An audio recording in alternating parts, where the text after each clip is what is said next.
Wang Kaiyuan lay prostrate before his desk, his mind in disarray, and his entire being drenched in perspiration. He could only recall that he had been burning the midnight oil, laboring tirelessly on a new project for the company, which was set to officially launch in less than a month.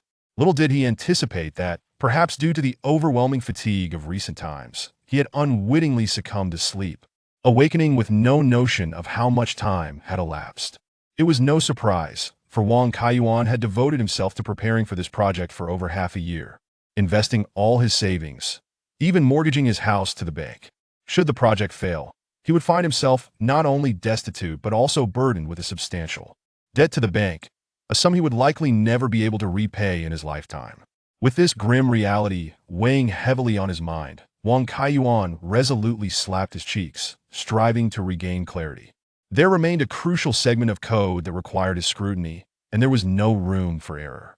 In a haze, he suddenly recalled a vivid dream he had during his slumber, one so palpable that it felt like a personal experience, preventing him from fully regaining his senses for quite some time. In that dream, Wang Kaiyuan found himself in a futuristic world where the environment bore resemblance to Earth, yet technology had advanced exponentially. Notably, humanity had mastered controllable nuclear fusion for power generation, propelling society into a state of high development. People no longer fretted over basic necessities, even a life of leisure could be comfortably sustained. Ambitious souls began venturing into space, establishing colonies on Mars. However, Wang Kaiyuan did not enjoy a life of ease within that dream, for shortly after his arrival in this world, a series of catastrophic events obliterated everything. The power grid of major cities worldwide began to fail one after another. And soon thereafter, the internet became inaccessible, plunging human society into chaos. Due to the advanced state of technology, 99% of daily life and work depended on electricity and the internet. For the vast majority, life without connectivity became nearly impossible. Yet, even more terrifying events were on the horizon. Before humanity could decipher the cause of the global blackout, an unknown virus erupted, causing many humans to undergo mutations.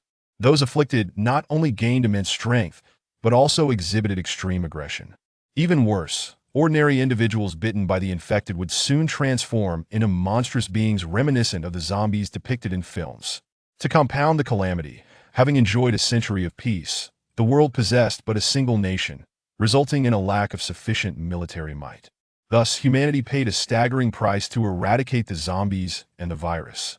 Yet, scarcely had the unknown virus been vanquished when an even greater disaster descended upon them. Towering monsters, reaching several dozen meters in height, seemingly appeared out of nowhere, laying waste to the survivors' cities as they passed. Wang Kaiyuan struggled to survive in this nightmarish dreamscape. In a world so advanced, he felt akin to a primitive man. When the internet failed, he was surprisingly well prepared, quickly stockpiling supplies in his apartment and managing to endure for 3 months. Although it was but a dream, those 3 months felt hauntingly real, particularly during the final stretch when food supplies dwindled to nothing, and the maddening pangs of hunger became seared into his memory.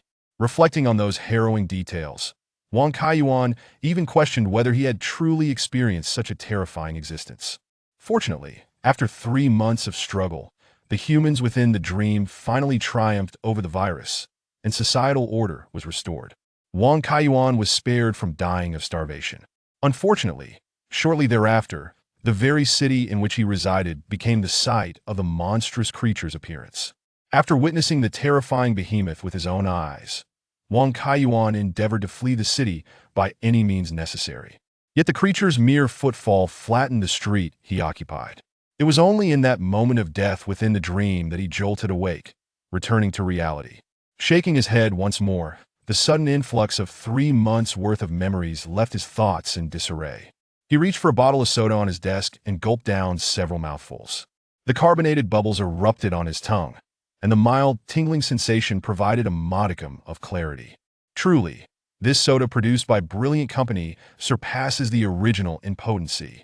Wang Kaiyuan mused inwardly, his gaze fixating on the beverage in his hand. It was concrafted from a unique material, lighter than the aluminum cans of the original soda, yet boasting superior sealing properties.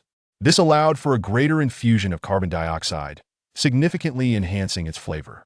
During those nightmarish 3 months, Wang Kaiyuan consumed hundreds of cans of this soda, produced by Brilliant Company, making him intimately familiar with its taste. Then, an unsettling realization struck him. Those 3 months of existence were supposed to be a mere dream, yet the packaging and flavor of what he held in his hand were indisputably unlike the original Redken soda, especially the glaring orange characters spelling brilliant on the surface of the can, which remained striking even in the dim light. No, this cannot be, Wang Kaiyuan murmured, lifting his gaze. He glanced around, illuminated by the glow of his laptop screen, only to discover that the environment he inhabited was both familiar and foreign. Familiar, because he had resided in this apartment for an entire 3 months, nearly 100 days without stepping outside. Foreign, for this was not his home, although he had utilized every piece of furniture and appliance within this apartment. It should have been an experience confined to his dreams. In a sudden burst of impulse, Wang Kaiyuan tipped the remaining soda from the can over his head. Although the can had been placed directly on the table, its unique material granted it remarkable insulation, causing the liquid cascading over him to feel significantly cooler than room temperature. However, despite the refreshing sensation on his scalp that momentarily jolted him awake, the scene before him remained unchanged. He had wasted half a can of brilliant soda without achieving the awakening he desired. At that moment, he could not help but question whether he was ensnared in a dream or trapped in another reality. Just then, a notification popped up on the laptop screen, a video news segment announcing, "The most powerful solar storm of the century is set to reach Blue Star this Wednesday afternoon." However, experts assure that it will not impact ground communication facilities, so there is no need for concern. Wang Kaiyuan's heart surged with tumultuous emotions as he absorbed the news. Although his memories were somewhat jumbled, certain details remained crystal clear. He distinctly recalled that on the afternoon he entered the dream, his city had plunged into darkness. At the time, he had been oblivious to the situation, merely adopting a precautionary mindset and rushing to the nearby supermarket to stock up on supplies. When he next emerged from that apartment, it was 3 months later. Most crucially, he remembered that day was indeed a Wednesday. He then glanced at the calendar on his laptop, realizing it was now Monday at 4 a.m. This meant Wang Kaiyuan had inexplicably found himself in the world just before the impending apocalypse. And if the global blackout was indeed a result of the solar storm on Wednesday, he had less than 3 days to prepare. With this revelation, Wang Kaiyuan paid no heed to the soda dripping down his body. He sprang to his feet, switched on the ceiling light, and surveyed his surroundings. No doubt about it, the layout of this apartment mirrored that of his dream exactly. The apartment was modest in size, and Wang Kaiyuan swiftly exited his room, turning into the kitchen and yanking open the refrigerator door. Inside, he found it stocked to the brim with neatly arranged cans of soda, and the lower drawer contained several packets of pre-prepared food. Not only did the room's layout match his dream, but even the placement of the furniture and appliances was identical. Wang Kaiyuan retrieved a can of soda from the fridge, pressing it against his forehead in an attempt to calm himself before embarking on a period of contemplation. Clearly, some unknown force had transported him to this apartment. And this apartment was situated in a world that was not Earth, but rather a planet known as Blue Star. In other words, he had traversed dimensions. Wang Kaiyuan then ventured into the bathroom, where he immediately caught sight of his reflection in the mirror. He released a sigh of relief, for the visage staring back at him was unmistakably his own. Could it be a physical transference? He pondered, his curiosity piqued. With a tentative voice, he addressed the mirror. "System, can you hear me?" Silence reigned, crossing over without a system, and it's an apocalyptic scenario. This is disastrous. Wang Kaiyuan cradled his head, feeling a wave of frustration wash over him. He then turned on the faucet, rinsing the remnants of soda from his hair while striving to regain his composure, continuing to contemplate. Was the dream so vivid that I truly lived through those events, only to return to this moment in time after death? Not. Although the scenes within the dream retained numerous details, they were predominantly composed of fragments, not entirely mirroring my memories. Perhaps what I dreamt of were events yet to unfold in the future. In other words, does my external ability allow me to foresee the future? Wang Kaiyuan murmured to himself as he returned to his room, once more taking a seat at his desk. In the next moment, he immediately discerned that there remained subtle differences between the current scene and that of his dream. Chapter 2. The sale of shares upon the desk lay Wang Kaiyuan's own laptop. There was no mistaking it. This high-spec gaming laptop had been purchased for the sake of convenience in his work. Undoubtedly a product of Earth, not that of the planet Blue Star, he distinctly recalled that this laptop was absent in his dreams. This realization only deepened his conviction that he had indeed traversed the apocalyptic realm of Blue Star in a dream. Yet, inexplicably, upon awakening, he found himself not back on Earth, but instead, both he and his laptop had been transported to this Blue Star. The current moment marked precisely 3 days before the impending apocalypse of Blue Star. In truth, due to the advanced technology of Blue Star, electronic devices such as mobile phones and laptops had long been rendered obsolete. Instead, the populace utilized a form of holographic projector, which hung from their ears, generating a virtual screen in front of the wearer, enabling them to watch videos, play games, and engage in social or professional activities seamlessly. Wang Kaiyuan opened the drawer of the desk and indeed discovered a pair of projectors resting quietly within. During his time in the dream, with no opportunity to familiarize himself with this world, the city had lost its power supply, rendering the projectors mere decorations, utterly useless. Fortunately, behind him, a bookshelf held several physical books, one of which was a history tome titled A Comprehensive History of Blue Star. During his 3-month confinement in the apartment, Wang Kaiyuan had thoroughly perused those books, thus acquiring a comprehensive understanding of Blue Star's history. However, the history book failed to describe the current state of the planet, and to confront the impending crisis, he needed to ascertain his identity and the surrounding circumstances.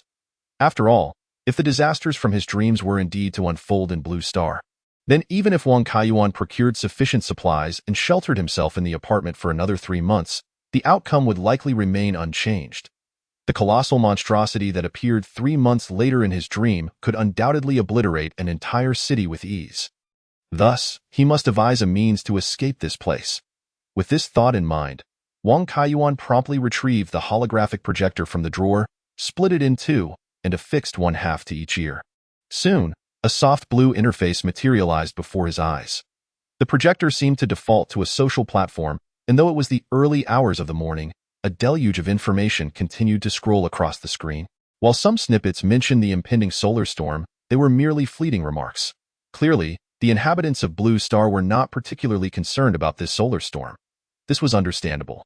Wang Kaiyuan recalled that Earth frequently experienced solar storms, some occurring once every few hundred or even 1,000 years, yet they always passed without incident. Thus, no one would have anticipated that the forthcoming solar storm would lead to a complete blackout and internet outage across Blue Star. Wang Kaiyuan then accessed his personal interface on the social platform, eager to uncover the identity of the previous occupant of the apartment. To his astonishment, the profile information displayed prominently. Name: Wang Kaiyuan, verified. Age: 26, gender: male, occupation: chairman of Kaiyuan Technology Co. Ltd.in, Jianghe City. Staring at the screen, Wang Kaiyuan was momentarily bewildered.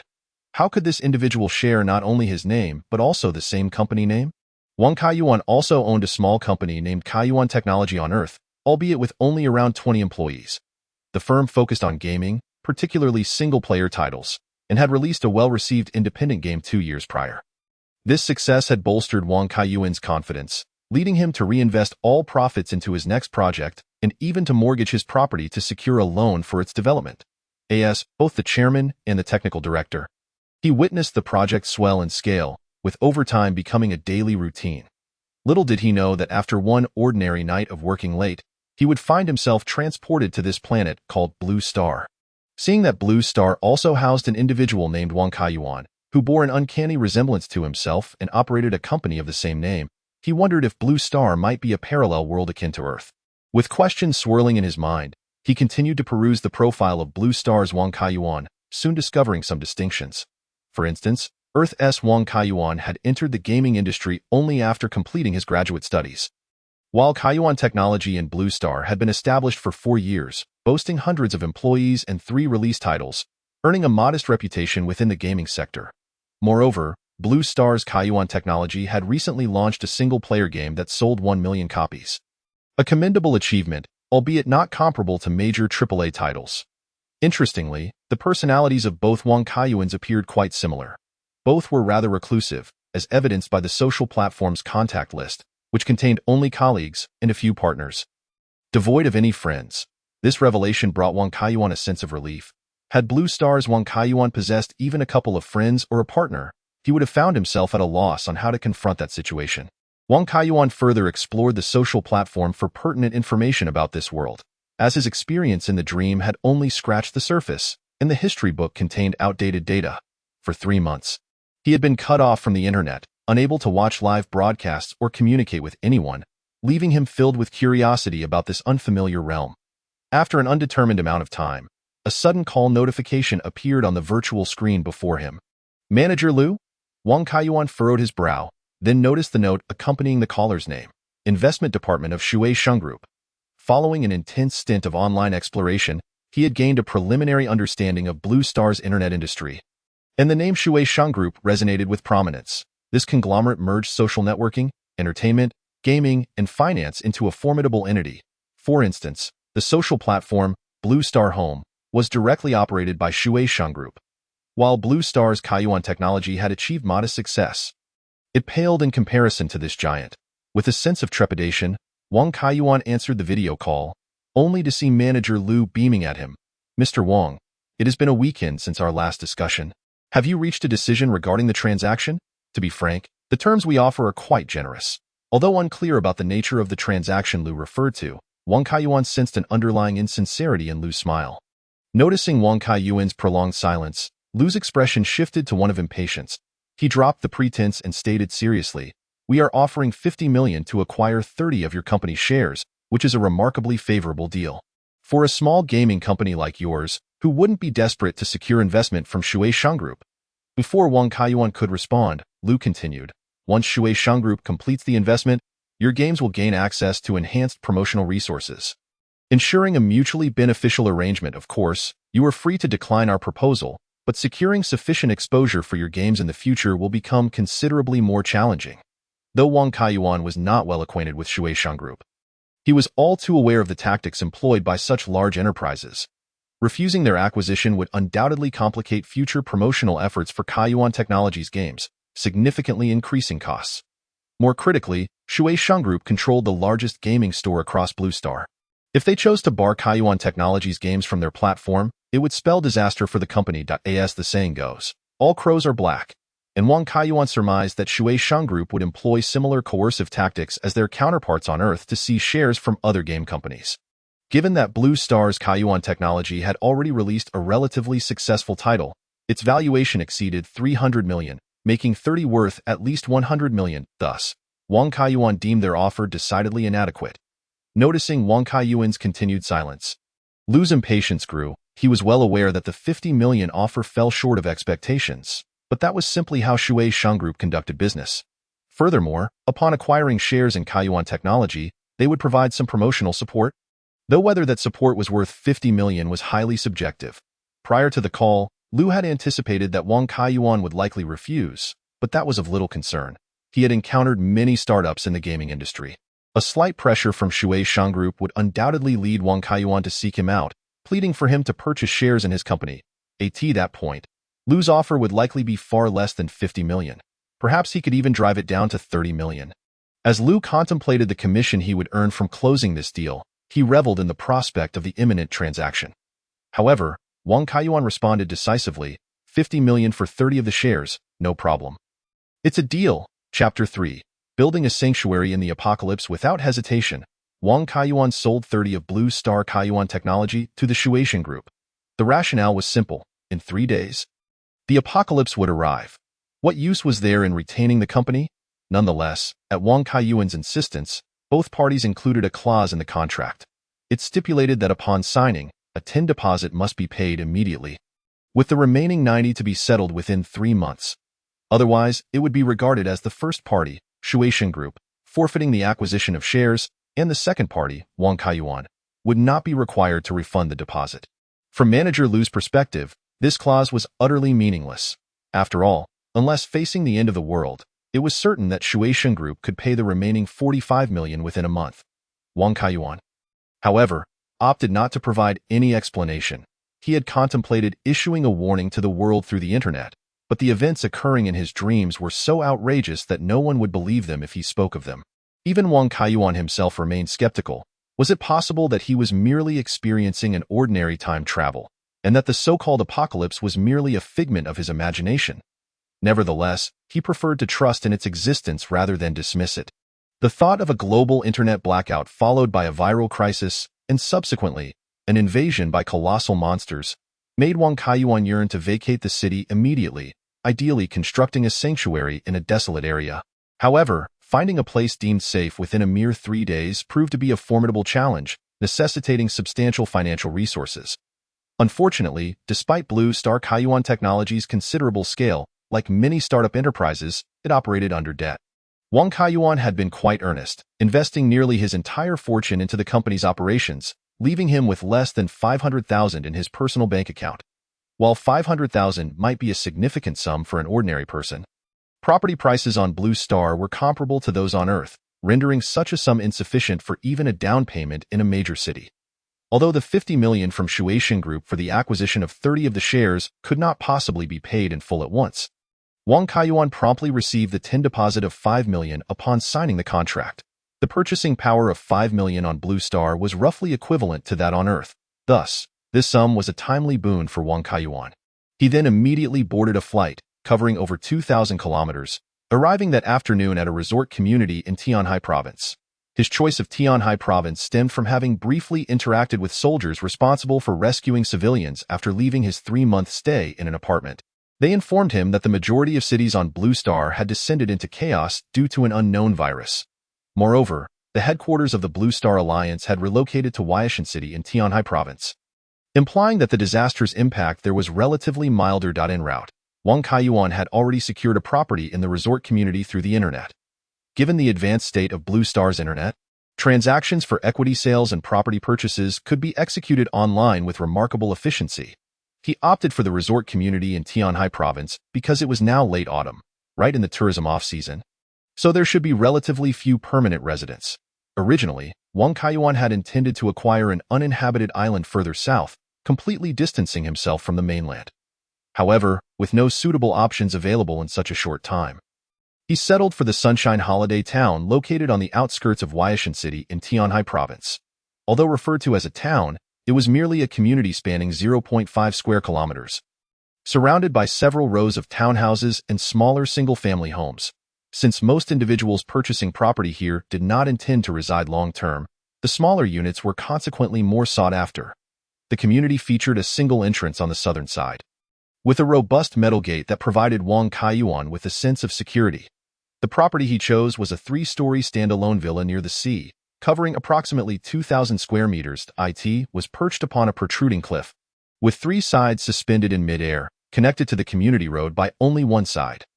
The entrance was flanked by concrete walls rising 3 meters high, instilling a profound sense of safety that perfectly aligned with Wang Kaiyuan's requirements.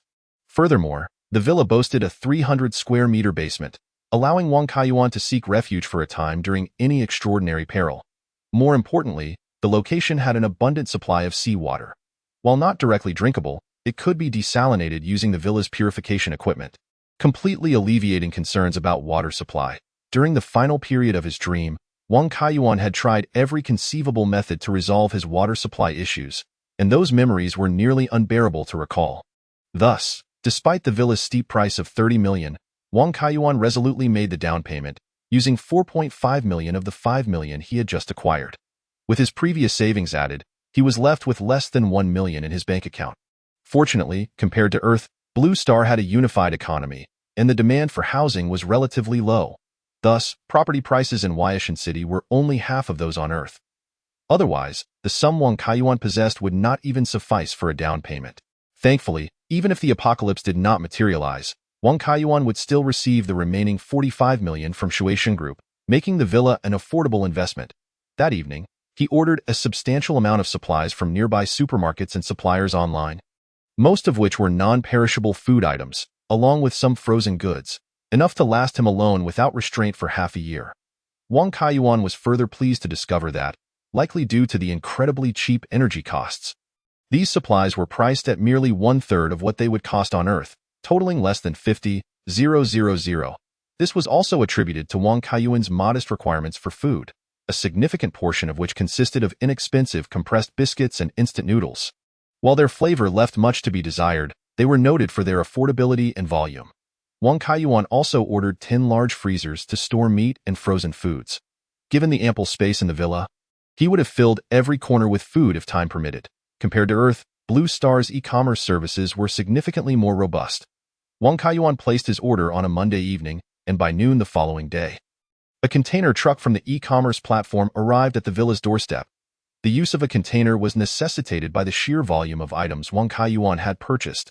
However, the delivery personnel did not inquire further. After all, it was quite normal for such a large villa to accommodate extra supplies, perhaps for a team-building event for employees. Among the larger items were the freezers, an industrial 3D printer, a set of chemical laboratory equipment, and 2 household robots. Compared to the food supplies, these high-tech devices represented a significant expenditure. For instance, the industrial-grade 3D printer was priced at $200,000, and that was merely an entry-level model. A set of chemical lab equipment, suitable for a high school laboratory, cost nearly $100,000. Each of the household robots had a staggering price tag of $300,000. Additionally, a high-performance personal computer terminal also cost $100,000. Along with several mini-drones, Wang Kaiyuan had nearly exhausted the remaining funds he had. However, he felt no regret. With the apocalypse looming, what use was money? Every penny saved would be a loss. Yet, one pressing issue remained: energy. Wang Kaiyuan had initially intended to purchase wind turbines and solar panels to power the villa. To his surprise, he encountered difficulties. These energy devices, commonplace on Earth, were unavailable for purchase on Blue Star. At least on the e-commerce platform named Huatu, where Wang Kaiyuan procured his supplies, solar panels and other energy equipment were not listed. This was quite understandable. With controllable nuclear fusion in place, even the moon was being developed, rendering clean energy virtually limitless, thereby eliminating the need for wind and solar power. For many Blue Star inhabitants, electricity was as abundant as sunlight, an inexhaustible resource. However, the impending global blackout would mark the first time Blue Star inhabitants recognized the value of electricity. Thus, energy was an essential concern that required resolution. Glancing at the calendar in his notebook, Wang Kaiyuan noted that it was now early Tuesday, with less than 36 hours remaining before the global internet shutdown. Where could he procure energy equipment? At that moment, he nostalgically recalled the e-commerce platforms on Earth. After all, back home, nearly any legal product could be purchased online. In a moment of serendipity, he lightly typed the URL of a renowned e-commerce platform from Earth on his laptop's keyboard. The next instant, a familiar orange interface appeared before him, with 3 prominent characters in the upper left corner. Jinbao Wang. Chapter 4. Online shopping from Earth. Although the majority of the populace in this world accessed the internet through holographic projectors worn on their ears, there also existed higher-performance computer terminals. After all, this planet, known as Blue Star, could very well be a parallel world to Earth, albeit with technology advancing far beyond Earth's due to their mastery of controllable nuclear fusion over a century ago, completely resolving energy issues.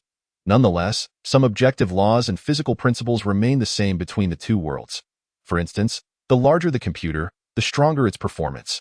While those portable holographic projectors boasted numerous functionalities, they operated based on cloud technology, essentially serving as client terminals.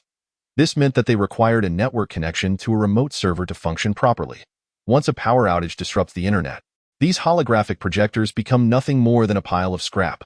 For this reason, Wang Kaiyuan decided to purchase an additional high-performance personal computer terminal. Since most of its computations occur locally, many functions can still operate seamlessly without an internet connection. However, out of habit, Wang Kaiyuan prefers to use the high-spec laptop he brought from Earth. After conducting some research, he also discovered that the Earth laptop could access Blue Star's internet, including a social platform known as Blue Star Home. Yet, at that moment, Wang Kaiyuan could hardly believe that this laptop could even access Earth's e-commerce websites. He rubbed his eyes and glanced at the screen again. Indeed, it was the familiar website interface. Excitedly, Wang Kaiyuan searched for photovoltaic panels and was met with a plethora of product information. From dimensions to power ratings, various specifications were readily available. Moreover, the prices were remarkably affordable. Overwhelmed with enthusiasm, Wang Kaiyuan immediately placed an order for several photovoltaic panels, envisioning a total capacity of 10 kilowatts if installed on the villa's roof. However, as he proceeded to check out, he suddenly regained his composure. he realized he did not know how to fill in the address. Even if he did provide an address, it was improbable that deliveries from Earth could reach this Blue Star, right? Nevertheless, the mere fact that he could use a laptop on Blue Star to access Earth's e-commerce platform was already an extraordinary occurrence. With a mindset of experimentation, Wang Kaiyuan purchased the entire set of photovoltaic equipment he had selected, filling in the Villa's address on Blue Star. After all, if the courier company could not locate the precise address, he could always opt for a return, incurring only a minor loss in shipping fees. Having left Earth behind, he felt little concern for the meager funds in his bank account. Subsequently, he also ordered 2 wind turbines from the Earth e-commerce platform named Jinbao, each boasting a power output of 5 kilowatts. Given the abundant coastal winds, combining photovoltaic and wind power should yield a total capacity of 20 kilowatts, sufficiently meeting daily needs. Of course, there was a strong likelihood that this batch of goods ordered from Earth would not arrive. Hence, Wang Kaiyuan opted to purchase a set of high-performance graphene batteries from the local Blue Star platform, Huatu. These were not the lithium batteries from Earth that merely had some graphite added and were marketed as graphene. Rather, the anode material was true single-layer graphene, endowing them with a capacity hundreds of times greater than that of Earth's lithium batteries. The set of graphene batteries Wang Kaiyuan ordered could store 1,000 kilowatt-hours of electricity, which, if used judiciously, could sustain daily life for half a year. Even without power generation equipment, it was not that he did not wish to purchase larger capacity batteries. It was simply that graphene batteries were not inexpensive on Blue Star, with a capacity of 100 kilowatt-hours costing 10,000 yuan. However, this price was still considerably cheaper compared to Earth's lithium batteries. After depleting the last of his funds in his Blue Star personal account, Wang Kaiyuan began to explore more Earth websites via his laptop. As he had suspected, apart from Jinbao's e-commerce site, the laptop could also browse other contents of the Earth internet without issue. He could even successfully log into the network at his home. Being a technical expert himself, Wang Kaiyuan had ensured that his home was highly automated, allowing him to monitor the scenes at home through security cameras whenever there was an internet connection. At that moment, what he yearned to know most was whether there was another Wang Kaiyuan at home, and whether the Wang Kaiyuan at that moment was alive or dead. The security software opened swiftly, and before he could fully prepare himself mentally, the familiar scene of his Earth home appeared before him. He gazed at the empty study and let out a long sigh of relief, for he distinctly remembered burning the midnight oil in that very room just yesterday. Yet now, the study was devoid of any presence. Even the laptop on the desk had vanished. Upon reviewing the surveillance footage, he discovered that the Wang Kaiyuan on Earth had worked tirelessly until 2 a.m., ultimately succumbing to deep slumber an hour later. At approximately 3 a.m., the surveillance feed abruptly turned to static, seemingly affected by some interference. 5 minutes later, the image returned to normal, but the Wang Kaiyuan who had been slumped over his desk was completely gone from the footage. It was evident that he, along with his laptop, had traversed into this Blue Star world. This indicated that regardless of whether Blue Star was a parallel world to Earth, there existed only one Wang Kaiyuan. Subsequently, Wang Kaiyuan opened the internal communication software of Kaiyuan Technology and, unsurprisingly, received several messages from his subordinates. Although he had not attended the office that day, as the boss, his absence did not raise any eyebrows among the employees. Several supervisors had sent messages to report project progress and the upcoming week's work arrangements. Observing the work documents sent by his colleagues, Wang Kaiyuan sighed deeply, for at that moment, he had no idea how to return to Earth. After dedicating over half a year and investing all his savings into a gaming project, it seemed unlikely that it could proceed any further. However, Wang Kaiyuan was also at a loss as to how to explain this situation to his employees, leaving him to lean helplessly against his office chair, staring blankly at the unfamiliar ceiling. Although the chair, utilizing Blue Star technology, was not a bed, it was quite comfortable. Before long, the accumulated fatigue from a day of hard work overwhelmed him, and he found himself drifting into a deep sleep. He had no idea how long he had slept until a gentle calling brought him back to consciousness. The first thing he saw was a young woman with a delicate face and long, black hair, clad in a black and white maid outfit, gazing at him with a warm smile. "Boss, a logistics company has delivered a batch of equipment outside, and they require your signature for receipt." Startled by the sudden appearance of the maid, Wang Kaiyuan jolted awake. It then dawned on him that this maid was one of the housekeeping robots he had purchased yesterday, named Emoli. According to the company that sold the 2 robots, They were equipped with mid-level artificial intelligence, capable of understanding the vast majority of daily commands and fulfilling user requests. What particularly attracted Wang Kaiyuan was that this model of housekeeping robot offered a local mode that did not require internet connectivity, meaning they could operate normally even without an internet connection. Additionally, the robot company guaranteed that the scenes captured by the housekeeping robots and the data generated would not be uploaded to the cloud, thus ensuring the owner's privacy remained intact. After all, customers who could afford such robots undoubtedly placed great importance on personal privacy. This implied that Wang Kaiyuan need not worry about these two robots revealing the secrets of his villa hideaway. Due to being preoccupied with browsing the internet yesterday, Wang Kaiyuan had merely activated the two housekeeping robots and left them charging. Unaware that they had already commenced their duties, it must be acknowledged that, at least in terms of appearance, the 600,000 yuan spent on the housekeeping robots was quite worth it. Both in appearance and demeanor, Molly resembled an ordinary young woman. He would be spending the next 3 months with the two robots. The other housekeeping robot, named Lian Yin, also bore a female visage. After all, as a normal man, Wang Kaiyuan could hardly endure cohabiting with another male under the same roof for an extended period.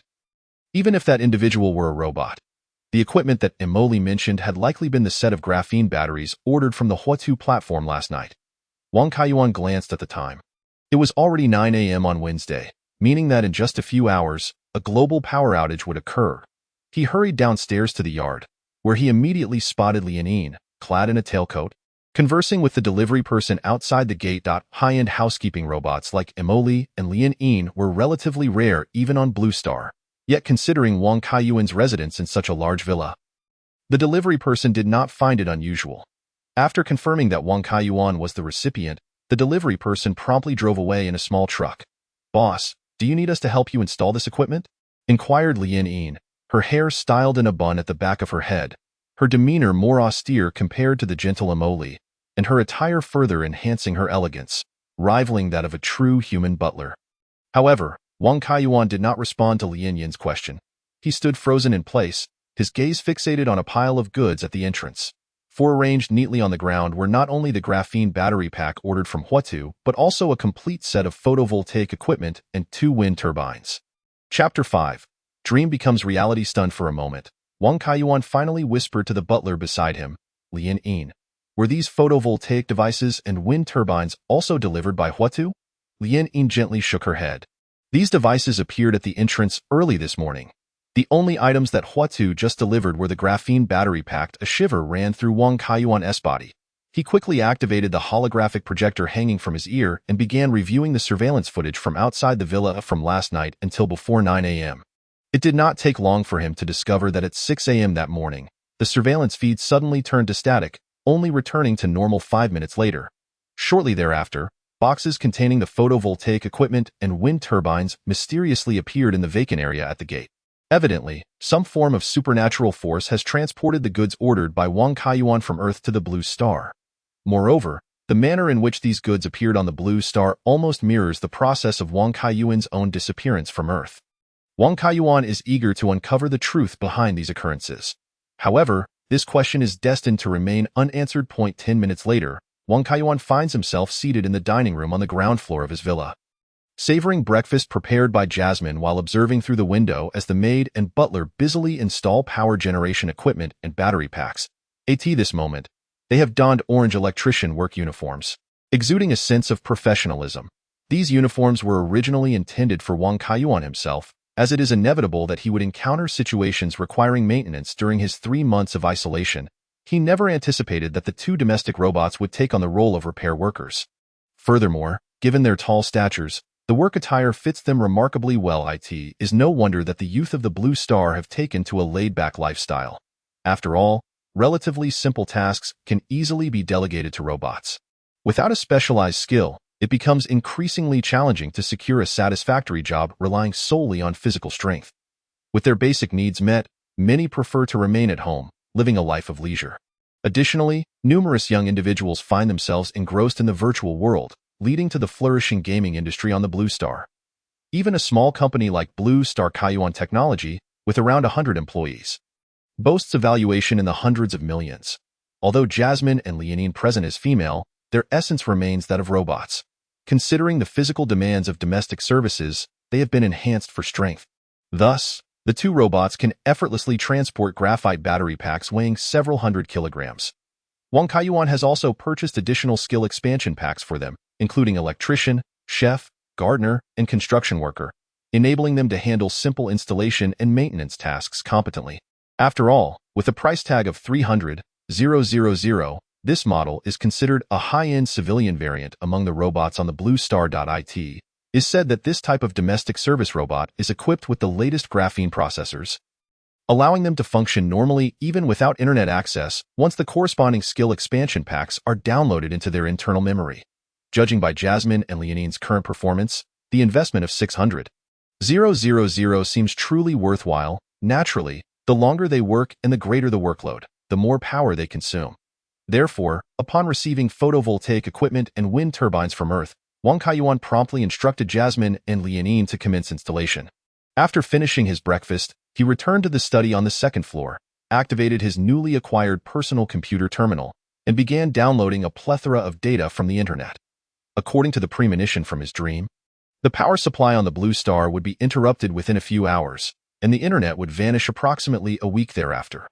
Having only arrived in this world 2 days prior, Wang Kaiyuan still has much to learn. He hopes to uncover the similarities and differences between this Blue Star and the Earth he knows through the books and visual materials available online. Additionally, he seeks practical tools such as 3D modeling software and game development engines. In the basement of the villa lies an industrial-grade 3D printer capable of producing various components based on the prepared 3D models, including metal parts. Fortunately, Blue Star Kaiyuan Technology is a gaming company, so such software tools are readily available and all legitimate. Utilizing his privileges, Wang Kaiyuan backed up the data from the company's server onto his personal computer's hard drive. After all, this represents the hard work of Blue Star's Wang Kaiyuan, and once the apocalyptic state commences, the company in Jianghe City is unlikely to survive. Despite the Blue Star's technology being centuries ahead of Earth, the design principles of games have not changed significantly. They still rely on existing game engines for development, albeit with far more refined scenes and character models. In realistic style works, the game content can be remarkably lifelike.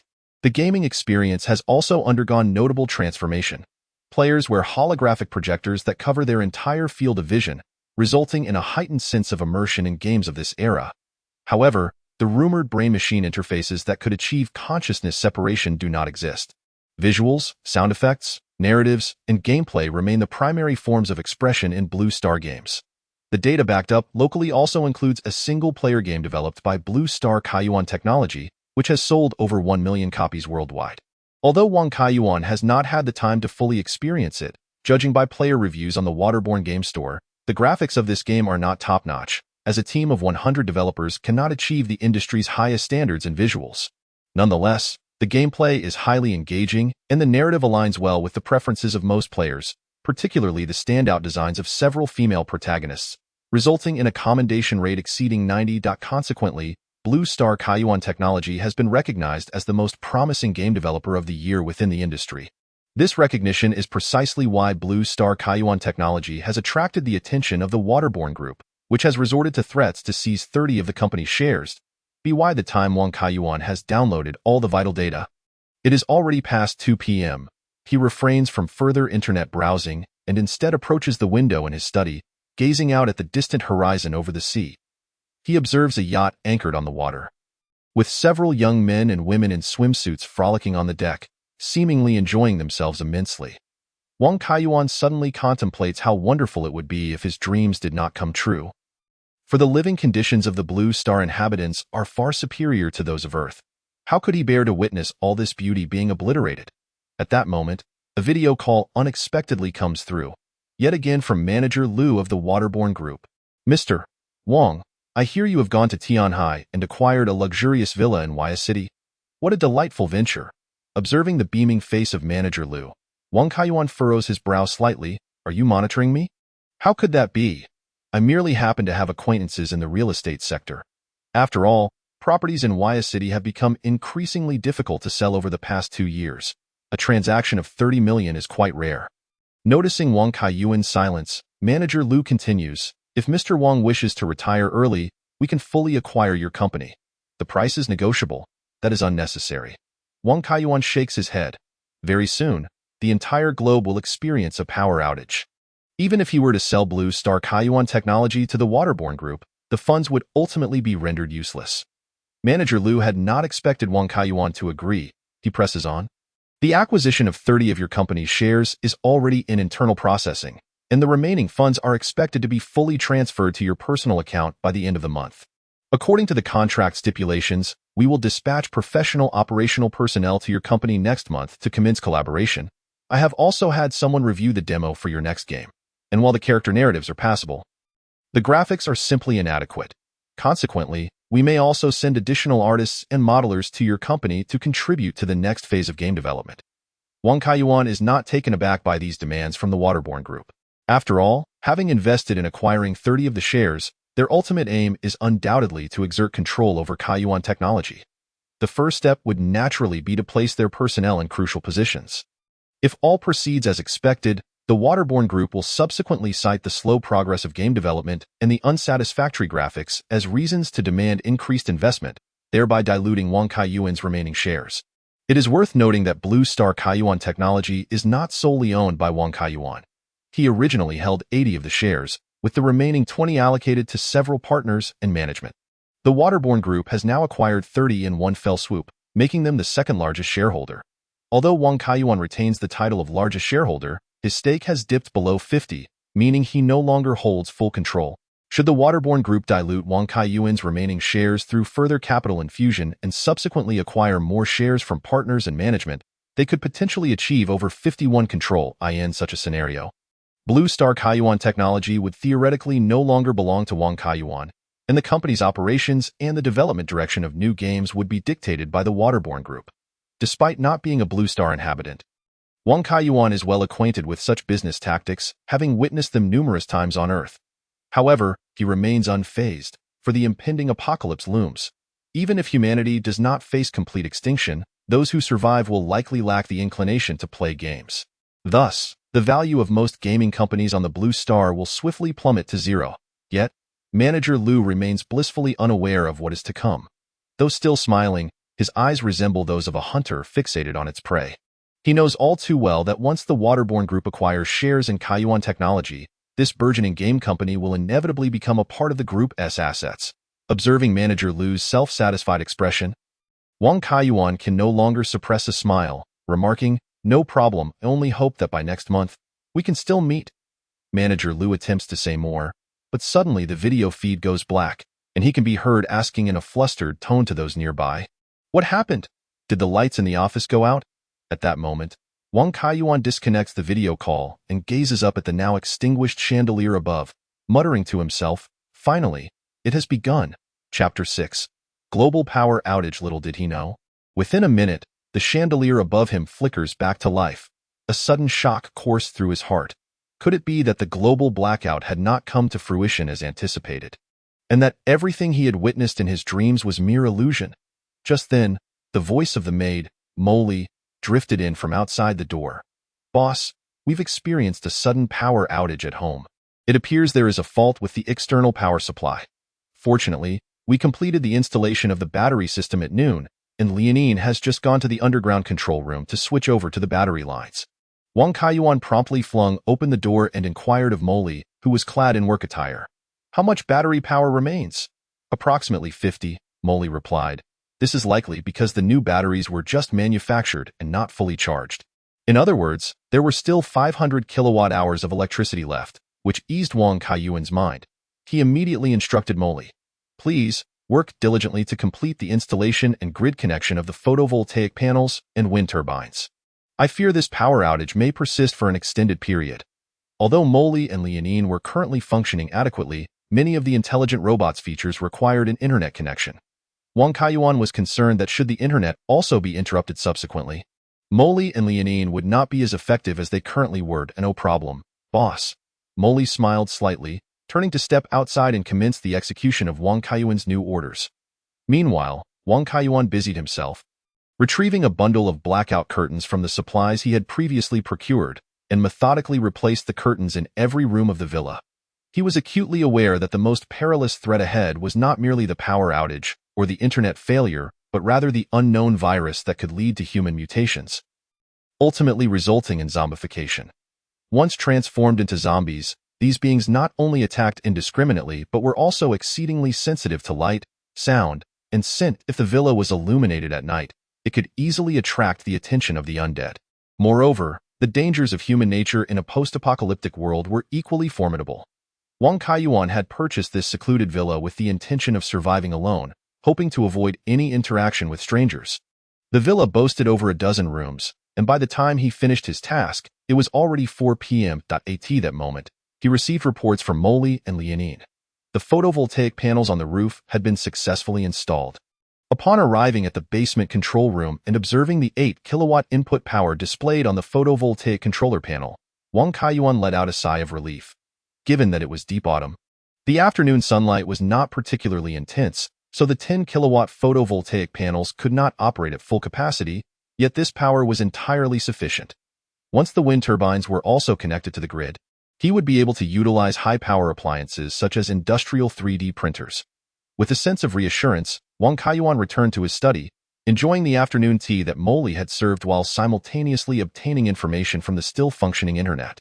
In his dream, upon realizing that the entire city was plunged into darkness, Wang Kaiyuan had rushed to the nearby supermarket, making several trips back and forth until he finally gathered enough supplies to last him 3 months.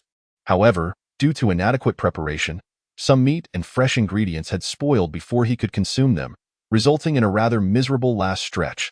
Gobi sitting here, enjoying the sea breeze and leisurely sipping afternoon tea, was something he would have never dared to imagine. With the recent power outage, most people's holographic projectors outside were still operational, leading to a flurry of complaints from netizens worldwide on the social platform Blue Star Home. Currently trending was a video shot by a user in Donghai City, depicting a dimly lit subway tunnel.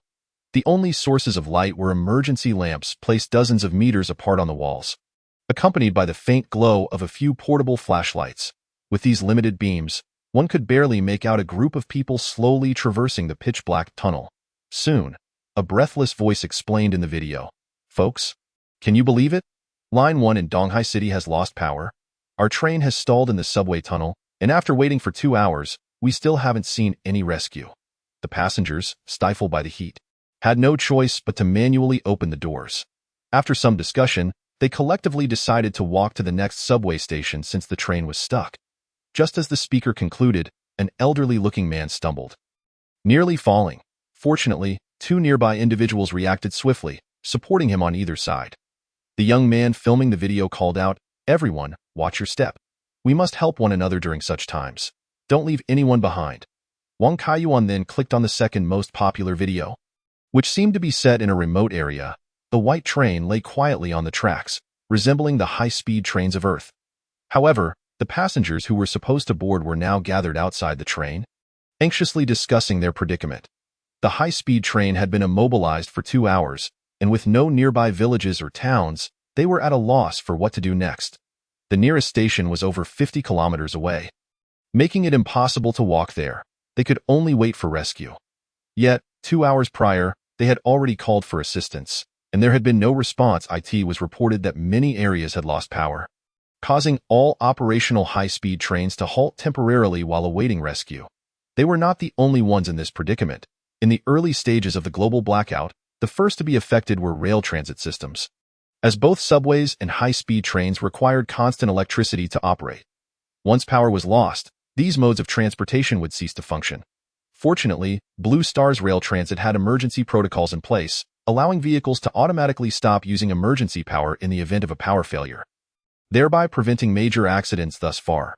Initially, urban roads had not been significantly impacted, as most vehicles were battery-powered and could continue to operate normally.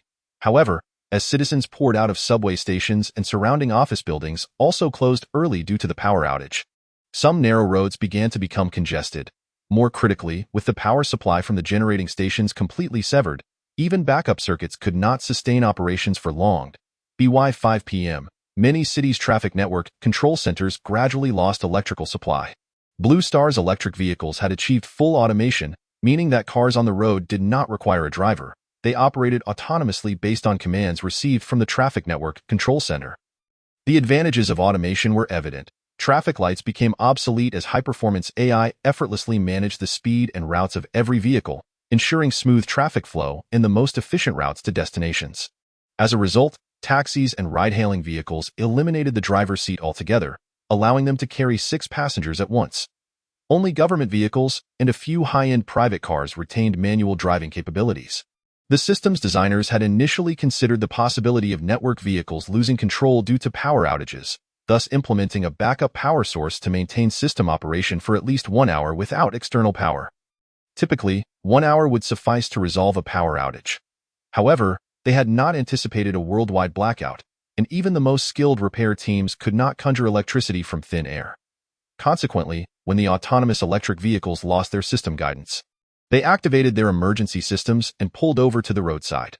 While this prevented uncontrolled accidents, the increasing number of vehicles parked along the roadside quickly led to congestion on major city thoroughfares.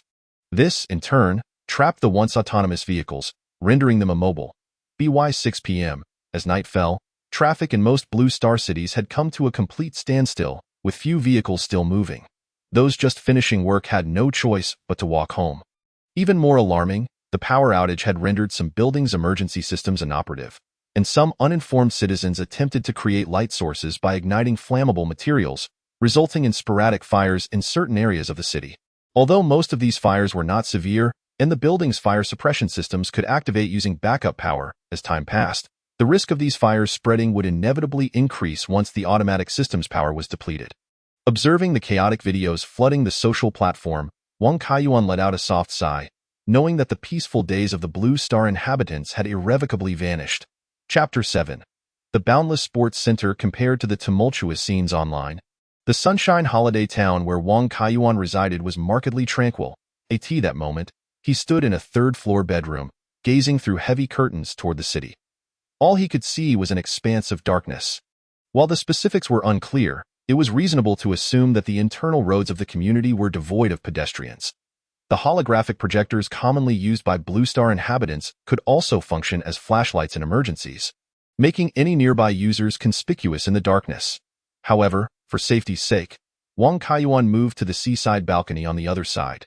As he surveyed the ocean, he found it equally shrouded in darkness.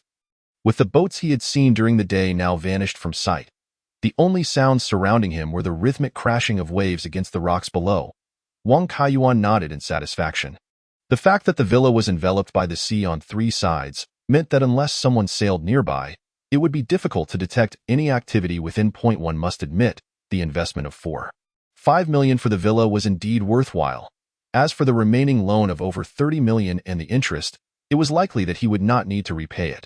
Subsequently, Wang Kaiyuan retrieved a palm-sized drone, the very one he had procured earlier. Despite its diminutive size, bolstered by a graphene battery, it boasted a range exceeding 100 kilometers and a speed of 60 kilometers per hour, with the capacity to carry up to 2 kilograms.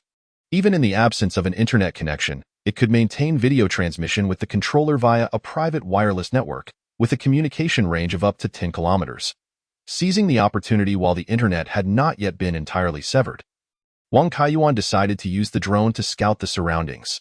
Accompanied by a faint buzzing sound, the drone swiftly ascended, soon vanishing into the night sky. Upon returning to the bedroom, Wang Kaiyuan received real-time footage transmitted by the drone through his personal computer terminal. The drone was equipped with night vision capabilities, allowing it to capture images of people and animals in the dark via thermal imaging.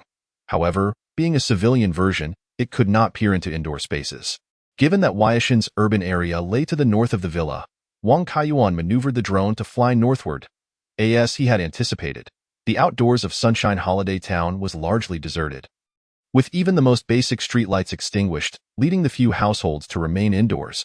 From a high altitude, he observed a few villas emitting faint lights, likely due to residents utilizing emergency power for illumination. The drone continued its flight to the entrance of the town, where several individuals were still lingering outdoors. Although thermal imaging only revealed a few human-shaped heat signatures, it was reasonable to deduce they were security personnel hired by the community management.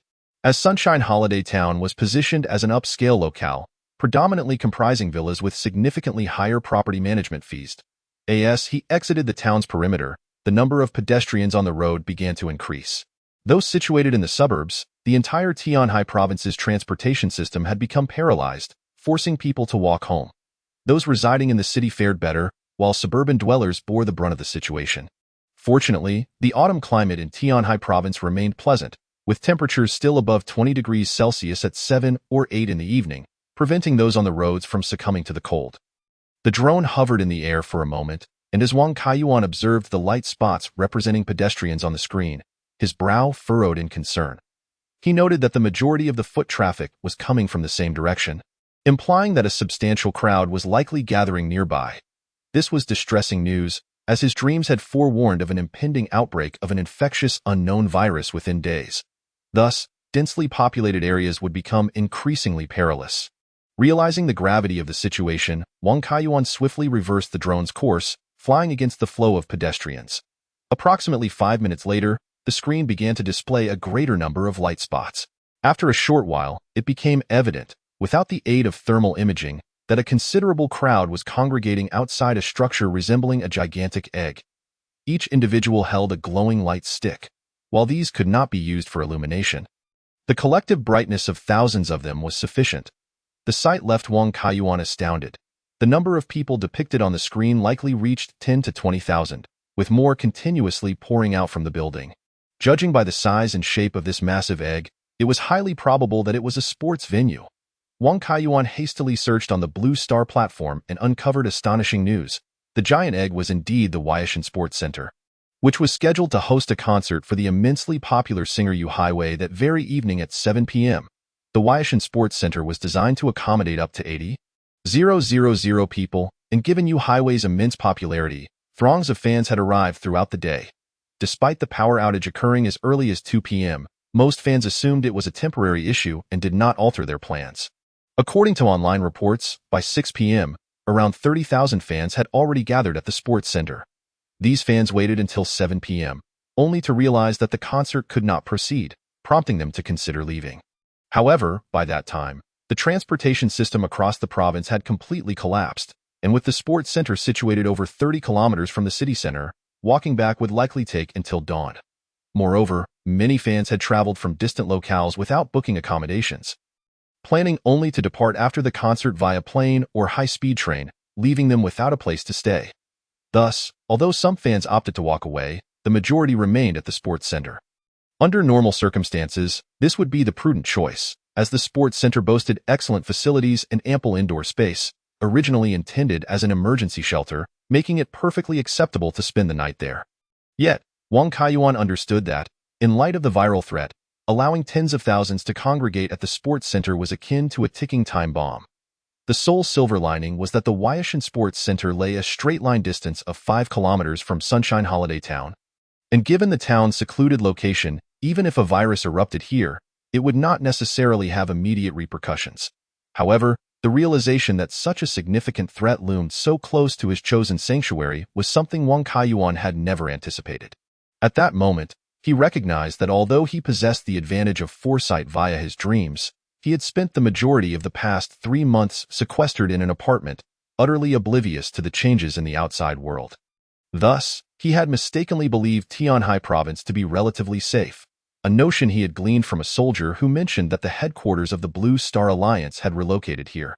In such chaotic times, the veracity of that information was inherently questionable. Nonetheless, it was too late for regrets. Wang Kaiyuan resolved to fortify the villa's defenses further, for that was the only means of survival in this apocalyptic landscape. Meanwhile, within the backstage preparation room of the Huaishan Sports Center, the star Yu Hiwei was organizing her belongings with the assistance of her aides, preparing to leave. Though she had risen to fame as a singer, her appearance was equally impeccable. Her long, silky, slightly curled hair cascaded casually to her waist, lending her an air of effortless elegance. She donned a pure white gown, meticulously designed to harmonize simplicity with sophistication. The garment gently hugged her form, accentuating her graceful curves, embodying both femininity and grandeur. This was her opening outfit specially prepared for the concert, and the fact that she would not be able to perform left her feeling somewhat disheartened. Just then, the door to the preparation room swung open, and a short-haired woman clad in a tailored suit entered, addressing Yu Hiwei. The concert has been cancelled. The sponsoring company, Aurora Technology, is also quite disappointed. They hoped to find an opportunity to reschedule. Yu Highway nodded in agreement. Please make the arrangements, Sister Deng. Aurora Technology seems sincere. At least we won't need to refund the advance performance fee. So it wasn't a complete loss. Sister Deng acknowledged her with a nod, then handed Yu Highway a gift box, stating, this was a new product Aurora Technology intended to unveil during the concert. But since it is no longer needed, they have decided to give it to you as a keepsake. Yu Highway accepted the gift box and soon noticed a small inscription on the back, presented to Ms. Yu Highway, spokesperson for Aurora Technology. She smiled, casually stowing the box in her suitcase, and then turned to a woman behind her. Xiaowen, are you feeling any better now? Xiaowen, Yu Highway's makeup artist, had been feeling unwell since the afternoon, likely due to a cold, and had been resting on the sofa until now. Hearing Yu Highway's concerned voice, Xiaowen lifted her head and managed a faint smile. I'm still a bit uncomfortable, but I should be fine after some sleep. Yu Highway gently patted Xiaowen's arm, offering reassurance. It's all right. I have a villa nearby in the community, and we can rest there for the night. Xiaowen's face flushed, but she made an effort to stand up, softly replying, Thank you, Sister Wei. Chapter 8. Reinforcing the sanctuary. Wang Kaiyuan's villa sanctuary was surrounded by the sea on 3 sides, with only the southern side connected to the town's road. Flanking the metal gate were 3-meter-high concrete walls. In terms of protective capability, the villa's security was undoubtedly superior to that of the apartment in his dreams.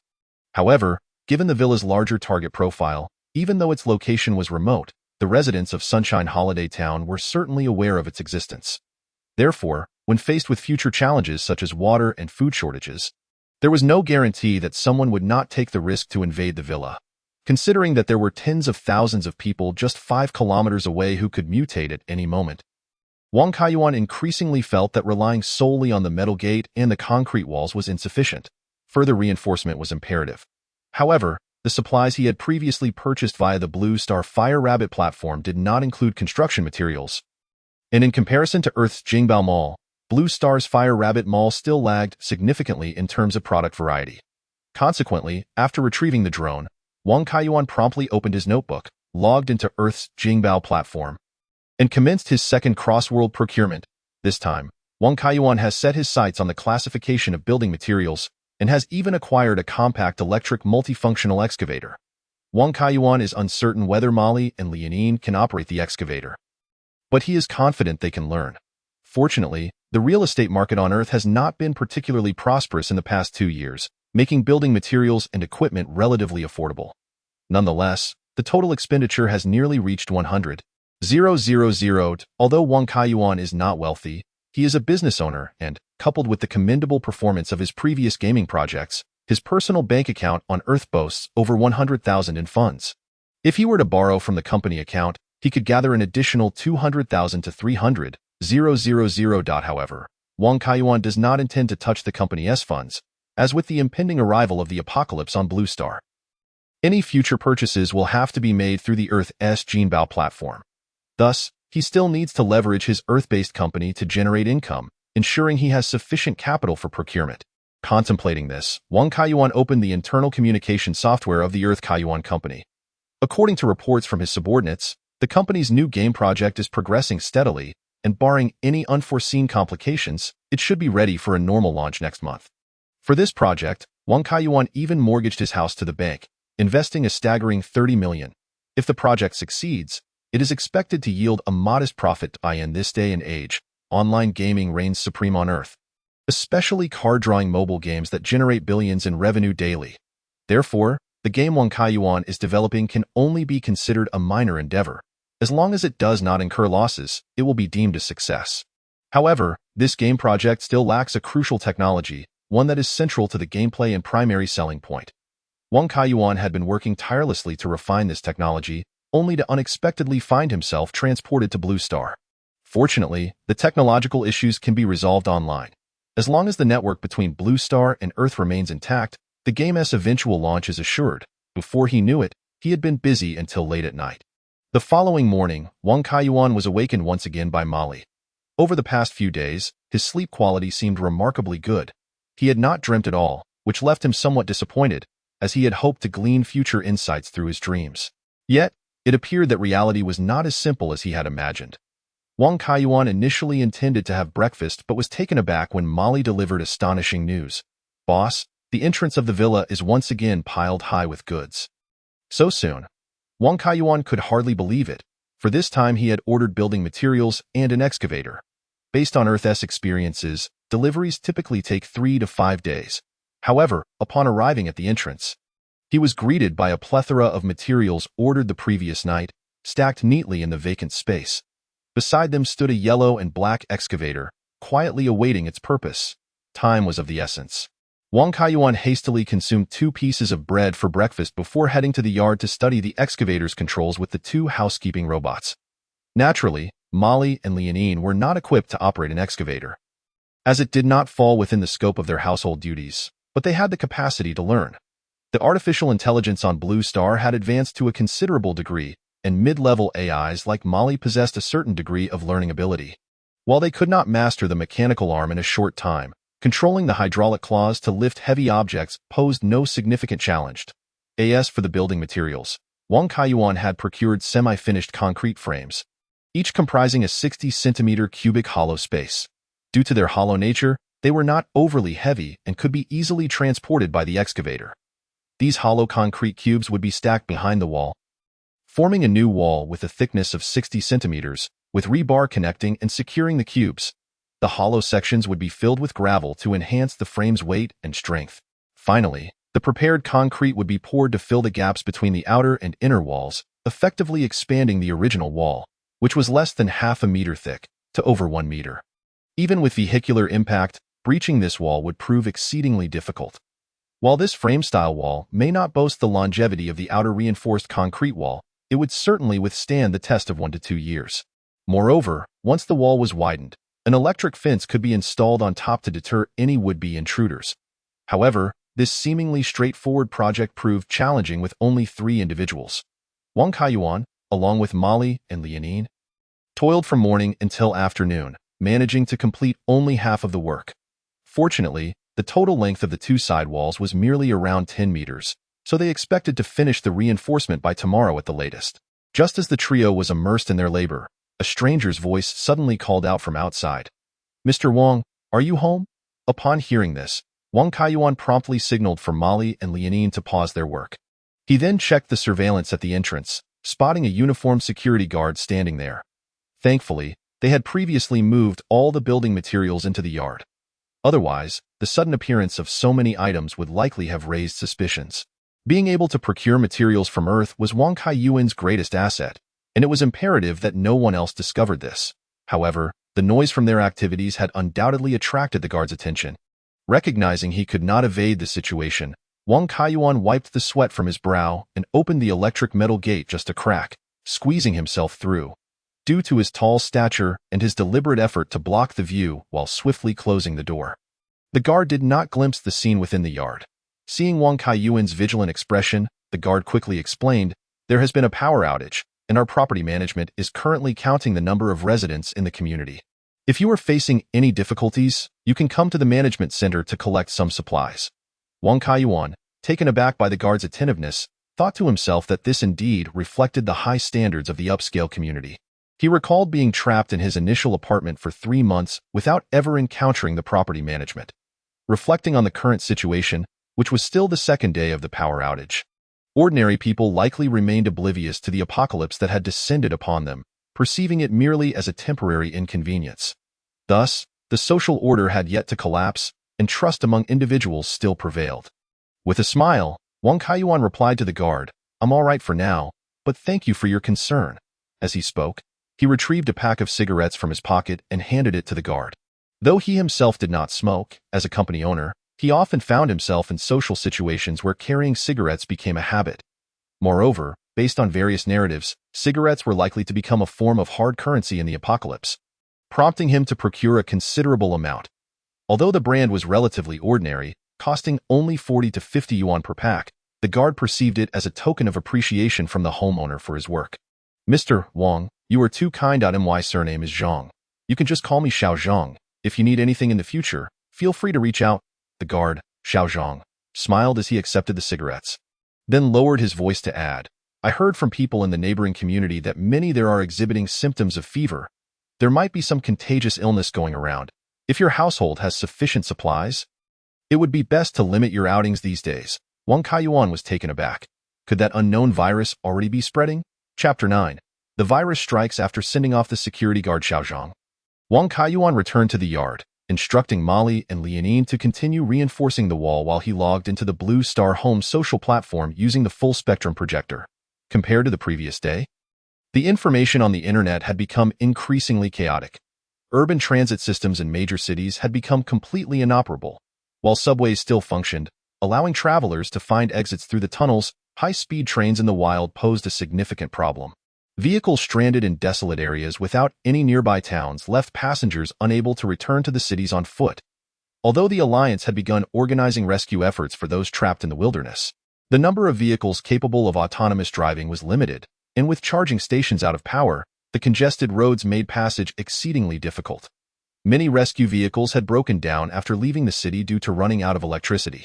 As for the cause of the power outage, the Alliance was somewhat evasive, but reports suggested that hundreds of controllable nuclear fusion power plants worldwide had ceased operations simultaneously, leading to this unprecedented global blackout. The inhabitants of Blue Star had mastered controllable nuclear fusion as a stable and reliable clean energy source for over a century, rendering older forms of power generation, such as fossil fuel and hydroelectric plants, obsolete. Solar and wind power stations had never become mainstream from the outset. Thus, when all the nuclear power plants worldwide halted, society was struck by the startling realization that no alternative power generation methods were available. Of course, backup devices such as fuel generators existed, but their numbers fell far short of meeting demand. Furthermore, Blue Star's oil extraction was minimal, with petroleum products primarily allocated for industrial use, leaving only a small portion for fuel. Consequently, the meager amounts of fuel, photovoltaic, and wind generators that remained were deployed in critical sectors, such as Alliance headquarters, internet centers, and medical institutions. The fact that people could still access the internet was due to emergency reserves of fuel powering the network base stations. However, the fuel for power generation was limited, and both photovoltaic and wind generators had considerable restrictions, leaving the Alliance headquarters uncertain about how much longer the global internet could endure. Even worse, the general populace typically did not prepare extra backup power sources at home. As personal electronic devices, such as holographic projectors, increasingly rely on wireless charging, households typically install universal wireless charging stations in their living rooms. Various battery-operated electronic devices can conveniently recharge simply by being placed near these charging stations. Furthermore, similar charging stations are ubiquitous in public venues such as restaurants, cafes, supermarkets, and high-speed train stations. Coupled with the rapid charging capabilities of graphene batteries, a holographic projector can achieve a full charge within a minute of proximity to these stations. Consequently, the inhabitants of Blue Star do not possess portable chargers in the same manner as Earthlings. Thus, after a global power outage lasting 24 hours, many individuals found themselves facing an electricity crisis regarding their holographic projectors or portable personal computers used for internet access. Under normal circumstances, some might have managed to charge their devices using the built-in batteries of their private vehicles. However, yesterday being a workday, many had taken their cars to work and were unable to return home. As they were caught in traffic, Wang Kaiyuan astutely noted a significant decrease in the volume of messages on Blue Star's social media compared to the previous day. Many accounts had not posted since early this morning or even during the night, with their last messages often expressing anxiety about their projectors running low on battery and their limited food supplies, pleading for the Alliance's assistance. Nevertheless, Wang Kaiyuan was more concerned about the phenomenon of fever mentioned by security guard Xiaozhang. After all, in comparison to the subsequent spread of the virus, the ongoing global blackout seemed a mere triviality. While he had been sheltering in his apartment during the dreamlike state, he remained unaware of the specific timing of the virus outbreak. He only recalled that a week after the blackout, chaos erupted on the streets below his apartment as numerous visibly deranged mutants began to chase and attack ordinary people outdoors. In hindsight, it appeared likely that these mutants had contracted a virus simultaneously with the power outage, resulting in their mutations within less than a week of incubation. Therefore, those currently exhibiting inexplicable fever symptoms could very well be potential mutants. Conducting a search using keywords such as fever and elevated temperature yielded millions of related posts, the majority of which were urgent pleas for help issued within the last 12 hours. How unfortunate it was, power outages at home, coupled with a sudden bout of chills, a feverish head, and overwhelming fatigue. After taking some antipyretics, he hoped a good night's sleep would restore his health. He inquired if any neighbors in XX City's community had antipyretics available, as his younger brother had suddenly developed a fever and was experiencing convulsions in the night. His mother, who had been fine throughout the day, began to run a fever after dinner and was now somewhat delirious. After calling for an ambulance, they were informed that no vehicles were available to respond. What could be done? The myriad of information flooding in was alarming to Wang Kaiyuan. Judging by the descriptions from those experiencing fever symptoms or their relatives, this virus appeared exceedingly perilous. Even robust young individuals were becoming utterly fatigued upon infection, while children and the elderly quickly lost their mobility. Gazing at the screen filled with urgent messages, Wang Kaiyuan felt an increasing sense of urgency. He had personally witnessed the terrifying capabilities of mutants. Their strength and speed far surpassed that of ordinary humans. Should a significant number of mutants converge, the potential for destruction would be unimaginable. Perhaps the rising number of posts seeking medical assistance regarding fevers finally propelled the keyword fever to the second spot on Blue Star's social media trending list, with power outage taking the top position. Why had there been such a sudden surge of posts regarding fevers online? Could a virus be spreading? My neighbor fell ill and had asked me for antipyretics this morning. Now, I too feel somewhat unwell. Goodness, could I have caught something from him? With both a power outage and a virus at play, this could very well be a conspiracy. Whose conspiracy? Aliens? I heard that the Prometheus spacecraft, which ventured to Uranus, returned to the North American region last month. Could they have brought back an extraterrestrial virus? I suspect that the solar storm yesterday might have destroyed our nuclear power station while simultaneously introducing an unknown virus. Our property management has issued a notice instructing everyone to remain indoors and avoid going out as much as possible. After all, with power outages everywhere, there is nowhere to go. Yet, our food supplies are dwindling. And without electricity, starvation looms. I ordered several boxes of instant noodles and sodas from Huatunet, but they have yet to arrive. The chaos in the streets makes it futile to rely on e-commerce logistics. Last night, I went to the nearby supermarket to stock up, only to be informed by the owner that the instant noodles had long been sold out, leaving only overpriced, perishable fruits. I can't help but wonder if the owner hoarded the good items to resell at inflated prices later. Just as Wang Kaiyuan nervously scrolled through social media while sipping on soda, a newly posted message marked as being nearby caught his attention. Is there a hospital near the Waya Sports Center in Tianhai Province? Nearly 30,000 concert-goers are gathered here, many of whom have contracted chills and are exhibiting fever symptoms, urgently requiring medical attention. Chapter 10. Defensive equipment. Within a minute of the plea for help from the Waya Sports Center, a response emerged, albeit not a favorable one. We are from the 3rd Hospital of Waya City, located not far from the sports center. If you are able, please come directly to the hospital for treatment. We are overwhelmed with fever patients today and cannot spare personnel to assist you, as so many people are experiencing fevers. This does not bode well. At that moment, a notification from the Blue Star social media platform suddenly appeared, alerting residents exhibiting symptoms such as fever and extreme fatigue to immediately seek medical assistance at nearby hospitals. If mobility was an issue or if they could not reach a medical facility, they were advised to self-isolate at home. Although the announcement lacked detailed information, it was evident to any discerning individual. An unknown virus was indeed spreading rapidly. Wang Kaiyuan sighed, while he was genuinely concerned about the situation outside. At this juncture, there was no alternative but to continue to endure. The walls would be repaired by tomorrow at the latest, and once an electric fence was installed and the main gate reinforced with steel plates, the villa's external defenses would be adequately established. However, the memory of those fast, strong zombies, whose senses of smell and hearing had become heightened, still haunted him. Although he had not confronted these creatures directly while sheltering in his apartment, he could ascertain from observing the outside world that even severely injured zombies would not succumb to death. Only a blow to the head could bring them to a complete stop.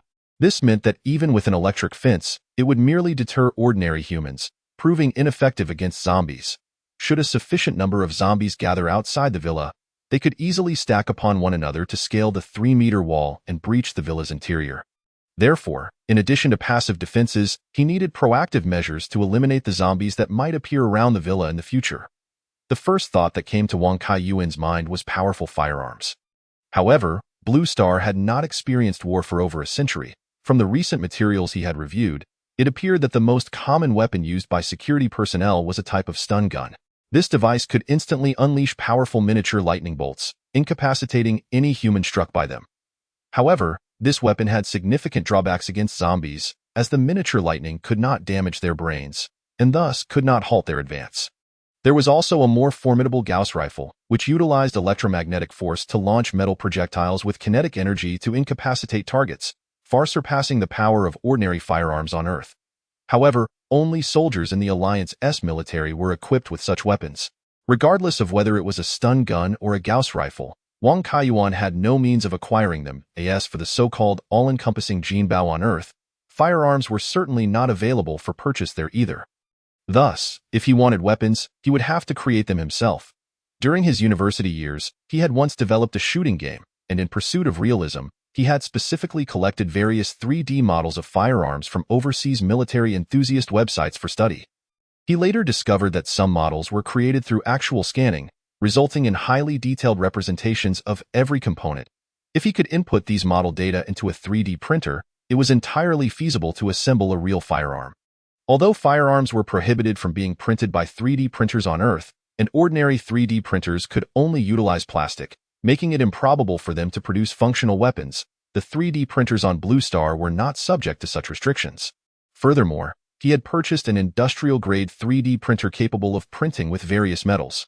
Coupled with Blue Star's advanced technological capabilities, this printer could easily achieve precise reproductions. While the wind turbine had yet to be installed, the graphene battery in the basement was fully charged and could power the 3D printer for a time. However, Wang Kaiyuan chose not to print firearms directly, as even if he succeeded in creating renowned models like the AK-47, he would still be unable to craft ammunition. The production of bullets involved various chemical materials beyond just the copper casing and projectile, making it even more complex than manufacturing the firearm itself. It is akin to a certain Eastern power on Earth that, to this day, lacks its own bullet production line and must rely on foreign imports for ammunition. Thus, Wang Kaiyuan's initial endeavor was to print a crossbow. Despite being classified as a cold weapon, modern military crossbows possess single-shot power that rivals that of rifles.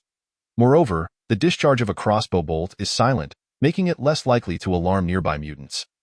And ordinary individuals can operate it with minimal training, rendering it an ideal weapon for venturing into the wild in a post-apocalyptic world. The renowned crossbow enthusiast employs a crossbow of this type. Wang Kaiyuan attempted to print a composite crossbow, reportedly designed by the old American military specifically for reconnaissance troops. It is compact, lightweight, user-friendly, and can accommodate an arrow box for rapid-fire capabilities, making it particularly suitable for novices like Wang Kaiyuan. Detailed engineering diagrams of this composite crossbow can also be found on overseas military enthusiast websites.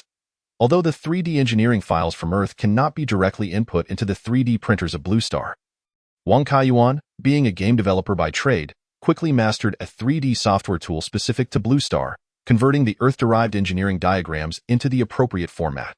Simultaneously, he improved the materials by replacing the stainless steel originally intended for the crossbow's frame with a tungsten titanium alloy unique to Blue Star, which possesses superior hardness and is lighter in weight.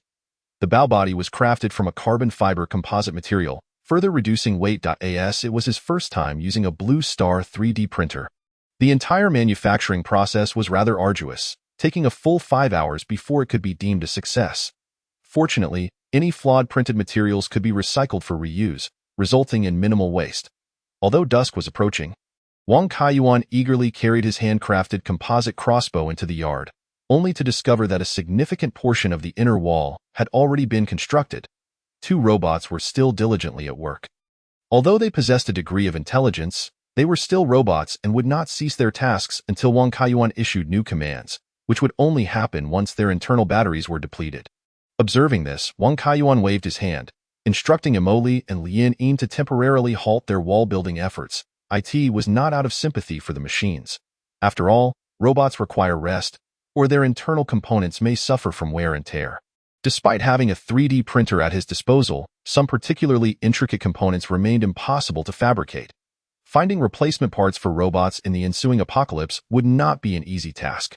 With a swift motion, Wang Kaiyuan pulled the trigger, instantly activating the composite crossbow in his grasp. The black crossbow bolt shot forth at an imperceptible speed, embedding itself in the trunk of a banyan tree in the yard, leaving only half of the shaft exposed. Wang Kaiyuan nodded in satisfaction. Although this was a lightweight composite crossbow, the materials sourced from Blue Star resulted in a quieter discharge with greater power, equivalent to that of a standard rifle bullet. Once equipped with a scope, he could achieve a one-shot kill on a mutant's head within 100 meters. Furthermore, by attaching an arrow box, it could hold an additional 15 bolts. In special circumstances, it could also be fitted with an electric motor on the handle, allowing for a rapid-fire capability of 16 arrows without manual cocking. With such a formidable weapon in hand, reliable protective gear was also necessary. While Jinbao offered bulletproof vests for purchase, they were of limited use against mutants. Bulletproof vests only shield vital upper body areas, and should a mutant get close enough to bite, one could easily find themselves joining their ranks. Thus, Wang Kaiyuan opted for an anti-explosion and anti-stab suit that covered all limbs, along with a full-coverage helmet. He then procured additional materials such as rebar and concrete, preparing to stockpile them in the yard for future contingencies. After his shopping spree, he had spent nearly 20,000 yuan, yet when Wang Kaiyuan opened his shopping cart to proceed to checkout, he received a chilling notification. The balance of your linked bank card account is insufficient. Please change your payment method. Chapter 11. Core Technology. It was then that Wang Kaiyuan recalled that his bank account on Earth held a mere 12,000 yuan. Following his recent expenditures on building materials and an excavator, he had already depleted 100,000 yuan. Now, with the addition of further items to his cart, the total exceeded his account balance. Reluctantly, he had to abandon his plans for stockpiling building materials and only ordered the urgently needed anti-stab suit, gloves, and helmet. However, the primary issue remained unresolved. His Earth account held less than 20,000 yuan, and he needed to devise a way to generate income. While Wang Kaiyuan could draw a salary from the company account, idly consuming resources was not his style. Moreover, the company's new project was on the verge of launch, necessitating funds.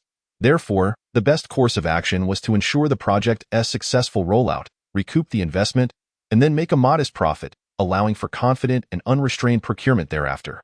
The upcoming project from Earth Kaiyuan Technology is an ARPG, action role-playing game, focused on narrative. Although the total investment is a mere 30 million, through Wang Kaiyuan's and his team's relentless efforts, the game's visuals, artistic style, narrative, and character development have reached perfection. Wang Kaiyuan even enlisted a few game streamers for private playtesting, receiving high praise in return. Yet, the game possesses a glaring flaw. Its duration is excessively short, with the main storyline spanning only 10 hours, and all side quests combined barely reaching 20 hours. The brevity of the plot is a common ailment of single-player games, as they cannot update their narratives periodically like online games or mobile games. Typically, a game with a narrative exceeding 50 hours is considered a major production. Consequently, many single-player games have incorporated a cycle design, requiring players to complete the game 2 or 3 times to trigger certain plot points. However, while this approach can extend gameplay duration, it may also lead to player fatigue with the content. In fact, most single-player gamers tend to avoid replaying after completing the main storyline. If a game is excessively short, it diminishes players' willingness to pay, as many cannot accept spending 100 or 200 yuan for merely 10 to 20 hours of gameplay. Thus, Wang Kaiyuan has been working overtime lately, devising ways to extend player engagement. Yet, as a startup company with only 20 employees, addressing this issue is particularly challenging.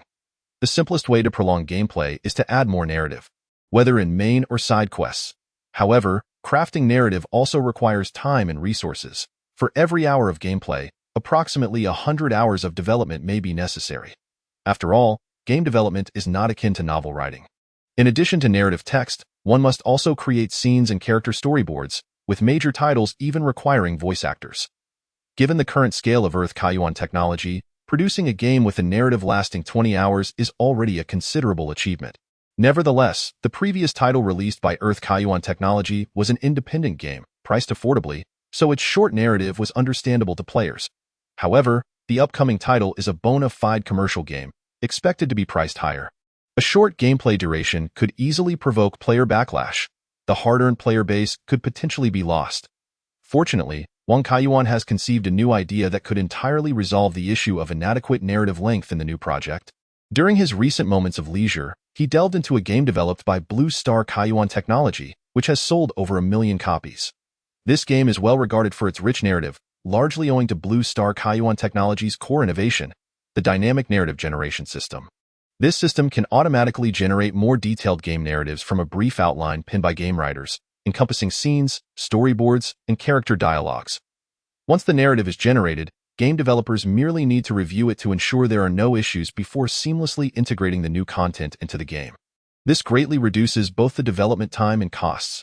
While AI-generated narratives may have certain limitations, such as lacking the imaginative depth of human writers and following a more formulaic structure, they are still highly suitable as side quests, significantly extending player engagement. Moreover, simple narratives generated by AI require minimal cognitive effort from players, yet provide ample enjoyment, rendering them more appealing. Additionally, AI-generated narratives will align with the overall style of the game, and character dialogues will remain consistent with their personalities, making it nearly indistinguishable to players that these narratives were crafted by artificial intelligence. While Blue Star's AI technology is indeed advanced, and many creators employ AI for scriptwriting or even filmmaking, the direct application of AI in game creation remains relatively rare. This is precisely why the Shueisha Group sought to forcibly acquire the shares Wang Kaiyuan held, as industry insiders are well aware of the immense value of this dynamic narrative system. Upon discovering this dynamic narrative generation system within the servers of Blue Star Kaiyuan Technology, Wang Kaiyuan immediately envisioned its potential application in his Earth project. However, the key to this system is artificial intelligence. Despite having downloaded the entire server code of Blue Star Kaiyuan Technology onto his personal computer, running the AI within it was no simple task. The reasoning is straightforward. The server of Blue Star Kaiyuan Technology comprises several high-performance computers, far surpassing the capabilities of Wang Kaiyuan's personal machine. It is akin to attempting to run a top-tier AAA game on a lightweight laptop equipped with integrated graphics. Whether it succeeds depends entirely on fortune.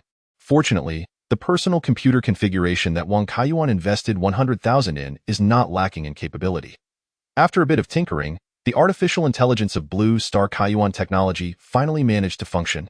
Displaying a series of notifications on the screen, detected changes in the operating environment, attempting to initiate warning. Current server performance is insufficient. It is recommended to change the startup environment. Available resources are scarce. The system will operate in low-power mode system booting, conducting access authentication. Visible biological information detected. Confirmed as Wang Kaiyuan, System Administrator. System boot complete. Please note that due to low power mode, some functional modules will be inoperative. Shortly thereafter, a pale blue bubble appeared on the computer screen, followed by a female voice emanating from the speakers. Good morning, boss. Is this your new home? Relieved by the successful operation of the artificial intelligence, Wang Kaiyuan felt a sense of ease. It seemed that he and Blue Star Wang Kaiyuan were indistinguishable in appearance, as even the artificial intelligence could not discern any differences. Thus, Wang Kaiyuan nodded and said, "The company unexpectedly experienced a power outage, and it appears that electricity will not return in the near future, so I have migrated your code to my personal computer. Additionally, I require your assistance with a few matters." The bubble on the screen shifted slightly, seemingly nodding in acknowledgement. It is said that the most advanced artificial intelligences in Blue Star can generate their own thoughts and, in conversation, may not even detect that their counterpart is not human. However, Blue Star Kaiyuan Technology is merely a small gaming company with just over 100 employees. Although it possesses some expertise in artificial intelligence, it is limited by resources and hardware. Thus, the artificial intelligence named Xingye before Wang Kaiyuan did not seem particularly advanced. And upon learning of the prolonged power outage at the company, it remained silent. Fortunately, Xingye was indeed an expert in gaming. After attentively listening to Wang Kaiyuan's requirements, it nodded and stated, "Generating game plots autonomously based on the outline is my forte. Although the code language you submitted for this game appears rather antiquated, the logical structure is akin to that of modern games. With a slight conversion, we can employ our dynamic plot system to generate the storyline. How long will the entire process take?" This was the question of utmost concern for Wang Kaiyuan, as according to the schedule, the new game from Earth Kaiyuan Technology was set to be released in less than a month. While hardware resources were limited at present, the game's code was quite simple, and the models were rudimentary. Creating scenes and rendering characters would not consume excessive resources. Therefore, generating 1 hour of game plot would approximately require 5 hours of computational time. After all, the 3D technology utilized in this game from Earth was exceedingly simplistic compared to the standards of Blue Star. Hence, even in low power mode, Xingye could effortlessly accomplish the tasks assigned by Wang Kaiyuan. Contemplating the situation, Wang Kaiyuan recalled that the company's documentation had already outlined numerous branching storylines for the game, albeit without sufficient time to integrate them into the game. Thus, he could directly hand over these outlines to Xingye for plot generation.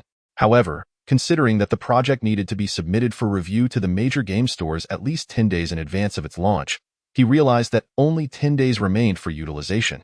10 days equate to 240 hours, allowing Xingye to generate 48 hours worth of game plot, added to the original 20 hours, culminating in a total of 68 hours of narrative time, which should suffice. Without further ado, Wang Kaiyuan meticulously determined the specific tasks for Xingye. By the time Xingye began to generate the plot, the sky outside had already begun to lighten. Glancing at the time, Wang Kaiyuan was surprised to discover that it was already 6 a.m. He had unknowingly pulled an all-nighter once again, he inwardly reminded himself. This is an apocalyptic era, and health is of paramount importance. Should he fall ill from lack of sleep, finding a reliable doctor would be no easy feat. Fortunately, the project's challenges had been resolved, and just as Wang Kaiyuan prepared to take a shower and catch up on some sleep, a notification popped up from his holographic projector. There are strangers ringing the doorbell at the villa. Chapter 12. The unexpected visitors. Wang Kaiyuan immediately accessed the monitoring footage at the door, revealing two young men standing at the entrance. Judging by their appearance and attire, they appear to be university students. Naturally, upon encountering strangers, Wang Kaiyuan was disinclined to engage with them. Although the apocalypse had only recently begun and societal order had yet to collapse, one must always be cautious. Who knows what intentions these two might harbor? Nevertheless, Wang Kaiyuan activated the intercom system to ascertain their purpose for being here. He then heard a shorter male voice say, "Dayu, we've knocked for quite some time with no response. It seems this villa is unoccupied." The other young man, named Dayu, nodded in agreement, murmuring, "Deng Jie sent us out to search for food. We cannot return empty-handed. What if we scale the wall and see if there is anything worth taking?"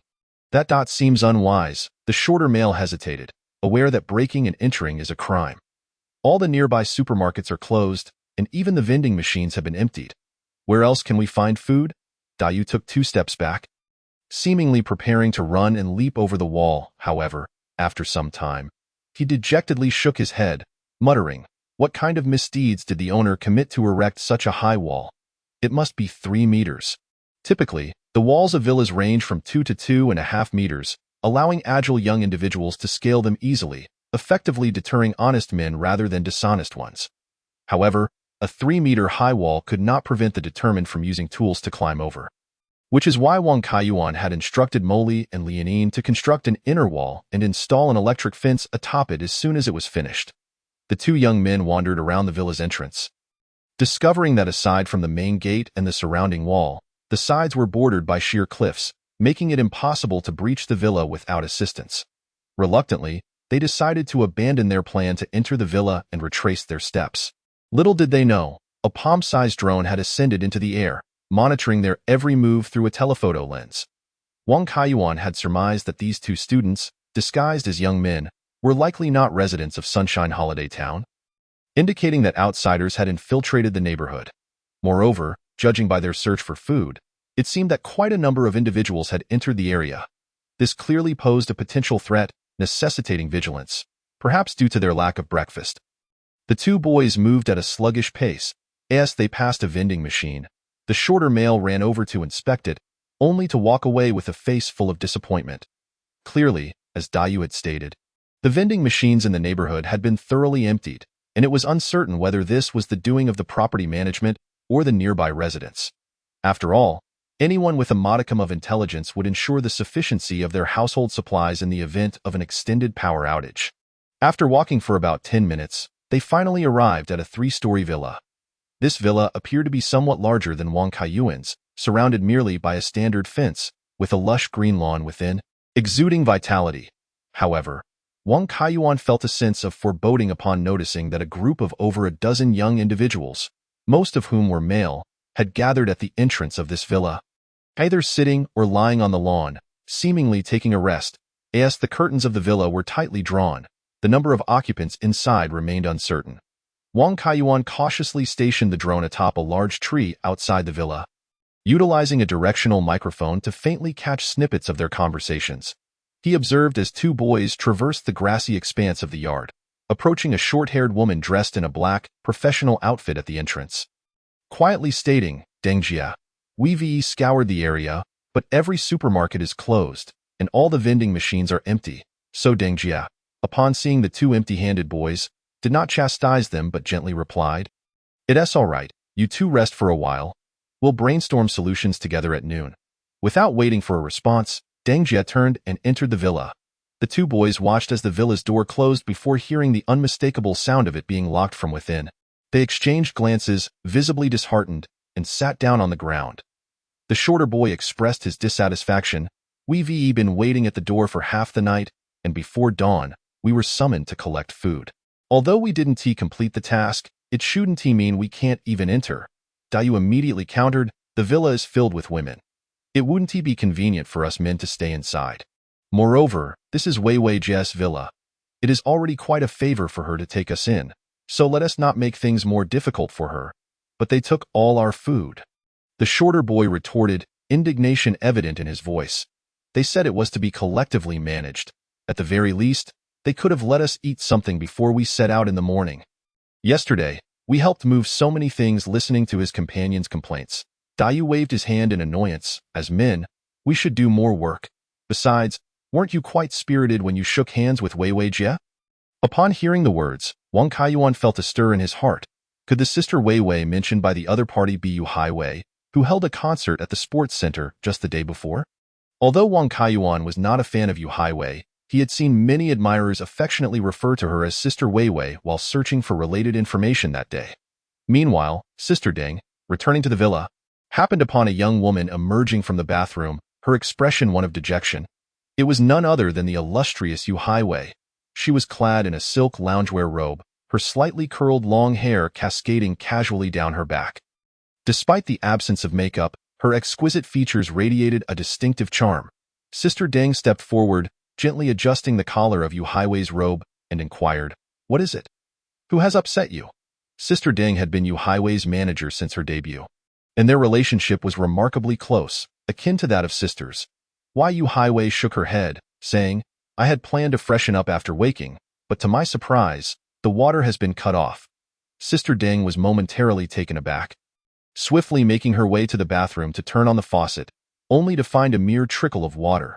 She hurriedly activated the holographic projector to call the property management, and after a brief exchange, she frowned and said, "The property management informed me that the entire community had its water supply cut off since midnight yesterday, likely due to a power outage disrupting the water supply. This is quite troublesome.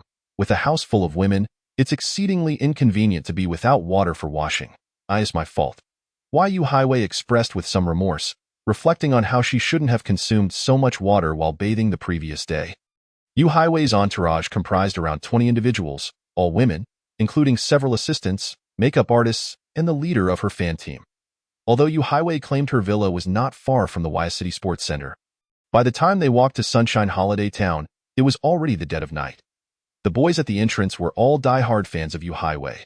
Just as Yu Haiwei and her group exited through the back door of the sports center, Tong Dayo, who was resting nearby, recognized her at a glance and rushed over for an autograph. Yu Haiwei's team was initially troubled by a pile of luggage, as a major star's concert entailed numerous outfits. Unable to use a vehicle, Yu Haiwei was reluctant to abandon the luggage. Thus, Sister Deng had a moment of inspiration and called upon the dozen or so fans they encountered to assist in carrying the bags. Yu Haiwei, being kind-hearted, learned that these fans had come from afar and had nowhere to go, so she invited them to stay temporarily at the villa. However, Sister Deng, citing the limited space of the villa and the fact that it was an all-female environment, suggested that the boys camp on the lawn outside the villa, as the villa had been largely unoccupied. Yu Haiwei only visited for vacations, and there was not a grain of rice in the house. Consequently, Sister Deng confiscated the food the boys had brought, claiming it needed to be stored and distributed collectively. Yu Haiwei's team, comprised entirely of women, had worked tirelessly throughout the day and walked several kilometers. So upon finally reaching a place to rest, they naturally wished to freshen up. Unfortunately, they exhausted the already dwindling water supply of the community. In truth, when the power outage first occurred, the property management had notified residents to conserve water. However, Yu Haiwei had been at the sports center at the time and had missed the notice, Sister Ding shook her head helplessly and said, "The supermarkets in the community are already closed. I will have the fans at the entrance check outside the community for food and drinking water." Yu Highway had seen many fans and had always been well loved, so she did not find anything amiss in Sister Ding's actions. She nodded and was about to go get something to eat when, suddenly, a bedroom door on the second floor was forcefully pushed open, and an anxious voice called out, "Sister Ding, it seems something is wrong with Xiaowen. Is Xiaowen's condition worsening?" Yu Highway immediately inquired, for Xiaowen was her makeup artist, who had been running a fever since the night of the power outage and had been resting in the upstairs bedroom since arriving at the villa the previous day. As soon as she finished speaking, a figure emerged behind the girl from the second floor. Xiaowen herself, the makeup artist. Chapter 13. What to do if bitten? Xiaowen stepped out of her room but halted abruptly.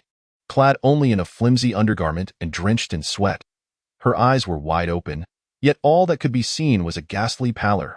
The girl beside her remarked, "I just woke up and saw Xiaowen standing in the room." When I asked if she felt unwell, she didn't respond, and her gaze was quite peculiar. However, before she could finish, the previously dazed Xiaowen suddenly lunged forward, grabbing hold of the girl, perhaps having noticed Xiaowen's abnormal demeanor. The girl reacted swiftly, pushing Xiaowen away with a forceful shove and turning to flee towards the stairs. Yet, in her haste, she slipped and fell to the ground.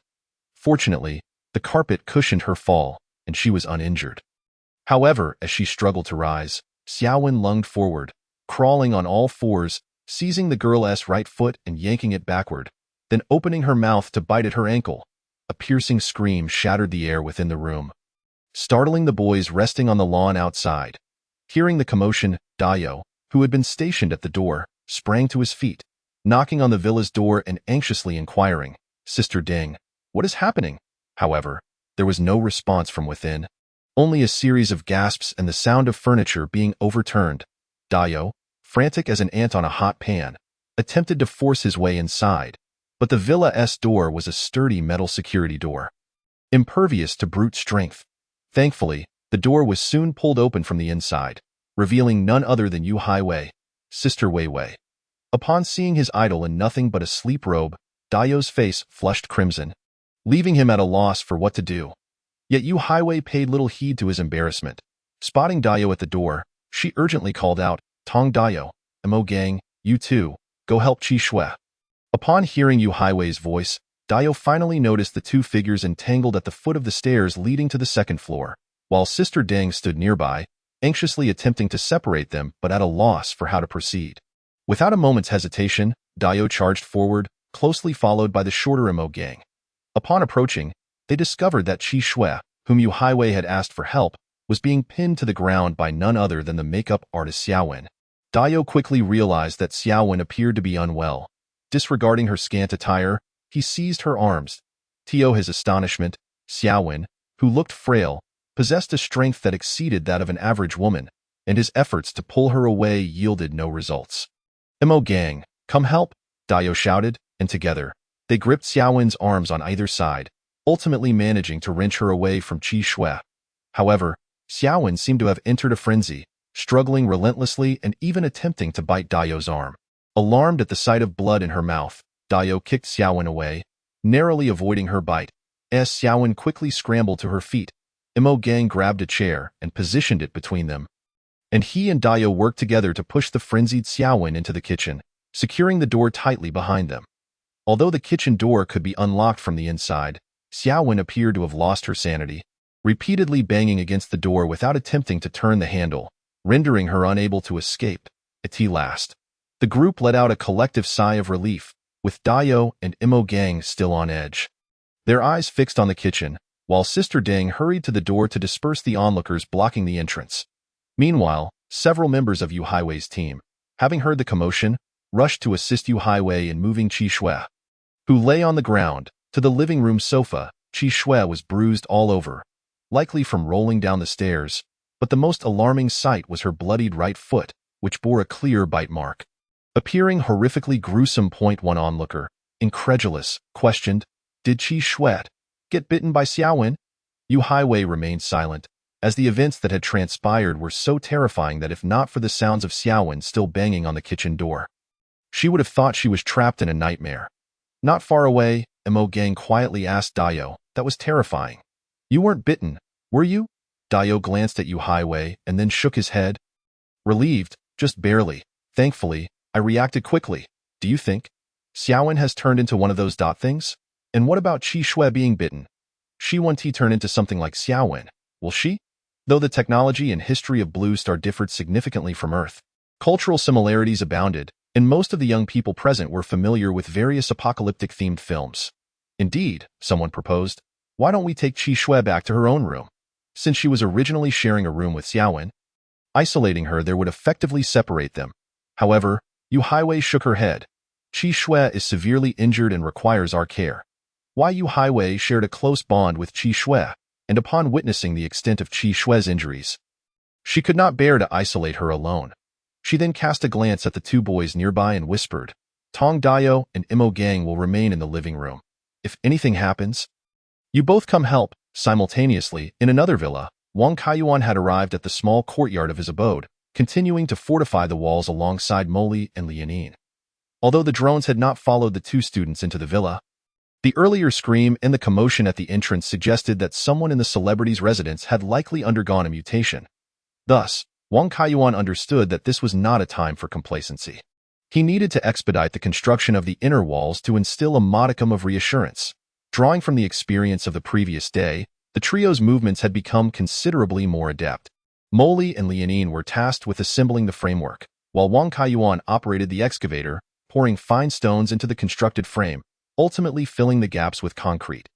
All three donned deep blue construction uniforms and yellow hard hats, transforming the villa's modest courtyard into a scene reminiscent of a construction site found on Earth, littered with various building materials. Around midday, the inner walls were finally completed. Seizing the opportunity while pouring concrete, they erected an electrified mesh atop the walls. This mesh utilized a popular tension netting system, remaining uncharged under normal conditions, thus posing no threat to birds that might perch upon it. Only when someone attempted to climb or pull at the net would it emit a momentary high-voltage shock, theoretically inflicting minimal harm to the human body. After all, the only version available for purchase on the Jinbao platform was a civilian one. The high-voltage, lethal nets depicted in films were certainly not for sale online. Nevertheless, with an outer wall standing 3 meters tall and 1 meter thick, complemented by the electrified mesh, Wang Kaiyuan felt a newfound confidence regarding the impending crisis. Despite feeling utterly fatigued, Wang Kaiyuan dared not rest. He made his way to the study on the second floor, accepting a cup of coffee from Moli, who had changed into a maid's outfit, while simultaneously accessing social media through a holographic projector to gauge the situation outside. To his surprise, the top trending topic on the Blue Star home platform was, What to Do If Bitten?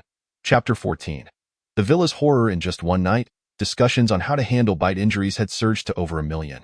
Moreover, Wang Kaiyuan noted that the frequency of updates on internet social platforms had significantly decreased compared to the previous day, indicating that a considerable number of individuals were now unable to access the internet. This suggested that the actual number of bite victims could very well be in the tens of millions. Only mutated humans would bite, thus the number of zombies could potentially be even greater. The Blue Star Alliance also issued an urgent announcement, instructing residents to isolate any frenzied, biting patients in separate rooms. If bitten, immediate disinfection and medical attention were required. However, the Alliance lacked effective solutions for the growing number of deranged patients. After all, Blue Star had enjoyed peace for a long time, and the armed forces in major cities consisted solely of local security departments, which could manage petty crimes but were at a loss in the face of such a large-scale violent incident. Although the capitals of various districts retained some military presence, it was largely symbolic, with few personnel. After all, they had been at peace for over a century.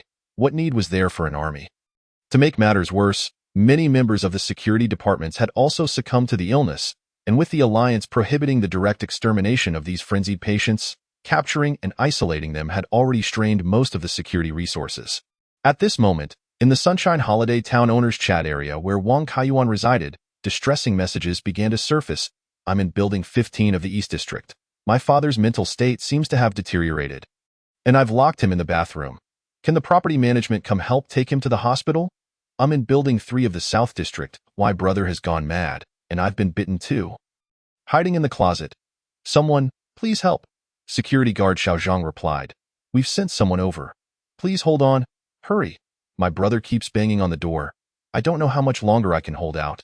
No, brother, don't come near.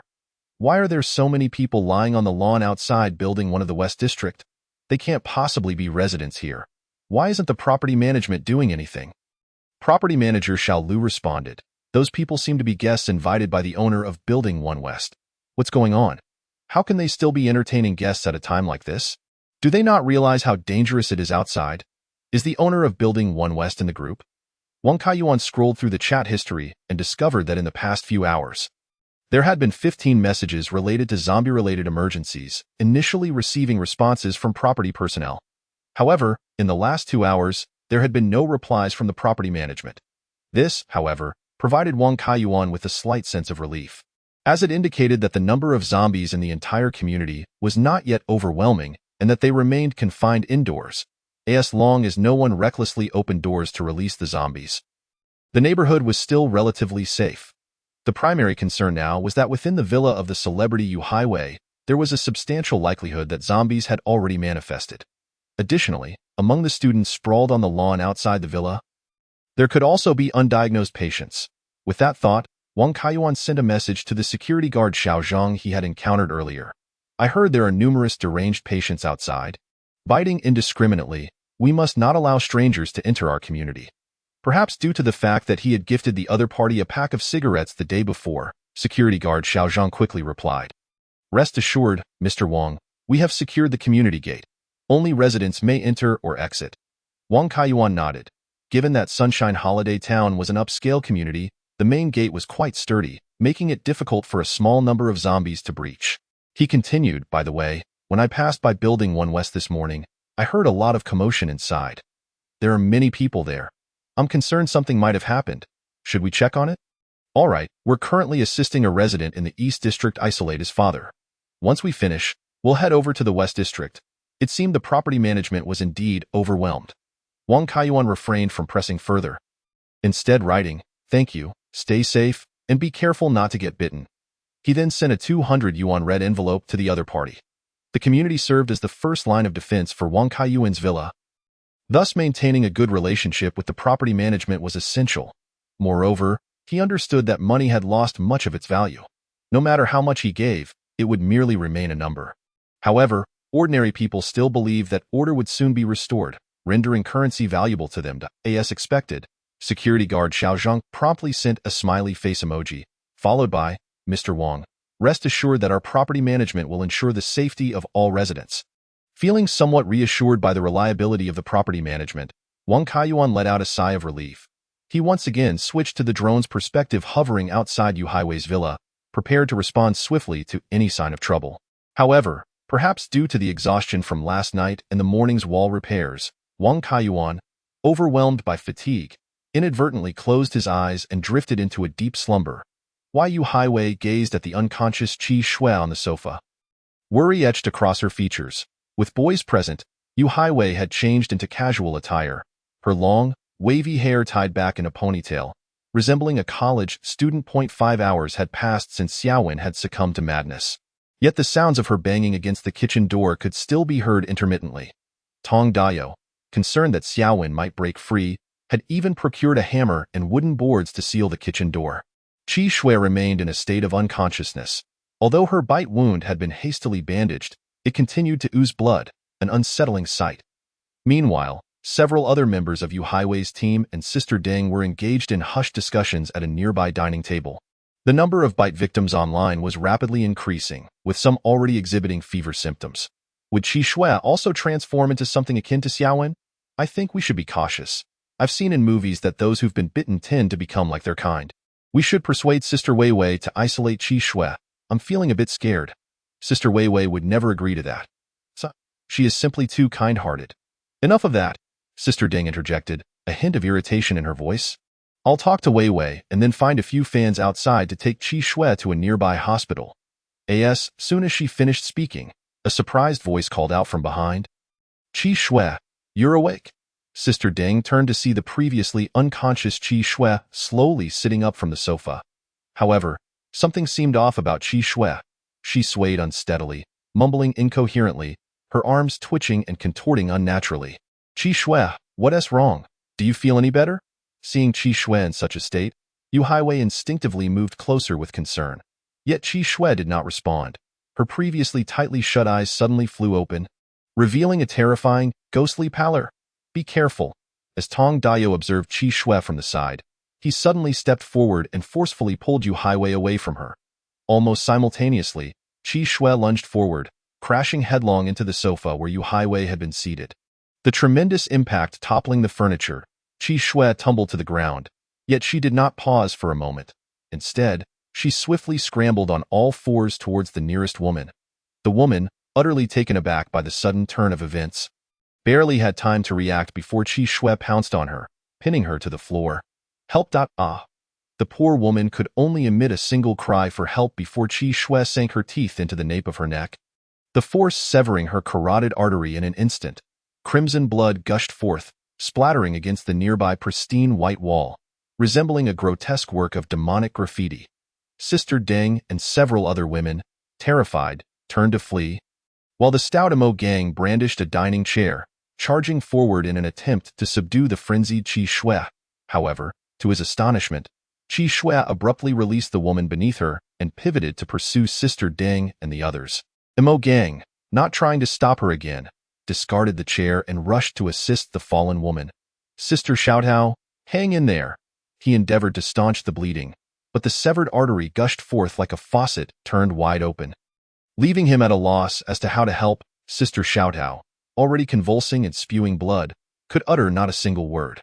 She trembled a few times before falling still, though Emo gang was not well acquainted with her. Witnessing someone he recognized perish before his eyes inflicted a profound trauma upon his youthful spirit. At that moment, several more shrieks echoed from the living room, revealing that Qi Shui had swiftly ensnared another woman. Emo gang's eyes widened in horror. He seized the dining chair once more, intent on rushing to her aid, but then he felt a disturbance at his feet. Looking down, he was astonished to see Sister Xiaotao, who had just ceased to breathe. Rising once more, Sister Xiaotao, are you all right? Before Emo gang could finish his sentence, he noticed her eyes, now wide open and devoid of colored, ding-dong. A visitor has arrived. At that moment, the doorbell rang unexpectedly, yet the panicked individuals within the living room were utterly oblivious to its sound. Leaving the security guard, Xiao Zhang, somewhat anxious, he had come at Wang Kaiyuan's behest to investigate Yu Hiwei's villa, but was taken aback to hear shrieks emanating from within as he approached the entrance. The few young students stationed at the door were equally tense. Having heard the commotion inside, they stood frozen, recalling how serene the villa had been just moments before, knowing that a major celebrity resided there. Xiao Zhang did not dare delay. He promptly produced the property management access card and swiped it across the door lock. Since Yu Hiwei did not reside there full-time, the property management had been given a copy of the access card to facilitate occasional cleaning. However, when the door swung open, he was met with the sight of a young man dragging the celebrity Yu Hiwei out of the villa. Chapter 15. The arrival of the apocalypse. Sister Deng followed closely behind Tong Dayo and Yu Hiwei as they exited. The moment she stepped outside, she swiftly turned and locked the security door with a decisive motion.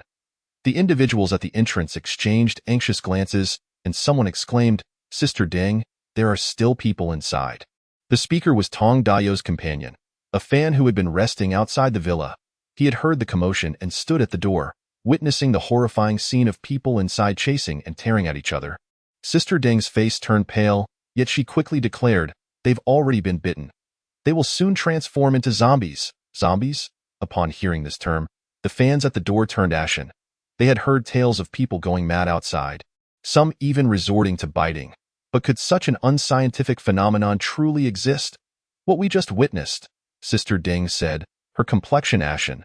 Those who are bitten will soon succumb to madness and continue to bite others. It mirrors the zombies depicted in films.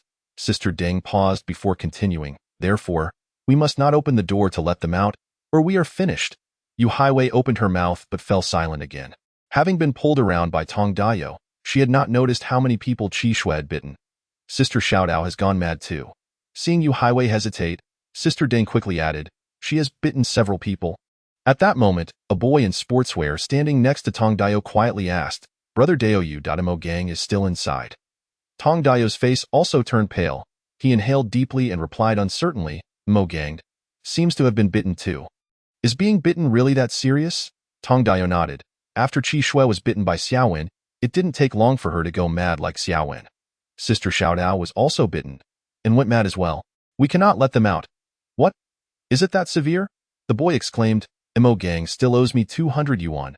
Nearby, security guard Xiao Zhang, having overheard Sister Ding and Tong Dao, inquired, Are you saying that those who are bitten will soon go mad and then become zombies? Sister Ding nodded. One was bitten on the foot and took longer to go mad. Another was bitten on the neck and went mad immediately. As if to corroborate Sister Ding's words. The earlier cries for help that had faintly echoed from behind the door had now ceased, replaced by a chorus of growls and the incessant sound of banging against the door. The crowd collectively swallowed hard. It seemed the situation inside the villa was dire indeed. This is bad. Security guard Xiao Zhang said anxiously. This morning, several homeowners reported that someone at home had gone mad. After we rescued those homeowners, we temporarily housed them in the property management staff dormitory. Several among them have already been bitten. No, I must hurry back to check, Xiao Zhang declared urgently. Can a few of you come help? Sister Ding and Tong Dao exchanged glances and nodded in agreement. The villa was no longer a safe haven, but there were many vacant houses in the community. If they could establish a good relationship with the property management, perhaps they could arrange for accommodations. Moreover, the remaining group mostly consisted of boys, and they could look out for each other in case of danger. The group then followed security guard Xiao Zhang towards the property management staff dormitory in the southern part of the community. However, unbeknownst to Tong Dao and the others, just 5 minutes after they left, the door of Yu Highway's villa was violently yanked open from the inside. Mo Gang appeared at the villa's entrance. His face a mask of rage, bloodied and disheveled, with his sweatshirt nearly torn to shreds. The bite marks on his exposed skin oozed blood, perhaps due to the non-fatal nature of his wounds. Mo Gang still retained a semblance of lucidity. However, within mere seconds, his eyes began to glaze over, the last vestiges of clarity fading away. He inhaled sharply, as if catching a whiff of someone's lingering perfume in the air. And then he began to walk southward. Initially, due to the multiple bites, Mo Gang's pace was slow and uneven, but moments later, he moved with surprising agility, transitioning from a walk to a light jog. This unknown virus not only transformed humans into zombies, but also appeared to repair their bodies to some extent, endowing them with greater strength and speed, as well as heightened senses of hearing and smell. Shortly after Mo Gang left the villa, several bloodied women emerged from the doorway, with Qi Shui leading the pack. Following her were all members of Yu Highway's team. These women seemed to have entirely lost their sanity. After lingering at the villa entrance for a moment, they dispersed, wandering off in different directions. Similar scenes were unfolding concurrently throughout Blue Star. The initial outbreak of the zombie crisis concentrated at the hospital, which housed a large number of feverish patients. This unknown virus appeared to be continually evolving. Initially, feverish patients merely experienced weakness, but within hours, they could lose consciousness. Even conventional medical interventions, such as antiviral medications and antibiotics, could not reduce their fever. After a period of time, these patients would completely lose all signs of life. Yet, to the astonishment of doctors, those without a heartbeat or pulse did not perish immediately. Instead, they could stand and move about. In the initial moments of reanimation, the deceased displayed little aggression.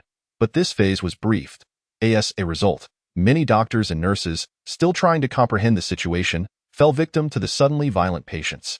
These patients exhibited an insatiable thirst for human flesh and, like beasts, possessed an instinct to attack, knowing to incapacitate their victims swiftly by biting into their throats. Once a victim succumbed to their wounds, they would transform into a new zombie within minutes. If a person was bitten by a zombie but managed to escape, and the wound was not fatal, they would soon develop fever symptoms. Much like Qi Shui after being bitten by Xiaowen, the speed of transformation into a zombie varied depending on the bite location. For instance, Qi Shui was bitten on the ankle and took 5 hours to become a zombie. Although Mo Gang did not suffer any fatal injuries, he was bitten in multiple places by zombies, with the wounds concentrated on his upper body. Thus, when he finally managed to open the door of Yu Highway's villa with his fading consciousness, he quickly succumbed to the transformation into a zombie. Regrettably, at this moment, the vast majority of the inhabitants of Blue Star were largely ignorant of the nature of the zombie virus. While many recognized the necessity of isolation upon being bitten, Even more chose to conceal the fact of being bitten by transformed relatives or friends in order to avoid quarantine. This led to an alarming increase in the number of zombies appearing in densely populated areas. With their numbers rising exponentially, it was not until hordes of zombies began to pour out from hospitals, schools, and even residential buildings that the arrival of the apocalypse became irreversible. Chapter 16. Objective. Sanctuary. When Wang Kaiyuan awoke, the sky had already darkened. He glanced at the time with a sense of regret, feeling profoundly dissatisfied with his lack of vigilance. What if zombies had come knocking while he was asleep? With this thought, he hastily opened the drone's feed, only to find it had automatically returned due to a lack of commands. When he maneuvered the drone back over Yu Haiwei's villa, he discovered it was deserted. Gazing at the empty lawn and the villa with its doors wide open, unease grew within him. He sent another message to the security guard, Xiao Zhang, but it fell into silence, receiving no reply. Left with no choice, Wang Kaiyuan ascended to the rooftop terrace, hoping to discern any signs of activity. To his surprise, upon arriving at the terrace, he caught sight of a group of people appearing at the end of the road south of the villa. Slowly making their way toward him, startled, he quickly crouched behind the terrace railing and cautiously took out a pair of binoculars to get a better look. He soon realized that one of the tall figures leading the group was the unfamiliar man who had appeared outside the villa that morning. Wang Kaiyuan tightened his grip on the compound crossbow in his hand. Although the distance was considerable, he could still hit the target with the aid of a high-powered scope. However, it was clear those individuals were normal humans, which made him hesitate. Ultimately, he decided to ignore them, hoping they would retreat upon realizing the difficulty of their endeavor. With high walls and electric fencing for protection, there was no way they could gain entry. Meanwhile, a panting Tong Dayo looked at the equally exhausted Yu Haiwei beside him, feeling a profound sense of frustration. Earlier in the afternoon, they had followed security guard Xiao Zhang to the property staff dormitory, where it became apparent that 3 of the residents who had been relocated there just hours ago had already transformed into zombies. Fortunately, the property management had adhered to the guidelines issued by the Alliance, assigning separate rooms for isolation, so these 3 individuals had not yet harmed anyone and were confined within their rooms. With the assistance of Tong Dayo and others, security guard Xiao Zhang had put considerable effort into controlling the 3 residents using tools like a riot shield. At this point, everyone understood that being bitten by a zombie could very well lead to becoming one of them, making the capture of zombies a much more cautious endeavor. However, the question of how to deal with the 3 residents who had already turned into zombies became a dilemma. While movies often depicted that once humans became zombies, they could never revert to their former selves, what if there existed an antidote in reality? Furthermore, the Alliance had not issued any orders permitting the indiscriminate killing of zombies. So security guard Xiao Zhang could only relocate the 3 residents to a warehouse, planning to find an opportunity to take them to a hospital.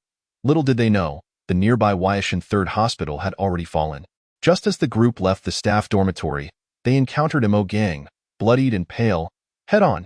In the narrow encounter, no one anticipated Mo Gang's presence, and in an instant, he seized one person and viciously bit through their throat. By sheer coincidence, the unfortunate individual was the same young man who had borrowed 200 yuan from Mo Gang for sportswear. With a single lethal strike, the young man was dead within a minute, only to rise again and join Mo Gang in attacking Tong Dayo and the others. To make matters worse, amidst the chaos, the 3 previously subdued zombies managed to break free from their restraints and began biting at the nearby fans. Fortunately, Tong Dayo reacted swiftly, and with his towering stature, he managed to lead Yu Haiwei and a few others to escape. In their panic, they unwittingly returned to Yu Haiwei's villa, and upon seeing the open door, they were filled with both shock and exhaustion, uncertain of what to do next. Tong Dayo, summoning his courage, ventured into the villa to investigate, only to find the living room walls and floor were splattered with blood. The culprit, Xiao Wan, was trapped in the kitchen, banging against the door, making it clear that they could not stay there any longer. The only silver lining was that the food previously collected by Sister Deng was still there. Despite being splattered with blood, it could still be consumed after removing the packaging, ensuring that the remaining few would not go hungry. After a hasty rest, darkness fell once more. Tong Dayo and Sister Deng counted the remaining members of their group, realizing that from the original 30-plus individuals, only 12 remained. The remaining 20 had either scattered or had been bitten to death, transforming into zombies. This meant the community was now rife with danger. Sister Deng suggested they leave the community, but the exit was to the south, the very direction from which they had just fled. Returning that way could very well lead them back to Imo Gang and his companions. At that moment, Tong Dayo suddenly recalled a deserted villa he had come across earlier that morning while searching the community. This villa was not only spacious but also boasted walls at least 3 meters high, making it appear very secure. Although he was unaware of the villa's owner, he thought that under the circumstances, a temporary borrowing would likely be forgiven. Thus, under Tong Dayo's lead, the group quickly arrived at Building 13 in the Southern District, which was Wang Kaiyuan's sanctuary. "Look, this is the villa. Its walls are high and thick. Those zombies definitely can't get in," Tong Dayo exclaimed with excitement, pointing at the villa's walls as if it already belonged to him. If he could successfully claim this villa, surely Sister Wei Wei would view him in a new light. Tong Dayo mused. However, it was likely that the owner of such a villa would not be easy to deal with. Yu Haiwei, on the other hand, had a discerning eye. Although this villa was similar in size to hers, it was surrounded by water on 3 sides, offering the most expansive view in the entire community, which undoubtedly meant it was far more valuable than her own. Under the circumstances, they had no choice but to borrow it temporarily. The owner would surely understand. As Tong Dayo approached the door and gently pressed the doorbell, a lengthy silence ensued, indicating that the owner was indeed not home. In an attempt to impress Yu Haiwei, Tong Dayo volunteered to climb the wall, taking a ladder handed to him by one of the boys. This ladder, salvaged from Yu Haiwei's villa, was specifically intended for tackling the 3-meter-high wall. With 2 boys steadying the ladder, Tong Dayo climbed up without hesitation. The ladder extended beyond 2 meters, and given Tong Dayo's height, scaling the wall was not particularly challenging. As he reached for a suitable handhold to pull himself over, he unexpectedly grasped a thin wire that resembled steel. In the dim light, he failed to notice the additional barbed wire that had been affixed to the top of the wall. Instinctively pulling on the wire, he felt a sharp pain in his palm, followed by a tingling sensation that rendered half of his body numb. Tong Dayo attempted to cry out for help but could produce no sound. Falling straight down from the wall. Chapter 17. An unexpected gain. Dayo, are you all right? The 2 boys beneath the ladder gasped in alarm, reaching out to catch Tong Dayo. Otherwise, such a fall could have been fatal.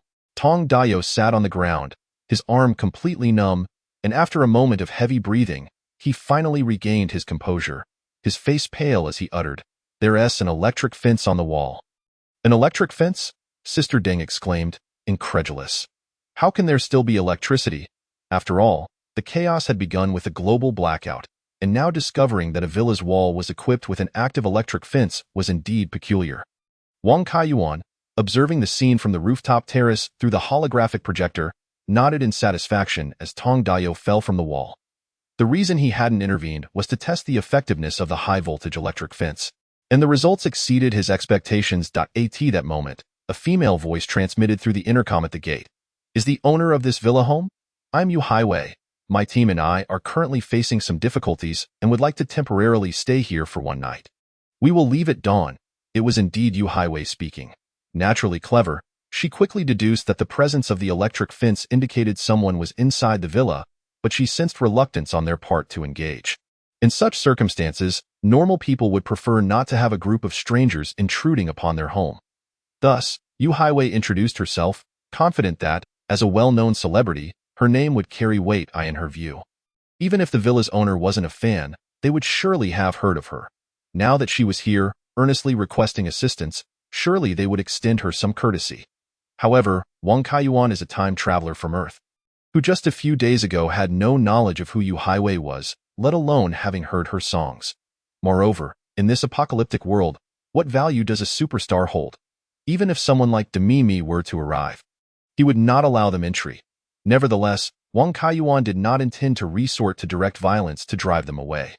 With a few deft operations on the holographic projection screen, an ominous alarm blared from outside the surrounding wall. Yu Haiwei and her companions were taken aback, believing that Tong Dayo's earlier actions had triggered the villa's alarm system, and they anxiously glanced around. As the sound intensified, it seemed that it wouldn't be long before nearby zombies would be drawn to it. Wang Kaiyuan's villa was situated by the sea, with cliffs flanking both sides of the road. The group understood that if they remained here, they would have no escape from the approaching zombies and reluctantly began to retrace their steps, soon disappearing into the night. Once they had all departed, Wang Kaiyuan silenced the alarm on the surrounding wall. Although he had kept the alarm at a low volume, it might still attract zombies. However, before he could leave the rooftop, he suddenly noticed a figure appear on the path at the entrance. Initially thinking it was the same group returning, he soon realized that the figure was staggering. Clearly not a normal person. A zombie had indeed appeared. After all, they are highly sensitive to sound and scent. This particular zombie had likely followed the scent of Yu Highway and her group before moving towards the villa upon hearing the alarm. Fortunately, it was a solitary zombie, posing no threat to the villa. A thought crossed Wang Kaiyuan's mind as he picked up his pre-prepared compound crossbow, gently knocking an arrow, and using a high magnification scope. He aimed at the zombie's head. In his line of sight was a young woman, once a woman, whose neck bore a gruesome bite mark, alongside her blood-soaked attire and pallid complexion, rendering her a truly terrifying sight. Drawing upon his experiences and dreams, Wang Kaiyuan knew these individuals were essentially dead and could never revert to humanity. The best course of action was to grant them eternal rest. He took a deep breath, striving to calm his racing heart, and gently squeezed the trigger. A soft sound echoed in his ears, and before he could fully process it, the female zombie in his scope collapsed lifelessly. The arrow from the compound crossbow flew at nearly 100 meters per second, and with only 50 to 60 meters separating him from the female zombie, combined with his elevated position, he struck her almost instantaneously. The bolt penetrated her forehead, emerging from the back of her skull. Yet it did not exit entirely but became lodged within her cranium. While its actual power may not have equaled that of a bullet, it nonetheless obliterated the female zombie's brain, ensuring she would never rise again. This outcome filled Wang Kaiyuan with a sense of pride. He had not anticipated such an effortless headshot in his first real combat experience. It seemed he possessed a modicum of talent after all. Although the female zombie lay motionless in the center of the road just before the villa, Wang Kaiyuan had no intention of disposing of her. He hoped that this decapitated zombie would serve as a warning to the surrounding neighbors, dissuading them from approaching the villa. Wang Kaiyuan lingered on the rooftop for over 10 minutes, confirming that no one and no zombies were in sight before ordering Li Yanyin, who had been guarding the entrance, to retrieve the ladder from outside the wall. The earlier alarm had startled Yu Highway and her group into a frantic escape, leaving no time to take the ladder with them, and leaving it outside posed a potential risk. However, to his surprise, Li Yanyin returned not only with the ladder but also with another item. Whose holographic projector is this? Wang Kaiyuan mused, examining the pair of metallic rings in his hand, pondering that it must have been inadvertently left behind by that group. The robot was honest, but Wang Kaiyuan had no intention of returning this item to its rightful owner. Yet, personal electronic devices typically have biometric locks, rendering them useless to anyone who finds them. Just as he was about to discard it into the sea, he noticed that its surface temperature was significantly elevated, as if it were running a large program. Curiously, he placed the found holographic projector on his ear and immediately realized it was in recording mode. Normally, a holographic projector emits a distinct glow while recording, serving as a warning to prevent surreptitious filming. However, this particular projector seemed modified, lacking any obvious indicators even while in recording mode. Consequently, it was not locked and remained operable by anyone. Driven by curiosity, Wang Kaiyuan transferred all the recorded videos from the holographic projector to his computer, soon discovering some intriguing content. The latest video featured the wearer from a first-person perspective, showing him climbing a ladder and attempting to scale the wall, only to be struck by an electric fence and tumble down. It was then that Wang Kaiyuan realized this holographic projector belonged to the tall male, likely named Tong Dayo, as inferred from the surrounding individual's dialogue. Although Tong Dayo was caught by his companions during his fall, the violent impact caused the holographic projector hanging from his ear to drop to the ground. Given that he had been stunned by the electric shock, he likely had no awareness of the lost device.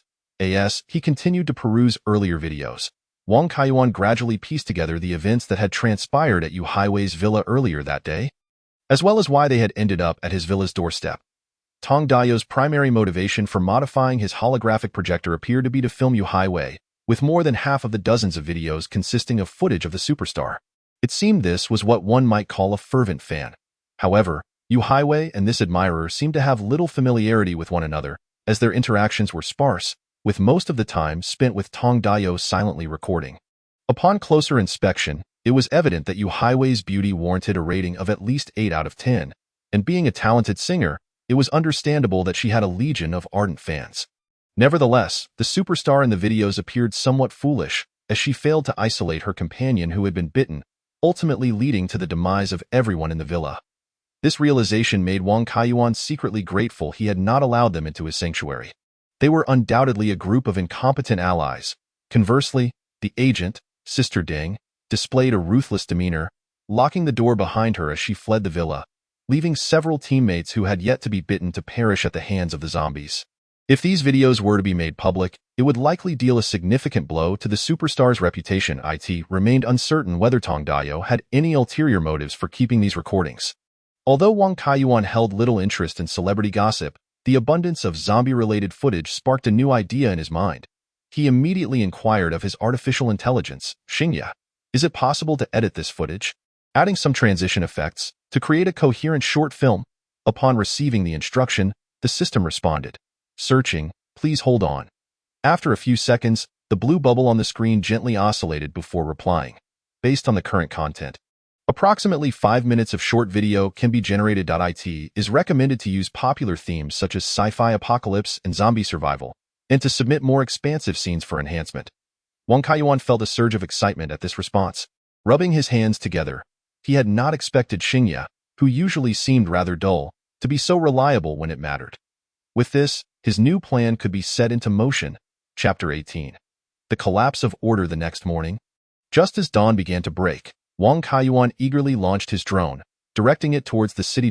As the internet remained uninterrupted, and with the city being less than 20 kilometers from Sunshine Holiday Town, transmitting video from the drone hovering over the city posed no issue. Wang Kaiyuan aimed to shoot a short film centered around zombies, and Xingya had suggested incorporating some expansive scene effects for better impact, making Waishu City the ideal filming location. As the drone soared southward, Wang Kaiyuan followed the footage, observing the chaotic scene unfolding outside. Just as he had surmised, the city had descended into utter disorder. The main thoroughfare leading into the city was choked with a multitude of abandoned vehicles, most of which had ground to a halt due to the disruption of the traffic control system. Here and there along the sidewalks, a few pedestrians could be seen, but their numbers were sparse. 3 days had passed, and the majority had heeded the Alliance's directives to stay indoors or return home. The few who ventured outside generally had compelling reasons. In a narrow back alley, several young men and women lingered outside a 24-hour convenience store, hauling entire boxes of food and supplies through the shattered glass door. It seemed that many were beginning to realize that the power outage could stretch on indefinitely, and were willing to violate public safety regulations in their quest for survival. However, in this era, the inhabitants of Blue Star had become accustomed to purchasing food and essential goods online, rendering the small roadside supermarkets nearly devoid of anything but snacks and beverages. Thus, even emptying these stores would hardly suffice for their needs. In Wang Kaiyuan's dreams, he had foreseen that this chaos would last for at least 3 months. During this time, countless individuals would perish from starvation in their homes, or transform into zombies while searching for food outside. Yet, knowing all this, Wang Kaiyuan felt powerless, left only with the resolve to survive himself. Moreover, even if he managed to endure the 3 months, far greater crises awaited him. The further south the drone flew, the more frequent the scenes of chaos became. The individuals traversing the streets ceaselessly sought to procure anything of value, with even 2 factions engaging in a fierce altercation over the resources contained within a roadside vending machine. Furthermore, some unfortunate souls lay sprawled on the ground, their fates uncertain, with no one extending a hand to assist them. The societal order of Blue Star is gradually disintegrating. Wang Kaiyuan maneuvered his drone over the northern district of Waya City, completing a wide circuit until the system alerted him that half of the battery power had been depleted, prompting him to chart a return via an alternate route. The situation within the city of Waya appeared grim. Beyond the rampant petty thefts and skirmishes, signs of zombies had begun to manifest on the streets outside certain communities. Those audacious enough to venture outside at this time were predominantly groups of young people. However, numerous unfortunate individuals found themselves isolated, quickly succumbing to the ranks of the undead upon encountering them. After all, the mutated zombies exhibited remarkable speed and strength, rendering humans virtually defenseless in one-on-one encounters devoid of weaponry. Moreover, many inhabitants of Blue Star remained oblivious to the true horror of the zombies, mistakenly believing these aggressive entities to be mere lunatics. Some even dismissed bites from zombies as inconsequential, returning home with wounds and hard-earned provisions, unwittingly transforming into ticking time bombs. The closer one approached hospitals or schools, the more zombies appeared along the thoroughfares, as these densely populated areas had rapidly succumbed to the outbreak in its initial stages. Wang Kaiyuan witnessed firsthand a college campus overrun with zombies, endlessly circling the track. Unaware observers might easily mistake the scene for a student athletic event. Nevertheless, all of this fell within Wang Kaiyuan's expectations. The greater the chaos outside, the more video footage the drone would capture. Upon the drone's successful return, the artificial intelligence, Xingye, complied with Wang Kaiyuan's request and edited a 10-minute short film centered on zombies. He titled this cinematic piece Apocalyptic Future, for from the perspective of Earthlings, Blue Star resembled a glimpse into Earth's future. The cultural industry of Blue Star was remarkably advanced, with the utilization of artificial intelligence for short video production being an established practice for over a decade. Experienced netizens could easily discern which videos were AI-generated. Mainstream video platforms even provided an AI label to assist users in filtering content. Furthermore, some long-form movies and television series could also be produced using artificial intelligence. However, due to the overwhelming influx of AI-generated films, the cultural sphere of Blue Star had recently embarked on a retro trend, favoring live-action performances and on-location filming. Compared to works by human writers and directors, AI-generated films often lacked originality, recycling the same formulas and demonstrating a severe deficiency in creativity, relegating them to mere popcorn entertainment. Nevertheless, Wang Kaiyuan's intention in creating Apocalyptic Future was to broadcast it on Earth. With his personal bank account running low and his company's new project yet to launch, he conceived the idea of capturing the apocalyptic scenes unfolding on Blue Star in a documentary-style short film to monetize through social media. The footage Wang Kaiyuan obtained was genuine, with Xingye merely conducting editing and narrative enhancements, thus classifying it strictly as a human-created short film rather than an AI production. Moreover, while the script provided by Xingye might seem somewhat cliché to the inhabitants of Blue Star, Wang Kaiyuan found it to possess considerable depth upon review. Soon, he uploaded the 10-minute short film Apocalyptic Future to major video platforms like Douyin and YouTube on Earth. Before becoming a game developer, Wang Kaiyuan had spent some time as a game streamer, amassing a considerable following on various video platforms. However, in an era where apocalyptic and zombie-themed short videos proliferated, he felt uncertain about the film's reception. Viewing it merely as an experiment. In truth, Wang Kaiyuan could have easily downloaded Blue Star films from his personal computer's hard drive to video platforms for profit, but recent stringent regulations mandated that even long-form videos required licenses, rendering the process cumbersome. Thus, he limited the length of his short film to 10 minutes. Additionally, as a game creator, he could understand players and readers engaging with pirated content, but he was unwilling to partake in the act of pirating videos himself. As he observed the view count of Apocalyptic Future gradually increase across major video platforms on Earth, Wang Kaiyuan felt a sense of trepidation. His bank account had been depleted, and if this short film failed to generate revenue, it would signal a prolonged inability to procure supplies from Earth, marking the end of his favorable circumstances. Chapter 19. Mr. Wang, please say something. As noon approached, Wang Kaiyuan logged into the internal network of Kaiyuan Technology on Earth. Summoning several supervisors for an online meeting, he conveyed that he was currently sequestered at home, making final adjustments to the project and would not be visiting the company for the time being. He reassured everyone that the project would launch on schedule. Given that Kaiyuan Technology operated on a flexible work system, employees enjoyed considerable freedom regarding their work hours, and as Wang Kaiyuan was the owner, no one raised any objections. Ultimately, this project was solely funded by Wang Kaiyuan. Should it result in losses, the others would merely need to seek new employment. After concluding these matters, it was already 2 p.m. Wang Kaiyuan then recalled that his holographic projector had emitted several notifications during the meeting. Upon checking the social interface, he discovered that the residents of Sunshine Holiday Town were fervently discussing matters in their group chat. He quickly perused the chat history, noting that at 10 a.m., a security guard named Zhang had initiated the conversation. Residents of Building 1 in the West District, are you all right? The chaos yesterday afternoon caused us to inadvertently get separated. Subsequently, a resident by the name of Nightingale responded, Brother Zhang, are you okay? That's a relief. Security guard Zhang continued. I was just fortunate. Many people were bitten. Currently, I, along with a few colleagues and some of your companions, are hiding in the property management office. The outside world has gone mad. We cannot venture out.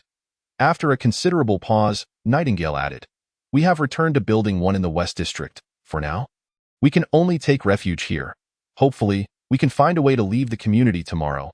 But even if we go out, it may be futile, Zhang replied. Sending a wry smile emoji, I heard from the management of the neighboring community that their area has even more crazies. And many have already left their complexes. The outside is even more perilous. At this juncture, a resident known as the hotel butler interjected. I've also seen some news online. The situation outside is chaotic, with many fighting over resources and even fatalities reported. Everyone is saying that Blue Star has been infected with a zombie virus unleashed by aliens, and we are on the brink of an apocalypse. Those words rendered the group silent, and after a while, someone finally inquired. This must be a joke, right? An apocalypse with zombies? That defies logic.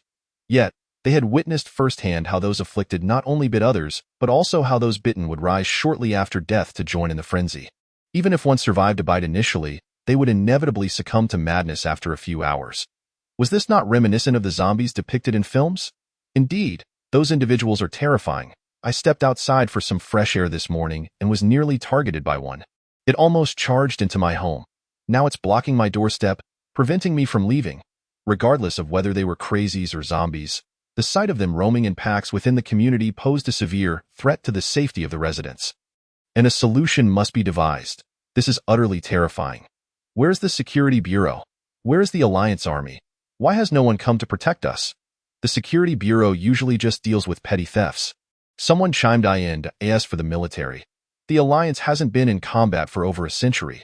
The military has become a mere symbolic organization, lacking any real combat capability. But we can't just wait here to die. Can we? Wouldn't it be wiser to escape to a safer location? Well, from what I know, the more densely populated a community is, the greater the number of crazies or zombies. Some communities have entire buildings that have fallen to them. Fortunately, our community has fewer residents. There might only be a few dozen zombies outside, right? If that's the case, then let's ask the property management to exert themselves and clear the zombies from the community. Please don't overburden the property management, Security Guard Zhang replied. Yesterday afternoon, several of my colleagues became zombies. Now only 5 security personnel remain, and I fear we cannot contend with the zombies outside. The hotel butler continued. From my observations, once humans transform into zombies, not only do they possess immense strength, but their speed is also quite remarkable. In a one-on-one confrontation, we are likely no match for them. What can we do then? My food supply is dwindling, and the holographic projector is running low on power. If I cannot step outside, I will eventually starve to death at home. The residents' group chat quickly descended into a pall of despair. Their preference for text communication stemmed from the fact that using the holographic projector consumed power rapidly, and text exchanges were far more economical than images or videos. Yet, even so, power would eventually run out. The prospect of isolating oneself at home, cut off from the world, conjured a profoundly terrifying sense of loneliness. Thus, it was not long before a homeowner proposed gathering the strong men from each household to devise a strategy to eliminate the zombies that roamed the community. However, when everyone counted, it turned out that only a little over 50 homeowners could voice their opinions in the group, and among them, only half were men, a number insufficient to match the zombies outside. How could they possibly fight? At that moment, a homeowner named Xiaodue Fengyan inquired. I just went to the rooftop and observed through a telescope. Not all those zombies outside are from our community. Many appear to be students. Could they be the group brought in by building 1 of the West District? Have they all turned into zombies? Aren't they just causing trouble for our community? Suddenly, Yang interjected. Previously, I noticed that building 13 in the South District has a very tall wall, which seems to be topped with an electric fence. The zombies definitely cannot breach it. If we could find a way to gather all homeowners there, wouldn't it be safer? That's a valid point. The hotel manager chimed in. If we concentrate everyone together and manage food and supplies collectively, distributing them uniformly, we might be able to sustain ourselves for quite a while. I have been to Building 13 in the South District. I heard that it was purchased and remodeled by a wealthy outsider, and for some unknown reason, the wall was built exceptionally high. However, not long after, that wealthy individual went bankrupt due to business failures, and the house was mortgaged to the bank. That villa is surrounded by the sea on 3 sides, and one could even fish there. It truly is a splendid location. Why don't we find a few people to devise a plan to climb over the wall and take a look? Absolutely not. Security guard Xiao Zhang exclaimed anxiously. That villa was just sold a few days ago, and the buyer, Mr. Wang, has already moved in. Is there a homeowner residing in that villa? Why haven't we seen him speaking in the group? Yang continued. May I ask if Mr. Wang from Building 13 in the South District is in our group? I hope you can assist us. If it is too much trouble, I would be willing to pay to rent a few rooms. And we can negotiate the price. Given how perilous things are outside, we must gather everyone together to weather this crisis, wouldn't you agree? As soon as Yang finished speaking, the other homeowners echoed her sentiments. Indeed, Mr. Wang, your conditions at home are so favorable, and with such a large house, accommodating a few more people should pose no issue. We are neighbors, after all. We should support one another. Mr. Wang, I am the champion of the last Haidiao competition in Huayash City. With me around, everyone can enjoy fresh seafood daily, so there's no need to worry about food. I have modest demands. I only need a way to recharge my holographic projector. Mr. Wang, please say something. The homeowners took turns expressing their thoughts. Yet Mr. Wang remained unresponsive. Just as everyone began to feel puzzled, the group leader, security guard Xiao Zhang, suddenly announced, Mr. Wang has just left the group. Chapter 20. The apocalypse short film goes viral. Wang Kaiyuan exited the homeowners group. Feeling somewhat vexed, that homeowner named Yang was most likely the renowned Star Yu Highway. He had previously thought she was merely an innocent and naive individual, but it seemed she was, in fact, quite scheming. Just as a homeowner questioned her about bringing outsiders into the community, she deftly diverted the topic and, leveraging the voices of other homeowners, sought to persuade Wang Kaiyuan to open the doors of the shelter to accommodate everyone. Such a skill in using others' goodwill for her own benefit was truly alarming. He could not afford to provoke her. It was best to retreat for now. After leaving the group, Wang Kaiyuan received a message from security guard Xiao Zhang. I sincerely apologize, Mr. Wang, for revealing your information and causing you trouble. Wang Kaiyuan found Xiao Zhang to be a straightforward individual. He had asked him to check on the villa in Building 1 of the West District yesterday, and Xiao Zhang had promptly complied. Furthermore, from the video taken by Tong Dayo, it was evident that Xiao Zhang had initially managed to control several zombies in the staff quarters. Had it not been for the unexpected assault from the zombies escaping Yu Highway's villa during the transfer, he would not have ended up trapped in the property management office. Thus, Wang Kaiyuan quickly replied, It's all right. I simply prefer not to engage with strangers, especially since I've only recently moved in and am not well acquainted with the other homeowners. Please hold on for a while. I will find a way to rescue you. Great. I appreciate your help, Mr. Wang. After concluding his conversation with security guard Xiao Zhang, Wang Kaiyuan was about to take advantage of the internet access to gather some external information about Blue Star Home when he suddenly received a friend request notification.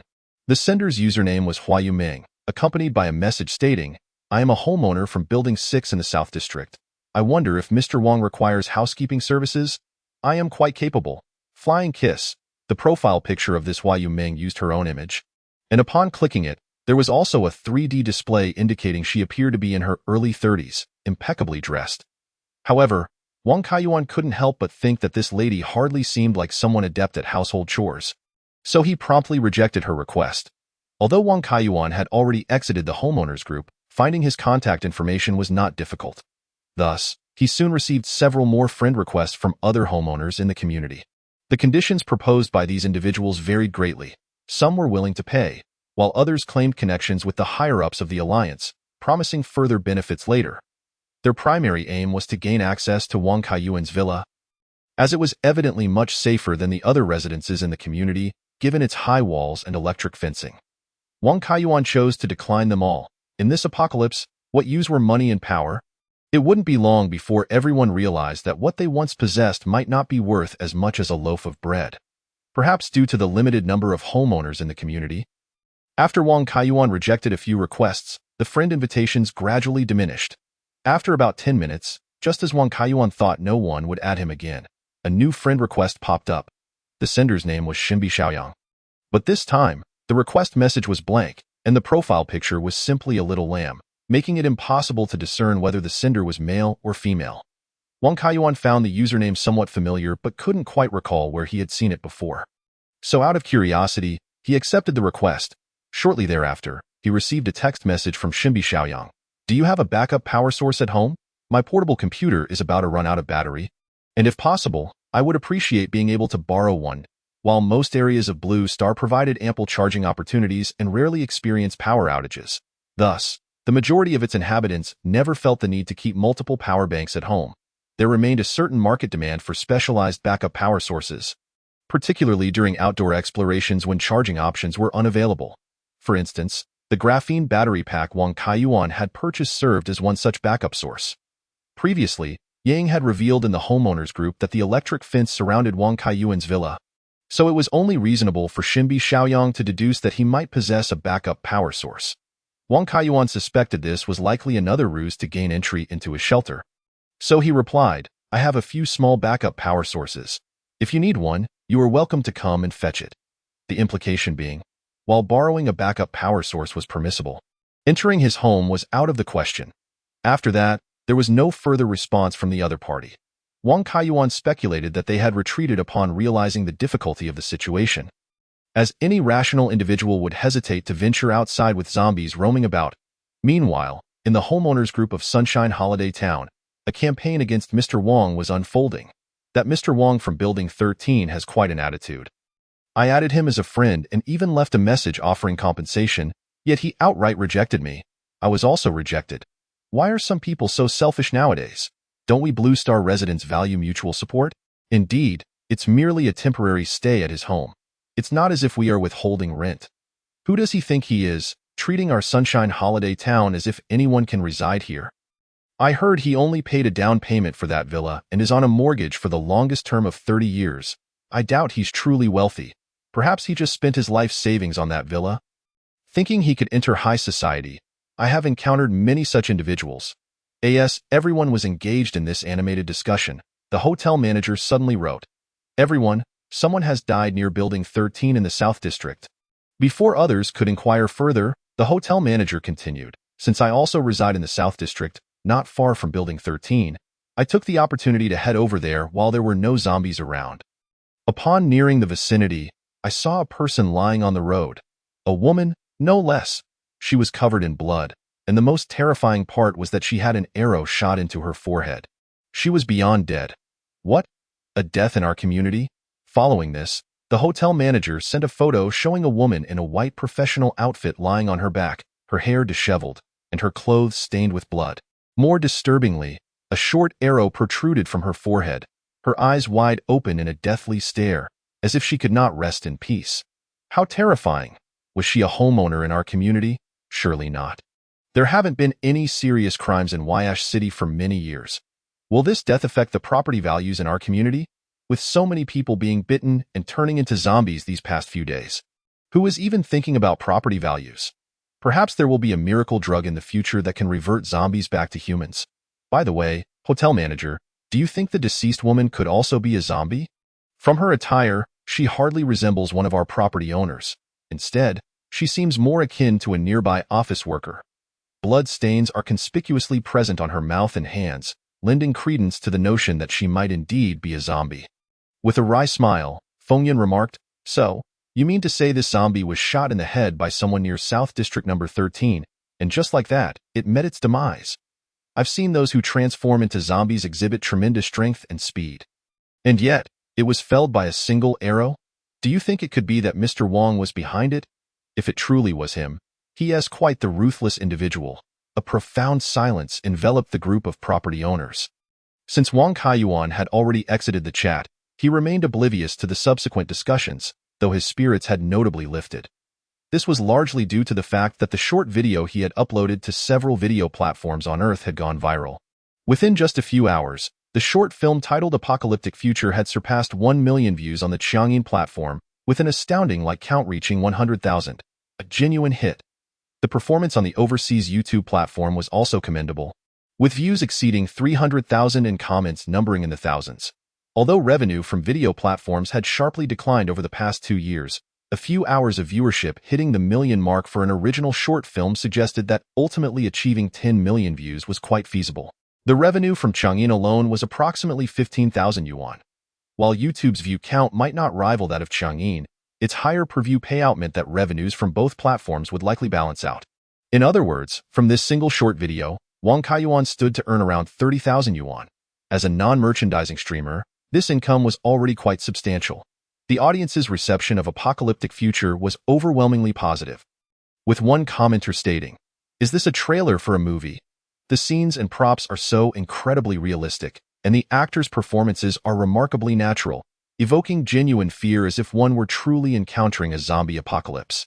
The cityscape in the opening minutes is breathtaking, and it doesn't appear to be CGI. Could it be a model created by the production team? Just how much would it cost to construct such a large city model? The aerial shots of the city are stunning. Judging by the style and the vehicles on the roads, it resembles a futuristic metropolis, so it surely wasn't filmed in reality. Yet upon closer inspection, there are still numerous pedestrians on the streets. How is this captured? A sci-fi apocalypse? The director has something special. Over the past 2 years, although short films featuring apocalyptic zombies have proliferated, few have showcased such grand scenes. Many zombie videos are shot in residential communities, lacking authenticity. In contrast, this short film's distant and close-up shots were remarkably lifelike, indicating that the crew had truly poured effort into it and invested considerable resources. The lead actress is stunning. What is her name? I will definitely support this film when it premieres. The Chang'an version has also censored some gory scenes, so if anyone has the means, they should check out the YouTube version for a more intense experience. Observing the nearly unanimous praise, Wang Kaiyuan finally felt a sense of relief. It seemed the path to profiting from apocalyptic short films was indeed viable. However, he lamented the scarcity of footage on hand. Where could he find more zombie videos? Just as he was pondering this, the doorbell rang, followed by the appearance of a surveillance camera feed on his virtual screen. A stranger clad in a black leather coat and wearing a full-face motorcycle helmet stood at the entrance of the shelter. Chapter 21. The identity of the mysterious artist. Wang Kaiyuan wondered if this person was engaging in some sort of cosplay. Then, a muffled voice emanated from the helmet. "Is Mr. Wang home? I've come to collect a backup power supply." Wang Kaiyuan was momentarily taken aback, recalling that he had indeed made an arrangement regarding this matter about an hour ago. He inquired, "Are you Xinbi Xiaoyang?" The stranger nodded and replied, "It's a bit dangerous outside, so I'm dressed like this. I hope you understand." Due to the voice being muffled by the helmet and the individual being of average height, Wang Kaiyuan could not ascertain whether the person was male or female. However, having previously made a promise, he felt obliged to follow through. He instructed Molly to fetch a power bank purchased from Earth and hand it to the stranger outside. Wang Kaiyuan had researched this beforehand. Despite the differences in electrical interfaces between Blue Star and Earth, both utilize direct current.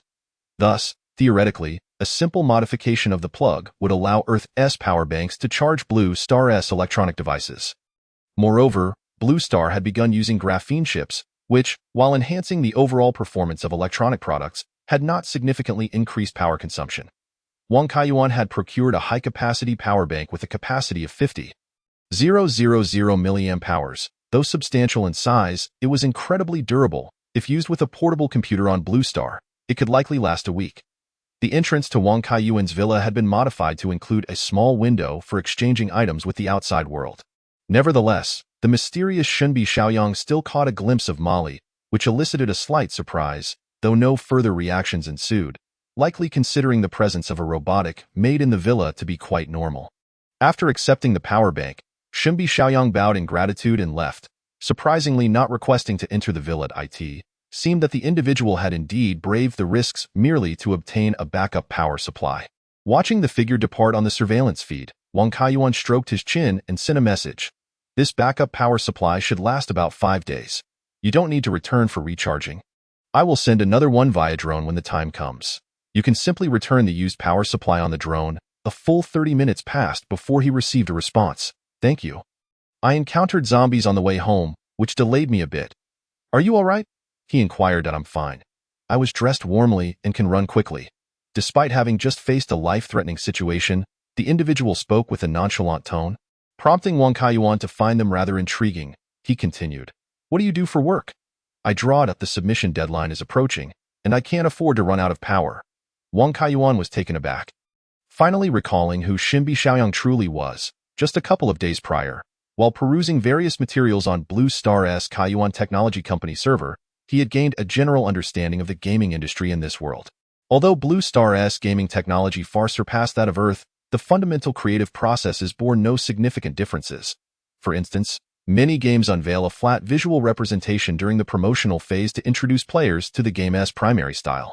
Some games that emphasize visuals commission flat CG artworks for all protagonists, known as concept art and character illustrations.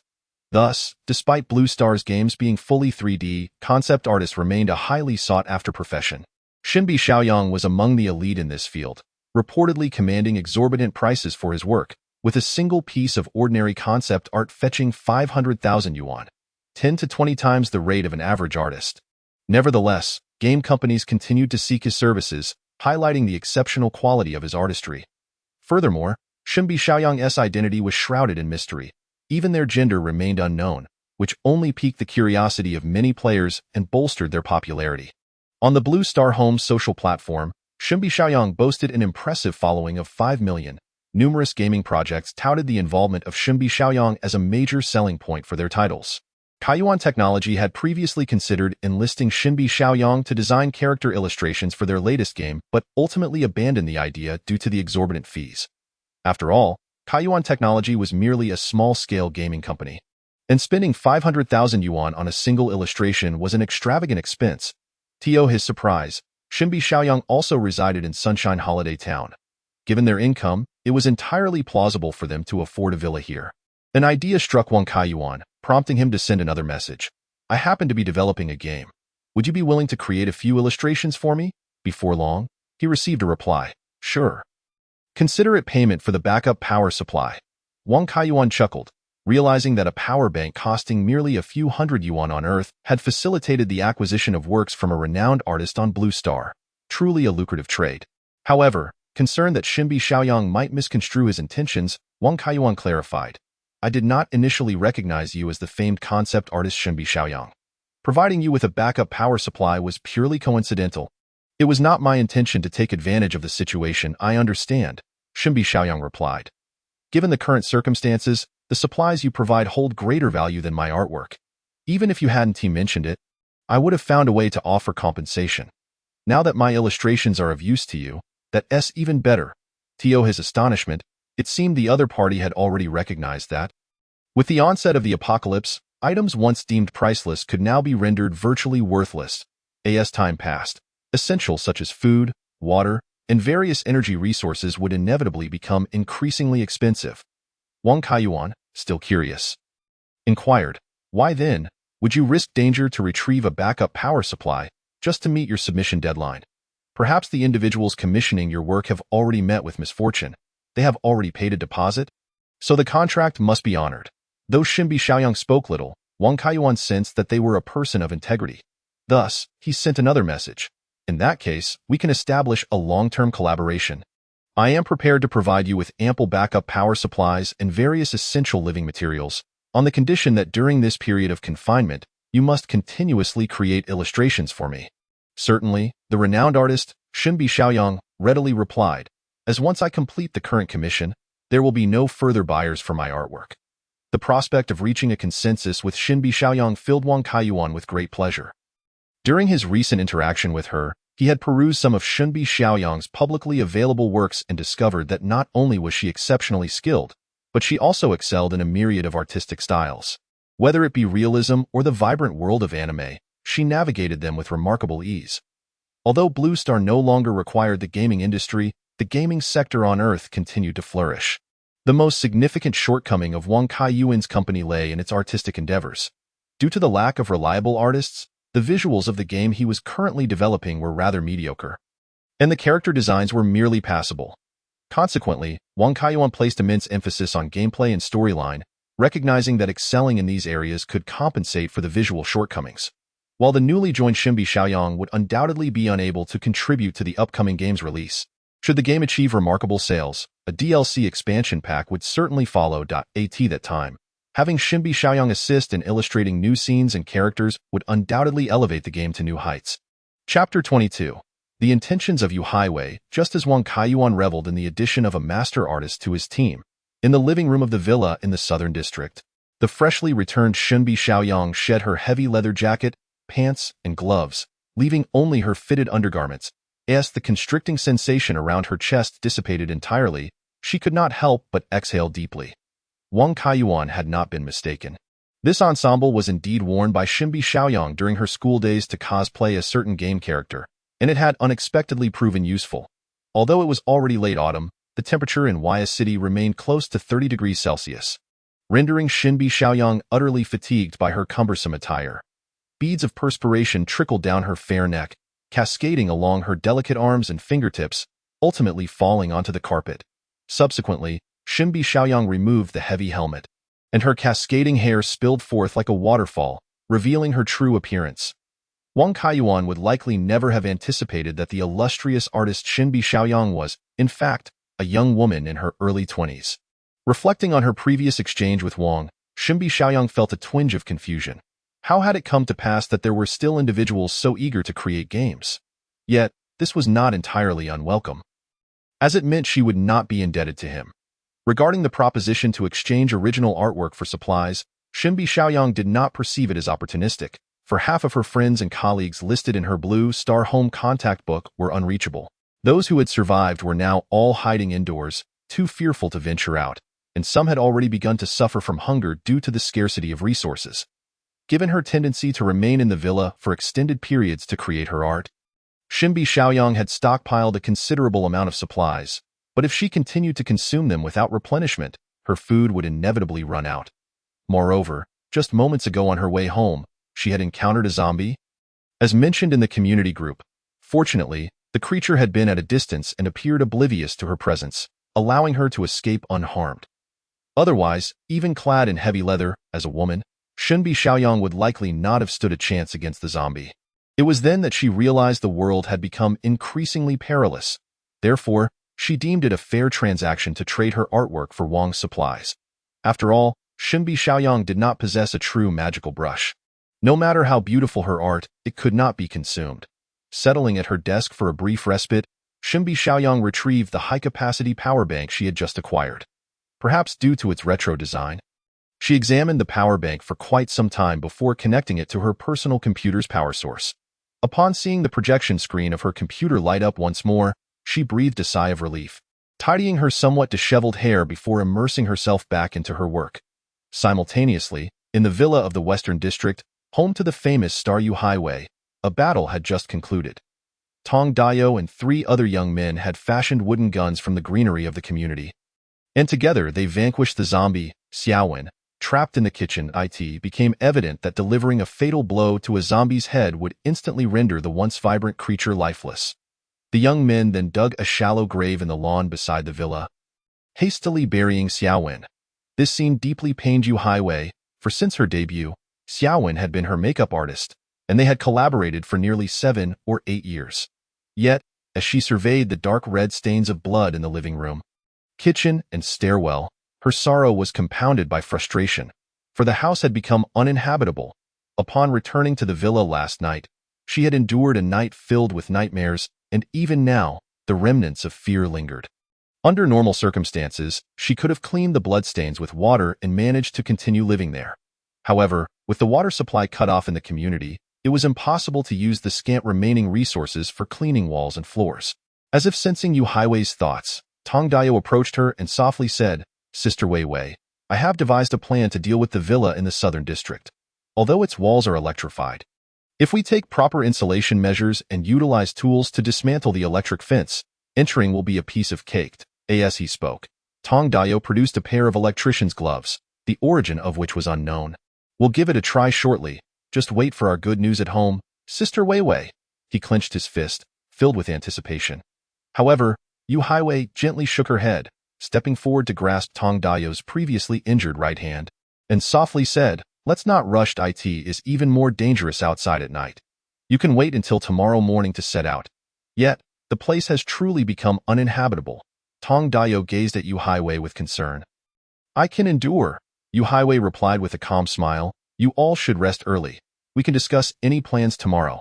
Encouraged by his idol, Tong Dayo felt as if he were walking on air. He nodded resolutely and declared, "Sister Wei Wei, you can rest assured, we will succeed tomorrow." Since only Yu Highway and Sister Deng remained in her team, Tong Dayo and his companions moved into the villa. Thankfully, these young men were students and devoted fans of Yu Highway. Thus they refrained from any disrespectful behavior. A dozen young men found themselves resting together in the living and dining areas on the first floor, which turned out to be a novel experience for them. By evening, Sister Deng distributed the food she had previously gathered among everyone, and Yu Highway even personally sang a song for her fans. Eliciting great excitement among the youths that night, Yu Highway sat by the window in her second-floor bedroom, gazing into the distance, lost in thought as the night deepened. The faint sounds of conversation from downstairs still reached her ears. It seemed the fans were formulating their battle plan to seize the villa at number 13 in the Southern District. Suddenly, Sister Deng asked, "Do you truly intend to rely on those young fellows?" Given that Sister Deng was in her 30s, referring to the young fans downstairs as young fellows was not inappropriate. Yu Highway chuckled. "Haven't we encountered many such impetuous fans before? With just a little encouragement, a song, or a handshake, they will be eager to do anything we ask." She then sighed and added, "Speaking of which, we should be grateful to them. Had we not encountered this group of fans, when Xiaowen fell ill, we might have been in dire straits. But they are merely a bunch of students." Sister Deng said, furrowing her brow. "It is impossible to capture the villa in the Southern District relying solely on them. If they succeed, that would be splendid." Yu Highway replied, "Even if not, I have prepared a backup plan." "A backup plan?" "Indeed. I have already contacted Wang Jihai, who happens to be nearby." Sister Deng was taken aback. "You mean the second young master of the Wang family? But hasn't he always at this juncture?" Having a capable ally is indeed beneficial. Although Wang Jihai may not be the most reliable, at least he is willing to listen to me, isn't he? Yu Highway spoke with a smile. Sister Deng discerned a hint of bitterness in her tone. It dawned on her that, in this chaotic world with societal order crumbling and zombies lurking everywhere, it was a veritable apocalypse. Although Yu Highway was a celebrated star, once adored and pursued by many, in this tumultuous moment, she was merely an ordinary woman striving to survive. Whether it was rallying Tong Dayo and other fans, or relying on the second young master of the Wang family, these were choices made out of desperation in extreme circumstances. Yu Highway seemed to have come to terms with this reality, yet as a star who had painstakingly built her career through talent and hard work, having to depend on others for survival was a poignant irony. Chapter 23. The mantis catches the cicada. The following day dawned bright and sunny, with City's temperature seemingly unaffected by the late autumn chill. Rising a few degrees instead, on an ordinary day, the streets outside would be bustling with groups of young men and women clad in short skirts and beach shorts who would stroll together, their laughter and cheerful voices echoing as they made their way to the nearby beach resort to relish leisurely moments. However, now, the only souls wandering outside are famished citizens and the wandering undead. Yu Highway stood at the window of her second-floor bedroom, gazing at a cohort of young men marching purposefully towards the southern expanse of the community, and remarked softly, "Sister Deng, look at them. They do possess quite a presence, just a bunch of kids. A few compliments, and they'll be lost in their own pride. I suspect they will soon face some hardships. Please don't say that. They are venturing out for my sake." Yu Highway chuckled lightly and continued, "Nevertheless, it's fortuitous. Wang Jihai will be arriving shortly, allowing Tong Dayo and the others to test the waters at Building 13 in the Southern District. How many men does Master Wang have? From our previous encounter, he seemed rather unreliable, flaunting his privileged demeanor." Upon hearing Wang Jihai's name, Sister Deng still appeared somewhat apprehensive. "His entourage is nothing but trouble during ordinary times, but the current circumstances are far from usual. In this chaotic order, those with numbers hold the power. I've heard Master Wang already commands over 100 men. His influence is the most formidable around our community. Over 100 people." This figure astonished Sister Deng. In such tumultuous times, it was impressive that Master Wang could swiftly rally such a large group. Yu Highway nodded, adding, "I sent Tong Dayo ahead to lead the charge, hoping to offer them an opportunity. If they successfully seize Building 13, Master Wang might, in his elation, invite them to join, which would benefit everyone. You know Wang Jihai's temperament. He has never shown kindness to those who wish to approach me, especially my fans." Suddenly, Yu Highway turned to Sister Deng and asked, "How do I look today?" After sending Tong Dayo and his group away, Yu Highway returned to her bedroom, donning a pristine white dress she had meticulously prepared for her performance. It was adorned with dazzling pearls and gems that sparkled brilliantly under the sunlight, presenting her in an exceptionally elegant and noble manner. Sister Deng sincerely complimented her, saying, "Well, Master Wang is indeed your suitor. With your appearance today, he is bound to yield to your charms. Yu Highway let out a soft sigh. In this world, we can only rely on such means for self-preservation. As the two women conversed, Tong Dayo and his group had already reached the entrance to Building 13 in the southern district. In the distance, they spotted a female zombie lying in the middle of the road. An arrow lodged in her head, her visage horrifying. They recognized her. She was a member of Yu Highway's team. One of the boys beside Tong Dayo involuntarily swallowed hard. Perhaps by fortune, they had not encountered any zombies along their route. After all, Sunshine Holiday Town, while not small, was rife with zombies roaming about, and their whereabouts were uncertain. However, seeing a familiar face as a zombie lying in the road sent chills down the spines of the group. Sensing his companion's trepidation, Tong Dayo murmured, "What is there to fear? It's just a zombie. Didn't we deal with one ourselves yesterday?" Previously, they had eliminated the female zombie Xiaowen trapped in Yu Highway's villa kitchen. Intending to hone their skills, they discovered that while zombies possess strength and speed, they lacked intelligence, acting solely on instinct. Thus, with the right approach, their group of over 10 could contend with 2 or 3 zombies. Tong Dayo had meticulously prepared for this outing, even bringing several wooden spears. If the villa's owner triggered the alarm and attracted surrounding zombies, they would devise a way to neutralize them on sight. But Dayo, this zombie was killed by an arrow. Could it have been the villa's owner who did it? Upon hearing his companion's warning, Tong Dayo's expression darkened. As he was not a resident of the community and not privy to the residents' group chat. He had no prior knowledge of the arrow-killed zombie at the entrance. His original plan had been to simply scale the villa's wall and subdue the occupants inside, never anticipating that the owner could slay a zombie with a single arrow. An arrow capable of killing a zombie could surely kill a human as well. This thought began to sow seeds of doubt among the group that it's fine. Perhaps it was someone else. Tong Dayo continued to bolster his companion's spirits. And besides, the range of a bow and arrow is limited. As long as we rush to the base of the wall quickly, they won't be able to hit us. At this moment, they could already see the distant silhouette of Building 13. Tong Dayo, concerned that prolonged hesitation might waver the resolve of his companions, raised his right hand and shouted, "Charge forward. Let us scale the wall before they can react." Tong Dayo was flanked by fellow university students, all around 20 years old, and having feasted before their venture, they surged forth with astonishing speed.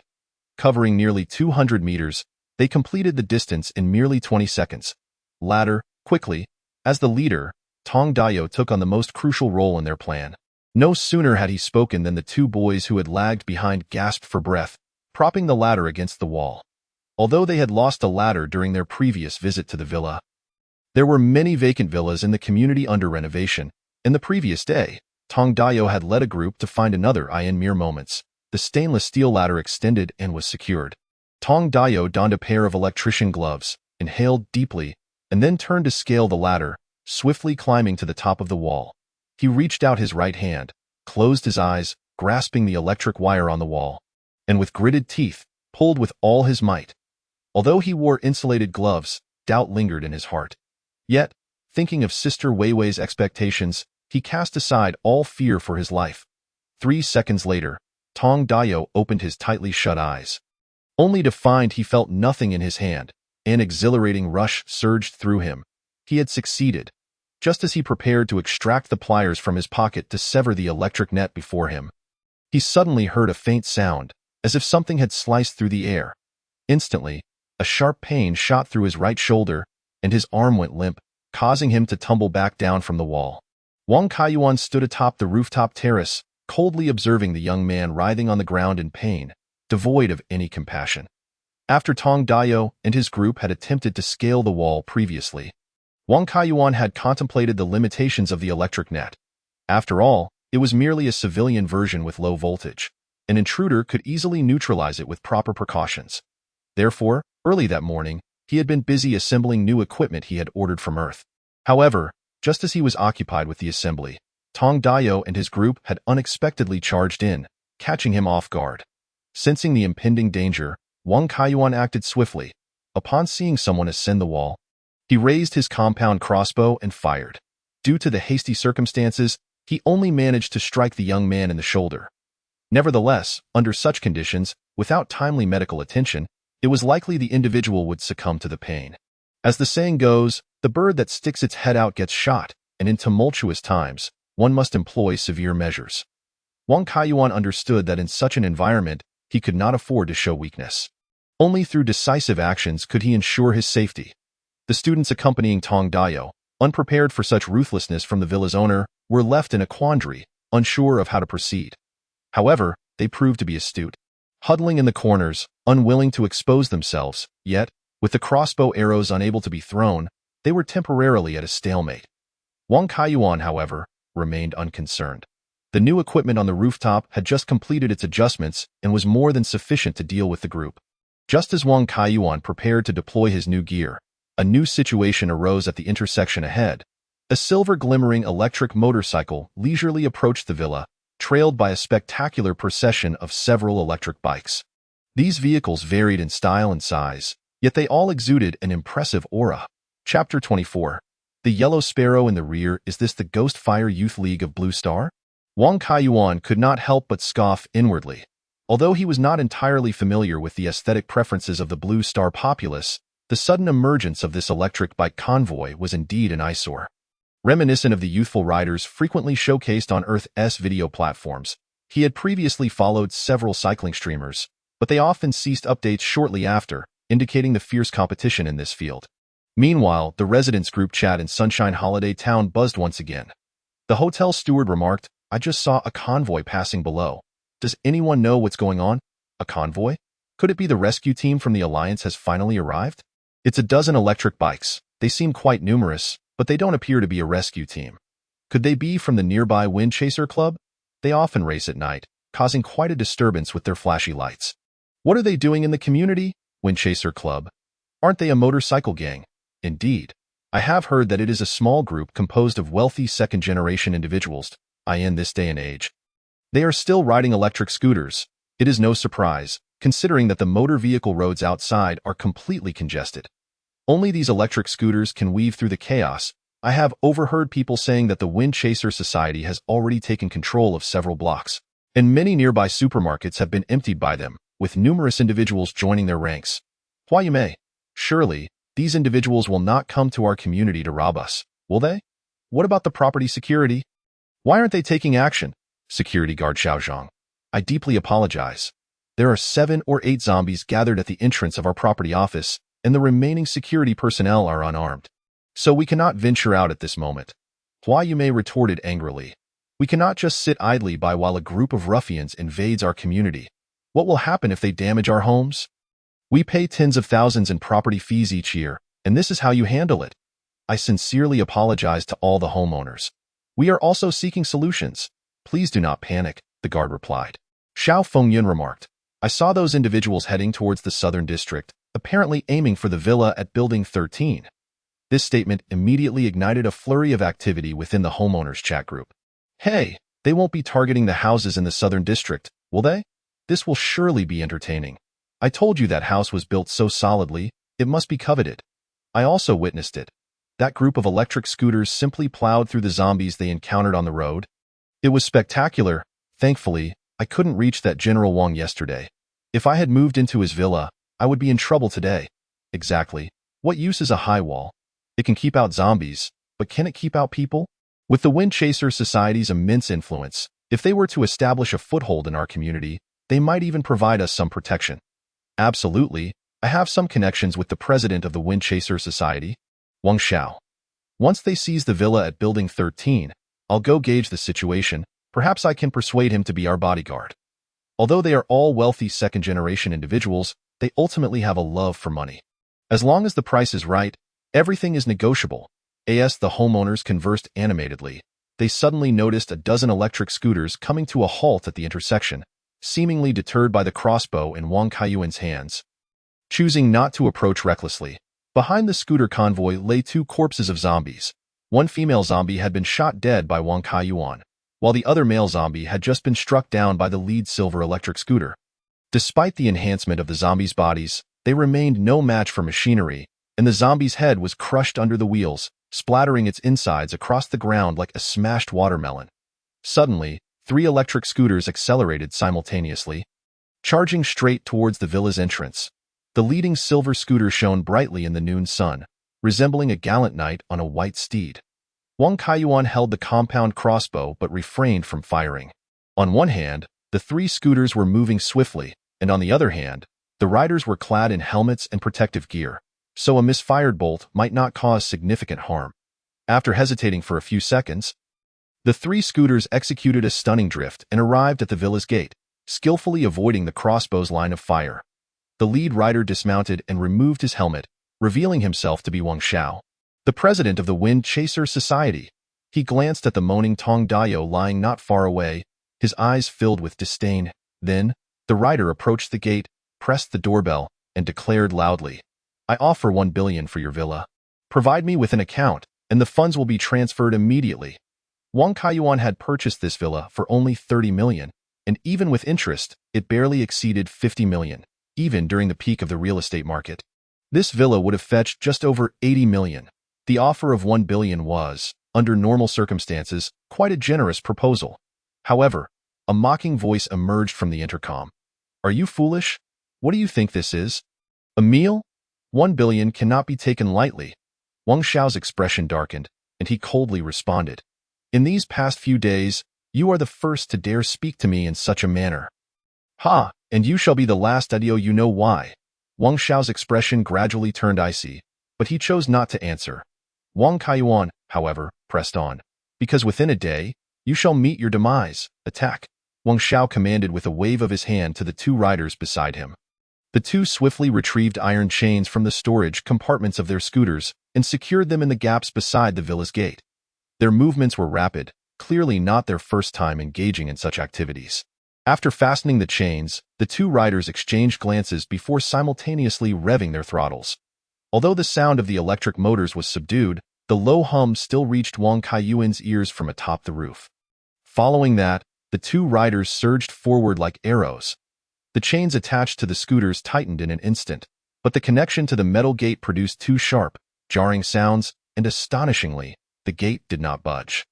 Consequently, the two scooters, having surged forward, were abruptly halted, their front ends lifting uncontrollably while their rear ends remained stuck. The riders were encountering such a situation for the first time. They were aware that they were operating high-powered electric scooters, and the combined force they generated was comparable to that of an ordinary off-road vehicle. Typically, even a slight tug would dislodge a metal gate from its frame. Over the past few days, they had utilized this very tactic to loot several roadside supermarkets and stores, amassing substantial supplies and attracting numerous young individuals to join their ranks, becoming the tyrants of the streets. Yet, unexpectedly, the method that had previously guaranteed them success had met its match at this villa's entrance. One rider, propelled by inertia, was flung off his scooter and landed heavily on the ground, rolling several times before coming to a stop. Despite wearing a helmet and full protective gear, such a harsh fall rendered him unable to rise for a while. Meanwhile, the two scooters tipped over due to the loss of control, with one crashing into a nearby tree, scattering its parts in a pitiful display. Standing at the gate, Wang Xiao's expression grew increasingly grim. He bellowed, "All together now. With so many of us, do we fear just one?" The riders who had been watching from a distance immediately heeded his command. Rushing forward on their scooters, some brandished fire axes and crowbars, exuding an intimidating aura. Observing the throng charging towards him, Wang Kaiyuan could not allow them to approach unimpeded. His compound crossbow had already been set to rapid-fire mode. Taking cover behind a prepared barrier, he unleashed a barrage at the advancing scooter riders. Although he could not take the time to aim, Wang Kaiyuan's compound crossbow, equipped with an arrow box, could hold a total of 16 bolts. Utilizing the electric mechanism to draw and fire, he discharged all 16 bolts in mere 4 to 5 seconds. Given the narrowness of the road in front of the villa, it was impossible for a dozen scooters to advance side by side, resulting in several riders being struck and falling, while the uncontrolled scooters caused further chaos among their companions. In just a few moments, what had started as a group of over 10 riders saw a third of their number eliminated. Nevertheless, the remaining 7 or 8 riders managed to reach the wall, with a few quickly producing grappling hooks, intending to scale the wall directly. Once inside, "Capture that brat alive," Wang Xiao growled at the riders preparing to climb. "I want him to understand the meaning of a fate worse than death." Chapter 25. The power of water cannons. 7 or 8 riders were seen scaling the wall using their grappling hooks. and due to their leather riding gear, gloves, and helmets, they seemed unperturbed by the electric fence.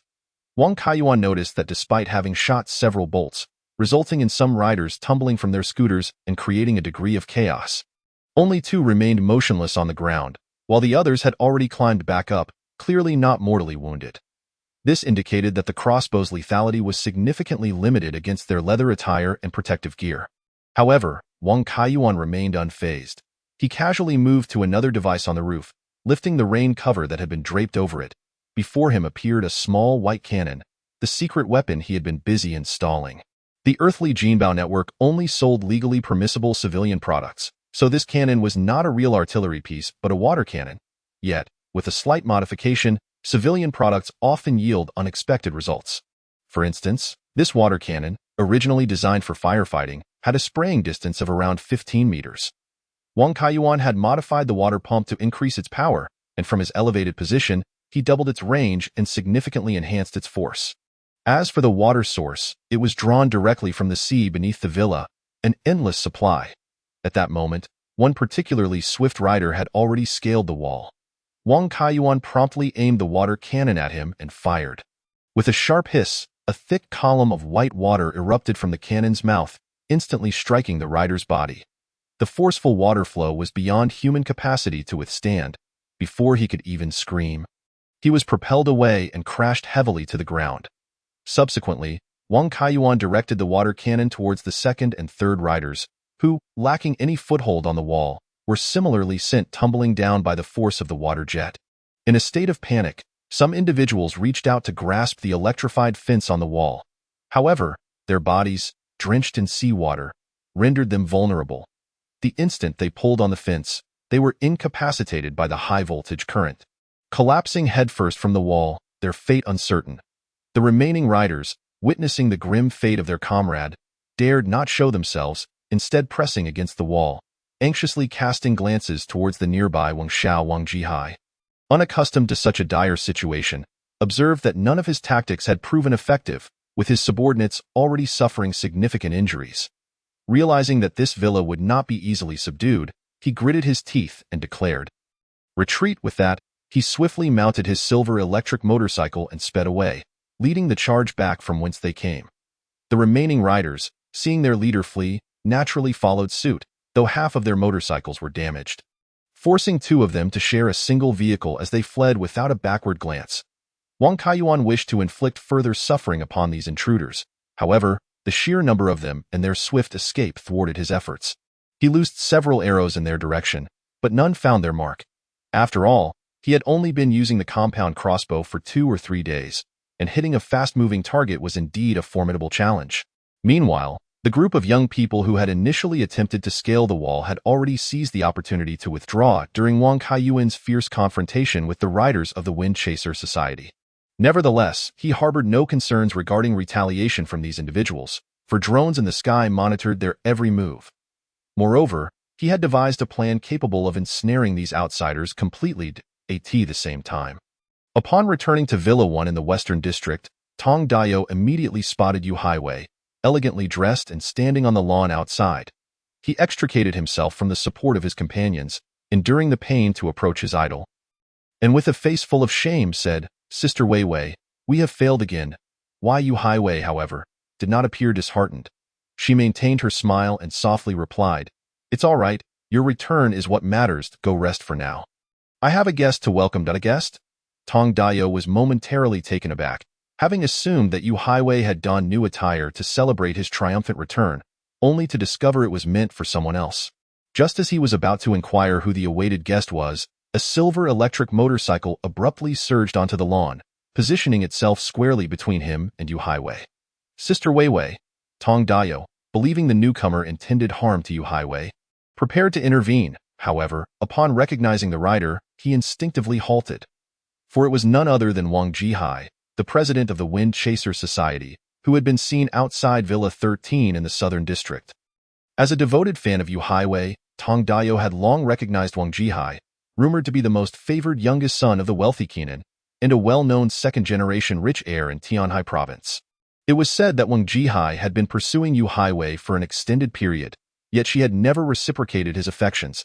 However, The current dynamics between Yu Highway and Wang Jihai seemed to suggest otherwise. Having been splashed by the water cannon moments earlier, Wang Jihai's clothing was now soaked, and he wore no helmet, appearing rather disheveled. Sensing the unfriendly gaze of the young man nearby, he shot Tong Dayo a fierce glare before turning to Yu Highway and stating, "I arrived in haste and wasn't fully prepared. The villa indeed poses a challenge. Once my men arrive tomorrow, we shall surely seize it." Yu Highway maintained her calm and gentle demeanor, nodding at Wang Jihai. "I believe in you." Subsequently, Wang Jihai and his accompanying riders took residence in Yu Highway's villa. A total of 15 individuals had joined Wang Jihai in the assault on Villa 13, but only 12 returned. 2 had fallen victim to Wang Kaiyuan's arrows, succumbing to excessive blood loss, while another had been electrocuted and met with a fatal neck injury upon hitting the ground. With the increase in residents within the villa, Tong Dayo's companions were once again expelled. Only Tong Dayo remained in the living room of the villa, primarily due to his shoulder injury, which led Yu Highway to keep him there. Yet, Tong Dayo would have preferred to sleep on the lawn. For Wang Jihai entirely assumed the role of Yu Highway's boyfriend, and she showed no overt signs of rejection, their interactions appearing quite intimate. Tong Dayo observed this with a heavy heart, pained in both body and spirit. A slight relief washed over him when Wang Jihai ultimately refrained from entering Yu Highway's bedroom, instead opting for a separate guest room. However, he was acutely aware that if Wang Jihai succeeded in conquering Villa 13, it would not be long before Yu Highway became his woman. The tumultuous events of recent days had made it clear to Tong Dayo that in order to survive in this apocalyptic world, he must continuously strengthen his own power. With strength, power, and women would all be within reach. Perhaps due to his shoulder injury, the exhausted Tong Dayo did not partake in dinner and instead leaned against the living room wall. Drifting into a deep slumber in his half-conscious state, he envisioned himself wielding immense power, smashing through the thick walls of the villa with a single punch, thereafter living an unabashed life alongside his goddess. Yu Highway, however, just as Tong Dayo's reverie reached a critical juncture, a piercing alarm blared in his ears. Chapter 26. A sleepless night. The shrill alarm reverberated through the night sky, audible for hundreds of meters around. Awakened from his dream, Tong Dayo gazed around in confusion, only to find that the riders who had been resting on the sofas and floors alongside him had all risen, entering a state of alertness. Meanwhile, Wang Jihai stormed out of the guest room on the first floor, his face contorted with rage as he bellowed, "What is happening?" The riders exchanged bewildered glances, equally clueless about the situation. At that moment, Sister Ding appeared on the second floor, anxiously urging, "Quickly locate the source of the sound. If it attracts zombies, we'll be in trouble." Realizing the gravity of the situation, they soon deduced that the noise was emanating from outside, prompting them to rush out for investigation. Before long, the alarm ceased abruptly, and a rider returned carrying a small black device. It appeared to be an old-fashioned kitchen timer alarm, its back cover removed, revealing 2 cylindrical objects resembling batteries. Wang Jihai shouted furiously, "Who placed this outside? Find them. I want to chop off their hands." Yet, as soon as his words fell, another round of alarms erupted, this time at a higher volume. The group looked up at the ceiling, for the sound seemed to be coming from above the villa. Just then, exclamations were heard from outside, and the faces of Wang Jihai and his companions turned pale. Although Wang Jihai's convoy had effortlessly crushed zombies on their way into the community, they had been outside long enough to understand the terrifying power of a large horde of zombies when gathered together. This was precisely why, upon hearing from Sister Deng about the sturdy villa within Sunshine Holiday Town, Wang Jihai hurriedly led a dozen riders there. He was indeed eager to pursue Yu Highway, but he understood that despite having many subordinates, without a reliable base, they would eventually be worn down by the zombies outside.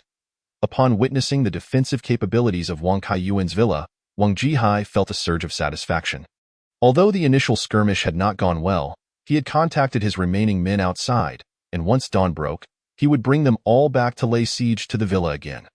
Little did he expect that before dawn, they would encounter such a grave crisis. In a mere moment, alarms blared from all around the villa, some from the roof, others from the courtyard outside, creating a cacophony that was both maddening for the living and an irresistible lure for the zombies. With a resounding thud, it seemed something had violently struck the villa's front door, causing a rider standing at the entrance to instinctively reach for the door. However, Wang Jihai shouted loudly, Do not open the door. We cannot let those things in. Zombies excelled in close combat. If they were to encounter them within the confines of the villa, casualties would be inevitable. Even a minor bite could lead to transformation into a zombie. Therefore, the best course of action in such a scenario was to avoid confrontation. As long as they did not engage the zombies directly, no one would be harmed. Once daylight arrived and the main forces of the Wind Chaser Society arrived, they would surely have a way to deal with the zombies outside. Meanwhile, Tong Dayo's companions were resting on the lawn. As he grew increasingly anxious, the voices of his comrades echoed in his holographic projector. Filled with terror, Dayo, they're coming. Zombies surround us. Though Tong Dayo had lost one holographic projector, he habitually kept a spare in his bag for video recording purposes, allowing him to stay in contact with his companions outside. Upon hearing their perilous situation, Tong Dayo anxiously replied, "Hold on. I'll think of a way. There are too many of them. Dozens. Some have already been bitten." Ignoring the pain in his shoulder, Tong Dayo attempted to open the villa's door. But before he could approach, he was knocked to the ground by Wang Jihai. "Kid, do you want to die?"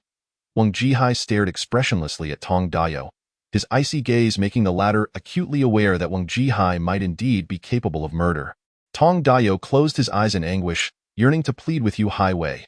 Yet, since the alarm had sounded, Yu Highway had not left her bedroom, leaving no doubt that Wang Jihai held the reins of the situation. Just as Tong Dayo was engulfed in despair, a cacophony erupted from the kitchen in the living room. Before the riders could react, several young individuals rushed frantically into the living room from the kitchen. They were Tong Dayo's companions. It turned out that when Tong Dayo and his group were dealing with Xiaowen in the kitchen, they had inadvertently shattered the kitchen window. Subsequently, Tong Dayo had temporarily boarded up the window with a wooden plank.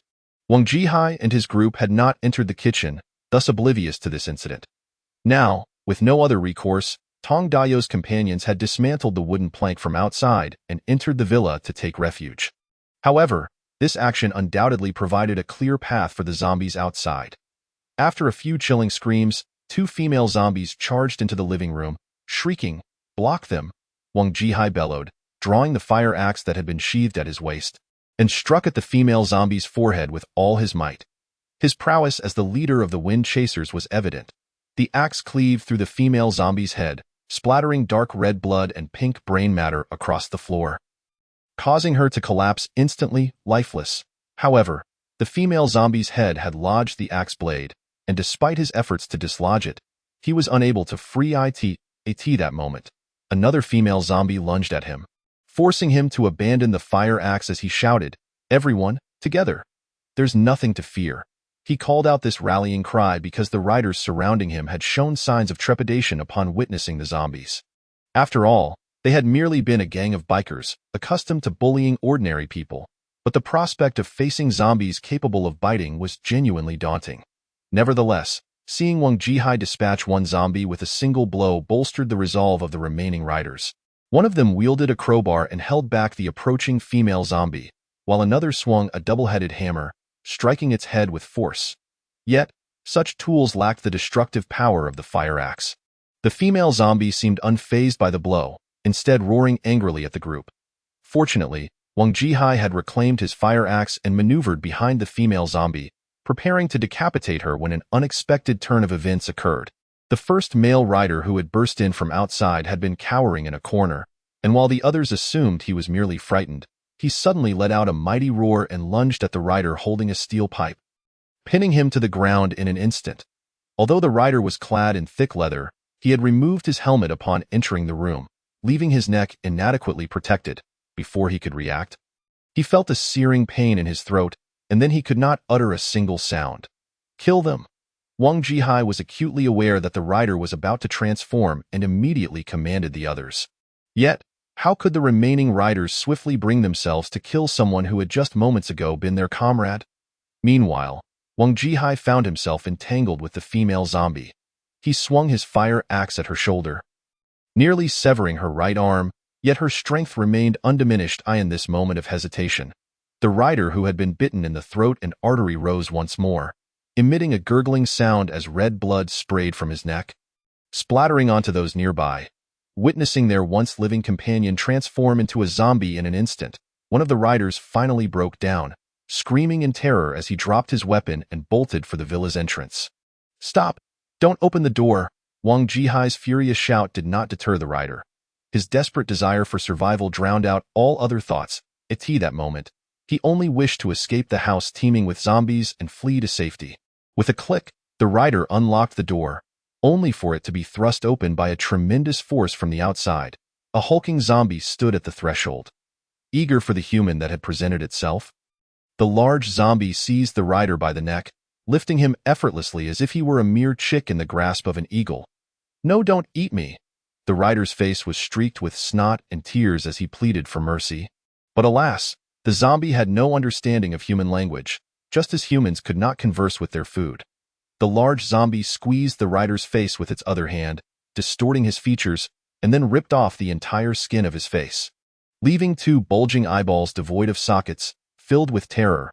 With a piercing scream, the large zombie gouged out the rider's eyes and swallowed them whole, appearing to savor the taste with a grotesque expression of delight.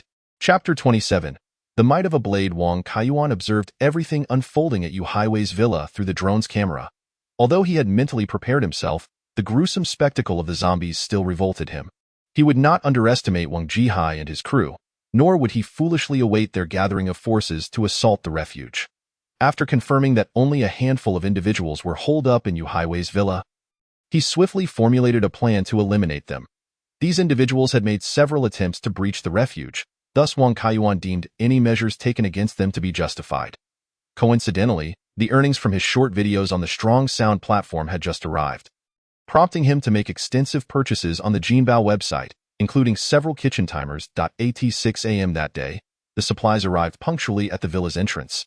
After setting the timers, he utilized the drone to drop them around Yu Haiwei's villa. The timers proved effective, soon ringing one after another, successfully drawing most of the zombies that had been wandering throughout the neighborhood to Yu Haiwei's villa. Initially, it was thought that there were fewer than 30 zombies within Sunshine Holiday Town, half of whom were members of Yu Haiwei's concert team and Tong Daio's fans, while the rest were unfortunate homeowners. Yet now, over 50 zombies appeared on camera, converging from all directions and swiftly encircling the villa. Had Wang Jihai been aware of the number of zombies outside, he certainly would not have chosen to hold his ground and await rescue. 50 zombies far exceeded the Wind Chaser's capacity to handle, especially since they numbered only around 100 in total, half of whom were ordinary citizens with little combat experience, merely seeking a means of survival. Thus, even if the entire Wind Chasers were summoned, they would still fall short against the 50 zombies. For Wang Jihai, the optimal opportunity would have been to detect the zombies outside and make a hasty escape before more arrived. Nevertheless, he acted decisively. Realizing that the villa was doomed, he kicked the female zombie aside and dashed into the kitchen, leaping through the broken window to escape outside. This sequence of actions was fluid and seamless, taking several seconds before the riders in the living room realized their leader had fled. The remaining few attempted to follow suit, but the kitchen window was only large enough for one person to pass through. And with so many trying to squeeze through, it was inevitable that none would escape. Hearing a series of blood-curdling screams from behind, Wang Jihai spat in frustration. The elite riders he had brought with him had all perished in just one night. Fortunately, the bulk of the Wind Chasers remained outside. After a brief respite, they would soon return in force. Outside the villa, chaos reigned as Yu Haiwei's fans either lay on the ground moaning from bites or had already succumbed to becoming zombies. Only a few remained huddled in corners, desperately resisting. As a result, the attention of most zombies was diverted towards these individuals, providing Wang Jihai with a precious opportunity to flee. He dashed towards a silver electric scooter, swiftly mounting it and racing southward. Though a few zombies attempted to impede his path, the modified scooter boasted immense power, and a mere gentle nudge sent the zombies flying several meters away. This bolstered Wang Jihai's confidence. He thought to himself that as long as he was on this vehicle, there was nowhere he could not go. The only regret was not being able to rescue Yu Haiwei. But he quickly cast that thought aside. In the apocalypse, one's own life took precedence. After all, with power in hand, what kind of woman could he not have? Meanwhile, in the master bedroom on the second floor of the villa, Yu Haiwei quietly watched Wang Jihai speed away below, not calling out to stop him, as doing so would only draw the zombies upstairs, serving no purpose. With a soft click, the door to the master bedroom swung open, Yu Highway turned to see a familiar figure, her expression slightly surprised. I thought it was Sister Ding. She had jumped from the second-floor window when the zombies invaded, uncertain whether she would survive. Tong Dayo chuckled, disregarding the blood on his body, and sat directly on Yu Highway's bed. Severely injured and with nearly all his companions transformed into zombies, Tong Dayo knew he could not escape this fate and chose instead to indulge himself in the presence of his beloved idol during the final moments of his life. Yu Highway stepped forward, still adorned in the elegant dress she had worn during the day.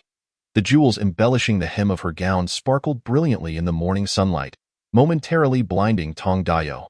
The sounds of roaring from outside grew increasingly distinct. Although Tong Dayo had locked the door behind him, both were acutely aware that the ordinary wooden barrier would offer little resistance against the formidable zombies. Yu Highway bent down and retrieved a gleaming dagger from beneath the pillow on the bed. The blade, approximately 40 centimeters in length, appeared to be a hunting tool, and it was unclear how long Yu Highway had concealed it there. Tong Dayo initially believed that Yu Highway intended to fight to the death, but to his surprise, she simply reversed the grip on the knife and handed it to him. "In my life," Yu Highway said quietly, "I do not wish to become such a monster." Tong Dayo's eyes widened. For a moment, he was unsure whether to accept the dagger. "You must realize that I have been using you all this time. I have encountered many naive fans like you," Yu Highway remarked with a gentle laugh, not waiting for Tong Dayo's response before continuing. "As compensation, let me sing you a song. I have been contemplating that this world may no longer require singers like me, so I wish to die within the embrace of my own melody. By the way, your holographic projector is still recording, right?" At her words, Tong Dayo paused for a moment before nodding slowly. "Excellent. If more people can hear the last song of my life, that would be even better." With that, she began to sing softly. Her voice was tender, and the melody was hauntingly familiar, for it was the very song that marked Yu Highway's debut. As a devoted fan, Tong Dayo had listened to it countless times, yet he had never imagined that one day she would stand before him, singing it personally. Just as Tong Dayo was about to lose himself in the beauty of her voice, a sudden, violent banging echoed from outside. Yu Highway glanced at Tong Dayo. She did not cease her singing, yet her eyes were filled with determination. Tong Dayo accepted the dagger, rising to his feet, tears welling in his eyes within mere seconds.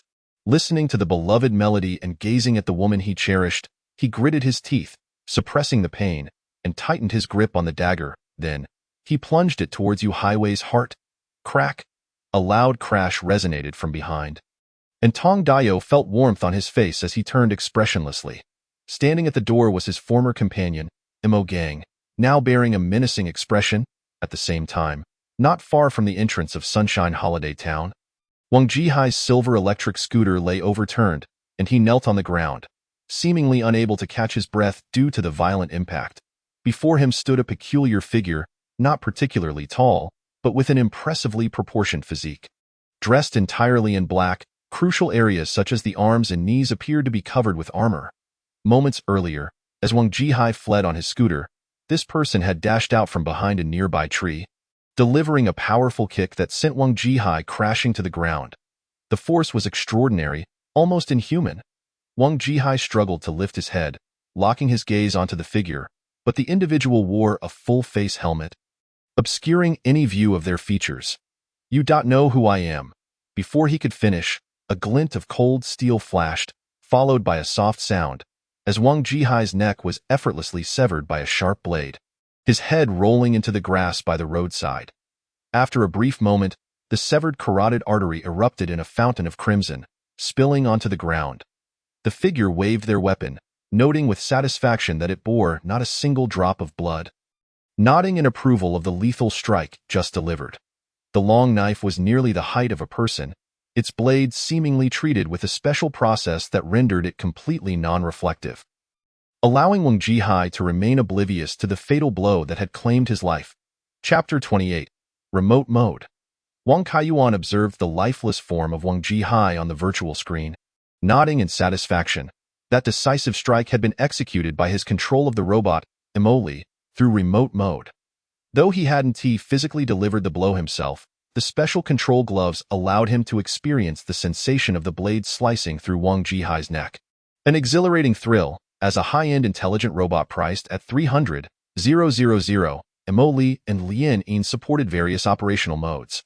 The remote mode enabled the owner to control the robot's movements from a distance, creating an immersive experience akin to an avatar from a fantasy novel. In truth, Wang Kaiyuan preferred that Emoli and Lien Yin wield weapons to combat zombies directly.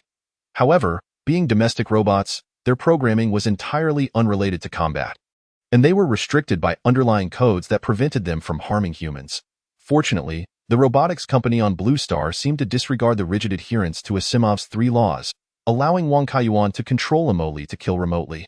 This mode had always been kept as his trump card, not to be used lightly. However, concerned about potential survivors among Wang Jihai's group, he had positioned Emoli at the roadside near the community entrance, resulting in a successful ambush. Although Emoli was a robot and impervious to zombie bites, Wang Kaiyuan still equipped her with a full set of stab-resistant gear and even custom armor to protect vital areas. After all, domestic robots were highly sophisticated, and their skin felt indistinguishable from that of a normal human. If they were damaged in combat, Wang Kaiyuan would be incapable of repairing them. The long knife, a product of Earth, measured 1.6 meters in length, nearly matching Emoli's height. The handle extended 40 centimeters, necessitating two-handed use. The blade, forged from durable manganese steel, was sharp and resilient, featuring a special non-reflective coating, making it an ideal weapon for dark nights. Weighing over 2.5 kilograms, it could be cumbersome for an ordinary man to wield for extended periods, but for a robot like Emoli, it posed no challenge. Although Wang Jihai was now dead, Wang Kaiyuan had no intention of recalling Emoli yet, for he estimated that around 70 to 80 zombies were currently amassed in Yu Haiwei's villa. This community is my home, and everyone loves it. Wang Kaiyuan was unwilling to have zombies wandering at his doorstep endlessly. Even if he could not eliminate them all at once, he needed to reduce their numbers. Moreover, he believed there might still be useful items to find within Yu Haiwei's villa. Consequently, he directed Emoli to lift the fallen electric scooter. Seemingly in pursuit of a retro aesthetic, the scooter required a key to start, thus enabling anyone to take it at that moment. Remote controlling a robot to operate an electric scooter was a unique experience for Wang Kaiyuan, but fortunately, Emoli possessed a degree of learning ability, allowing the scooter to start smoothly under her coordination in no time. They arrived at Yu Haiwei's villa, now fully illuminated by daylight. The white villa appeared elegant and distinctive under the golden sunlight, creating a strikingly incongruous scene alongside the blood-soaked zombies meandering on the lawn. Unlike Wang Jihai's reckless approach, Emoli did not charge headlong into the horde, as Wang Kaiyuan's driving skills were lacking. A rash advance would only lead to being overwhelmed. Instead, she dismounted, effortlessly drew the long knife from the scooter's frame, and strode purposefully towards the gathering zombies. With swift, decisive strokes, the zombies fell as easily as cutting through vegetables. Any that ventured within the blade's reach were promptly decapitated. Oli felt no fear and experienced no fatigue, and Wang Kaiyuan was unconcerned that she might turn into a zombie if bitten. They truly made a formidable duo against the undead. However, the number of zombies ahead was still somewhat overwhelming. After dispatching a dozen or so, Emoli finally breached the villa's interior. She swiftly eliminated a few transformed riders and ascended to the second floor. The living room of the villa was lavishly decorated, yet most valuable items were mere decorative pieces or murals, once worth a fortune but now rendered worthless. Shaking off the pursuing zombies, Emoli quickly reached the entrance to the master bedroom. Wang Kaiyuan had monitored the villa via drone, so he was well aware of Yu Haiwei's location. The door had been thoroughly battered by zombies, and as Emoli entered, she was greeted by the sight of a robust zombie. Its head nearly severed, clearly lifeless. Further inside lay another corpse, tall and bloodied, with bandages on its shoulder. It was Tong Dayo. Though he bore several bite marks, his fatal wound was at the neck, inflicted not by a zombie but by the dagger in his own hand. This indicated that Tong Dayo had taken his own life. From this situation, it could also be inferred that even if a human were bitten by a zombie, they would not become one if they were killed or chose to end their life before transformation. Emoli removed the holographic projector from Tong Dayo's ear and, upon close inspection, confirmed it was still recording. New video footage had been acquired. Moreover, Wang Kaiyuan believed the contents would be quite captivating.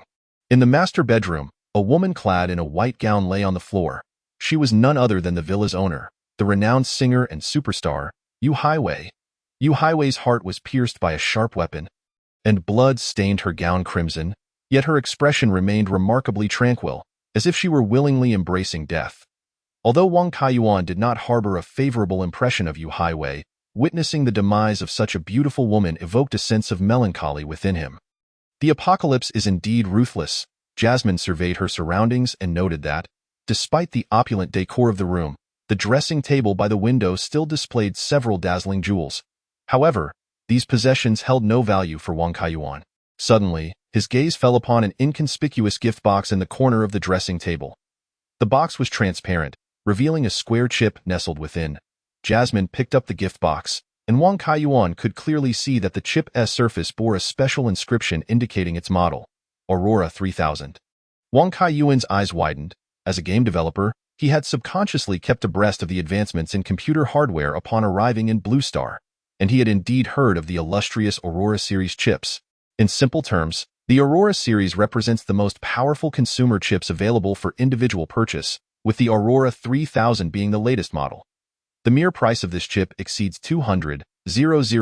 Its high cost is attributed to the integration of a central processing unit, graphics processing unit, an artificial intelligence core within Blue Star's computer chips. To put it in perspective, the top graphics cards on Earth also cost around 100,000, rendering the Aurora 3000's price relatively reasonable. For comparison, Wang Kaiyuan's high-end personal computer terminal, which he purchased for 100,000, is equipped with the Aurora 2140 chip, whose performance is merely one-fifth that of the Aurora 3000. Yet, why would Yu Hiwei possess a standalone personal computer chip in her home? Upon flipping the gift box over, Jasmine discovered a line of small text on the back, presented to Ms. Y. Yu Hiwei, spokesperson for Aurora products. Wang Kaiyuan suddenly understood.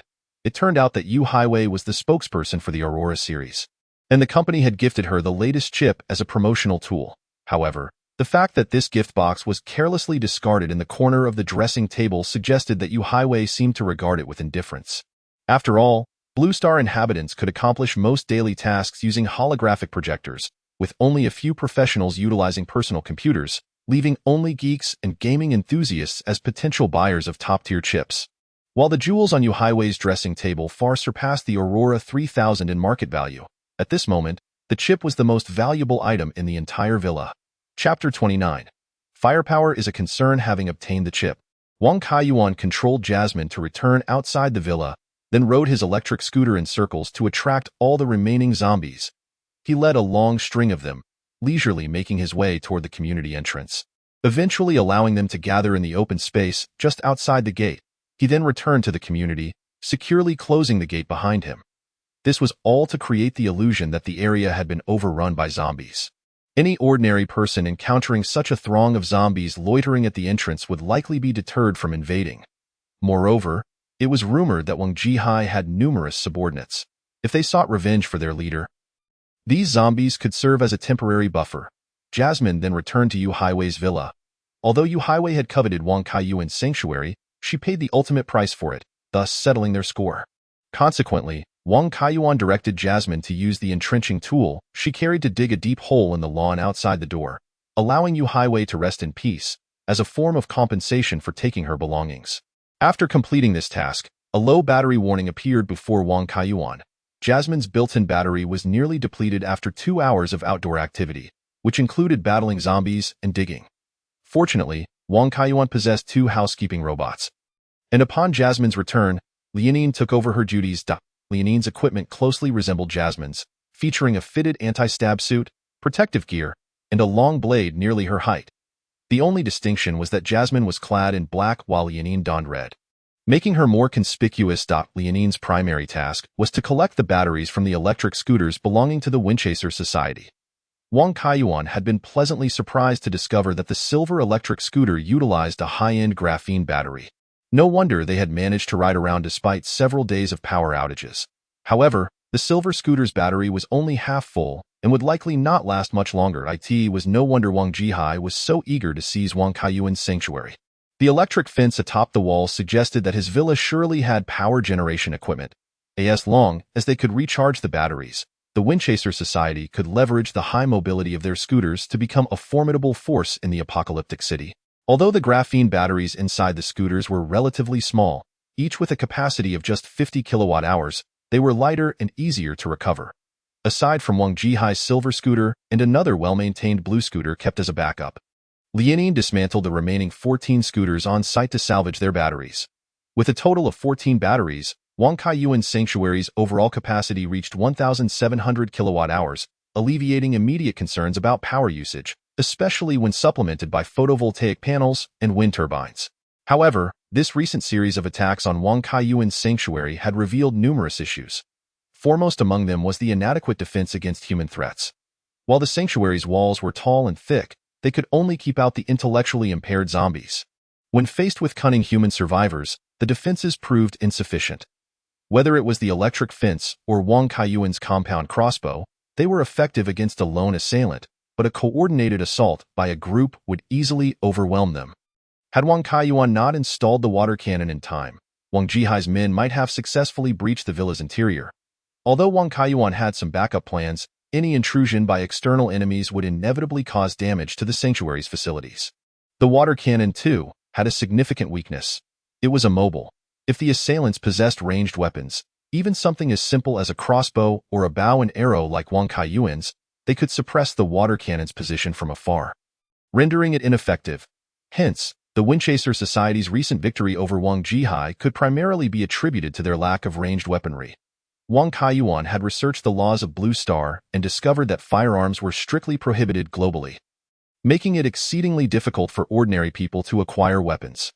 Consequently, Wang Jihai's men wielded tools such as fire axes, double-headed hammers, and even pipes as makeshift weapons. However, with the collapse of order, the likelihood of other factions obtaining professional weapons had significantly increased. Although Jasmine and Liaoning were powerful, they required Wang Kaiyuan's remote control to engage in combat. Under normal circumstances, they were merely harmless maids and housekeepers, unable to contribute effectively. Therefore, the urgent priority was to bolster the sanctuary's defensive firepower. Specifically by manufacturing firearms. Fortunately, Wang Kaiyuan had traversed into a futuristic world where his industrial-grade 3D printer possessed remarkable precision. Thus, the production of firearms posed no issues.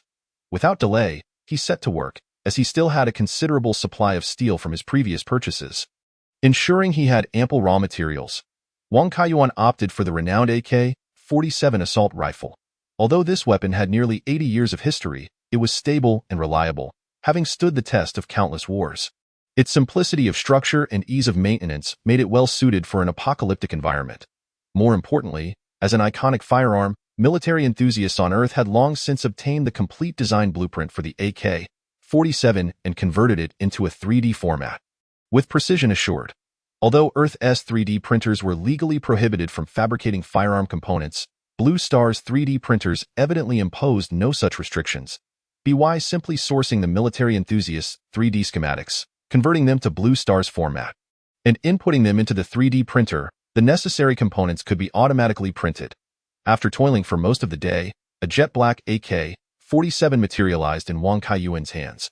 While the original AK-47 featured substantial walnut components in its stock and grip, Wang Kaiyuan opted for Blue Star's unique composite material for convenience, resulting in a lighter weight, better feel, and enhanced durability. Nonetheless, the rifle still felt hefty in his grasp, stirring a wave of excitement within him. What man does not love firearms? Moreover, as a semi-military enthusiast, Wang Kaiyuan had previously invested time at a professional shooting range to practice shooting, ensuring he was quite familiar with the basic handling of firearms. However, a significant issue remained. He lacked ammunition. Wang Kaiyuan had initially chosen the compound crossbow over directly manufacturing firearms due to the arduous nature of crafting bullets. Yet, the pressing circumstances compelled him to set aside his hesitations. After finalizing the AK-47, he commenced another round of procurement from Earth. While potassium nitrate, sulfur, and charcoal used for black powder could be easily sourced and mixed in existing proportions, this type of gunpowder was unsuitable for modern ammunition due to its insufficient power and the significant smoke produced upon firing. Today, ammunition utilized solidified granulated nitrocellulose smokeless propellant, making its preparation considerably more complex. Although comprehensive manufacturing processes could be found on video platforms like YouTube, the principles were clearly explained and seemed manageable at first glance. However, the various processes involved in chemical reactions alone comprise a daunting array of over a dozen steps, some of which require the procurement of hazardous chemicals that cannot be easily obtained. For instance, nitrocellulose must undergo repeated washing to eliminate residual sulfuric and nitric acids, followed by the use of a pulping machine to break down the fibers and remove any remaining nitric acid from the fiber tubes. Subsequently, stabilizers such as diphenylamine must be added to adsorb nitrogen dioxide from the nitrocellulose, thereby slowing its decomposition and enhancing safety. To render nitrocellulose more suitable for use as propellant, specific solvents are employed for dissolution, followed by a gelling process that involves extensive kneading and stirring to eliminate any voids and bubbles within the fibers. Finally, a layer of graphite must be applied to the surface of the gelled granular fibers in order to produce smokeless propellant suitable for contemporary use on Earth. The complexity of the text alone is rather overwhelming. The actual production of smokeless propellant will undoubtedly require considerable time.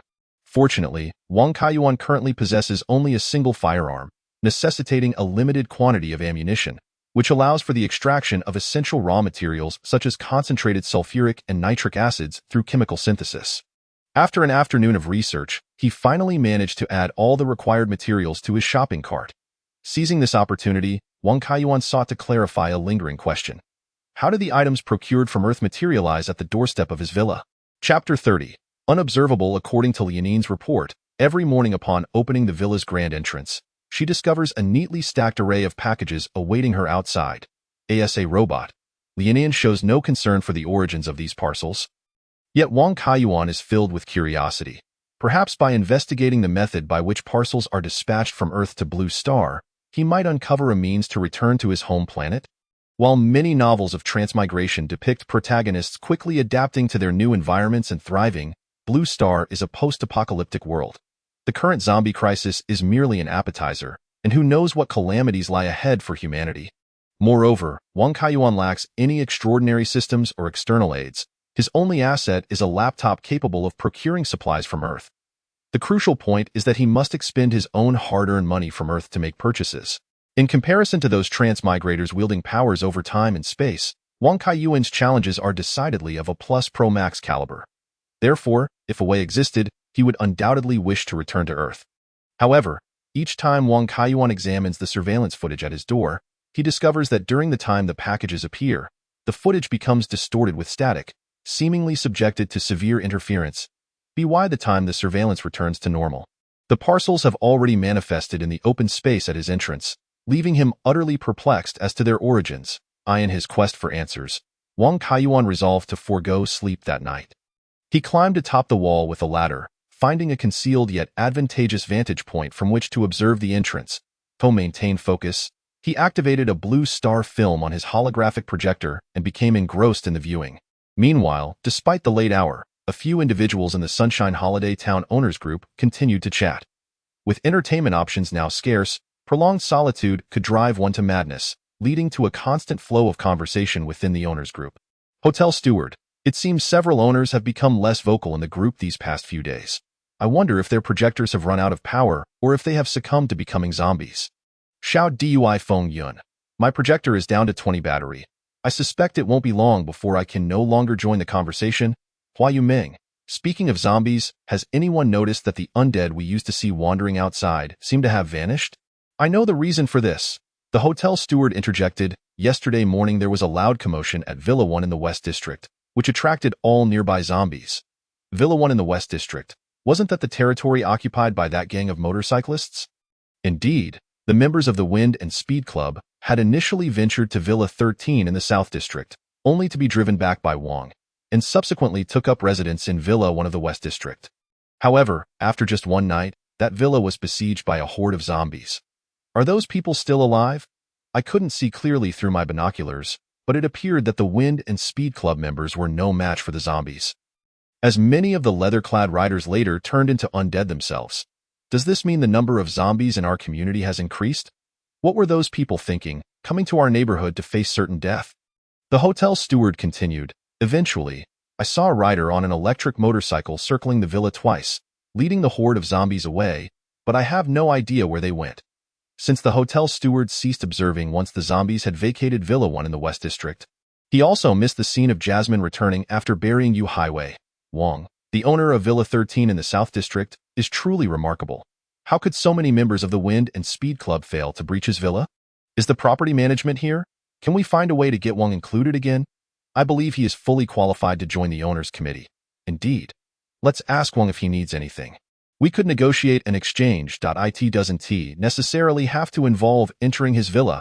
Even helping us recharge our projectors would be a boon. At that moment, Property Security Officer Xiao Zhang interjected. I currently cannot reach Wang, but I have both good and bad news to share. Which would you like to hear first? Noticing the sudden silence in the group, Officer Xiao Zhang remained undeterred and continued. The good news is that the zombies outside the property office have dispersed, allowing Sunshine Town's management to continue servicing our esteemed owners. The bad news is that when I stepped out to check the community entrance, I found that the majority of zombies had congregated there, approximately 30 to 40 of them. Therefore, unless absolutely necessary, please refrain from approaching the community entrance to avoid alarming the horde. All the zombies are at the entrance, Xiao Dy Feng Yun exclaimed. Does this mean we are trapped in the community? Unable to venture out for supplies? What supplies? I've heard from friends outside that the entire Waya city has descended into chaos, with zombies lurking everywhere, and lawless motorcyclists like those from the Wind and Speed Club laying waste to everything. Remaining within the community may allow us to survive for a few more days, but venturing out could cost us our lives within mere hours. We cannot simply endure indefinitely. I can only sustain my food supply for a week at most, and once it's gone, starvation awaits. Therefore, I propose the owners committee take swift action to devise a plan. We can also engage in mutual exchanges, fulfilling each other's needs, if the seaside is free of zombies. I can take responsibility for fishing. Catching 10 pounds a day should not pose a significant challenge. In my youth, I worked as a chef. If ingredients are available, I could prepare meals for everyone. As a wine merchant, I still have several thousand bottles of red wine at home. I would be willing to exchange them for food if needed. I operate a machinery company, and I still have several construction robots in my yard. If any repairs are needed within the community, I can assist. However, I cannot provide charging, so their utility will be limited. The owners enthusiastically shared their respective skills in the group, some seeking food in exchange, while others hoped to procure necessary supplies.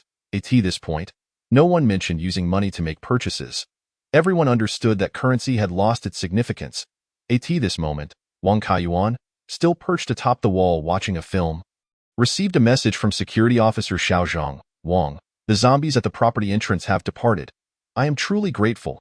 Although Wang Kaiyuan had not intentionally eradicated the zombies at the property office, they had indeed been drawn away by his alarm system, so it was not unwarranted for Officer Xiao Zhang to express gratitude. Before Wang Kaiyuan could reply, Officer Xiao Zhang continued, due to the power outage, the entire community's security surveillance has failed, rendering it quite unsafe. Therefore, may I request a small amount of power from your residents to restore the security system? This way, we can promptly address any zombie sightings. Wang Kaiyuan pondered the suggestion for a moment, deeming it somewhat reasonable. Having security personnel on the periphery to maintain vigilance and promptly eliminate zombies would certainly alleviate some of his burdens. Seeing that Wang Kaiyuan had yet to respond, Officer Xiao Zhang supplemented. Of course, the property management will ensure the safety of your residents and will not allow outsiders into our community. Acknowledging the cooperative approach, Wang Kaiyuan nodded and replied, Let us proceed with your suggestion. I will provide a power supply interface on the outer wall tomorrow morning, and you may come to connect it. However, I must caution that my power generation capacity is quite limited, and I can only guarantee the basic operation of the security system. As long as the surveillance can be restored, that will suffice. Officer Xiao Zhang quickly replied, By the way, the community owners have been sharing some items available for exchange in the group. Wang, is there anything you might need? With that, Officer Xiao Zhang forwarded the previous chat records to Wang Kaiyuan. Upon discovering that someone had several construction robots stored in their yard, Wang Kaiyuan's eyes lit up. Although Jasmine and Lianin could perform basic engineering tasks, their capabilities were notably limited due to their non-specialized nature. Acquiring a few construction robots would enable more intricate civil engineering projects, thereby enhancing the villa's defenses to a new level. However, upon further reflection, it became evident that these engineering robots must undoubtedly be operated by professionals. Even if Wang Kaiyuan were to purchase them, he would likely be unable to utilize them effectively. As he perused the chat records, he noticed mentions of fishing, cooking, and other specialties, with some individuals expressing a desire to exchange fine wine. Most of the supplies they sought were food or backup power sources. This sparked a brilliant idea in Wang Kaiyuan's mind. Nevertheless, The pressing concern at present remained to uncover the secret of how the Earth deliveries reached Blue Star. Thus, he refrained from responding to security guard Xiao Zhang for the moment and continued to watch the movie while keeping a keen eye on the vacant space outside the shelter. Time passed, and as Wang Kaiyuan sat on the wall, drowsiness began to envelop him. Suddenly, the projection screen before him flashed a notification. His previously set alarm. Startled, he realized it was already 5:40 a.m. Based on past experiences, deliveries from Earth were likely to arrive at the villa's doorstep between 5 and 6 a.m. However, peering into the dim morning light, he discerned that the area at the entrance remained eerily still. Wang Kaiyuan pinched his palm to rouse his spirits, switched off the movie player, and focused intently on the empty space. As seconds ticked by, he grew increasingly puzzled when, at 6 a.m., the area still showed no signs of change. Scratching his head in confusion, he wondered if he needed to wait a while longer. He glanced around. The villa's surroundings were silent, devoid of both humans and zombies. Yet, when Wang Kaiyuan's gaze returned to the empty space, he was astonished to find that the previously barren ground was now neatly stacked with boxes of deliveries. It was remarkable, for he had only shifted his gaze for a mere 2 or 3 seconds. And in that brief moment, the packages had seemingly materialized out of thin air. While it could be attributed to coincidence, Wang Kaiyuan was not inclined to such a belief. Perhaps the process of sending deliveries from Earth was inherently unobservable. That is to say, when he focused on the empty space, the packages would not appear, but the moment he looked away, they would instantaneously arrive. It felt as though an unseen force was preventing Wang Kaiyuan from uncovering the connection between the two worlds. Chapter 31. The Launch of Sunshine Mall. Unobservability is one of the 3 fundamental principles of quantum mechanics. Simply put, once a quantum is observed, its trajectory alters. As for the reason behind this phenomenon, scientists have yet to provide a definitive explanation. Therefore, any unresolved supernatural occurrences can conveniently be attributed to quantum mechanics. Wang Kaiyuan was not a scientist, nor did he seek to grasp the intricacies of the matter. But he remained quite at ease. Since returning to Earth was impossible, ensuring that deliveries could reach his doorstep was sufficient. Nonetheless, he, along with Jasmine and Lianin, utilized the remaining building materials to construct a small structure in the vacant area, adorning it with the words, Nestling Station. Wang Kaiyuan speculated that the deliveries from Earth must adhere to certain rules. With this nestling station, the packages arriving from across dimensions would no longer be left on the ground but would go directly into the station. This approach not only provided shelter from the elements, but also prevented prying eyes. Moreover, the nestling station was fabricated from welded steel plates. Although it appeared rudimentary, it boasted considerable protective strength. An electronic lock adorned the door, set to unlock automatically at 6 a.m. and relock a minute later. This arrangement would neither hinder the arrival of deliveries nor risk them being stolen due to unforeseen circumstances preventing timely retrieval. Gazing at the pile of supplies before him, Wang Kaiyuan found himself troubled once more. To successfully fabricate smokeless gunpowder, he had ordered an array of chemical reagents, while the villa was equipped with laboratory apparatus. He was not a chemistry expert. Even following video instructions, the likelihood of failure loomed large. Professional tasks necessitated professionals, and while he harbored ideas, implementing them would require the assistance of the artificial intelligence. Xingye. Thus, he retreated to his study and retrieved the Aurora 3000 chip he had previously obtained from Yu Highway. This chip was substantial, roughly the size of a palm, significantly larger than the combined CPU and GPU of a computer on Earth, excluding the cooling unit. It was a well-known adage that bigger is better, hence, the chip's performance was highly anticipated. The personal computer terminals on Blue Star were considerably more compact, resembling Earth's gaming consoles in appearance. Perhaps due to the primary computational chip being made of graphene, the heat output was low, eliminating the need for bulky cooling systems. Replacing the chip was a straightforward task. After shutting down the computer, one merely needed to extract the original chip from the back and insert the Aurora 3000, a process that took less than a minute. Upon rebooting, Xingye's form seemed to have changed. It had transitioned from a light blue bubble to a darker hue. Then, Xingye's voice, devoid of emotion and toned, new hardware detected, adapting. After approximately 20 seconds, Xingye resumed, adaptation complete, performance has significantly improved.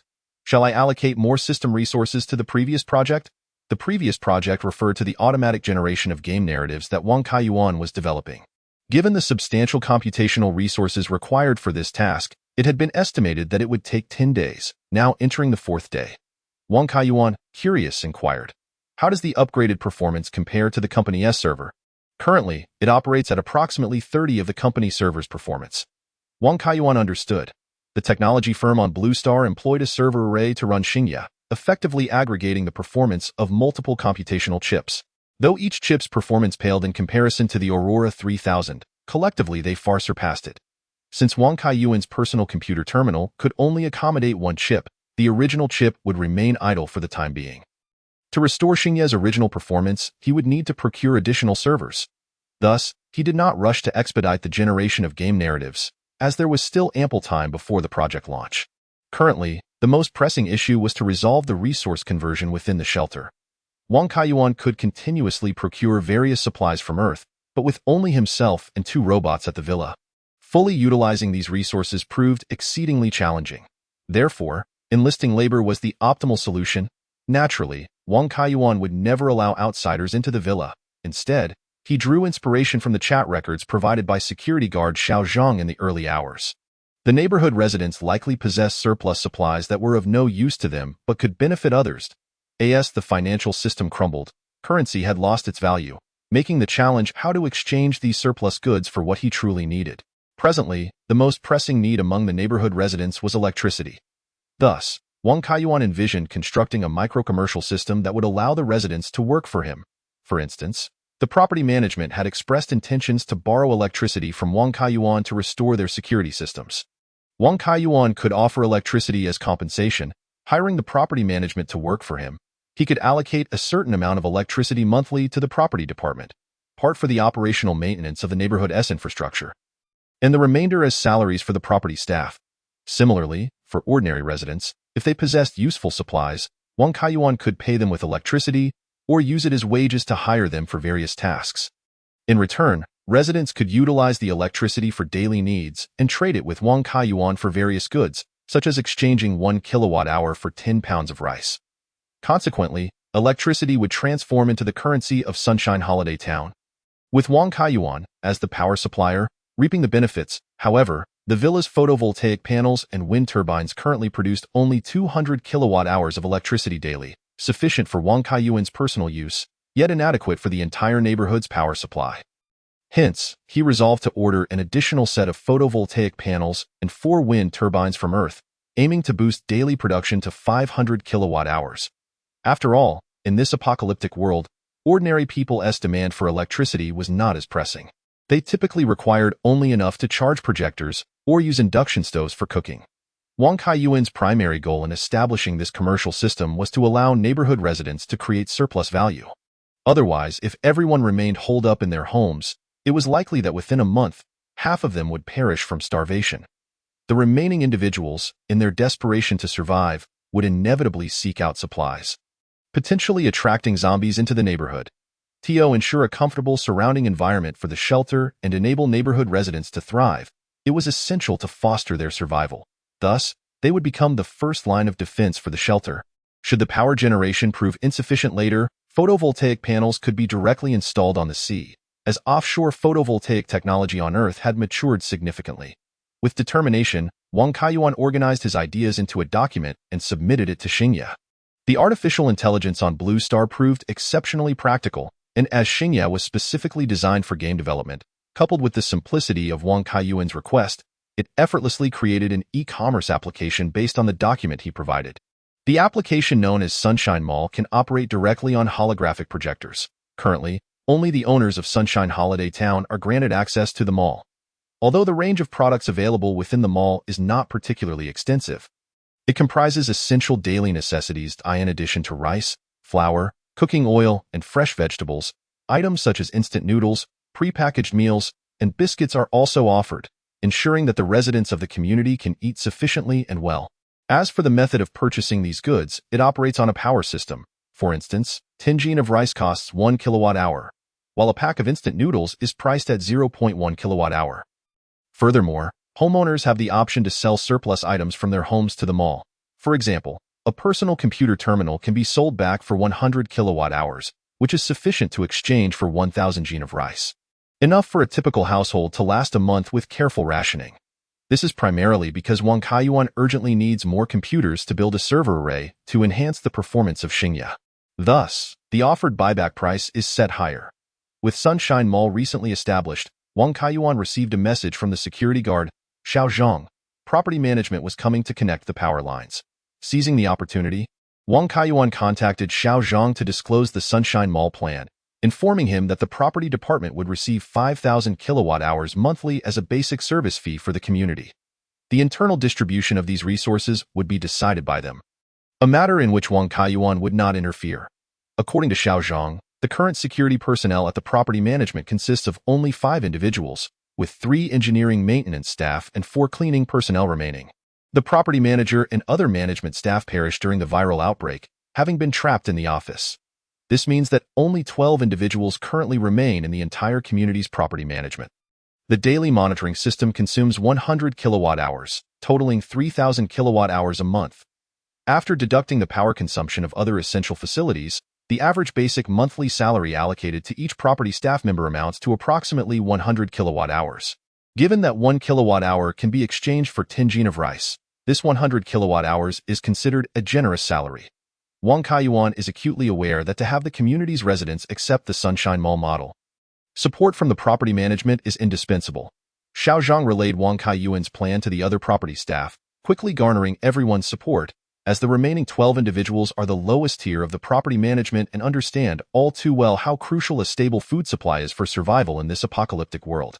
Subsequently, with Wang Kaiyuan's cooperation, the 3 engineering staff connected a cable from the shelter villa to the community's power distribution system. After some modifications, the residents were pleasantly surprised to discover that their homes indeed had electricity. Chapter 32. Mall tasks. Neighbors, it seems our community has electricity. My projector just notified me that it is charging. It's true. My central air conditioning has started up normally. This dreadful weather feels like winter is approaching. Yet it's still so hot. Perfect timing to cool down my home. Wonderful. We had no electricity before, and with zombies outside, I thought we were doomed. Indeed. I've been living off the biscuits I stored at home, and I was running out. Now that we have power, it means things are improving outside. The Alliance has hope. Just as Sunshine Holiday Town was celebrating the return of electricity, a notice from security guard Shaoan poured cold water on their excitement. Attention. Residents of Sunshine Holiday Town. Thanks to General Manager Wang's generous assistance in the South District, Building 13, and the tireless efforts of all property staff, we have restored internal power supply to the community. However, please note that the current electricity supply is entirely provided by General Manager Wang, and due to limited generating capacity, each resident is allocated only 10 kilowatt-hours. Once this quota is exhausted, your homes will automatically lose power. Therefore, please refrain from using high-energy appliances such as central air conditioning to avoid depleting your quota prematurely. Additionally, General Manager Wang has launched the Sunshine Mall application, which can be accessed in the group files. Within Sunshine Mall, you can use your electricity to purchase food and other daily necessities, or sell practical items you no longer need to General Manager Wang in exchange for electricity. The Sunshine Mall will also periodically release various tasks, allowing residents to earn electricity by completing them. Once Xiao Zhang's announcement was made, the resident group erupted in chaos. Only 10 kilowatt-hours per person? What can that even do? I can use that up in a day. Everyone, quickly turn off the central air conditioning. That consumes the most power. At this moment, the hotel manager suddenly realized. So, it's not a normal power supply we're getting, but rather we're buying electricity from General Wang? Once our 10 kilowatt-hours are used up, we either trade items with General Wang or work for him? How outrageous! Exclaimed another resident. I've already installed the Sunshine Mall application as suggested by the property management, where 1 kilowatt-hour can be exchanged for 10 jin of rice. It seems decent. 10 kilowatt-hours could buy 100 jin of rice, enough to last several months. But what good is rice without a way to cook it? We still need electricity for that. Plus, the tap water has stopped flowing, and a liter of purified water in the mall costs 0.1 kilowatt-hour. Therefore, the 10 kilowatt-hours we have won't last long. General Wang is so greedy. Electricity used to be free. Why should he charge us for it? Exactly. I would rather die of thirst or hunger than buy electricity from General Wang. However, not everyone was dissatisfied with Wang Kaiyuan's initiatives. For instance, all property staff had already received a month's salary in advance, and they were joyfully placing orders for supplies through Sunshine Mall. The account of the artist, Shunbi Xiaoyang. also had 100 kilowatt-hours preloaded, as Wang Kaiyuan had previously promised to cover her future electricity supply while she was to create game concept art for him. Although the work had yet to commence, the salary was already disbursed. Xinbi Xiaoyang attempted to purchase a few bottles of 1-liter purified water, having gone several days without a shower. For a cleanliness-loving girl, this was simply intolerable. Shortly thereafter, she received a notification from the mall system. Purchase successful. Your items will be delivered by 11 a.m. tomorrow. Please wait at home. According to the rules of Sunshine Mall, items purchased the previous day would be delivered the next day. Small items would be handled by drones, while larger items would be delivered by property staff. Wang Kaiyuan did not wish for crowds to gather at the villa entrance daily to buy goods. Moreover, since nearly all residents lived in villas, both yards and rooftops provided ample space for small drones to land easily. The drones Wang Kaiyuan purchased, though small, could carry up to 2 kilograms, roughly equivalent to 2 bottles of purified water. With the upgrade of Xingya, these drones could now be entrusted to it for automated delivery to residents' homes. However, the current number of orders was limited, as most people only had 10 kilowatt-hours, a significant portion of which had to maintain basic household power, resulting in few individuals opting to purchase goods. Just as the resident group was in an uproar, a resident named Grandpa Nyo suddenly shared a video. The footage revealed 2 male zombies relentlessly battering a door at the entrance of a row house. Their tremendous strength was evident, causing the door frame to tremble visibly. It was apparent that the door could not hold much longer. Grandpa Nyo then urgently voiced through audio, "My projector finally charged. Can the property send 2 security guards to check on Building 3? Block 18 in the West District? These 2 have been standing at my door for several days, continuously banging on it. Are they insane or what?" Grandpa Nyo's words rendered the resident group silent. It dawned on everyone that although the community now had electricity, danger was far from abated. There were still sporadic zombies roaming within the community, and Grandpa Nyo, having exhausted his projector's battery and not participating in recent discussions, was naturally unaware of the external situation. The reality was that outside the community, there remained a multitude of zombies, and the survivors were resorting to violence over scarce resources. Daily, the social platform of Blue Star Home showcased the dire state from corners around the globe. Order had crumbled, and the apocalypse loomed ever closer. For many, merely having electricity and access to food and clean water was an unattainable luxury.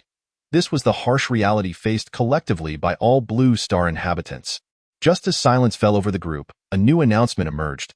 "Welcome Sunshine Mall Customer Service 1 to the group chat." Before anyone could react, Customer Service 1 sent a message. "The community is my home. Everyone loves it. Maintaining community security is the inescapable duty of every resident. Due to the presence of 2 adult male zombies in front of Building 3, Block 18 in the West District, we are issuing a bounty task, Zombie Hunt. For every zombie eliminated, a reward of 100 kilowatt-hours will be granted. This task is a permanent one and can be accepted repeatedly, with the hunting area limited to the community. Considering the formidable attack power of the 2 male zombies encountered, we recommend that task takers form teams to proceed. Should any injuries, fatalities, or unfortunate transformations into zombies occur during the task, this mall bears no responsibility. Interested individuals may sign up on the task interface of the mall. Note 1. Choosing to forfeit after accepting the task will be deemed a breach of contract, resulting in a deduction of 1 kilowatt-hour from the individual's mall account as a penalty. Note 2. It is essential to record the entire task process on video, particularly capturing close-up footage of the zombie kills, as necessary evidence for task completion. Note 3. The Sunshine Mall currently offers a variety of civilian knives and protective gear, and it is advisable for those accepting tasks to make purchases in advance. Note 4. Life is invaluable, therefore, all homeowners are urged to act within their means. Chapter 33. Task System. Despite the lengthy task information released by the customer service representative of Sunshine Mall, played by Xingya, with a total reward amounting to 200 degrees of electricity, ultimately no homeowners accepted the task. After all, for most individuals, the endeavor of exterminating zombies remains exceedingly perilous. Should one inadvertently be bitten by a zombie, it would spell disaster. While 200 degrees of electricity may seem substantial, it is of little worth without one's life to spend it. The crux of the matter lies in the fact that electricity, in the eyes of the Blue Star inhabitants, is an essential yet relatively valueless commodity. Much like air, one cannot survive without breathing it. However, its true worth is seldom acknowledged until one is on the verge of drowning. Although the external circumstances have deteriorated significantly, with rumors circulating that entire buildings in some neighborhoods have seen their residents transformed into zombies, Sunshine Holiday Town, owing to its sparse population and the dispersion of its residents, faces a lesser threat from zombies compared to other communities. For the majority of residents, as long as zombies do not manifest at their doorstep, there is no pressing need to venture outside and take risks. Moreover, President Wong had just distributed 10 degrees of electricity, which, if conserved wisely, could be exchanged for rice and purified water, allowing them to scrape by for another 10 days to 2 weeks. Perhaps in the not-too-distant future, rescue efforts from the Alliance would arrive. Thus, it was Little Zhang who personally led 4 security guards to deal with the 2 zombies at the doorstep of Old Man Yo's residence in Building 3. District 18. From the video Little Zhang shared in the group chat, it was evident that the entire security department was mobilized, with each individual fully armed. Those with leather jackets donned them, while others opted for down jackets. Despite the sweltering heat, preserving one's life took precedence. Helmets and gloves were also not overlooked, and extra protection was provided to the neck area, which zombies particularly favored for biting, with scarves. Even so, it proved quite challenging for 5 individuals to contend with the 2 zombies. Little Zhang's strategy involved 4 individuals wielding explosive forks, with 2 teams tasked with separating and restraining the 2 zombies, allowing one to use a sharpened steel rod to pierce the zombies' heads. However, as the group approached the zombies, they quickly attracted the attention of the undead. It was at this moment that they realized zombies possessed a keener sense of hearing than ordinary humans. Despite being several meters away, the zombies seemed to close the distance in an instant. Had it not been for Little Zhang's quick reflexes to intercept with the steel rod, it is likely one of them would have sustained injuries. Seizing the opportunity created by Little Zhang, the remaining 4 were finally able to firmly secure the 2 zombies with their explosive forks. However, the strength of the zombies was such that even the steel forks began to show signs of bending. If it was so laborious for 2 individuals to restrain a single zombie, a lone person would certainly stand no chance against them. Ultimately, it was Little Zhang's swift action that allowed him to thrust the steel rod into the right eye of one zombie with all his might. As anticipated, the brain-damaged zombie collapsed lifelessly to the ground. The remaining zombie, though struggling more vigorously, was ultimately unable to escape the grip of the 4 security guards and was similarly dispatched by Little Zhang, who pierced its forehead. Thus, the 2 zombies at the doorstep of Old Man Yo's residence in Building 3, District 18, were successfully eliminated. Although the entire ordeal lasted less than 2 minutes, the video left all homeowners in a state of anxiety. Most had never before witnessed the terrifying nature of zombies through such a clear video feed.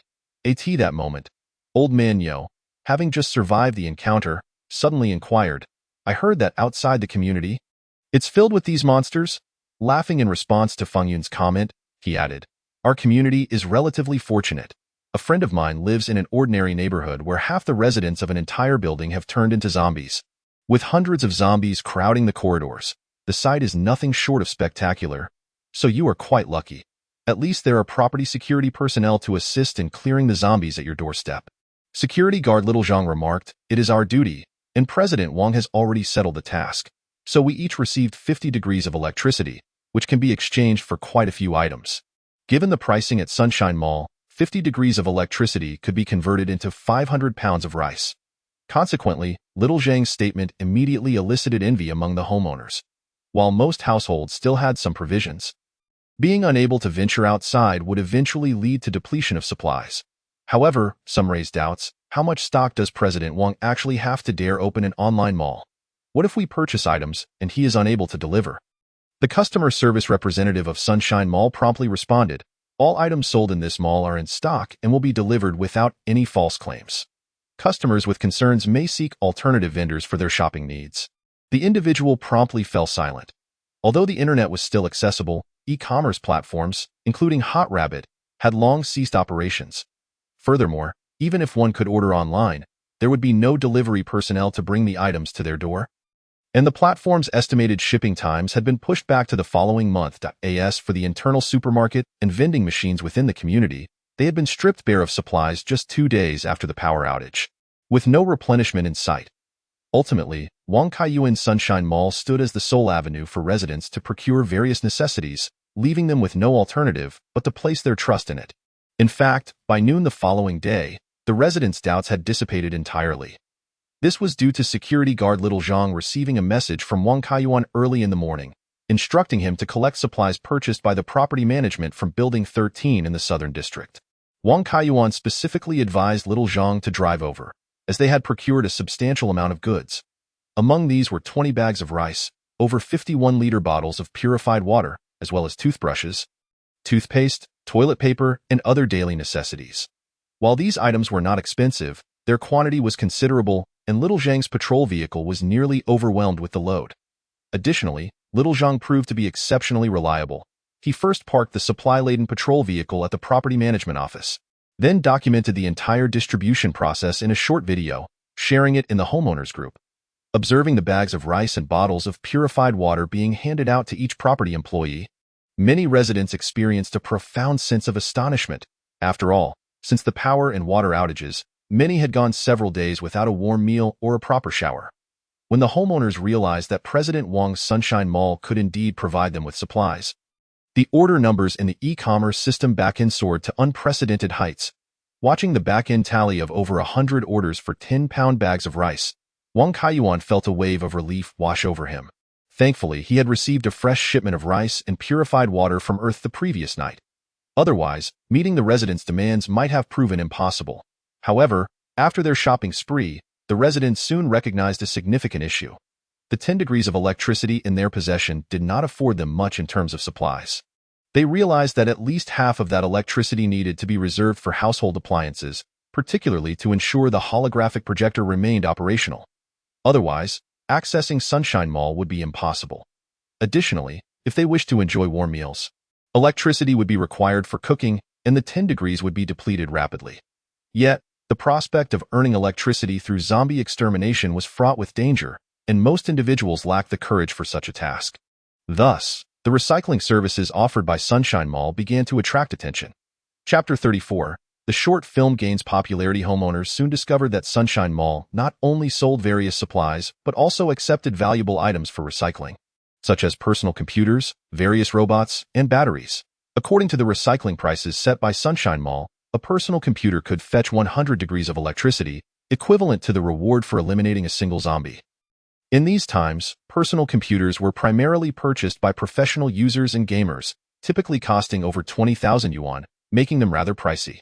Nevertheless, the homeowners of Sunshine Holiday Town were all affluent, and a personal computer valued at several tens of thousands was hardly significant in their eyes. Particularly for those who relied on computers for work, in a world turned upside down, their companies might no longer exist, rendering the computers at home virtually useless. However, 100 degrees of electricity could be exchanged for food and supplies sufficient to sustain a family of 3 for an extended period.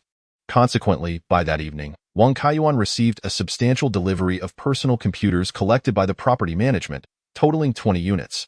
Although these computers were not professional servers and had somewhat lower stability, their configurations were superior to that of a single server. After all, the homeowners were wealthy, and the computers they used naturally boasted impressive specifications. The personal computers on Blue Star were also modular in design, resulting in similar dimensions, with only minor variations in exterior details. Wang Kaiyuan stored these 20 computers in the server cabinet in the basement. Thanks to Blue Star technology, they could automatically form a network without wired connections when placed in close proximity. And with slight adjustments, they could merge into a server array. Although the computing chips of these 20 computers varied in performance, they could automatically allocate computing resources through load balancing, resulting in a commendable overall performance. Coupled with the Aurora 3000 chip serving as the main controller, they finally managed to reach a level comparable to the Blue Star Kaiyuan technology server array, allowing the artificial intelligence Xingye to cease operating in low-power mode. However, it must be noted that Blue Star Kaiyuan technology was merely a small company, and thus, Xingye's capabilities still fell short among the multitude of artificial intelligences. It was said that the main control AI of the Shueishan Group utilized an array of over 10,000 servers, capable of maintaining 80 of the group's operations without human intervention. Regrettably, no matter how advanced artificial intelligence may be, it requires electricity to function. Without power, all efforts are rendered futile. The current chaos in the external world is intricately linked to the Blue Star inhabitants' excessive reliance on artificial intelligence.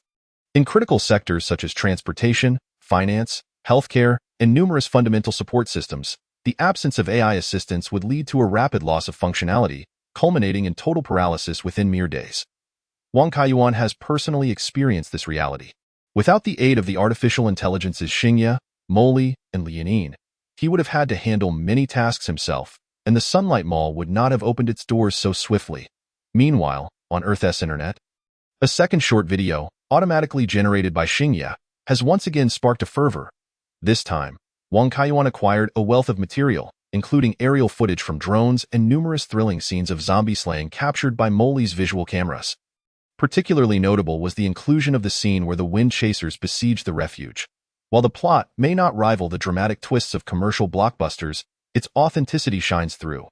Both the sight of riders being struck down by crossbow bolts and Wang Kaiyuan sweeping across a wall with a water cannon exhibit no special effects, leaving viewers exhilarated. Undoubtedly, the most lauded segments were those recorded by Tong Daoyu.as. The clearest footage stemmed from his perspective, coupled with intentional editing. The primary narrative revolved around Tong Dayo and Yu Highway, leading audiences to instinctively perceive them as the protagonists. Consequently, when viewers witnessed Tong Dayo desperately climbing to the wall, only to be struck in the shoulder by an arrow just as he was about to enter the sanctuary, the barrage of comments and critiques denounced the sanctuary's owner as treacherous. When Yu Highway's villa was besieged by zombies and Tong Dayo attempted to bring his comrades inside for refuge, netizens began to commend the protagonist's loyalty. In the short film's conclusion, Tong Dayo, engulfed in sorrow, fatally stabbed the female lead, Yu Highway. He then engaged in a fierce battle with his former friend, now a zombie, Imo Gang, suffering multiple bites and facing imminent transformation. Aware of his impending fate, Tong Dayo ultimately took his own life, collapsing beside the woman he cherished. He embodies the tragic hero struggling in a post-apocalyptic world, leaving a profound impression on the audience despite his lack of a favorable ending. The finale of the second episode of Apocalyptic Future featured Yu Highway's debut song as the closing track, When We No Longer Meet, which elicited tears from a wave of female viewers.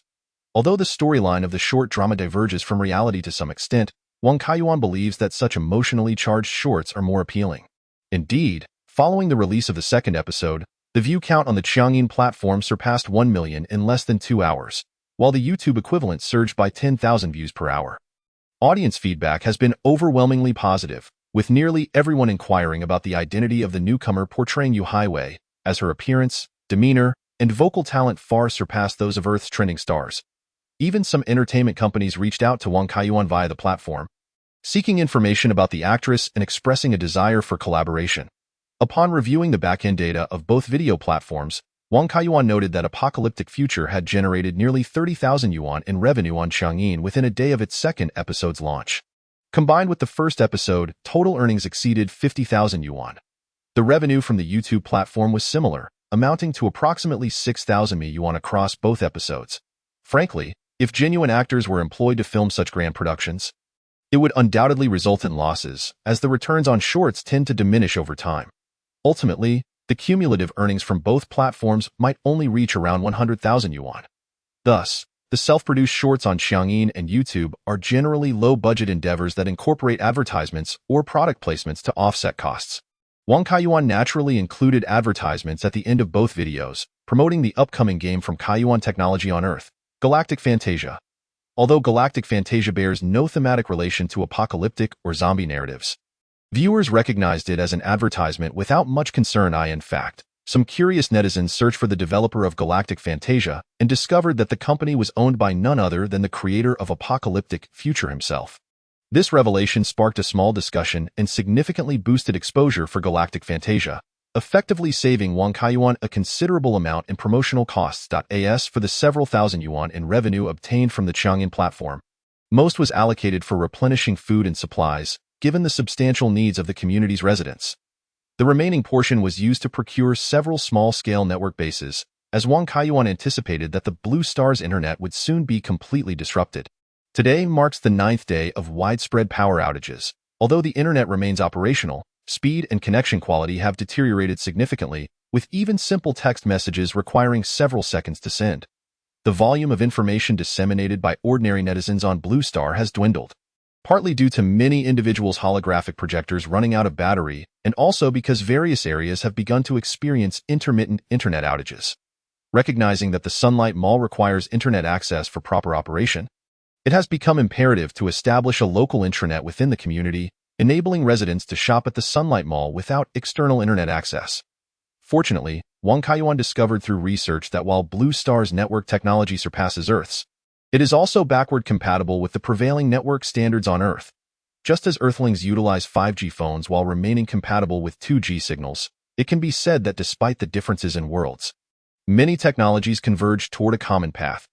Thus, as long as Wang Kaiyuan transmits a sufficiently strong mobile signal, the residents of the community will be able to connect to the internal network through their individual holographic projectors and access the Sunlight Mall. Professional civilian network bases sell for as much as 4,000 yuan each and cover an area of about 1 square kilometer. The Sunlight Holiday Town spans approximately 0.5 square kilometers, making it entirely adequate. However, for added assurance, Wang Kaiyuan purchased 2 signal amplifiers to ensure coverage throughout every corner of the community. Just as Wang Kaiyuan entrusted the installation of these network bases to the property management, Security Officer Xiao Zhang brought forth encouraging news. Mr. Wang, you previously asked me to keep an eye out for any chemistry experts in the community, and I've indeed found one. Chapter 35. The busy residents upon receiving the account information of the chemistry expert from Security Officer Xiao Zhang, Wang Kaiyuan immediately initiated a video call with the individual. According to Xiao Zhang, this expert, surnamed Liu, was once a professor in the chemistry department at Tianhai University and is now 75 years old. Since retirement, he has been residing in the Sunlight Holiday community, living a solitary life without children. However, the video revealed that Professor Liu appeared quite youthful, his hair only slightly graying. This is not unusual, as the average lifespan of Blue Star inhabitants exceeds 75 years, with centenarians being quite common. Since the onset of the power outage, Professor Liu had remained indoors, and soon after, 2 zombies appeared at his doorstep. With his holographic projector drained of power, he was unable to call for assistance, leaving him trapped at home for nearly a week. Fortunately, 2 days prior, Wang Kaiyuan and the property management restored electricity to the community, providing each resident with 10 kilowatt-hours, which finally enabled Professor Liu to seek help in the residents group. Indeed, this Professor Liu was the same individual who had requested assistance in clearing zombies at Building 18, Unit 3 in the West District, under the username Old Nyo, the reason for which remains a mystery. Although Wang Kaiyuan had initially posted the zombie clearing task merely to familiarize residents with the Sunlight e-commerce task system, this action inadvertently saved Professor Liu's life. Had it not been for Xiao Zhang and his team arriving in time, Professor Liu might have starved to death in his home. Thus, Professor Liu harbored immense gratitude toward the enigmatic Mr. Wang. Upon learning from Xiao Zhang that Mr. Wang was in search of a chemistry expert, Professor Liu promptly offered his services. Wang Kaiyuan wasted no time, directly asking Professor Liu, "If I provide you with sufficient raw materials, do you have the capability to produce smokeless gunpowder?" Upon hearing the term smokeless gunpowder, Professor Liu's expression grew serious as he cautiously inquired, "Is Mr. Wang intending to manufacture gunpowder weapons?" Wang Kaiyuan did not respond, merely indicating his tacit approval. After a moment of contemplation, Professor Liu continued, "As far as I know, since Blue Star achieved unification over a century ago, gunpowder weapons have faded from the historical stage, and they can now only be found in military museums.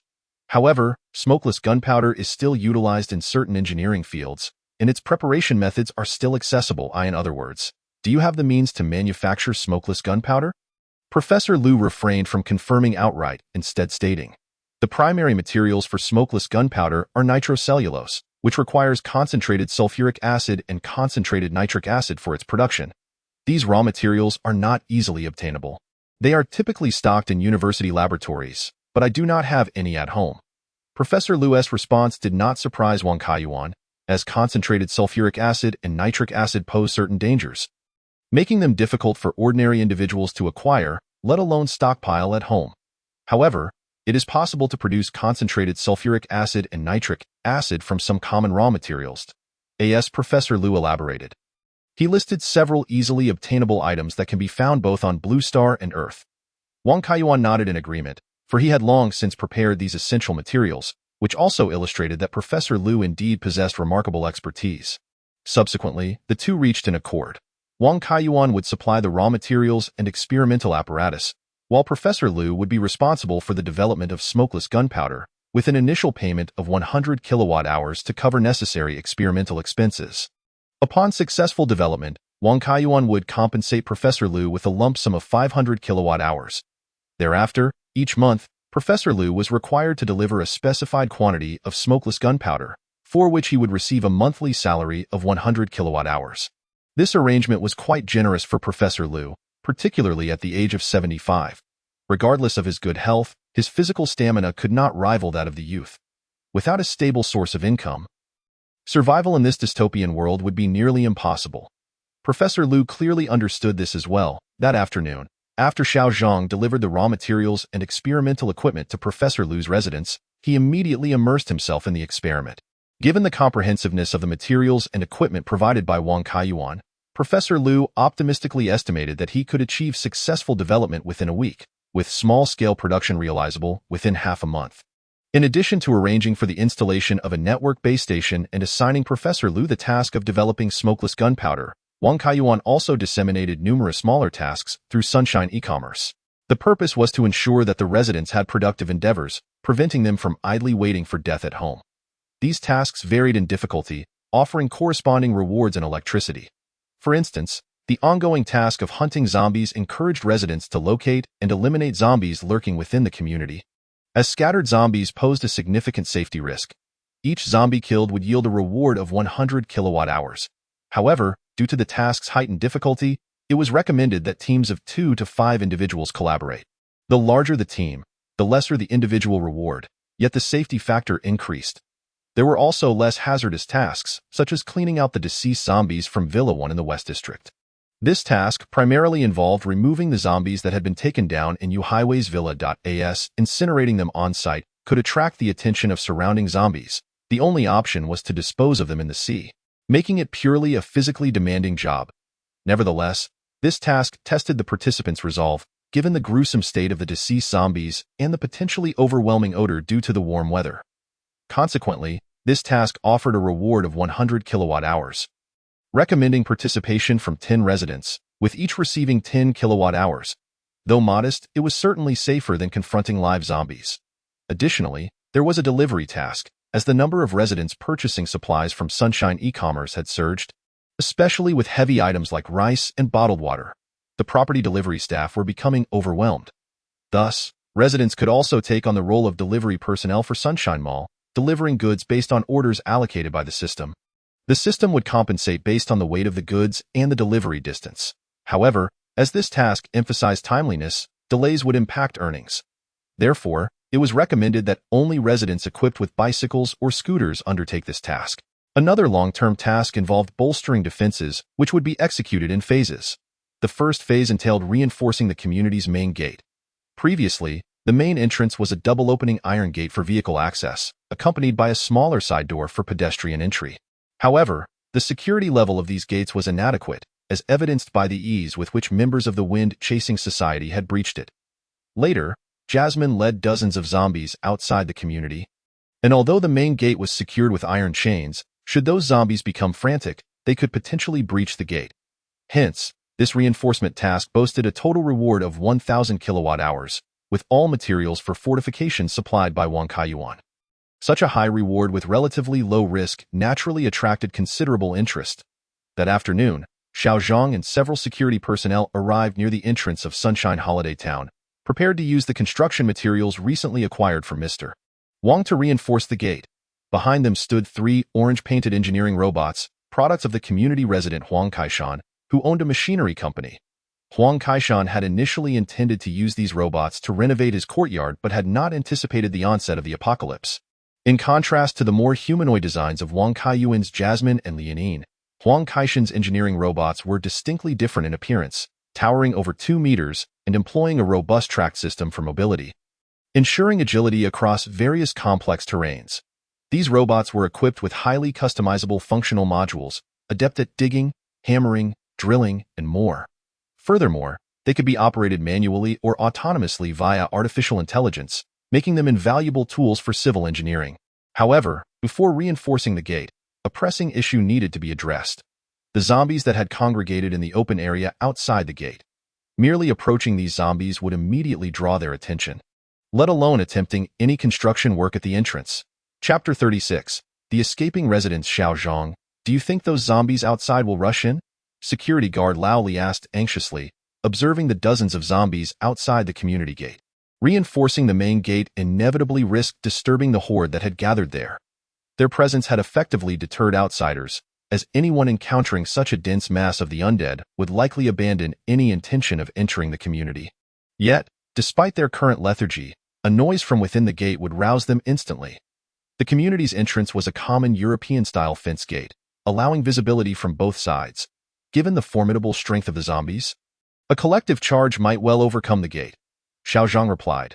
Mr. Wang mentioned that the number of zombies outside is steadily increasing, and it's only a matter of time before this gate fails. Therefore, it would be prudent to reinforce it now.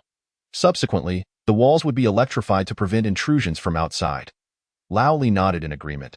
I've heard that Chaos reigns outside. A relative of mine works as a security guard at a supermarket. And just days ago, their store was raided by a group of looters. He attempted to intervene, but was beaten severely, nearly losing his life. And then he lost contact. I'm not sure if he is still alive. Xiao Zhang fell silent for a moment before responding. While we are security guards, we've had a relatively easy time in this community for many years. Moreover, with the current turmoil, we have nowhere else to go. Since Mr. Wang has supplies and is willing to pay us, we should do our best. Besides, our responsibilities now, aside from dealing with zombies, aren't much different from before. Then it's settled, Lao Li said, gripping his long spear tightly, then suddenly added. Where do you think Mr. Wang acquired all those supplies?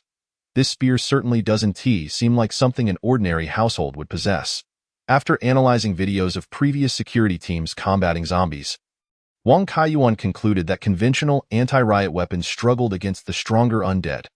Consequently, he urgently procured a batch of red tassel spears from Earth. The steel spearheads, after being finely honed, possessed formidable lethality. Aiming for a zombie's head would incapacitate it instantly. Furthermore, training with the spears was straightforward. A line of 4 or 5 guards could produce significant impact.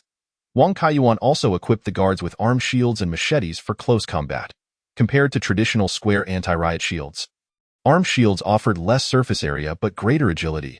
If a zombie closed in, the guard could deflect it with the arm shield while striking at the zombie's head with the machete, thus enhancing efficiency. Standard gear such as stab-resistant clothing, helmets, and tactical boots were also provided, ensuring that the guards, with some caution, could hold their own against a single zombie. It was precisely because Wang Kaiyuan had been so generous, effectively arming the guards to the teeth, that Xiao Zhang and Lao Li were wholeheartedly willing to take great risks on his behalf. With a wave of his hand, Xiao Zhang strode toward the gate, followed closely by Lao Li and the other 3. Although they proceeded with utmost caution, their approaching footsteps quickly captured the attention of the zombies outside. A growl erupted from the nearest zombie, and shortly thereafter, the horde stirred into a frenzy. Within mere seconds, the entire mass of zombies surged toward the gate, and under their collective force, the exquisitely crafted double doors emitted a cacophony of creaks and groans, sending shivers down the spine. Seeing this, Xiao Zhang and his companions hastened their pace toward the entrance. When they were just a few meters away, they raised their spears, leveraging their momentum to fiercely thrust at the zombies pressing against the gate. With a series of muffled thuds, the stainless steel spear tips easily pierced the skulls of 5 zombies, causing them to collapse lifelessly to the ground. However, the zombies at the rear swiftly filled the gaps, continuing their relentless assault on the community gate. Having practiced beforehand, the guards found themselves at an advantage as the zombies were kept at bay by the gate. Although the scene was harrowing, it was not perilous. Consequently, the fear that had gripped their hearts began to dissipate, and they promptly drew their spears in unison, aiming once more at the nearest zombie heads, ready to strike forward with renewed vigor. Meanwhile, the owner Huang Kaishan was controlling 3 engineering robots that swiftly approached the gate. 2 of the robots wielded mechanical arms, gripping a long strip of steel, while the 3rd robot was tasked with welding these steel plates onto the gate's fence. Although zombies incessantly harassed from outside, the diligent efforts of Xiao Zhang and others ensured that any zombie that ventured too close to the engineering robots would promptly have its brain pierced by a steel spear. Consequently, the robots worked with remarkable speed, completing half of the welding reinforcement in less than 10 minutes. Just as all the security forces of the community concentrated on the front gate, a group of owners huddled in a remote corner, deliberating their next steps. Is it truly necessary for us to go out, given how perilous it is outside? inquired a middle-aged man, his gaze fixed anxiously on the surrounding wall. The young man leading the discussion replied, "Haven't you noticed the security guards fortifying the gate? I hear they plan to install electric fencing on the community walls afterward, leaving us with no option to leave. But staying in the community is far safer. Plus, we have food and supplies available, so we need not worry about starvation," countered the middle-aged man. Sensing his lingering doubts, the young man continued, "Boss Fong, we have conducted business worth billions in the financial sector. We cannot remain trapped here indefinitely. You understand the magnitude of losses incurred with each passing day, don't you? But I've heard that outside is swarming with zombies and marauding thugs, and the stock market has long been suspended. Those reports are merely alarmist drivel from the internet." The young man waved his hand dismissively. "Besides, those zombies hardly seem intelligent. If we cannot fight them, can't we at least run?" At that moment, a woman trailing behind Boss Fong chimed in. "Indeed, old Fong. Remaining here means we can only subsist on plain rice, and even bathing becomes a hassle. Moreover, that Sunshine Mall requires us to venture out for work to exchange for goods inside. When have we ever endured such indignities?" Boss Fong, in his 40s, stood beside a woman named Zhao Qing, who was merely in her late 20s. In truth, Boss Fong found himself ensnared in Sunshine Holiday Town due to his romantic entanglement. Accompanying Boss Fong was a short-haired woman, who now spoke up. "Boss Fong, I learned from Mr. Wang that General Wang of Hanhai Group is currently in Waisha City. I hear you two have been friends for years. Seeking refuge with him would surely be preferable to languishing here." This short-haired woman was none other than Sister Deng, the manager of the renowned Star Yu Highway, a few days prior, when Yu Highway's villa was besieged by zombies. Sister Deng had swiftly recognized the precarious situation and abandoned Yu Highway amidst the chaos, inadvertently stumbling into the home of her neighbor, the young man present, Liao Jun. Although not yet 30, Liao Jun had garnered a modest reputation in the financial sector.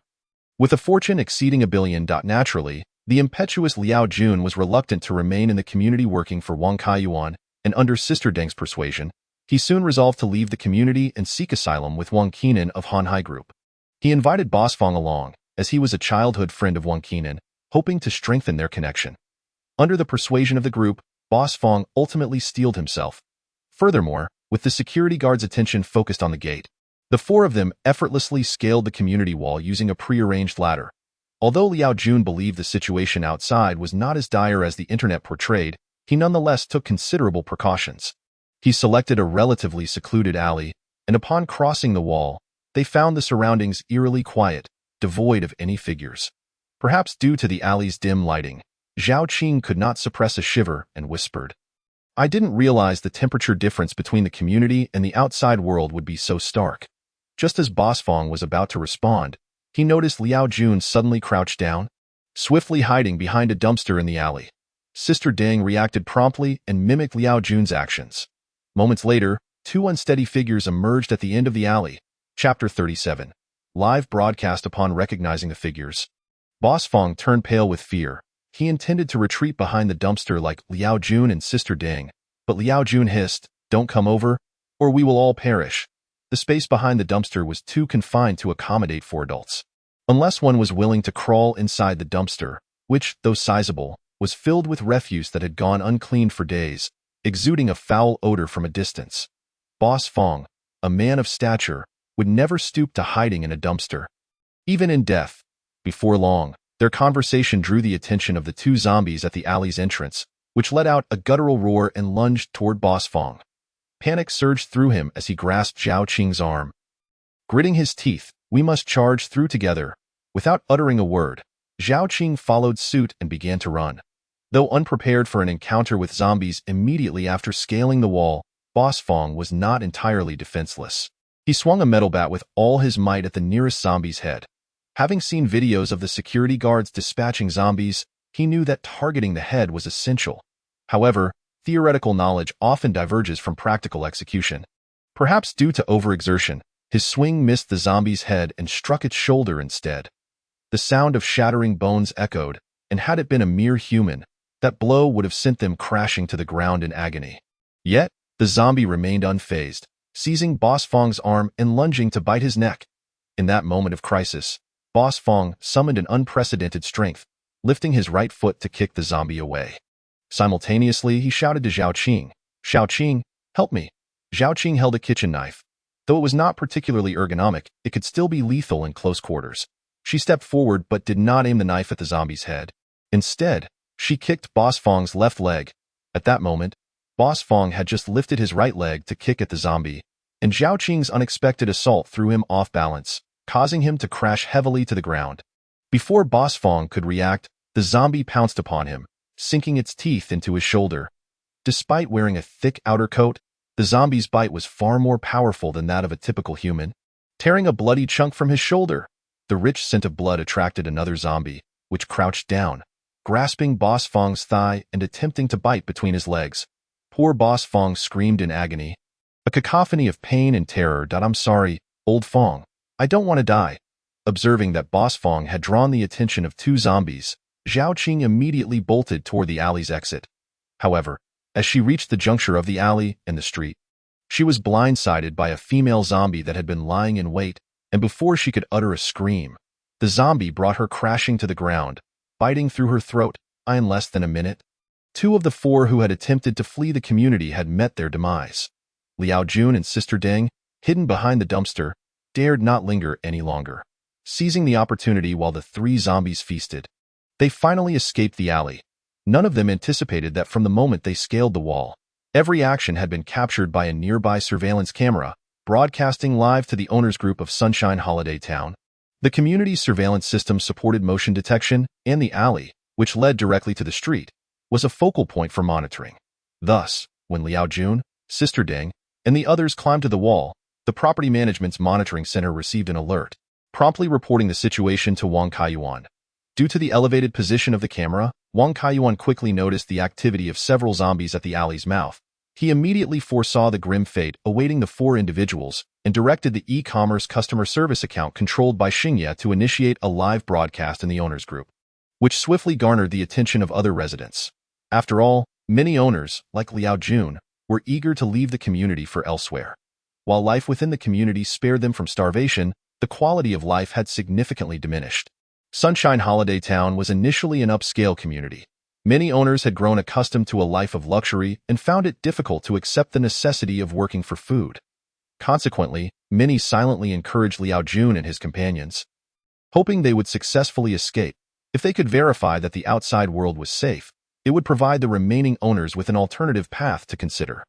Yet, to their shock, as Liao Jun and his companions reached the outside and had yet to step onto the main street, they encountered 3 zombies. Boss Fong's screams echoed for a full 3 minutes before gradually fading. During this time, the entire owners group fell silent. Although they were aware through the internet that the outside world had descended into chaos, they were unprepared for the grim reality that those who ventured out could not withstand even a few minutes before meeting a horrific end before their eyes, particularly for those who knew Boss Fong and Zhao Qing. The sight of their gruesome demise at the hands of zombies struck a deeper chord. The most terrifying aspect was that after feasting for a while, the 2 zombies eventually wandered off, leaving behind the bloodied and battered Boss Fong, who staggered to his feet. He had been reduced to a grotesque semblance of a human, his right leg stripped of flesh, leaving only a skeletal remnant. The abdomen was grotesquely torn open, with half-eaten intestines spilling onto the ground in a ghastly manner. Yet, Boss Fong remained oblivious, dragging his own entrails as he aimlessly wandered for a while, before finally making his way to the mouth of the alley. There, Zhao Qing, who had also succumbed to the fate of a zombie, stood motionless, seemingly awaiting him. After a considerable time had passed, and once the figures of Boss Fong and Zhao Qing vanished from the live broadcast, the hotel steward finally inquired, "The remaining 2, they must have escaped, right?" "Uncertain," came the reply from Xiaodui Fengyun. "They have already exited the surveillance range of the community." Boss Fong, worth billions, had met such a horrific end. Truly, this world has changed. I am acquainted with Zhao Qing, Boss Fong's lover. She often referred to him affectionately as my dear old Fong, and even the residence she occupied in the community was purchased by him. It was unexpected that, at such a critical moment, she would betray him so directly. Alas, this is the apocalypse. In the face of life and death, even those closest to you may turn against you. I believe it is safer for us to remain within the community. Although the quality of life has diminished compared to before, at least we have food provided by Mr. Wang, sparing us the worry of hunger. Indeed, I find the community's walls quite sturdy. Zombies are unlikely to breach them. As the residents engaged in animated discussions, security guard Xiao Zhang suddenly sent a photograph, accompanied by a message. Dear residents, with the cooperation of the property security team and the enthusiastic efforts of Mr. Huang, the main gate of our community has been reinforced. In the next phase, we will also install an electric fence atop the walls to prevent external intrusions, ensuring a safe and comfortable living environment for all residents. In the photo sent by Xiao Zhang, the once lattice-pattern gate had been clad in a thick layer of steel, appearing significantly more robust. Xiao Zhang, along with 4 other guards and Mr. Huang Kaishan, who operated the engineering robot, posed for a group photo in front of the gate. Judging by the blood-stained long guns in their hands, it was evident that they had engaged in a fierce battle prior. However, every face in the photograph bore a smile, clearly reflecting their satisfaction with their achievements. This image, juxtaposed with the tragic fate of Boss Fong outside the walls, finally made the residents of Sunshine Holiday Town realize just how hard-won their current comfortable lives within the community truly were. The hotel steward stood by the window, gazing at the security guards, including Xiao Zhang, who were slowly advancing in the distance, and let out a deep sigh. His real name was Xiao Xiaoyu, the heir to a well-known hotel in Huaishan. Ever since becoming trapped in the community, he had been yearning for an opportunity to escape and reunite with his father at the hotel. After all, compared to the community, the resources within his hotel were far more abundant, and it was staffed by his own employees, ensuring a significantly better living condition. However, the day after the massive power outage, Xiao Xiaoyu lost contact with his father. Initially, he held on to some hope, but upon witnessing Boss Fong's grim fate, his spirits plummeted. The situation outside was far worse than he had imagined. Once again, Xiao Xiaoyu activated the holographic projector to open his contact list, intending to send a message to his father, reassuring him that the community was quite safe and that he need not worry. Yet, as he prepared to send the composed message, a prominent system notification flashed. Message sending failed. Current device has no internet connection. Please check if the network device is functioning properly. Chapter 38. Hanhai Group Liao Jun and Sister Ding burst out of the alley and ran frantically, with no knowledge of how far they had traveled until exhaustion forced them to stop, breathless, beside a convenience store on the street. Looking around, they found the once bustling street now devoid of any human presence. A row of storefronts along the street stood wide open, with supermarkets, pharmacies, milk tea shops, and restaurants having been completely ransacked, leaving nothing behind. The convenience store before them had also been stripped bare, its glass doors shattered, and all the shelves inside left empty. Liao Jun understood that lingering here was unwise. Once he caught his breath, he immediately instructed Sister Ding, "Quick, contact Mr. Wang and have him send someone to pick us up." Sister Ding nodded and promptly activated the virtual screen on her projector, but her expression changed instantly after a few operations. "My projector can't connect to the internet." Liao Jun hurriedly turned on his own projector, which similarly displayed a message indicating a lack of network connectivity. Most of the functions of holographic projectors relied on the internet. Without it, contacting anyone was impossible. Damn it. Why is the internet down at such a critical moment? Liao Jun fumed, tearing off the projector from his ear and hurling it to the ground in frustration. Without internet, this thing is nothing but scrap, and no need to panic, Sister Ding calmly replied. Before we set out, I had already contacted Mr. Liao's people. They should be nearby. As soon as she finished speaking, Sister Ding spotted 2 figures on electric motorcycles emerging from around the corner of the street. The riders bore the same attire as those who had accompanied Wang Jihai previously. Feeling a surge of hope, Sister Ding excitedly waved her hand and rushed towards them. Liao Jun, relieved, picked up the holographic projector he had just thrown and hurried to follow Sister Ding. The 2 riders quickly noticed Sister Ding. The lead rider accelerated and came to a halt right in front of her, then asked in a deep voice, "Are you Sister Ding?" Sister Ding quickly nodded. "Yes, I contacted Mr. Wang earlier." The rider seemed eager to leave the street, promptly stating, "Get on." Sister Ding swiftly climbed onto the back of the rider's motorcycle, tightly wrapping her arms around his waist, as if seeking greater security in this manner. Liao Jun approached the other rider, but just as he was about to board, the rider suddenly raised a hand and asked Sister Ding, "Who is this person? Is he your man?" "No, he's just a fellow traveler." Although Sister Ding had shared a night with Liao Jun, it was merely a matter of mutual benefit. Now that she had a stronger backing, there was no need to cling to Liao Jun for support. "The orders are to only take you. We already have enough men on our side, and we don't need any dead weight." Upon hearing the rider's words, Liao Jun panicked, fully aware of the dire consequences of remaining on the street. He quickly exclaimed, "I am Liao Jun from Tianfeng Investment Company, and I have met Mr. Wang before. If you take me with you, I can offer you 100,000.no, 500,000. However, the rider merely scoffed, pointing at the surrounding desolate streets, and retorted, "Do you think in this world, 100,000 or 500,000 can still buy anything?" Liao Jun was momentarily speechless, realizing that his greatest reliance, the power of money, had become utterly useless in the current circumstances. As the rider prepared to leave, Liao Jun, filled with desperation, instinctively reached out to grab the back of the motorcycle. To his shock, the rider showed no mercy, raising his right foot and stamping heavily on Liao Jun's forehead. The rider's boot was both hard and heavy, and with that stomp, Liao Jun lost his balance, his body involuntarily tilting backward before he fell awkwardly onto the dusty ground. The rider seemed unsatisfied, turning the motorcycle around and ruthlessly driving over Liao Jun's legs. The sound of bones snapping echoed sharply as Liao Jun's lower legs were crushed under the weight of the vehicle, and the excruciating pain compelled him to scream in agony. The two riders, however, showed no sign of stopping, barely glancing at the fallen Liao Jun as they swiftly disappeared down the street on their motorcycles. Liao Jun struggled to rise, but the fierce pain in his legs drained him of all strength, rendering him unable to move an inch. Moments later, the last image that gradually faded from his consciousness was that of several blood-soaked figures staggering out from a shop at the street corner. The electric motorcycles sped down the street. Despite Sister Deng sitting behind the rider, the biting cold wind made it difficult for her to keep her eyes open.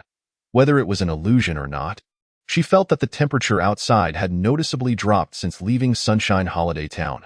The frigid air carried a hint of a salty, fishy odor, not from the sea nearby, but from the numerous corpses littering the streets, along with the bloodied zombies staggering about. Some zombies, attracted by the motorcycles, ran after them, but despite their enhanced speed, they could never hope to outrun the electric motorcycles that exceeded speeds of 100 kilometers per hour. The desolate scenery around her filled Sister Deng with dread. She never imagined that within the span of a week, the city could transform to such a state.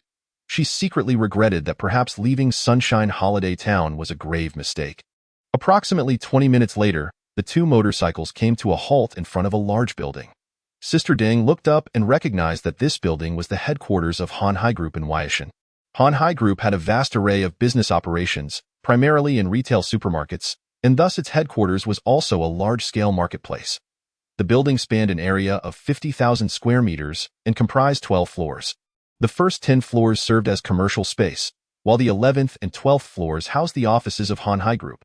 Although Blue Star citizens had long adapted to online shopping, for some reason, the trend of physical shopping surged once more in recent years, allowing Han Hai Group to rise significantly, leading to the construction of this super-large marketplace. Due to its vast scale, the resources here are exceedingly abundant, ranging from food to daily necessities, making it an exceptionally ideal refuge in this apocalyptic era. During the massive power outage, Han Hai Group promptly evacuated all customers from the premises and secured the doors. It was not that the owner, Wang Qinan, foresaw the arrival of the end times, but rather that he was concerned about the potential injuries customers might sustain in a darkened store, which could lead to unnecessary disputes. Furthermore, as it was a Wednesday, the number of customers present was relatively low. Thus, after the doors were locked, the expansive Han Hai Group was left with only Wang Qinan, a few management personnel, ordinary employees, and a dozen security guards. Given that Han Hai Group operates under a familial management style, with connections among the management, employees, and even the security personnel, the internal environment remained tranquil despite the tumultuous changes occurring outside. After all, fewer than 100 individuals were safeguarding an immense stockpile of resources, enough to last a lifetime. However, as the external situation deteriorated, this superstore naturally attracted the covetous eyes of others, with countless survivors attempting to infiltrate for supplies. Yet, under Wang Qinan's iron-fisted methods, they either met their demise on the spot or were coerced into becoming laborers within the store. Those who became laborers were currently exerting themselves on stationary bicycles in a gym on the second floor. Chapter 39. News from Sister Deng. As the store's direct elevator was open plan, Sister Deng witnessed this absurd scene during her ascent to the top floor. How could these individuals still have the energy to work out? In response to Sister Deng's query, one cyclist smiled and said, "They are working. The store still has electricity, and it entirely depends on them now." It turned out that these laborers pedaling furiously on the stationary bikes were not doing so for fitness, but rather to generate electricity using the motors within the bikes. Although the efficiency of this human-powered generation was quite low, the combined effort of over 100 laborers yielded a substantial amount of power.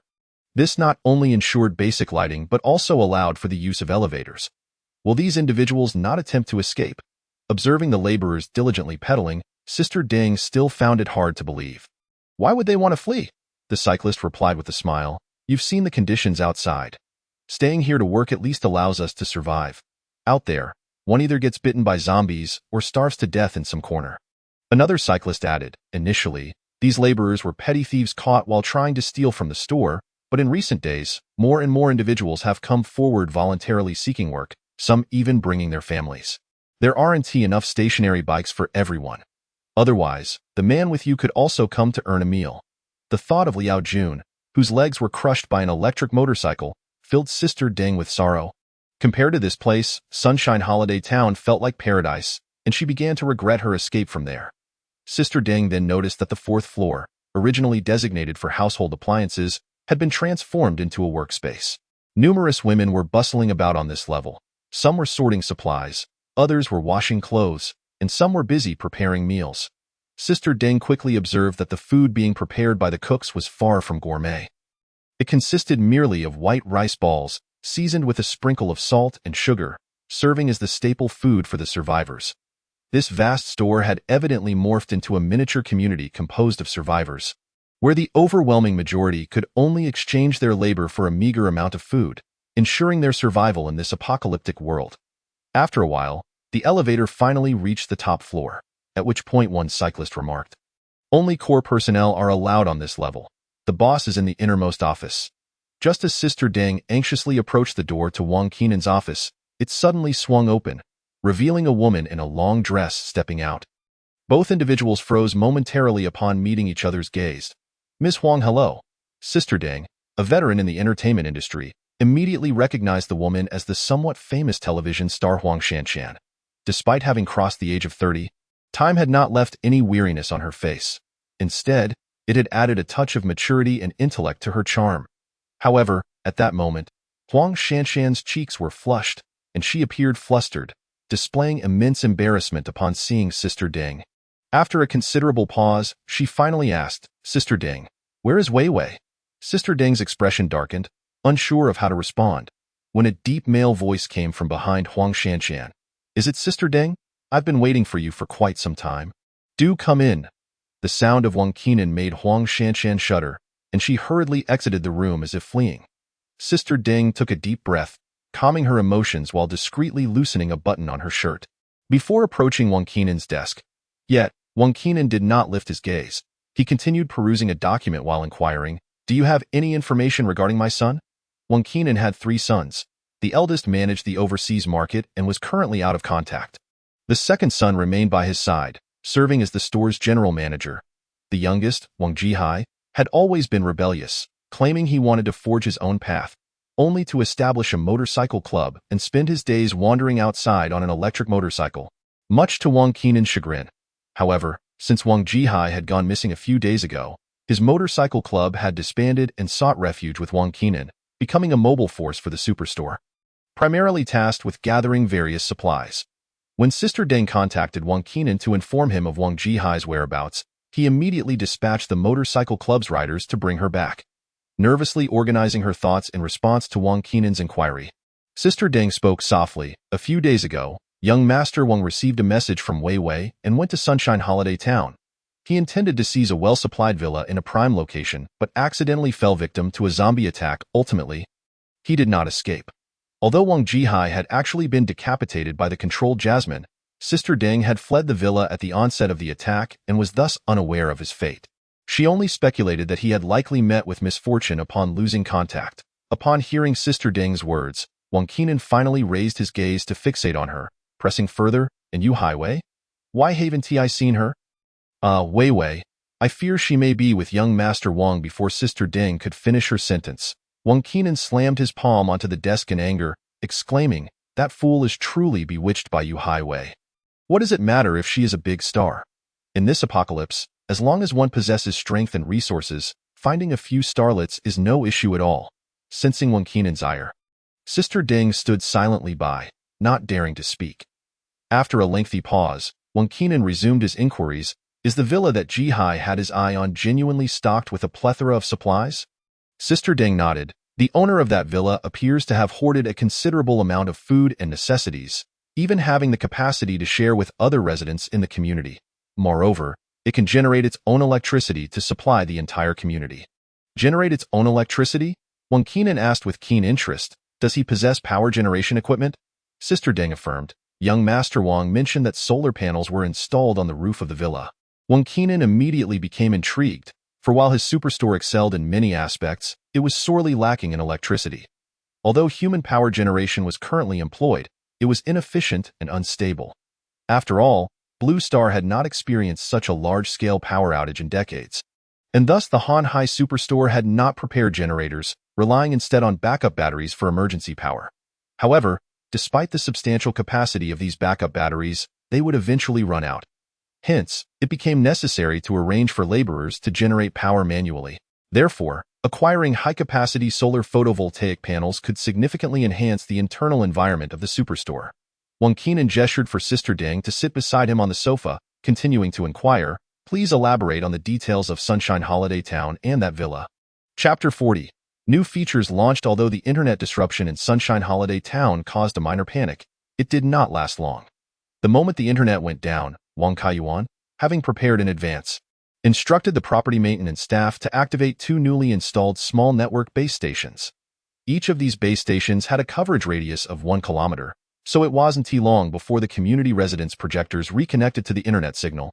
However, they soon discovered that the vast majority of internet content, including Blue Star Home, remained inaccessible.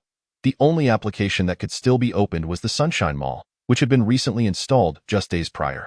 Simultaneously, Sunshine Mall promptly introduced a new feature, a chat group for residents, serving as a replacement for the previous residents group. In no time, the number of participants in the residents group surpassed 200 and continued to rise. Hotel Butler, what happened? Why are all internet functions unavailable except for Sunshine Mall? Laughing at the storm. Indeed, I was chatting with a classmate back home when I suddenly lost contact. Sunshine Mall Customer Service 1. Please remain calm. The external internet signal has completely been interrupted. What you are currently using is the internal network privately set up by Mr. Wang, solely for the residents of this community to access the Sunshine e-commerce platform. In other words, the internet completely gone. This is it. The apocalypse has truly arrived. It seems we are destined to lead a life of isolation for the remainder of our days. The homeowners engaged in animated discussions, with most harboring a sense of pessimism. After all, for the inhabitants of Blue Star, the internet is as essential as air, often taken for granted, yet absolutely indispensable. Just then, a series of system notifications suddenly appeared in the homeowners chat area. Ding. The Sunshine Mall's film section is now officially open to all homeowners, currently featuring thousands of films, television dramas, animations, and variety shows, all available for free viewing during the first week. We warmly invite all homeowners to come and enjoy. Ding. The Sunshine Mall's library is now officially open to all homeowners, currently housing hundreds of thousands of works, including novels, scientific literature, and artistic pieces, with the first 100 books available for free download. We encourage all homeowners to choose from these selections. Ding. The Sunshine Mall's gaming section is now officially open to all homeowners, currently hosting hundreds of game titles, with free access to the first week's experience. We welcome all homeowners to come and try it out. The content available on the Sunshine Mall, films, novels, and games, was hastily downloaded by Wang Kaiyuan during the brief period when the internet was still accessible. After receiving 20 personal computers returned by the homeowners, his total hard drive space increased exponentially, allowing him to store such a wealth of material. Nevertheless, compared to the vast array of internet content on Blue Star, what Wang Kaiyuan managed to salvage was but a drop in the ocean. Moreover, due to copyright issues, most of the content consists of publicly available free resources, and the prices Wang Kaiyuan set were quite low, merely covering his electricity costs. This initiative also aimed to cater to the homeowner's spiritual needs. After all, in this harsh apocalyptic environment, if individuals are deprived of adequate leisure and entertainment, they are bound to succumb to madness. As for the paid films, games, and literary works, they are not inexpensive, and Wang Kaiyuan lacked the funds to purchase them. In this post-apocalyptic era, they would likely vanish entirely from the annals of Blue Star's history. Furthermore, Wang Kaiyuan issued a new task through the mall system: the construction of a water tower. As more homeowners began shopping through the mall, the demand for fresh water surged. Beyond drinking and cooking, homeowners required copious amounts of fresh water for washing clothes and maintaining personal hygiene. However, the supply of tap water had been interrupted, and there had been no rain since the power outage, making water access a significant challenge for the homeowners. Previously, everyone had purchased bottled or barreled purified water from the mall, but as volumes increased, delivery became exceedingly inconvenient.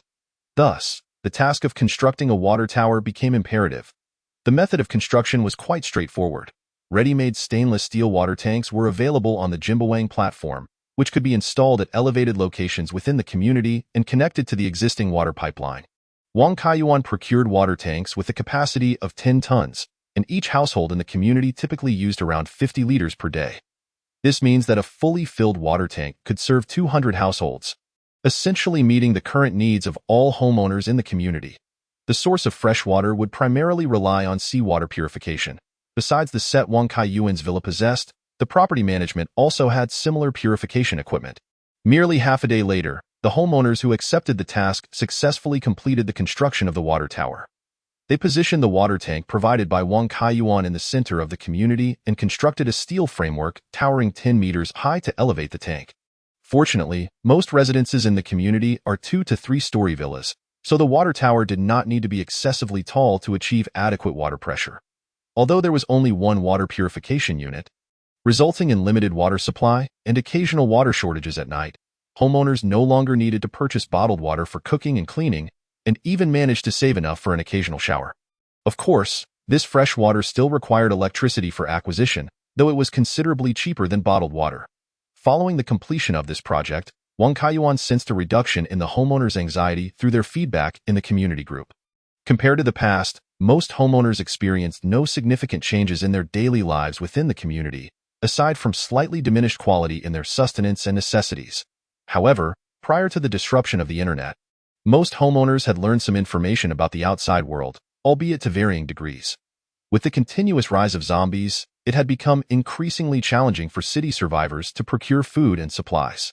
In contrast to the homeless and starving survivors outside, the residents of Sunshine Holiday Town were far more fortunate. In recent days, Wang Kaiyuan ordered 2 larger wind turbines from Earth, each reaching a height of 12 meters and capable of generating a maximum power output of 50 kilowatts, thereby raising the total power generation of the shelter to 70 kilowatts. Consequently, some affluent homeowners could now utilize home appliances such as refrigerators. However, high-energy consuming devices like central air conditioning remained unusable. Fortunately, the winter temperatures in Huaishan were above 20 degrees Celsius, making heating unnecessary under normal circumstances. After these purchases, Wang Kaiyuan found himself once again depleting the funds he had earned from short videos. However, he soon received good news. Due to the significant enhancement of the artificial intelligence Starry Night's computational power, Wang Kaiyuan's new game, Galactic Fantasy, had been completed ahead of schedule. Chapter 41.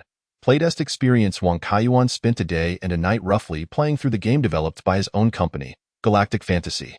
The reason for the rough playthrough was that the entire game spans an impressive 70 hours, with numerous hidden storylines that rely on the player's own exploration to trigger.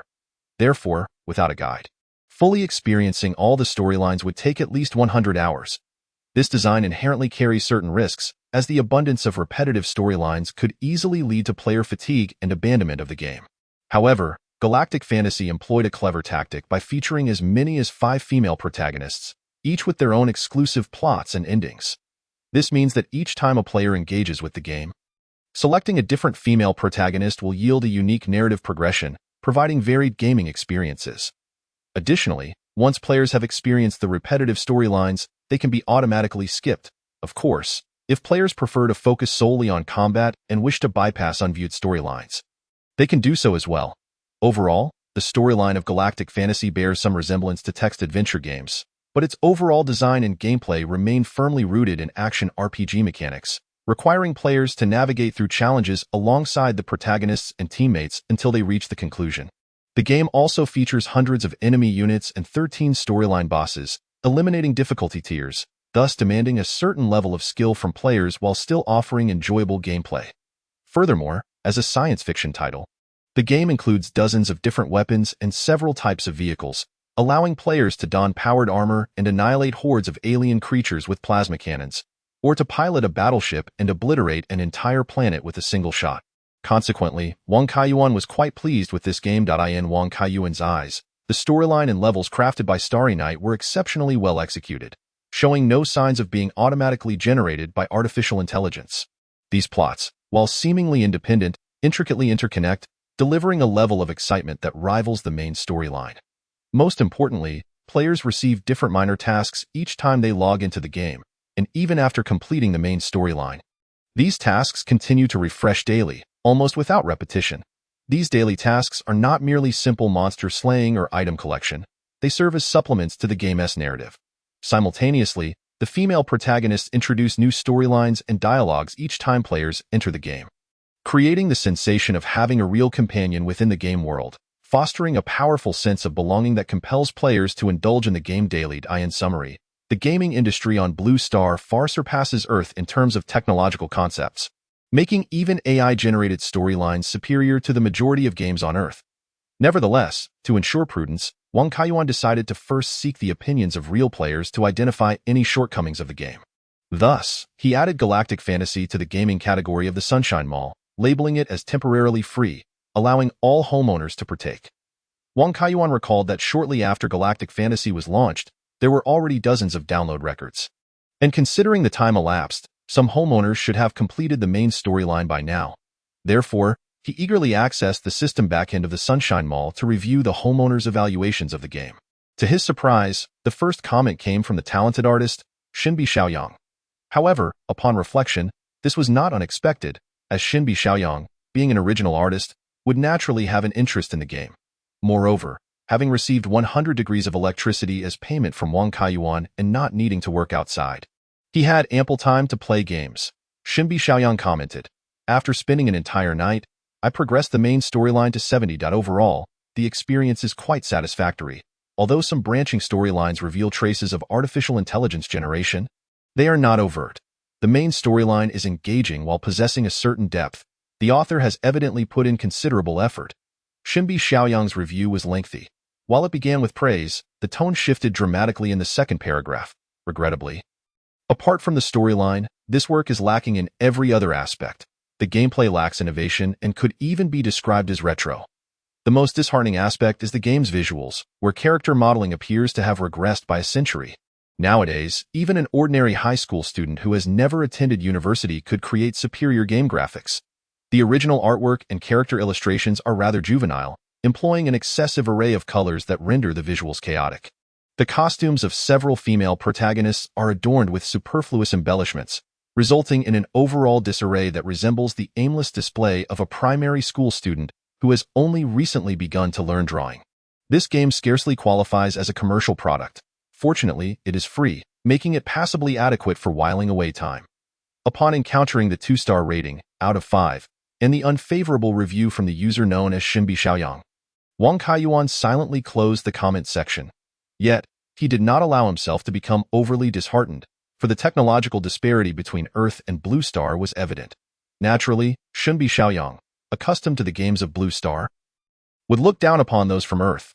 Subsequently, Wang Kaiyuan opened a second review, this one from a hotel concierge. Seeing this game ranked first in the store and without needing to pay for power, I downloaded it to give it a try. How should I put it? The graphics are truly an eyesore, with many character models appearing glitchy and lacking realism. I gave up after half an hour. Thankfully, the hotel concierge awarded a 3-star rating, though it remains uncertain whether this was a casual assessment. Undeterred, Wang Kaiyuan clicked on a third review, only to be astonished to find a 5-star commendation from a user named Jouer Buffon.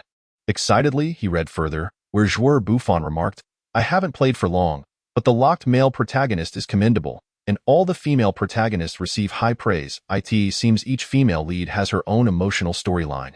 Although the character illustrations and modeling are average, they each possess their own charm. It has been a long time since I encountered such a purely exhilarating game." Reading this review, Wang Kaiyuan found himself both amused and bewildered. He had not anticipated that Blue Star would also harbor enthusiasts of such games. Of course, Galactic Fantasia is indeed a title that aligns well with the preferences of such players, as Joueur Buffon noted. The default protagonist is male and cannot be altered, while all other playable characters are female. This design choice was born from Wang Kaiyuan's keen self-awareness. As a small company with just over 20 employees, Earth Kaiyuan Technology was destined not to produce a AAA title. Thus, it was imperative to clearly define the target player demographic and tailor the game to meet their specific desires, a strategy known as differentiation. The choice to cater to the taste of enthusiasts was made because this group typically has modest expectations for games. As long as the graphics and gameplay are satisfactory, the male protagonist holds a dominant position, and all other controllable characters are female. A significant number of players would likely be drawn in. However, players of this ilk demand a high-quality narrative. For instance, the story must revolve around the male protagonist, who cannot be portrayed as weak, and the female characters must only engage in emotional arcs with him. Even excessive interactions between female characters and male NPCs may draw ire from this passionate audience, which is why many refer to them as exhilarating immortals. Earth game companies harbor a love-hate relationship with these players. They appreciate their willingness to spend money, especially in gacha mobile games where a single character can cost thousands, a price only the most devoted players are willing to accept. Yet, the challenge lies in the fact that if the game features only female characters, how can it expand its audience to attract more general players? Nevertheless, Wang Kaiyuan recognized that Galactic Fantasia primarily relies on its narrative and characters to attract players, and garnering the support of these exhilarating immortals would already be deemed a success. The game industry operates on such principles. Large companies merely need to invest heavily in marketing to broaden their reach and acquire more users, while smaller companies face a multitude of considerations. Although Blue Star players have not rated Galactic Fantasia highly, the game had already reached a pivotal point, leaving no room for retreat. Thus, Wang Kaiyuan promptly logged into the internal network of Earth Kaiyuan Technology and convened an online meeting to initiate promotional efforts for the upcoming game launch. After all, even the finest wine fears the depths of the alley, and given that Kaiyuan Technology is merely an obscure small company on Earth, effective advertising and promotion are essential for Galactic Fantasia to achieve satisfactory sales. The competition in the gaming industry is fierce, with the promotional cost for some AAA titles rivaling their development expenses. Without proper marketing, even a game of decent quality may fall into obscurity. While Galactic Fantasia's promotional budget may not be exorbitant, it still amounts to several million, primarily allocated for releasing promotional videos on social platforms such as Strong Sound and Oil Potato to attract player attention. However, at the outset of the meeting, Wang Kaiyuan received troubling news from the employee in charge of advertising. Our game's promotional poster is still not ready. Chapter 42. Who would still play games in the apocalypse? The promotional poster, as its name implies, is primarily intended for advertising purposes. Generally, promotional posters showcase a game's key selling points and come in various sizes tailored to the promotional needs. A well-crafted promotional poster can capture online attention and further entice viewers to watch the game's promotional video, PV. The significance of a promotional poster in the marketing process is undeniable, so when Wang Kaiyuan learned that the poster was not yet completed, his blood pressure surged. It's like this, explained Xiao Wang. The advertising employee, the artist we hired recently had a car accident while out gathering inspiration and has fractured his right hand, so he cannot deliver the artwork on time. Wang Kaiyuan's expression darkened further. So, not only will the promotional poster be delayed, but we also have no subsequent original artwork? Xiao Wang nodded. Lai Feng mentioned he will need at least 3 months to recover, since it's an act of God. It doesn't constitute a breach of contract. However, he is willing to refund a portion of the original artwork fee. Lai Feng is the artist Wang Kaiyuan had invited to create original artwork for Galactic Fantasia, and he is quite well known in the industry, boasting over 1 million followers on the Strong Sound platform. Initially, Wang Kaiyuan had invited Lai Feng to take on the project with the hope that his reputation would attract a segment of players. Hence, Lai Feng is not an employee of Earth Kaiyuan Technology, but rather a collaborator. Although the contract signed with Lai Feng specified a deadline for submission, it is clear that, with a fractured hand, he cannot meet the timeline. Moreover, if they were to insist on compensation according to the contract, it would not only paint Kaiyuan Technology as heartless, but could also provoke the ire of Liefeng's fans, potentially harming the promotion of Galactic Fantasia. A risk not worth taking. While Lai Feng had completed the majority of the original artwork and character designs for Galactic Fantasia, the most crucial promotional poster remains unfinished, and according to the contract, Lifephone was also to provide several original artworks to accompany the game's promotion. Thus, his absence directly impacts the promotional efforts for Galactic Fantasia, leading to severe consequences. Consequently, the atmosphere of the online meeting became tense. At this moment, the copywriter Su Zhong proposed, "Why don't we use the existing original artwork, or simply using game footage for the poster?" Immediately, someone opposed. The existing original artwork only features individual characters and fails to showcase the uniqueness of our game. As for in-game footage, our modeling is quite average, making it difficult to capture player interest, and it could even backfire. What if we try to find another artist? This, too, is impractical. Renowned artists in the industry are in high demand. And with less than 2 weeks until the game's launch, it would be impossible to find someone new in time. Furthermore, a new artist would not be familiar with our game, making it challenging to produce work that meets our standards. However, we cannot leave the poster blank. Without it, how can we attract players? Just as the employees were engaged in heated debate, Wang Kaiyuan had already utilized the text communication feature of Sunlight e-commerce to contact Xinbi Xiaoyang. Due to the server bandwidth of the shelter being largely allocated to online video and gaming functions, the communication feature currently only supports text and photo exchanges, with video calls being unavailable. Wang Kaiyuan's initial intention in supporting Xinbi Xiaoyang was to have her become the exclusive artist for his games. However, as Galactic Fantasia was nearing completion, most of the original artwork had already been handled by Lifephone. Wang Kaiyuan had originally planned to have Xinbi Xiaoyang illustrate a future project. Now that issues had arisen with the promotional poster for Galactic Fantasia, Wang Kaiyuan immediately thought of enlisting Xinbi Xiaoyang to save the day. Without hesitation, he inquired, "Have you completed all your current projects?" Xinbi Xiaoyang replied promptly, first sending a distressed emoji, then stating, "I have completed them, but I can no longer reach my employer, and I most likely won't be able to recover the remaining payment." Wang Kaiyuan was not surprised. After all, in this apocalyptic era, even if the person who had initially commissioned Xinbi Xiaoyang were still alive, they would likely lack the inclination to pursue any game development, naturally not seeking her for original artwork. Nevertheless, Xinbi Xiaoyang's diligent and responsible work ethic was commendable, prompting Wang Kaiyuan to continue, "That's perfect. I have a task I need you to undertake. You have played the recently launched Galactic Fantasia? Haven't you?" "I have played it, but that game. That game is developed by me. This?" The skilled artist, Xinbi Xiaoyang, responded with a shocked expression before continuing to write. "The game's storyline and character development are rather impressive. And I have a fondness for all the female protagonists." As she spoke, Xinbi Xiaoyang quickly opened the Sunshine Mall, intending to delete her previous 2-star review of Galactic Fantasy. However, Wang Kaiyuan interjected, "I have already seen your review, and I find it very fair.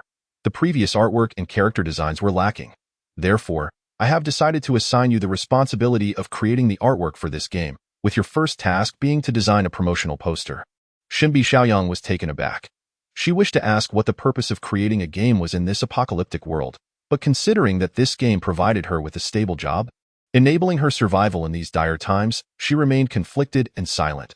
Wang Kaiyuan continued to write, "The situation outside the community is quite grim, and everyone is under significant pressure. Thus, there is a greater need for spiritual solace.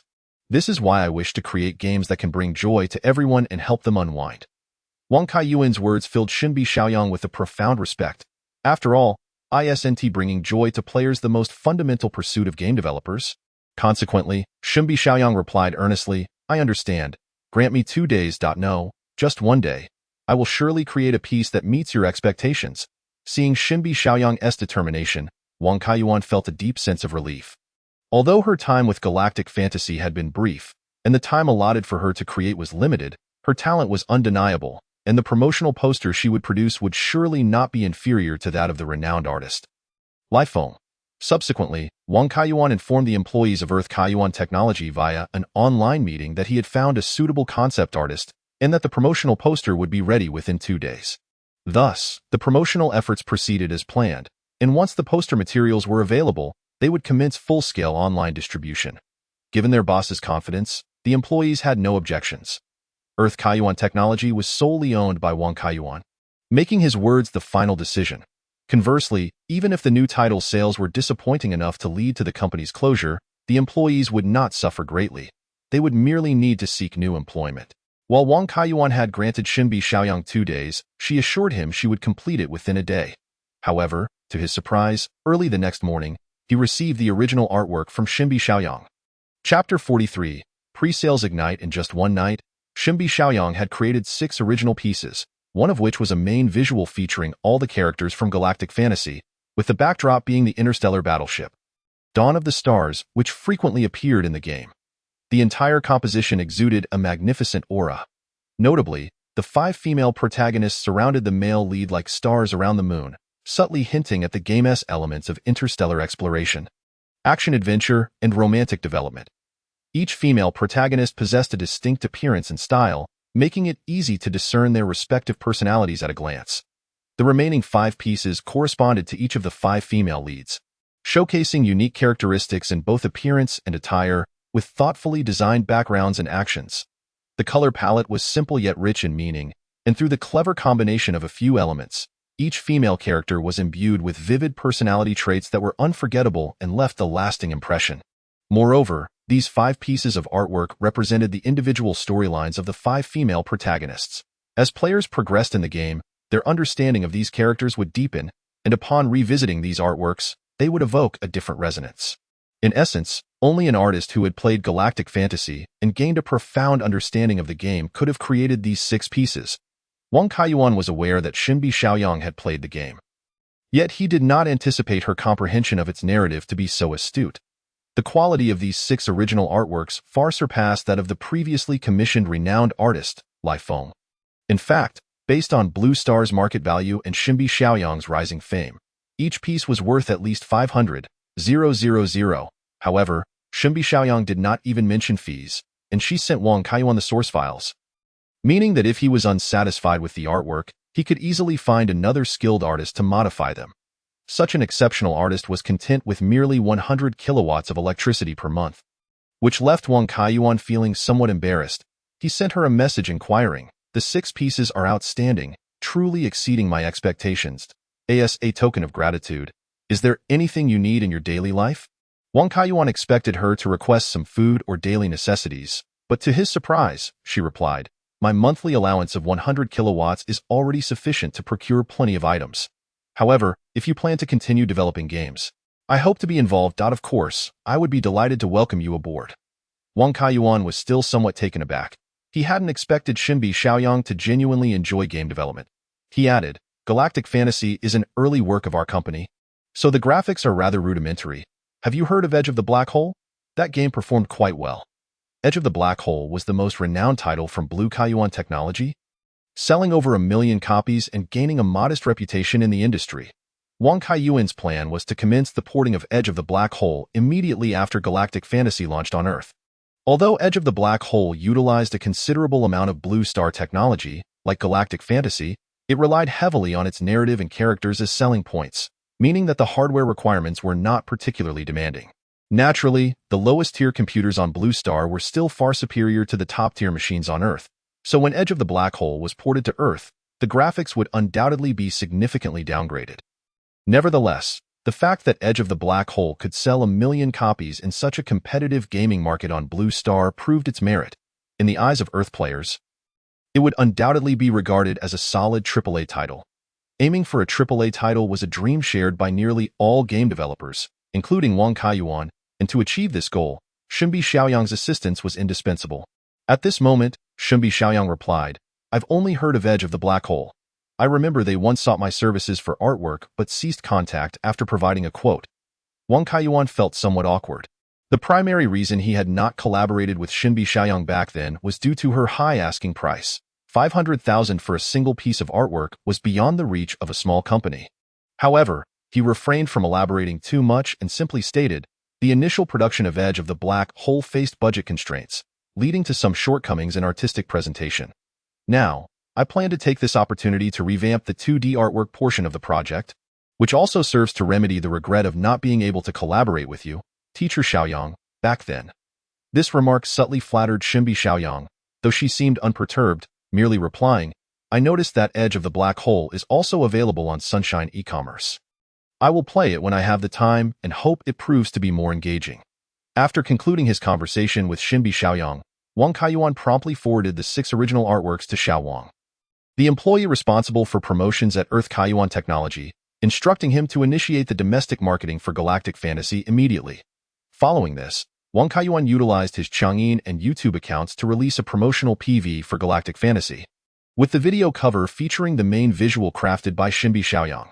Thanks to the prior release of 2 apocalyptic short videos, Wang Kaiyuan's personal accounts had garnered a notable influx of followers in recent days. His Chang'in account had surpassed 500,000 followers, while his YouTube account exceeded 100,000.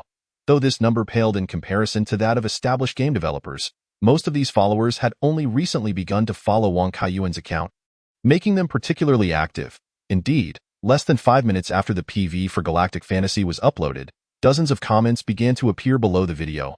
Is this a new video from the streamer? It feels vastly different from the previous apocalyptic style. This must be the game's promotional video, right? There's even a reservation link at the end. What? The streamer is actually switching from shooting zombie films to making games? Zombie films don't make money. Games are the quicker route to profit. What a pity. The streamer's zombie films were quite good, and I wonder if there will be a sequel. Although the initial comments predominantly revolved around apocalyptic future. As the PV's view count rose, some players gradually joined the conversation. It's a new release from Kaiyuan Technology. I played their last independent game. The graphics were average, but the story was quite interesting.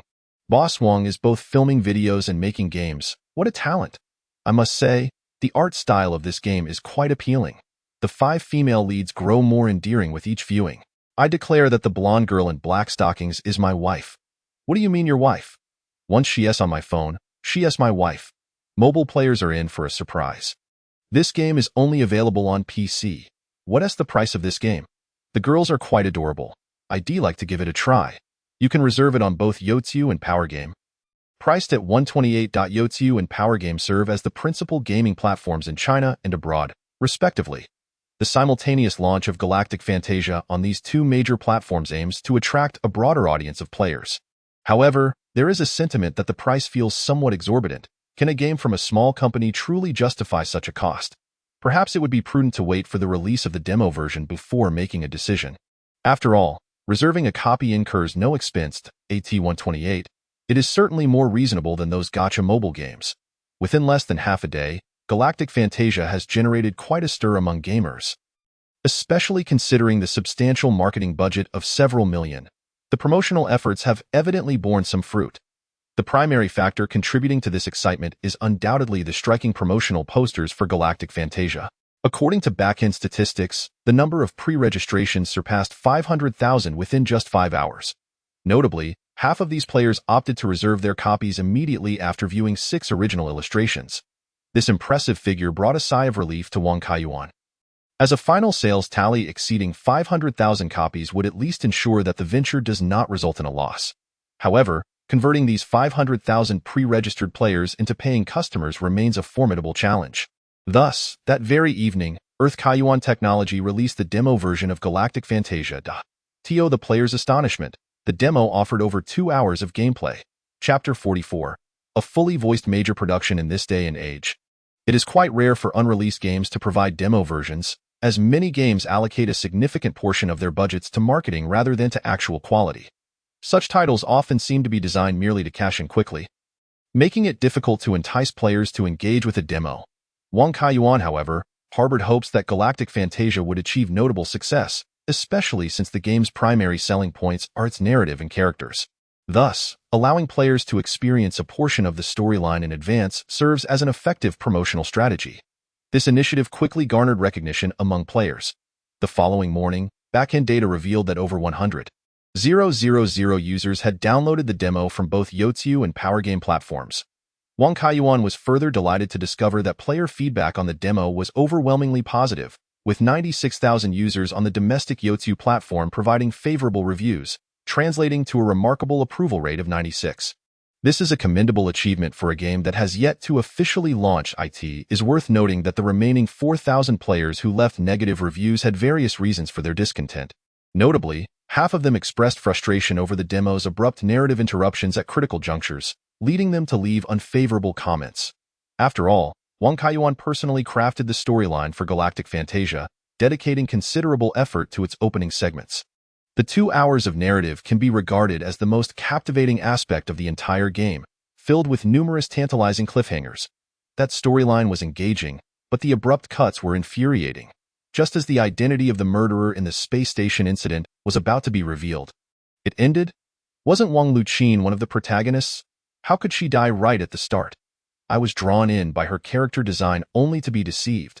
For players eager to unravel these mysteries and experience the forthcoming narrative, purchasing the full version is essential. Thus, while the negative reviewers may voice their grievances, it is likely that many will ultimately relent and purchase the game. This situation is reminiscent of a cyberpunk tragedy, killing off a main character at the outset. Negative review delete. Did those leaving negative reviews pay attention to the plot?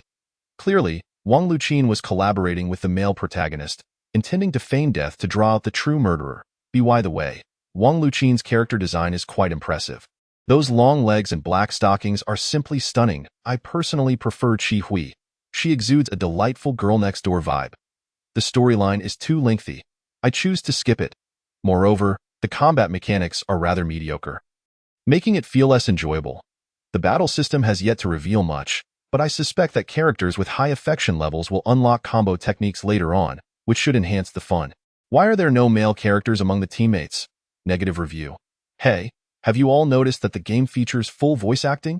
After 2 hours of gameplay, even the NPCs on the streets have voices. What a grand production. Is it possible that all the voice acting is exclusive to the demo? Many games only feature voice acting for the main storyline, leaving side quests speechless. At just 128, having voice acting for the main plot is already commendable. Observing the comments from netizens, Wang Kaiyuan felt a sense of relief.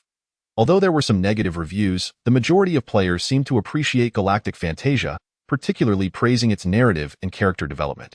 As for the speculation regarding full voice acting, it was indeed an unexpected delight. Initially, Galactic Fantasia was not intended to include voice acting, as hiring professional voice actors to record dozens of hours of dialogue would be prohibitively expensive. However, once the narrative was entrusted to the AI, Starry Night, it surprisingly provided voiceovers for the entire storyline, leaving Wang Kaiyuan quite astonished. He later discovered that AI voiceovers had become a standard practice within the Blue Star gaming industry, and the AI's speech patterns were nearly indistinguishable from those of human actors. Take the examples of Jasmine and Lianine, who, despite their usual reticence, communicated with Wang Kaiyuan in a remarkably natural tone, often leaving him unsure whether they were robots or genuine young women. And of course, the profession of voice acting has not vanished from Blue Star. Instead, it has gradually attained a level of celebrity. After all, certain uniquely voiced actors are challenging to replicate with AI, and in emotionally charged dialogues, human voice actors still outperform their artificial counterparts. As a result, enlisting well-known voice actors has become a selling point for many games, drawing in large fan bases akin to those of film stars. For Galactic Fantasia, utilizing AI voiceovers is entirely sufficient. Thus, during the narrative generation, Starry Night conveniently added voiceovers to the existing script. In fact, voiceovers in other languages were also included, resulting in a total of 5 linguistic options for Galactic Fantasia. Consequently, the demo received high praise on the overseas Power Game platform, with over 30,000 players downloading it and a commendable approval rate of 95%. This suggests that, barring unforeseen circumstances, achieving global sales of over 500,000 copies for Galactic Fantasia is quite plausible. Moreover, if the game reaches 1 million copies sold, not only will the company reap substantial profits, but Wang Kaiyuan himself will also enjoy considerable financial rewards, having shouldered the initial investment single-handedly. With this in mind, Wang Kaiyuan accessed the surveillance footage of Sunshine Holiday Town. Ever since he took charge of the property management's payroll, he gained full access to the property system, enabling him to monitor any area within the community at will. Overall, most residents have adapted to the model of Sunshine Mall. In addition to procuring supplies through the mall, they also willingly accept tasks published by the mall to earn electricity credits. Currently, the top priority is to fortify the community's walls, with over 20 residents working under the guidance of the property department to install electric fencing along all boundaries. The area of Sunshine Holiday Town spans 0.5 square kilometers, but due to its coastal location on 2 sides, the total length of the walls is approximately 1.5 kilometers, thanks to the diligent efforts of the residents. The installation of the electric fencing is set to be completed by this afternoon.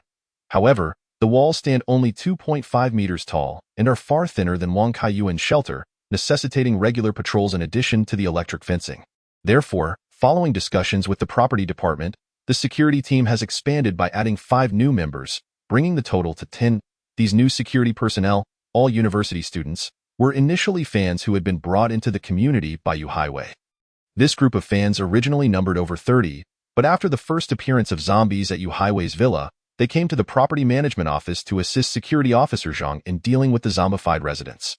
During the process of relocating 3 zombified residents, they were ambushed by a Mo gang and several female zombies from Yu Highway's team. Some fans lost their lives and became zombies on the spot, while others managed to escape back to the villa with Yu Highway and Tong Dayo. The remaining 5 student fans ended up separated from Tong Dayo and took refuge with security officer Zhang in the property office, thereby avoiding the assault on Yu Highway's villa and surviving. Since they were not residents of the community, these 5 fans had been residing in the security dormitory for the past few days, assisting Zhang and Li. When the discussion arose to expand the security team, Zhang suggested incorporating these 5 students, given their youth, vigor, and eagerness to work, which made them easier to manage than the community's residents. At this moment, the 5 new security members were diligently reinforcing the community gates under the guidance of Zhang and Li, particularly focusing on re-welding the connection points between the gates and the walls to ensure they could withstand stronger external impacts. Just as the security team was working fervently, a rhythmic knocking sound suddenly echoed from outside the community gate. The newly appointed security guard, Tian Xiaoyu, approached the door and peered through the surveillance screen affixed to it, only to discover several unfamiliar individuals congregating at the entrance. Chapter 45. The dispute. A pang of anxiety gripped Tian Xiaoyu's heart, prompting him to urgently call out to the nearby guard. Xiao Zhang, Brother Zhang, there are people outside. Perhaps alerted by Tian Xiaoyu's voice, the knocking at the door grew more insistent. Sensing something amiss, Xiao Zhang, along with Lao Li and several other guards, hurried over. 2 women? Xiao Zhang furrowed his brow as he scrutinized the monitor, having never seen them before. Sunshine Holiday Community was situated in a remote area, with a small stretch of open land leading to a main road. Typically, aside from residents, no one lingered in this vicinity.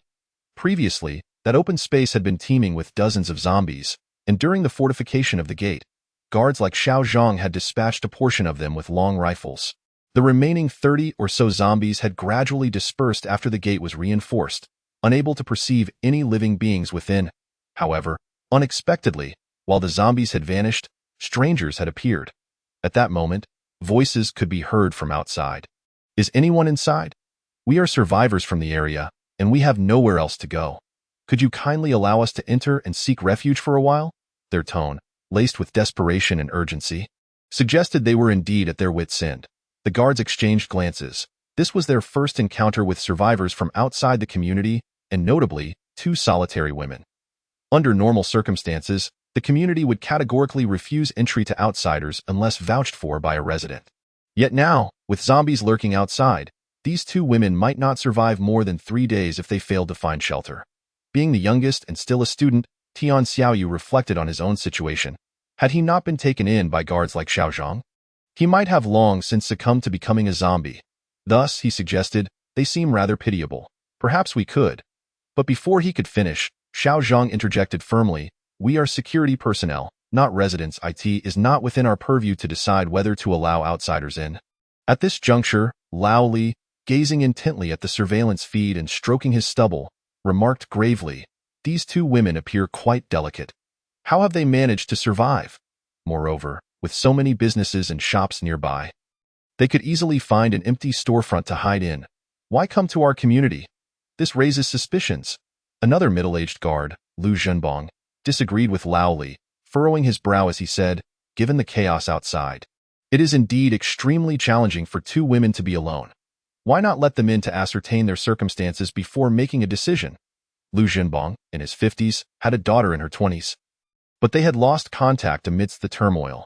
Seeing the 2 women at the door, who were of a similar age to his daughter, stirred his compassion. Noticing the division in opinions among the guards, Xiao Zhang suggested, since this matter is beyond our authority, let us consult the residents' opinions. Subsequently, a message was sent to the owners group of Sunshine Mall. Brother Zhang from security. Dear residents, 2 ladies have arrived at the entrance seeking refuge as they have nowhere else to go. We, the security team, do not dare to make a unilateral decision and would like to hear your thoughts. What had initially been a quiet group chat erupted into a lively discussion following Xiao Zhang's message.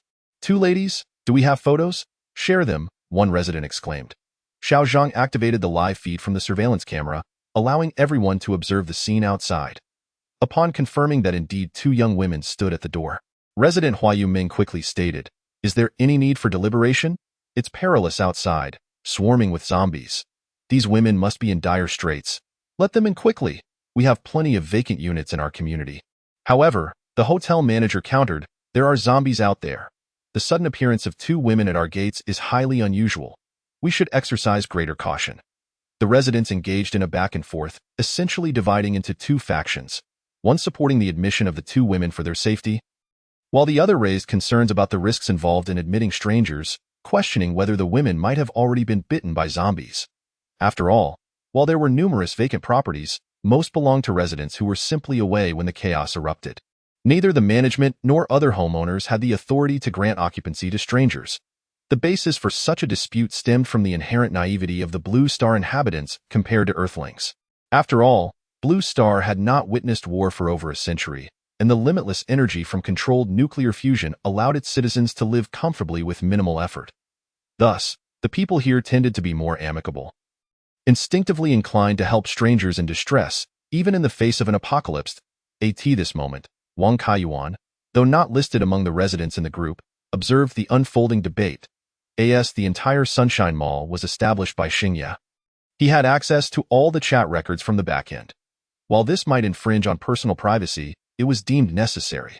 For instance, should the residents come to a consensus allowing the two unfamiliar women into the community, it would inevitably lead to significant trouble. From Wang Kaiyuan's perspective as an Earthling, the inexplicable appearance of two seemingly frail women at the community entrance was quite irrational. After all, unusual occurrences often concealed ulterior motives. Thus, he contacted security guard Xiao Zhang, advising, "I suspect these two women may pose a threat. Do not respond to anything they say." Xiao Zhang nodded, recognizing that, despite his earlier inclination to heed the residents' opinions, Wang Kaiyuan's directives carried greater weight. However, the residents' group reached a preliminary consensus to allow the two women to enter the community and temporarily stay in the property management dormitory. If their intentions were malevolent, or if they had been bitten by zombies, they could always be expelled later. After all, as two vulnerable women, they posed no immediate threat to the community. Hua Yuming emphasized, even in these dire times, Blue Star residents should unite and extend a helping hand to fellow survivors in need.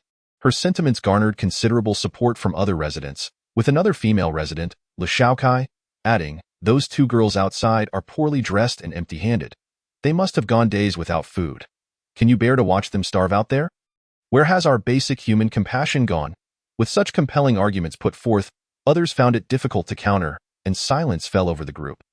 Ultimately, many believed it unnecessary to create discord over the fate of two unfamiliar women. Seeing no further opposition, Hua Yuming swiftly declared in the group, "Security at the entrance. Have you seen the residents' decision? Take advantage of the absence of zombies nearby and quickly let the two girls in." Chapter 46. The unpredictability of human nature. Although Hua Yuming had urged the security personnel to admit the two women at the entrance, Xiao Zhang did not comply. Instead, he and Lao Li intensified their vigilance. Just then, one of the women outside called out, "Dear brother and sister inside, we understand your reluctance to let us in. Please, could you kindly open the door and give us something to eat? We haven't eaten in a day." The other woman chimed in, "Yes, if you could just spare us some bread and water, we will leave immediately." Seeing the pitiful expressions on their faces, Hua Yuming could no longer contain herself and sent a voice message. "What are you waiting for? Security? Those two girls haven't eaten all day. What if zombies come and they can't escape?" Li Shaokai added, "Indeed, they look so unfortunate. How can you men lack compassion?" Impatiently pressed, Xiao Zhang replied, "This is Manager Wang's decision. He instructed us to wait." "Manager Wang? Why should we heed him?" Hua Yuming seemed agitated. "You are the security for Sunshine Holiday Community and should serve all residents. The consensus among us is to assist the girls outside. Even Manager Wang cannot override the collective will of the homeowners." Xiao Zhang was disinclined to continue the exchange, but Hua Yuming persisted, "The property management is here to serve all residents, not to follow the directives of a single individual. If you refuse to abide by our collective decision, Perhaps you should reconsider your role as security and let someone else take over. Lu Shaokai chimed in. Exactly. That manager Wang merely provided some supplies. After all, we exchanged our own goods or worked for him in return. Why should he dictate our decisions? With others rallying behind her, Hua Yuming's tone grew increasingly fervent.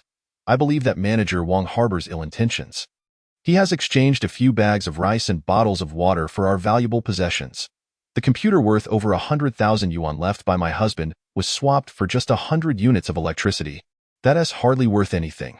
I see this akin to looting during a crisis. Soon, others echoed her sentiments. Yes, just a few days ago, the property management had us install a water tower, and after toiling all day, we earned only 50 units of electricity, barely enough for half a month. Manager Wang is truly unscrupulous. Hua Yuming continued, Mr. Wang, if you are present in the group, could you please speak up? Is this community under your command? Or is it governed by the collective voice of all homeowners? Little Lei's words had scarcely faded when a notification appeared in the homeowners chat. User Hua Yuming has been muted for 72 hours due to unfriendly remarks. This action immediately sparked discontent among some members, with Little Lei exclaiming in anger, "What is this? Does Mr. Wang intend to establish a one-man rule?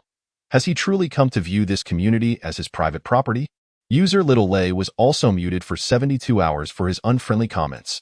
Before others could respond, Customer Service Representative Number 1 from Sunshine Mall suddenly interjected, "Attention all homeowners, please note that all services provided by Sunshine Mall are courtesy of Mr. Wang. If anyone has grievances regarding the mall or Mr. Wang, you may choose to withdraw from this establishment, but you will consequently forfeit all services provided, including electricity, water, and internet access." After a brief pause, Customer Service Representative No. 1 continued, "Please maintain a cordial demeanor in this group chat and adhere to the mall's regulations. Repeated violations will result in the termination of all services to the offending homeowner." Following this announcement, the group chat fell into a profound silence. It dawned on many that their ability to use water and electricity as usual and to connect to the internet via projectors was entirely due to Mr. Wang's establishment of Sunshine Mall in Building 13 of the South District. Should Sunshine Mall refuse to provide services, they would find themselves no different from those trapped outside, struggling to survive. Once their supplies ran out, they would have no choice but to venture outside, risking their lives in search of food. Just like the two women at the entrance, reduced to pleading for water and bread from others. The notion of seeking refuge in another community or home was utterly fanciful. The resources in survivors' homes were finite, and the addition of another person would only exacerbate consumption. Why should they share with a stranger? Moreover, Mr. Wang's temperament hardly seemed amiable. Hua Yuming and Little Lei were silenced for merely voicing their concerns. Typically, when individuals were muted by moderators or group leaders during online interactions, it would seem inconsequential. One could simply chat elsewhere. Yet now, in this apocalyptic era, all internet services had been severed, leaving only Sunshine Mall as a lifeline. Furthermore, due to the lurking threat of zombies outside, everyone refrained from venturing out, often isolated at home. If communication with others were to be curtailed for an extended period, it would not be long before one succumbed to madness. With this realization, no one was inclined to speak up for Hua Yuming and Little Lei anymore. Just then, the surveillance footage being streamed in the group suddenly changed. A short-haired woman at the entrance, seemingly having reached her limit, angrily picked up a brick from the ground and hurled it at the community gate. With a resounding crash, the gate stood unyielding a few days prior. Taking advantage of the absence of zombies, security guard Xiao Zhang and Huang Kaishan had strengthened the outer side of the gate, meaning it was now reinforced with heavy steel plates, making it nearly impossible to budge, even with a truck. However, the noise startled Xiao Zhang, who was about to unleash a torrent of curses when he noticed several figures appearing at the edge of the surveillance screen. 5 unfamiliar men, armed with various weapons, some wielding crowbars, others baseball bats, led by a burly man brandishing a large cleaver. This sight sent a wave of anxiety through the homeowners watching the live feed. Oh no, how did a group of men suddenly appear? Those 2 young women are in grave danger. Smiled at the storm. We should quickly let them in to take cover, if those 2 women are caught by the men. However, the men, filled with rage, approached the 2 women without any immediate aggression. Instead, the leading man said, "After all this time, you still haven't managed to trick the door open?" The short-haired woman, clutching the brick, remained silent, while the long-haired woman expressed her frustration. We've been shouting at the door for ages, but there's been no response at all. Could it be that there are no living people in this community? How could that be? The burly man retorted angrily. I heard there were prime targets in this community, which is why I brought you all here. Look at this gate. It's clearly been reinforced, which means there are definitely people inside. With that, he swung his cleaver and struck the gate with force, yelling, since they won't open the door, we'll just pry it open ourselves. Everyone, get to work and let us get inside before dark. Chapter 47. Survivors outside the gate. The sudden commotion at the entrance instantly ignited a fervor in the homeowners' chat, with those who had previously debated whether to let the two women in now vehemently changing their stance. Goodness, are they trying to set a trap for us? If we had opened the door just now, those 5 men would have undoubtedly rushed in. Society has truly decayed. How have people outside changed so drastically in just a few days? I think we should abandon our previous naivety. We're in an apocalyptic world now. How can we be certain whether these strangers are good or bad? Those 2 women are empty-handed, not even carrying a backpack, which is hardly reminiscent of the resourceful survivors we see in movies. I figured they were up to no good. Dio, they really believe they can pry the gate open. What is that security guard doing? Hurry up and find a way to drive those people away. As the homeowners clamored, the group outside continued to pound on the door while venting their frustrations. The burly man remarked, I never expected the residents of this community to be so vigilant. We've broken into several shops and homes over the past few days, but none have been as cautious as they are. A man in a white t-shirt beside him chimed in, indeed. Normally it's enough for Wang Li and Xiao Qiu to plead a few times at the door, and the survivors hiding inside would relent and help them. This community is the exception. Whatever happened to the friendly and helpful spirit of Blue Star people? Another man in a black hoodie added. I've heard that many wealthy individuals reside in this community. A lack of empathy is to be expected. Damn it, I despise these rich people. The burly man fumed. Every day they claim we are just lying flat, living off their generosity. But it's not like we can just work any job. We can't really go to Mars to mine, can we? Someone quickly interjected. I heard the Alliance is planning to establish a nuclear power station on Mars. So in a few years, they might not even need human miners there, huh? Who knows what's become of the Mars colony? Anyway, the robots on Blue Star are done for. Without power, they're just heaps of scrap metal. Those wealthy individuals look down on us laying flat folks.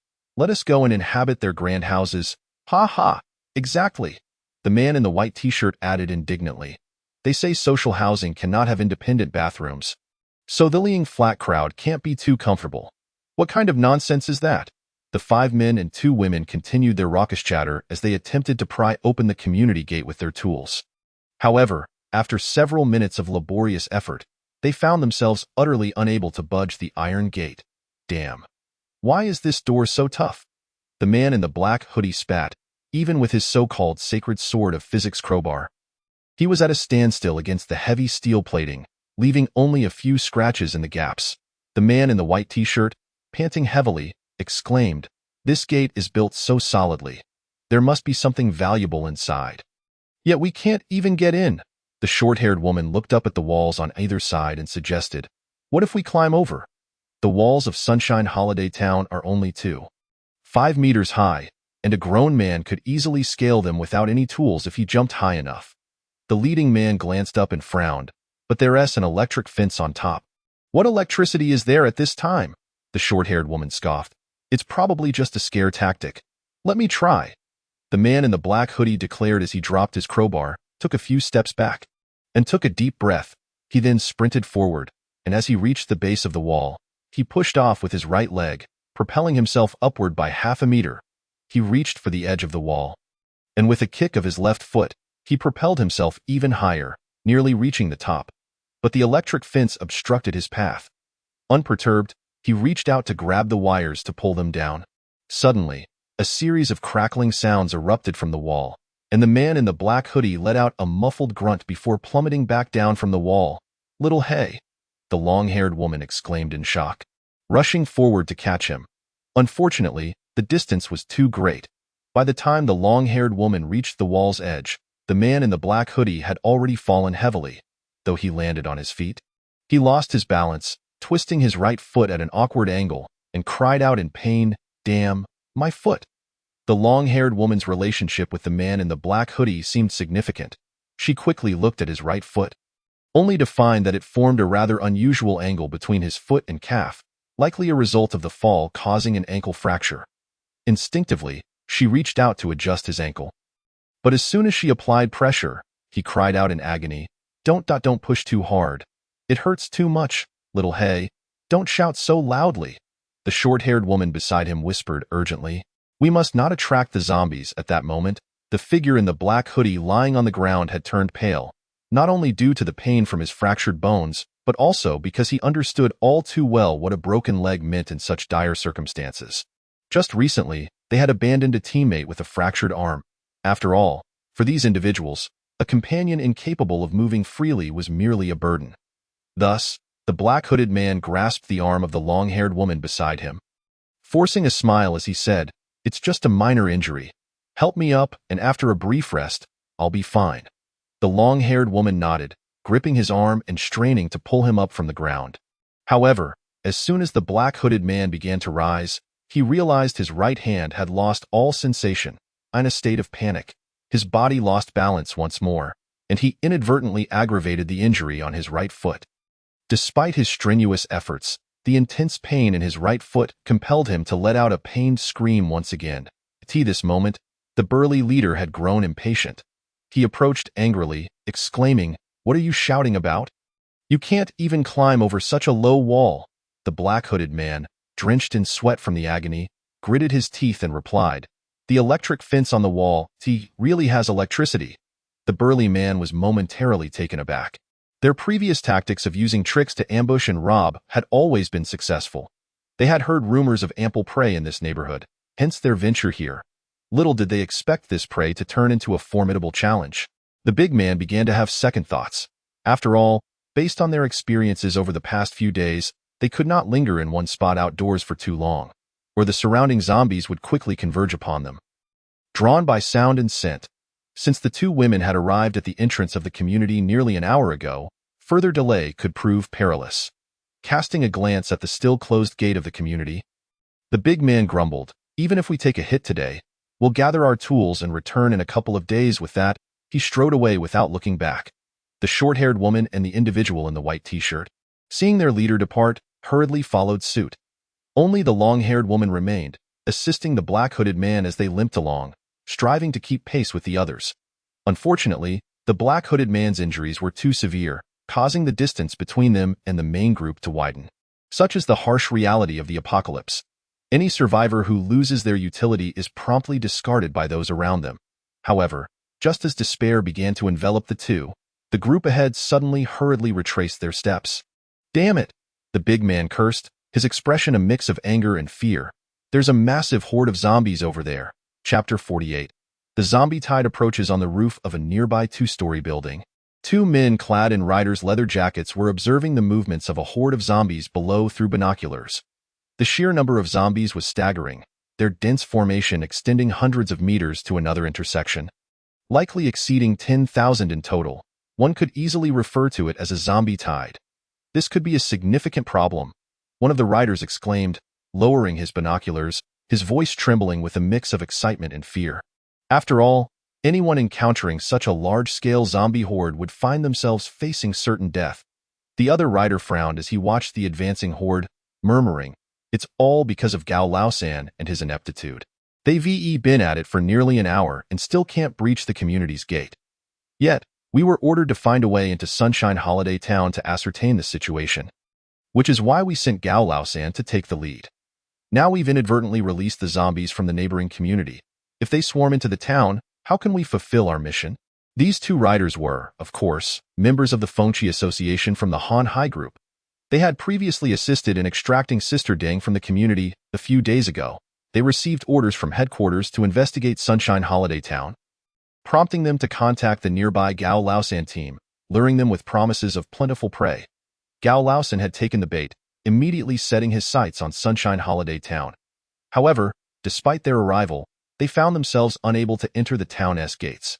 Thus, the two riders had ventured to the neighboring community, which had already fallen, hoping to lure some zombies into Sunshine Holiday Town to create a distraction and clarify the town's defensive measures. Unfortunately, during the process of enticing the zombies, they inadvertently drew out a significant portion of the horde. The residential area known as Fengmoa Court, which typically housed around 30,000 residents, saw a third of its population transform into zombies after the outbreak of the virus. Among the remaining residents, nearly half succumbed to their infected relatives or neighbors, also becoming zombies.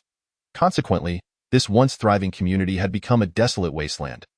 The over 10,000 zombies initially attracted by the rider's sounds soon spotted Gao Laosan and his group emerging from another intersection. Once zombies congregate, they become a unified force, rarely dispersing. Thus, the zombies in front immediately pursued Gao Laosan, with the following horde quickly joining in. From Gao Laosan's perspective, he could see countless zombies charging toward him down the street. Having survived outside for so long, Gao Laosan was well aware of the zombies' characteristics, fully understanding that they were not only swift but also tireless. This implied that an ordinary person could hardly outrun them on foot. The best course of action was to find a place to hide. Unfortunately, suitable hiding spots in the vicinity were scarce. Although there were some vacant shops along the street, they had been thoroughly looted by other survivors, with most lacking even a complete door, rendering them incapable of withstanding the onslaught of the horde. Thus, Gao Laosan made a decisive choice to return to the entrance of Sunshine Holiday Town. "We must get inside to take cover," Gao Laosan gritted his teeth, staring at the community's gate. "But how do we get in?" The man in the white t-shirt replied, his face filled with concern. "The gate won't open, and there's an electric fence on the wall." Gao Laosan looked up at the top of the gate and grinned. "There's no electric fence at the top of the gate. We can simply climb over." The gate of Sunshine Holiday Town had been reinforced, now towering over 3 meters high, yet for a determined team, surmounting such a height was not insurmountable. The man in the white t-shirt and another individual positioned themselves on either side of the gate, while Gao Laosan, with the assistance of the short-haired woman and another person, swiftly climbed onto their shoulders. Clearly, the trio was accustomed to this maneuver. The two below exerted their strength upward, propelling Gao Laosan aloft. He grasped the edge of the gate and, with a powerful tug, reached the top, as per their plan. Upon scaling the gate, Gao Laosan would find a way to open it from the inside. He had considered the possibility of encountering people within, but given the commotion they had caused outside, no one had come to investigate, indicating the residents likely lacked combat prowess and relied solely on the high walls and iron gates to fend off zombies. However, as Gao Laosan reached the top of the gate, he froze in shock. Below, he spotted several men in security uniforms, coldly watching him. Particularly alarming were their heavy attire and shields, along with the imposing 2-meter-long rifles they wielded. Gao Laosan understood he had encountered formidable opposition. He quickly called out, "Brothers, we're in a desperate situation. The zombies outside are overwhelming. Would you kindly allow us to take refuge for a moment?" The leader, Xiao Zhang, remained silent, fully aware that these intruders had been eyeing the community from the beginning and could not be allowed entry. Soon, a cold voice crackled through the intercom on Xiao Zhang's chest. "Throw him down." Without a moment's hesitation, Xiao Zhang, acting on the order from Manager Wang, raised his rifle and thrust it forcefully toward Gao Laosan perched atop the gate. This shocking scene left Old Li, Tian Xiaoyu, and the others nearby in silent dread. The reason they had refrained from confronting the individuals outside was that they were not zombies but living humans. These security personnel were ordinary individuals who typically mediated neighborhood disputes. They lacked the courage to attack other living beings with weapons. After all, security guards have no legal authority, and should they injure someone during a conflict, no one would defend them in a court of law. If they were unfortunate enough to be hurt or even killed in a confrontation with outsiders, that would be a significant loss. Thus, when Gao Laosan and his group had caused a ruckus outside, the guards had merely remained vigilant, hoping the intruders would tire themselves out and leave. They never anticipated that the outsiders would return and attempt to breach the gate. Fortunately, Wang Kaiyuan had been monitoring the situation via surveillance. Upon seeing the burly man scale the gate, he immediately commanded Xiao Zhang to act. Xiao Zhang did not disappoint Wang Kaiyuan, acting without hesitation as he thrust his rifle toward Gao Laosan. Although Xiao Zhang lacked experience in combat, he had spent the last few days dealing with the zombies wandering the community, having dispatched dozens of them with his rifle. Moreover, at this moment, he has come to understand that with the advent of the apocalypse, order has long since dissipated, and now only the strong possess the right to survive. If one continues to be indecisive and timid as in the past, they are bound to become a zombie sooner or later. Thus, This shot was both precise and ruthless. Before Gao Laosan could react, it struck directly into one of his thighs, which was precariously perched on the threshold, instantly creating a gaping wound, blood gushing forth. Although Gao Laosan was physically imposing and combative, he had no room to evade while straddling the top of the door, leaving him to watch helplessly as Xiao Zhang's shot pierced his thigh. The excruciating pain instinctively caused Gao Laosan to lean back, yet his hands clung to the edge of the door, for he knew that if he were to be left outside, he would soon be torn to shreds by the approaching horde of zombies. Determined to enter, he gritted his teeth against the pain in his thigh and leaned forward once more, resolved to vault over the door even if it meant enduring more stabs. Oh, his dismay. A glint of cold steel flashed before him, and yet another shot came, this time embedding itself in his right shoulder.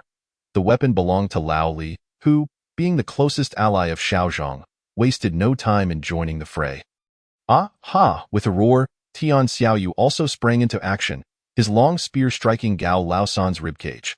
Given the height of the iron door and Gao Laosan's considerable stature, it was initially quite challenging for Xiao Zhang to fend him off alone. However, with 3 long spears now attacking in unison, Gao Laosan was pushed back decisively. Damn it. Gao Laosan let out a furious shout of defiance, but found himself too weak to maintain his grip on the door, ultimately slipping off and crashing heavily to the ground outside. Chapter 49. Urgent summons. Wounded in 3 places, Gao Laosan struggled to sit up, only to discover that the comrades who should have been guarding the entrance had already fled some distance away, leaving only the long-haired woman and the figure in a black hoodie nearby.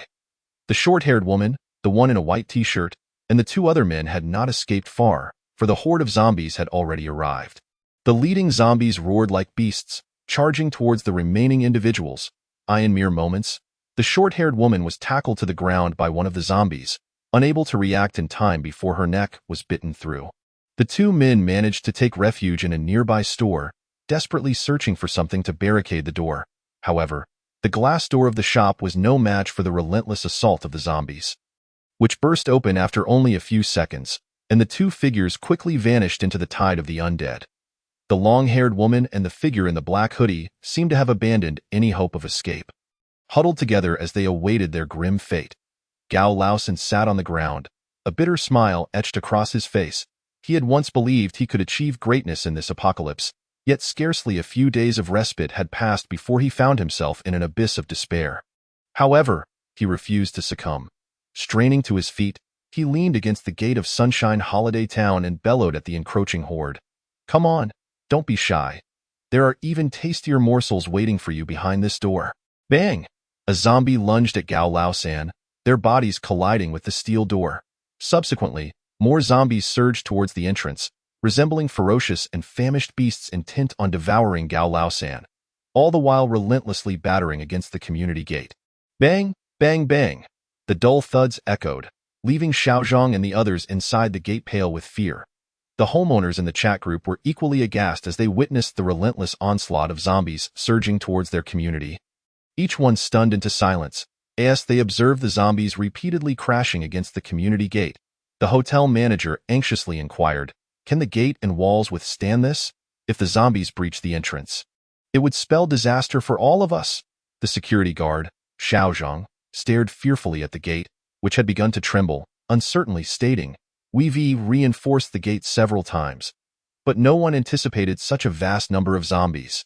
Just then, an announcement suddenly popped up on the Sunshine Mall interface.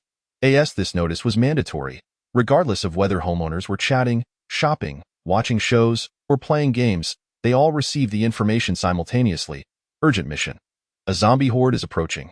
It is the duty of every homeowner to protect the community's safety. We are now summoning homeowners aged 16 to 65, in good health, to assemble at the community's main gate, regardless of gender. Participants in this mission will receive a reward of 200 units of electricity each. Homeowners who meet the criteria but do not participate will have 20 units deducted as necessary funds for community defense. The announcement sparked immediate discontent among some homeowners. Why must we gather at the gate? Isn't it safer to hide at home? Are you foolish? There are likely tens of thousands of zombies at the gate. If they breach the community, we're all done for. Hiding is futile. I have a basement, and my food supplies are relatively ample, so I won't be joining. Best of luck to everyone. the hotel manager retorted. If the community falls, how long can you last in the basement? Right now, we have water and electricity. Life is much like it was before. I refuse to live next to zombies, Xiaofei responded. Exactly. Hiding underground is no different from being a bug. A man should die a glorious death. Shunbai Xiaoyang chimed in. I doubt I want to sign up too. Huang Kaishan announced. I have several engineering robots at the gate, and I will assist in reinforcing the door and walls. Property manager Xiao Lu urged. Homeowners who have accepted the mission, hurry to the community gate for assembly. We will distribute necessary weapons and equipment. Don't worry, Mr. Wang has promised to send ample supplies. Additionally, if you have any spare glass bottles at home, please bring them to the gate. 96 individuals looked on as the task acceptance numbers on the Sunshine e-commerce backend fluctuated, leaving Wang Kaiyuan somewhat surprised. According to previous statistics, there were currently 249 homeowners in Sunshine Holiday Town, with 32 individuals aged 16 or younger and 65 or older. This meant nearly half of those eligible had accepted the mission and were making their way to the gate to defend the community. Wang Kaiyuan had initially thought that most people would prefer to hide at home and watch the community fall rather than risk themselves at the gate. After all, if they had sufficient supplies, they could lock the doors and windows or even hide in the basement, sustaining themselves for at least a month. It seemed the Blue Star residents, though generally peaceful, could still summon enough courage and resolve in times of crisis. After all, no one wished to be trapped at the door by zombies for months and starve to death. However, Shunbai Xiaoyang's decision to join the mission caused Wang Kaiyuan some concern. He had intended to dissuade her, given that her talents did not lie in combat. Yet he reconsidered, realizing that the Blue Star residents would inevitably face various crises, and now was the time to hone their skills so they could remain composed in future dangers. The area of Sunshine Holiday Town was not vast, and within half an hour, all homeowners who accepted the mission had gathered in a small clearing behind the community gate. Among the 96 participating homeowners, there were 68 men and 28 women. The youngest was merely 17, while the eldest was a robust 70. Although the system had summoned homeowners under 65, everyone was eligible to undertake the mission. The elderly gentleman boomed, In my youth, I traveled far and wide. What great scenes have I not witnessed? Even zombies shall fall before me. The age limit of 65 was nothing short of discrimination against the elderly. Fortunately, Wang Kaiyuan had anticipated the possibility of a nationwide mobilization against the zombies and had prepared over 100 sets of anti-stab gear, shields, long spears, and other equipment. Although the quantity was substantial, it was not overly expensive by Earth standards, making it perfectly suitable for the situation. Shunbai Xiaoyang stood among the crowd, donning the anti-stab gear she had just received from the property management over her leather jacket. Though it made her less breathable, it provided a sense of security. She still wore a full-cover helmet, but the surrounding homeowners showed no signs of surprise, as nearly everyone was equipped with hats, helmets, and other gear. After all, being bitten by a zombie was no trivial matter. As Shunbai Xiaoyang glanced around, she noticed that Mr. Wang had yet to arrive, leaving her slightly disappointed. She was curious about the true nature of Mr. Wang. Just then, a silver electric motorcycle abruptly halted before the crowd, and a striking female rider dismounted with grace. Clad in a black riding suit, her chest and limbs were adorned with protective armor.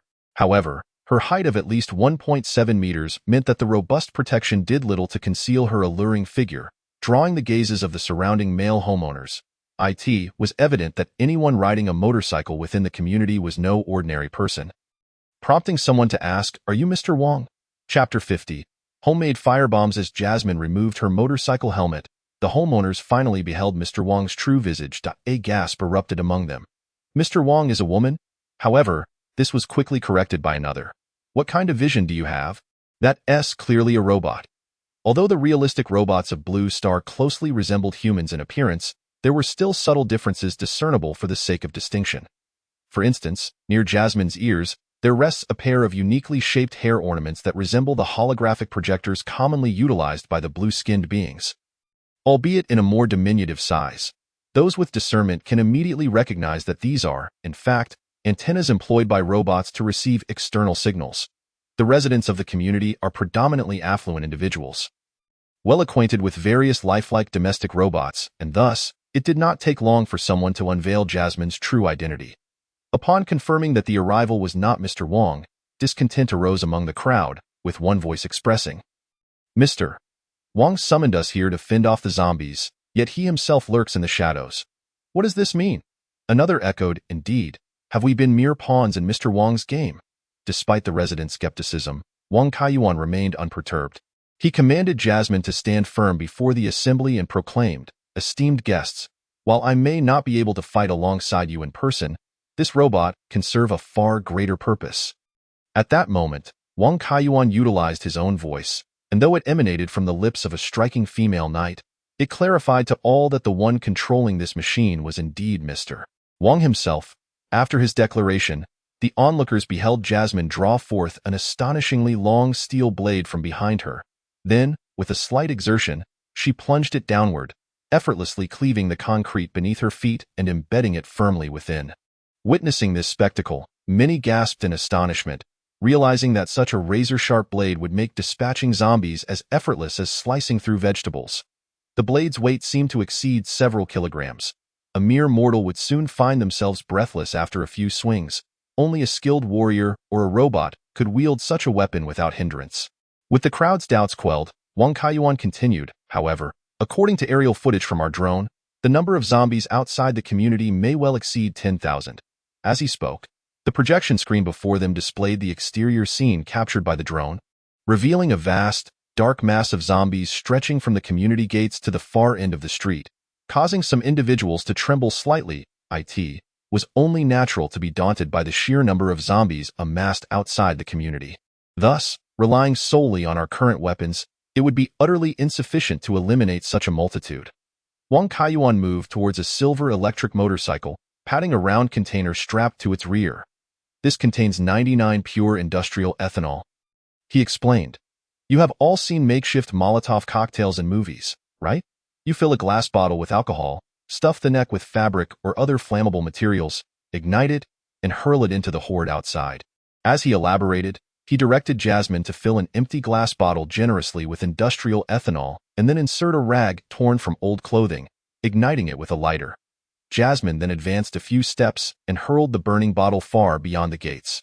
Thanks to the robot's superior strength, the bottle soared high and far, landing near the street outside the gates in less than a second. A muffled explosion reverberated from beyond the door, clearly indicating that the bottle had detonated upon impact. Although obscured from direct view by the gates and walls, the aerial drone footage revealed a dazzling orange flame erupting as the bottle shattered, engulfing at least 10 tightly clustered zombies in its fiery embrace. The alcohol's nearly 500-degree flame instantly ignited the hair and clothing of the zombies, transforming the unfortunate one at the epicenter into a flaming inferno. Moreover, due to the proximity of the zombies to one another, when one ignited, the flames rapidly spread to its neighbors. Remarkably, zombies lack the capacity for pain and do not instinctively extinguish the flames consuming them. Thus, even the smallest spark can lead them unwittingly into a fiery demise. Although zombies possess strength and speed, they are ultimately carbon-based beings, and they too will succumb to combustion from high temperatures. Additionally, once humans transform into zombies, they cease to consume food or water, rendering their bodies far drier and more susceptible to ignition than those of a living. Once a zombie's flesh ignites and melts, it will inevitably begin to lose its mobility. Even a few minutes of superficial charring can cause their bodies to contract and carbonize, rendering them less agile than before. Thus, the zombies on fire, although still attempting to advance, gradually slowed their movements and ultimately collapsed to the ground. In mere minutes, a single Molotov cocktail had incapacitated dozens of zombies, while this number was negligible compared to the dense horde that remained. And the flames were eventually extinguished under the weight of the advancing zombies. The scene nevertheless instilled a glimmer of hope among the gathered residents. Soon, with the assistance of the property management team, every resident present was allocated a specially crafted incendiary bottle. They finally understood why the management had insisted they bring empty glass bottles. They were intended for the ethanol. In reality, a true Molotov cocktail would be a mixture of ethanol and gasoline, augmented with a thickening agent for greater potency. Unfortunately, only 99 pure industrial ethanol was available online, while gasoline and diesel were off-limits for purchase. Fortunately, the density of the zombies outside made the ethanol-based incendiaries sufficiently powerful. While ordinary individuals could not throw the incendiary as far as Jasmine, the zombies amassed at the gates were so densely packed that those closest had been pressed down, forcing the latter waves to climb atop one another. Resembling a precarious tower, if this continued, it would not be long before these zombies could simply vault the 3-meter-high gates and invade the community. Time was of the essence. Once everyone was prepared, Jasmine bellowed, "Aim for the zombies behind the gates, throw with all your might with that." She charged ahead, hurling her incendiary far into the fray. Nearly 100 residents followed suit, igniting the rags on their incendiaries with lighters, then sprinting a few paces to launch their bottles over the gates. In that moment, an array of glass bottles cascaded like snowflakes upon the horde beyond the gates. Chapter 51. The Wall Defense Battle. Bang! Bang! Bang! With a series of sharp sounds, over 90 incendiary bottles fell almost simultaneously upon the heads of the hundreds of zombies gathered before the gates of Sunshine Holiday Town. While such concentrated throwing could not cover an extensive area, the sheer number of zombies, thousands, layered 3 deep, dictated that they must eliminate a portion of them. The orange flames swiftly engulfed a 10-square-meter area outside the gates, igniting nearly all the zombies within, yet they continued to recklessly assault the gates as before. It was at this moment that the residents understood the wisdom of Mr. Wong's earlier request to reinforce the gates. Without the steel plating added to both sides, they would have surely been overwhelmed by the tidal wave of zombies. Even so, the vigilant residents noticed cracks forming at the junctions of the gates and walls, and the tremors of the gates grew increasingly pronounced. If this continued, the gates would likely not withstand much longer. Fortunately, under the intense heat generated by nearly 100 incendiaries, hundreds of outer layer zombies were swiftly consumed by the flames, rendering them immobile within mere minutes. The inner layer of zombies, though still active, found themselves hindered by the charred remains of their outer counterparts, unable to approach the gates. A pungent aroma of charred flesh wafted into the air, and the few residents stationed at the gates turned pale. Some unable to resist the urge to remove their helmets and retch violently. The drone footage revealed the scene outside had transformed into a veritable zombie inferno. In mere minutes, the zombies captured in the center of the frame had all succumbed to a charred fate. Moreover, due to the density of the incendiaries, the duration of the fire was prolonged, and the sustained high temperatures were sufficient to ignite the remaining zombies at the gates. The flames grew ever fiercer, and any zombies that approached would soon find themselves engulfed. "Yes, burn them to ashes," someone shouted, and the residents erupted in cheers, believing that as long as the advancing zombies could not reach the gates, the community's crisis would be temporarily averted. Yet Jasmine, under Wang Kaiyuan's command, cried out, "It is not over yet. Come back for another incendiary. Prepare for continued battle." As if to affirm his words, the zombies began to shift. Those who had previously charged towards the gates now instinctively veered away from the burning area, diverting their course towards the sides of the walls. Clearly, these zombies were not mindless. They could navigate through instinct to evade danger. Fortunately, while the walls stood at a mere 2.5 meters, zombies were unable to scale them. Moreover, as the horde dispersed, the concentration of zombies near the walls was far less than at the gates, preventing them from employing their stacking tactic to overcome the barriers. Yet, the total number of the undead horde still exceeds 10,000, so it is only a matter of time before they regroup at some location and ultimately infiltrate the community. Subsequently, I will allocate tasks to everyone based on the number of zombies near the walls. Those assigned will immediately proceed to their designated locations and utilize incendiary devices to prevent the gathering of the undead.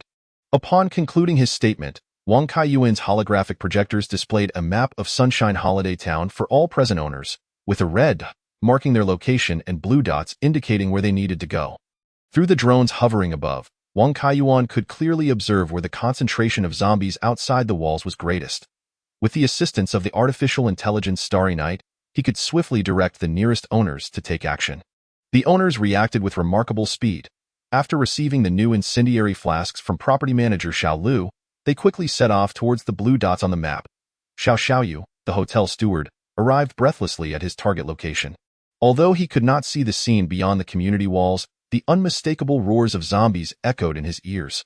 Clearly, as indicated by the map, the number of zombies in this area outside the walls was substantial. Drawing from previous experience, Xiao Xiaoyu hesitated not a moment. He swiftly ignited the incendiary flask in his hand and hurled it over the wall. A soft crack signaled the shattering of glass, followed by a wave of acrid, charred odor wafting over the barrier. Enduring the stinging scent, Xiao Xiaoyu fixed his gaze intently on the wall before him. Should any zombies breach the barrier, he would need to use his spear to repel them. Not far ahead, another owner, mirroring Xiao Xiaoyu's actions, had also thrown an incendiary flask over the wall and stood guard with a spear at the ready. The length of the walls flanking the community gate totaled around 700 to 800 meters. Thus, fewer than 100 owners had to vigilantly monitor their respective segments. Fortunately, after dispersing along the several hundred meters of wall, the concentration of zombies outside diminished. Moreover, the incendiary devices wielded by the owners could eliminate dozens of zombies at once, reducing the original count from over 10,000 to around 7,000 or 8,000. Additionally, the terrain outside the walls was not entirely flat. Various municipal buildings and green spaces could impede the advance of the undead. However, the true test for the owners was only just beginning, as Jasmine's supply of industrial ethanol dwindled after 2 rounds of throwing. In truth, Wang Kaiyuan had not purchased the industrial ethanol with the intention of incinerating zombies. The total amount was only 100 liters, distributed into approximately 250 glass bottles, each containing less than 400 milliliters.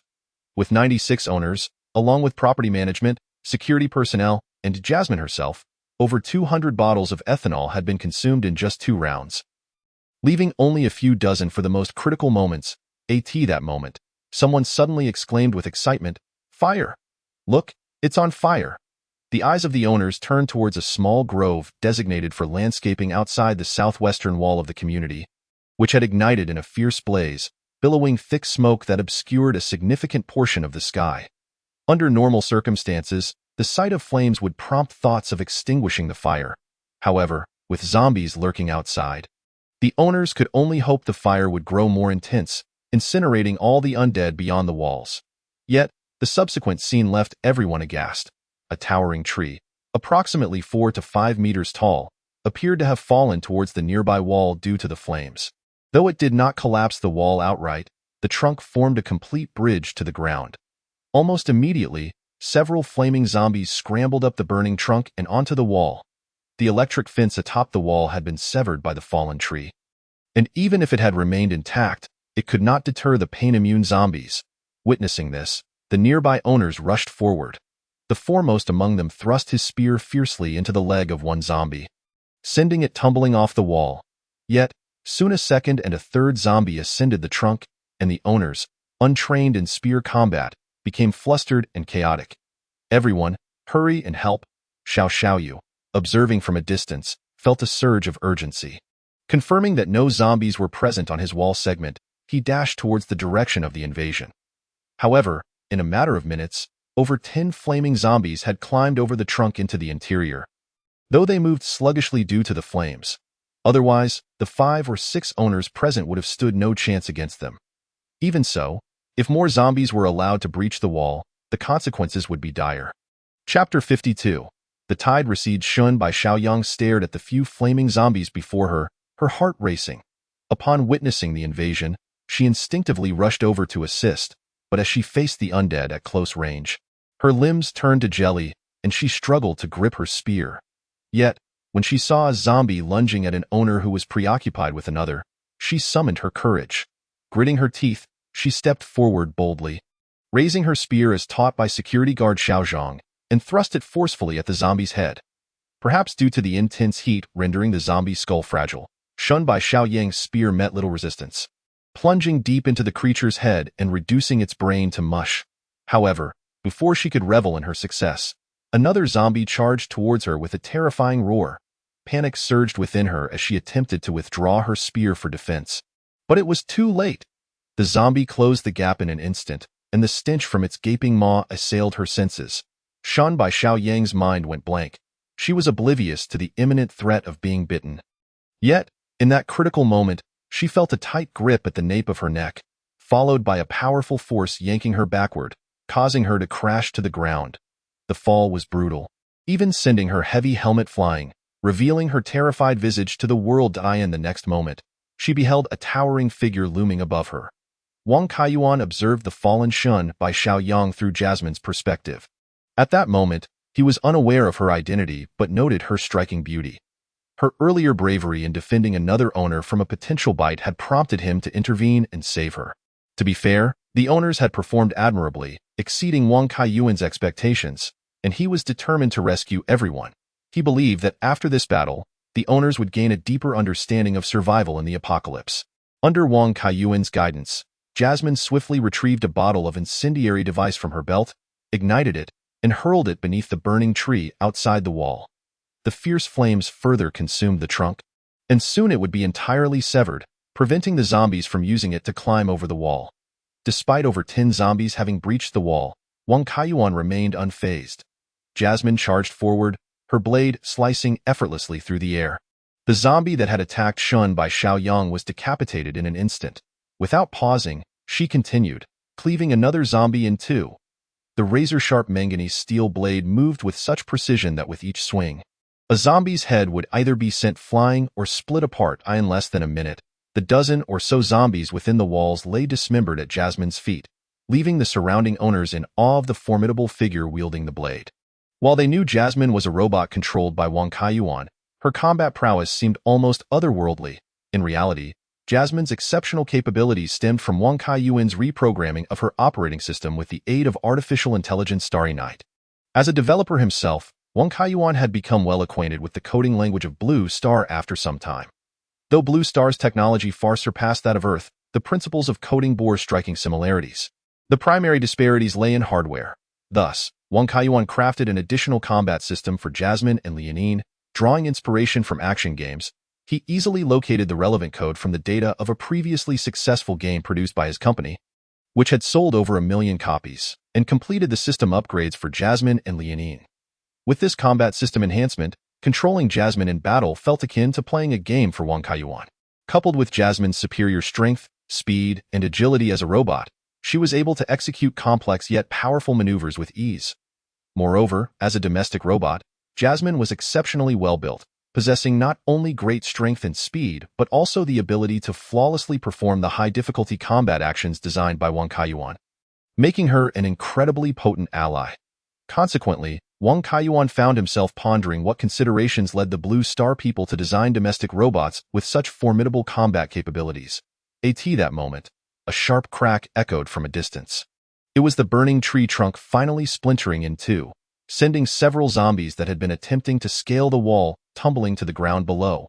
With unwavering determination, Jasmine continued to hurl the remaining Molotov cocktails strapped to her belt over the wall, igniting the greenery outside in a fervent blaze.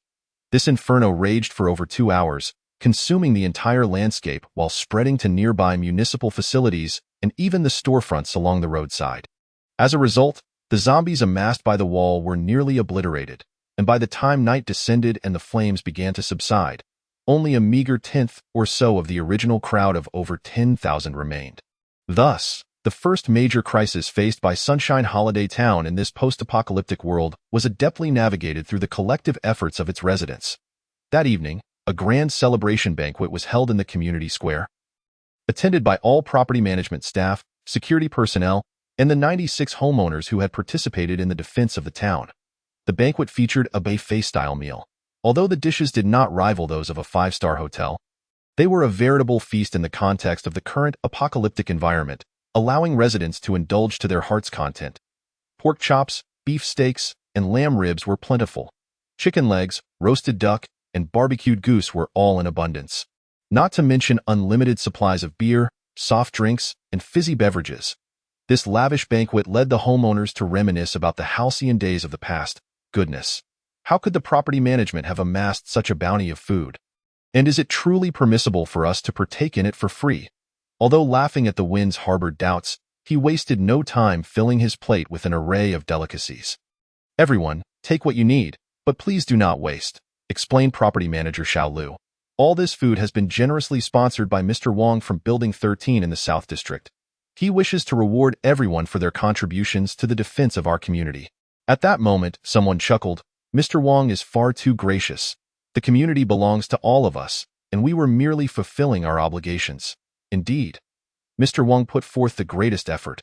Without his supply of Molotov cocktails, we would have been powerless against the zombies. And Miss Jasmine, I have never seen such a fierce housekeeping robot before. She dispatches zombies as effortlessly as chopping vegetables. Although Mr. Wang was absent from the banquet, the homeowners sang his praises, for the resources he provided and the very food before them were undeniably real. Everyone present understood that Mr. Wang was the most formidable ally in the community. Aligning oneself with him significantly increased the chances of survival in this dire world.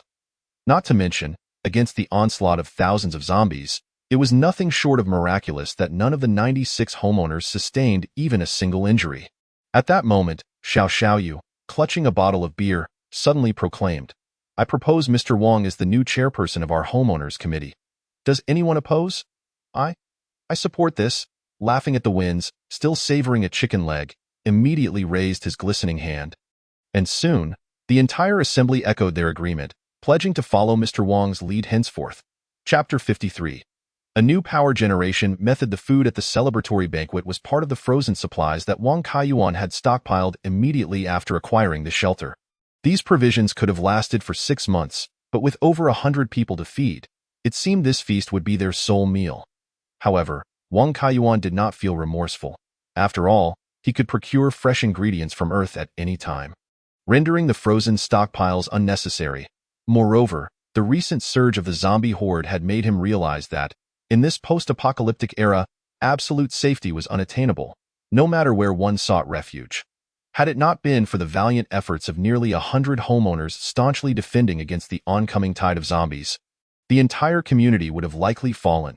Even if the shelter could withstand the relentless assault, Wang Kaiyuan would find himself trapped, much like the 3 months spent confined in that apartment in his dreams. With the only difference being the superior living conditions of the shelter, if fortune favored him, the Alliance would resolve the zombie crisis within 3 months, yet it was equally likely that he could be crushed by a colossal monster emerging from the shadows. In essence, the current zombie virus was merely an appetizer in this catastrophic feast. If Wang Kaiyuan wished to prolong his existence, he must seize the opportunity to amass greater strength. To achieve this, he could not rely solely on himself. Even if he sourced various supplies from Earth, he remained an ordinary man. He was neither a superhero nor possessed of extraordinary powers, incapable of single-handedly exterminating all zombies and confronting the colossal beasts. Only by gathering more strength could he hope to find a glimmer of hope amidst this apocalyptic desolation. With this realization, Wang Kaiyuan ceased to hoard the scant food he had, instead distributing it to the exuberant homeowners who had just triumphed over the zombie horde and defended their community. In turn, Wang Kaiyuan garnered the support of the homeowners, allowing him to delegate many tasks to them moving forward. While the homeowners reveled in their feast, Wang Kaiyuan remained in the small courtyard of the shelter, tending to a high-capacity diesel generator.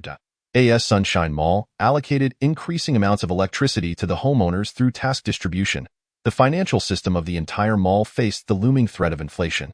Particularly following today's defense battle, Wang Kaiyuan had distributed 200 kilowatt-hours of electricity to each of the over 100 property management staff and homeowners involved, totaling a staggering 20,000 kilowatt-hours. Conversely, the combined output of the shelter's solar and wind generators was only 70 kilowatts, producing a maximum of 1680 kilowatt-hours over a 24-hour period. This imbalance indicated that the energy output was far less than the homeowner's consumption, posing a significant risk in the long run. For instance, the homeowner with the highest energy reserves, Shunbi Xiaoyang, possessed over 300 kilowatt-hours. Should they choose to enhance their quality of life by utilizing high-powered appliances like air conditioning, it would place substantial strain on the shelter's electrical grid. Recently, as the homeowners' living standards improved, many began using induction cookers for every meal, prompting Wang Kaiyuan to worry that the shelter's electricity supply might prove insufficient come mealtime. However, both solar panels and wind turbines required considerable space, and the shelter could accommodate no more. Thus, the most viable solution was to employ a fuel generator that offered greater power while occupying less space. Previously, Wang Kaiyuan had refrained from purchasing a fuel generator primarily because gasoline and diesel could not be procured through the Jinbao network. Possessing a generator without fuel was futile. However, after meticulous research and consultation with experts, he discovered that high-purity ethanol could serve as a substitute for gasoline and diesel in generators. While diesel generators were not ideally suited for long-term ethanol use, proper maintenance rendered it feasible. Moreover, diesel generators boasted significantly higher power output than solar and wind generators. The diesel generator Wang Kaiyuan purchased for 30,000 yuan had a power output of an impressive 50 kilowatts.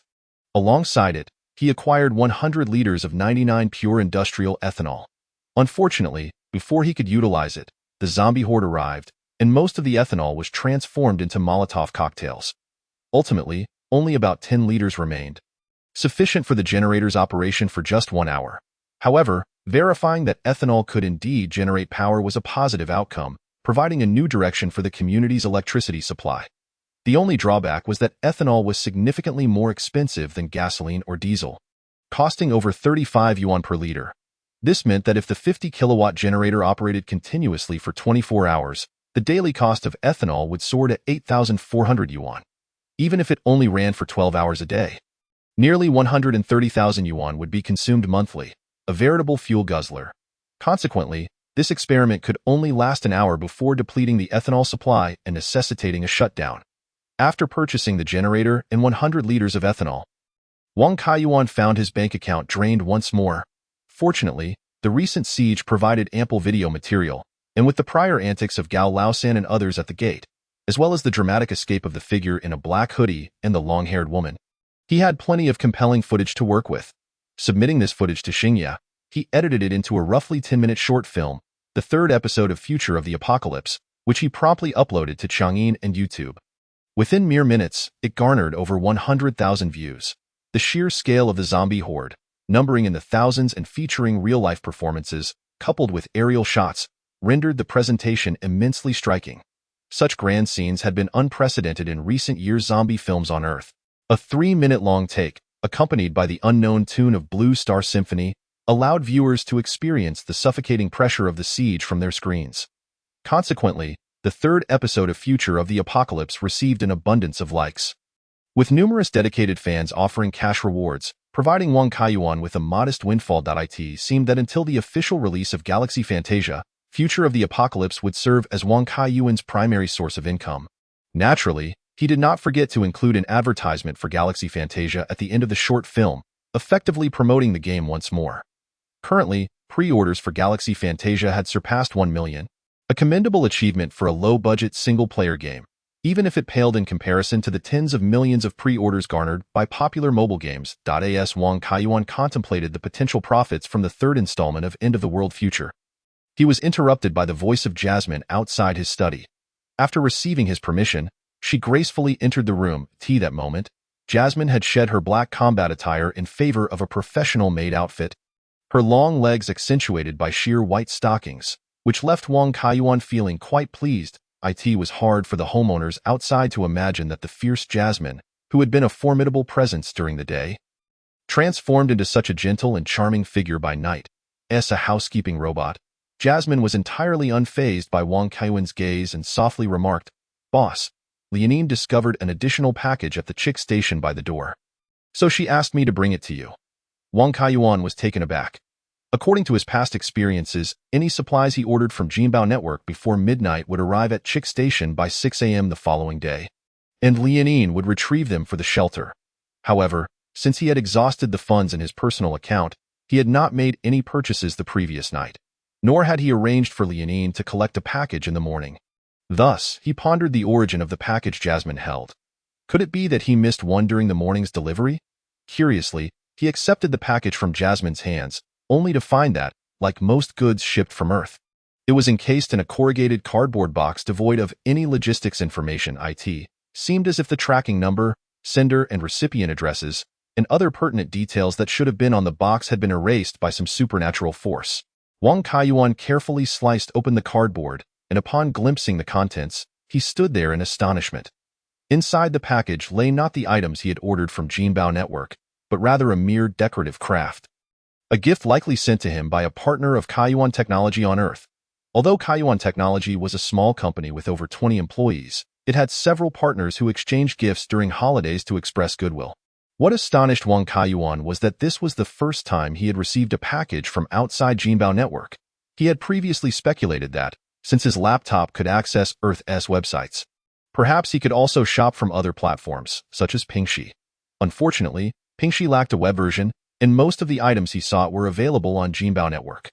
Moreover, with recent endeavors focused on fortifying the shelter and establishing the Sunshine Mall, as well as assisting with community infrastructure, the idea of shopping on other platforms had been set aside. This package suggested that not only could he receive deliveries from other shopping platforms on Blue Star, but he could even receive ordinary packages sent directly to him. This revelation sparked a thought in Wang Kaiyuan's mind.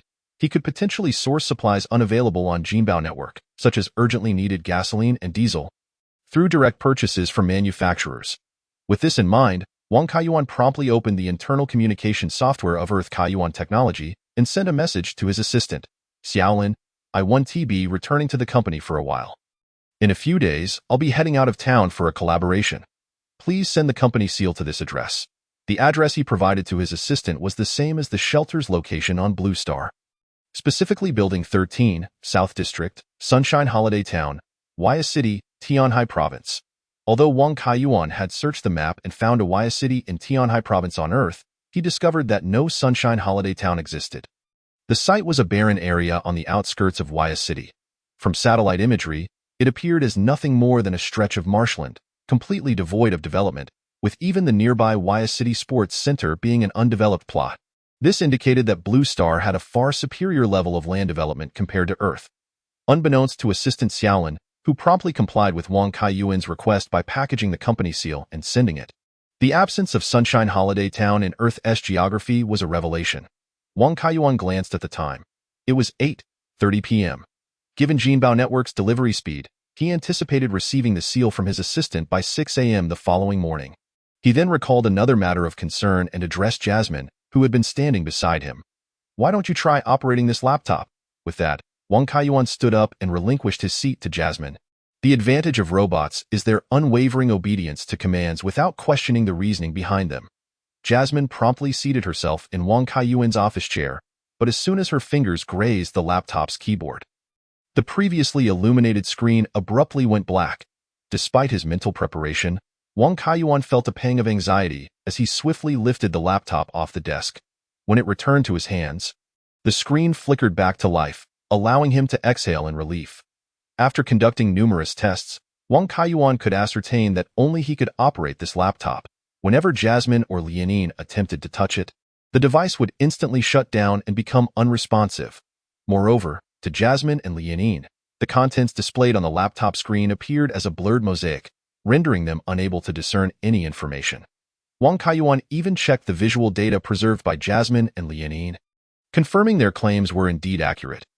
This revelation meant that not only was the laptop exclusively for Wang Kaiyuan's use, but others on Blue Star could not even perceive what was shown on the screen. Subsequently, he utilized his holographic projector to record a video of the laptop's display. Although the recording appeared normal during the process, opening the saved video file resulted in the laptop screen morphing into a mosaic. Coupled with the absence of tracking information on the packages sourced from Earth and the erasure of vital details such as manufacturer origins and production dates, it was clear that a mysterious rule was preventing the inhabitants of Blue Star from discovering the existence of Earth through Wang Kaiyuan. This was fortuitous for him. Should any other Blue Star inhabitant attempt to seize the laptop, they would remain oblivious to the parallel world resembling Blue Star and would be unable to procure supplies from Earth in his stead. Even if someone were covertly monitoring Wang Kaiyuan, they would not be able to observe his actions with the laptop. Wang Kaiyuan then downloaded a mobile emulator on the laptop and installed applications like Pingxi that could only run on mobile devices. He discovered that Pingxi allowed him to place orders, albeit the prices and categories of goods were comparable to those on Jinbao Network, rendering it somewhat redundant. However, he was pleasantly surprised to find that the overseas shopping platform Amazon also supported ordering. This was advantageous since Wang Kaiyuan's earnings from his videos on YouTube were deposited in an overseas account, eliminating the need to transfer funds back to his home country before making purchases. Additionally, Amazon featured items unavailable domestically, such as powerful electric nets and specialized high-voltage security batons, though firearms remained unobtainable. He then proceeded to open 2 food delivery applications, hoping to order a late-night snack. However, he encountered an issue. The delivery applications could not locate any available merchants, even when he manually inputted the address of Sunshine Holiday Town. This meant that his hopes of ordering takeout or bubble tea were dashed. Fortunately, Jinbao Network offered options for cooked and fresh foods, making it feasible for Jasmine and Lianin to prepare meals instead. After researching throughout the night, Wang Kaiyuan awoke from his chair to find it was already the following morning. He realized he could no longer afford to stay up late. Just as he was stretching his stiff body, Jasmine's voice echoed from outside the door, "Boss, your package has arrived." Additionally, the property security guard, Xiao Zhang, brought a sample, claiming it is Professor Liu's research outcome. At the mention of Professor Liu, Wang Kaiyuan instantly became alert. Could it be that Professor Liu had successfully developed smokeless gunpowder? Chapter 55. Slightly insufficient firepower. Jasmine presented two items. One was the company seal sent by Assistant Xiaolin, and the other was the research sample delivered by Xiao Zhang on behalf of Professor Liu. This sample was none other than the smokeless gunpowder that had been occupying Wang Kaiyuan's thoughts. Moreover, the box contained a substantial 10 kilograms of it. Upon reaching the rooftop terrace, Wang Kaiyuan cautiously extracted a small portion of the black granules and spread them out on a stone table, igniting them with a lighter. The tiny black particles ignited into vibrant orange flames, burning at a speed surpassing that of conventional black powder, yet producing a much brighter blaze. Most importantly, they emitted no smoke and left almost no residue. These were the hallmark characteristics of smokeless gunpowder. Professor Liu had produced 10 kilograms in one go, and a standard 7.62 39mm bullet required just 1.6 grams of gunpowder. This meant Wang Kaiyuan could manufacture a staggering 250 bullets in one batch. While this quantity would have been impressive under normal circumstances, having recently endured an onslaught of over 10,000 zombies, Wang Kaiyuan remained deeply concerned about his insufficient firepower. After all, even with over 6,000 bullets, it would be futile to attempt to eliminate 10,000 zombies. Fortunately, when Wang Kaiyuan contacted Professor Liu and fulfilled his prior commitment by providing 500 kilowatt-hours of electricity as funding, the professor revealed that this batch of smokeless gunpowder was merely a prototype. He assured Wang that, with further refinement of the process, a weekly production of 50 kilograms would be achievable. This figure brought a sigh of relief to Wang Kaiyuan, indicating that the smokeless gunpowder supply chain could yield a staggering 100,000 bullets in a month. Not only had Professor Liu secured the smokeless gunpowder, but he had also solved the issue of primers, which consisted of lead azide. Consequently, Wang Kaiyuan was now poised to commence bullet production. However, another significant challenge arose. The production capacity of the bullets was severely limited. Wang's initial plan was rather simplistic. He intended to utilize an industrial 3D printer to fabricate the bullets, as the structure of the casings and projectiles was relatively straightforward, allowing for a multitude of components to be printed in under a minute. Yet, the printed bullet heads and casings still required manual loading of gunpowder before they could be assembled, a task that proved to be equally time-consuming and labor-intensive.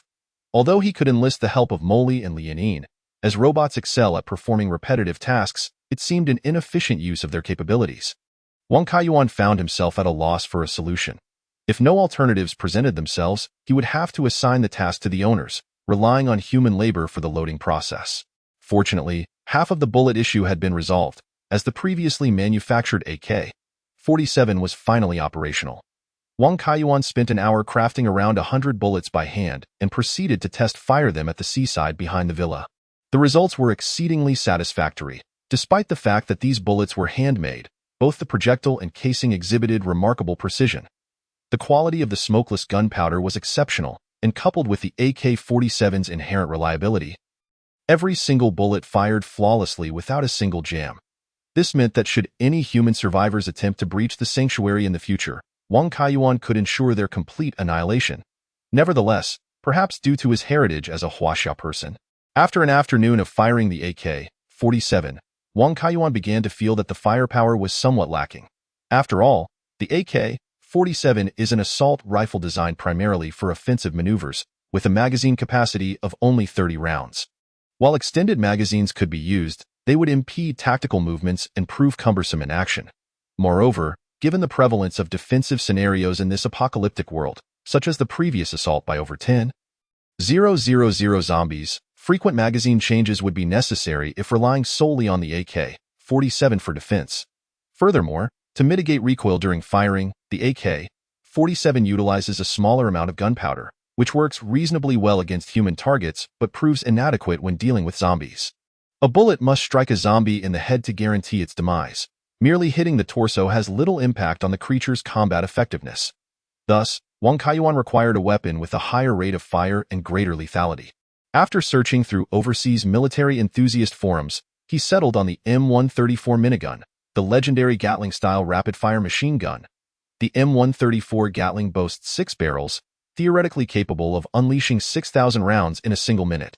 Its higher gunpowder load translates to increased firepower, ensuring that any hit to a zombie's body would obliterate it. Therefore, the M134 Gatling was ideally suited for the current apocalyptic environment, recognized as an effective tool for combating the fear of insufficient firepower. The most exhilarating aspect was that Molly and Lianin possessed strength far surpassing that of ordinary humans, allowing them to wield the Gatling in combat against zombies, akin to the actions of a governor. Just imagining that scene sent a thrill through Wang Kaiyuan. Without hesitation, he began the task at hand. Given the M134's notoriety and its development dating back to the 1960s, he found high-precision modeling diagrams on overseas military enthusiast forums.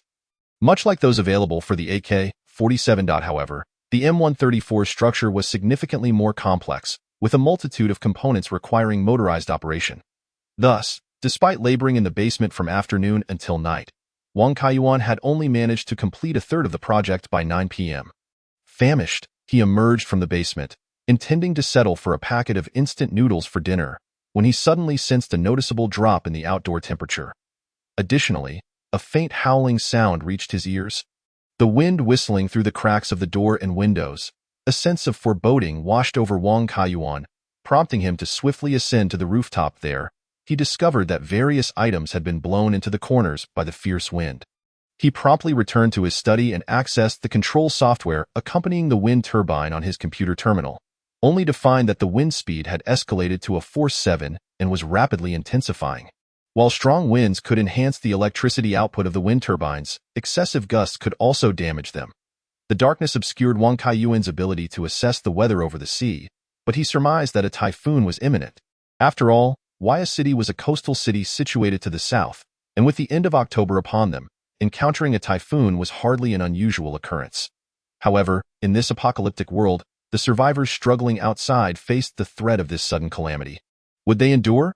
Even for Wang Kaiyuan, the passing of a typhoon would present a series of complications, such as the urgent need to lower the 4 wind turbines from their elevated positions to prevent them from being toppled by the fierce winds. After all, these turbines were civilian models, manually installed by Wang Kaiyuan, Molly, and Lianin, and lacked the wind resistance of the professional turbines found along Earth's coastlines. Additionally, the solar panels on the roof required fortification, lest they be swept away by the tempest. Furthermore, Wang Kaiyuan logged onto the overseas Amazon shopping platform and ordered 200 liters of high-purity ethanol in one go. Although the price of ethanol abroad was nearly 3 times that of domestic rates, the urgency of the situation left little room for concern. With wind and solar power rendered ineffective during the typhoon, only the 50-kilowatt diesel generator could ensure the shelter and community remained powered. Fortunately, the 3 short videos Wang Kaiyuan had uploaded to YouTube had garnered him over 10,000 meters in revenue, enabling him to afford the several thousand meters worth of ethanol. In summary, another sleepless night lay ahead. Chapter 56. The typhoon approaches. As Wang Kaiyuan busied himself with preparations for the approaching typhoon in the shelter, the residents of Sunshine Holiday Town received a notification from the Sunshine Mall, in light of the high likelihood of a typhoon passing within the next 24 hours. And to mitigate unnecessary losses, there will be a temporary power restriction in the coming period. Residents are advised to refrain from using high-power household appliances such as induction cookers. Indoor lighting and charging of small electronic devices will remain unaffected. Further notifications regarding the restoration of power will follow. We appreciate your understanding. Although Wang Kaiyuan had already ordered 200 liters of high-purity ethanol from Amazon to fuel the diesel generator, the delivery would not arrive until 6 a.m. the following day. Therefore, for the next few hours, he could only rely on the graphene battery pack for power and had to conserve energy. Hotel butler. I can't believe a typhoon is on the way. This truly complicates matters, shouted Dui Feng Yun. In the past, we could see the typhoon's path a week in advance. Now, the wind is nearly blowing us away before we realize there's a typhoon coming. Security Officer Oldley. Typhoons aren't a rarity for Waya City. They occur once or twice every year. In the past, as long as we stayed indoors, there wouldn't be any significant issues. But now? With zombies lurking outside, if the wind blows them into the community, we're in trouble. Thanks to the relentless efforts of the security department in recent days, all scattered zombies within the community had been thoroughly cleared out, allowing nearly 100 residents to focus on safeguarding the area when the zombie tide arrived. However, if the typhoon were to sweep external zombies into the community, the security department's efforts would be in vain, as zombies blown about by the wind could still bite. Soon, someone reassured, Our community is located at the southernmost end of Waya City, and the typhoon comes from the southern sea, so the wind direction is toward the north.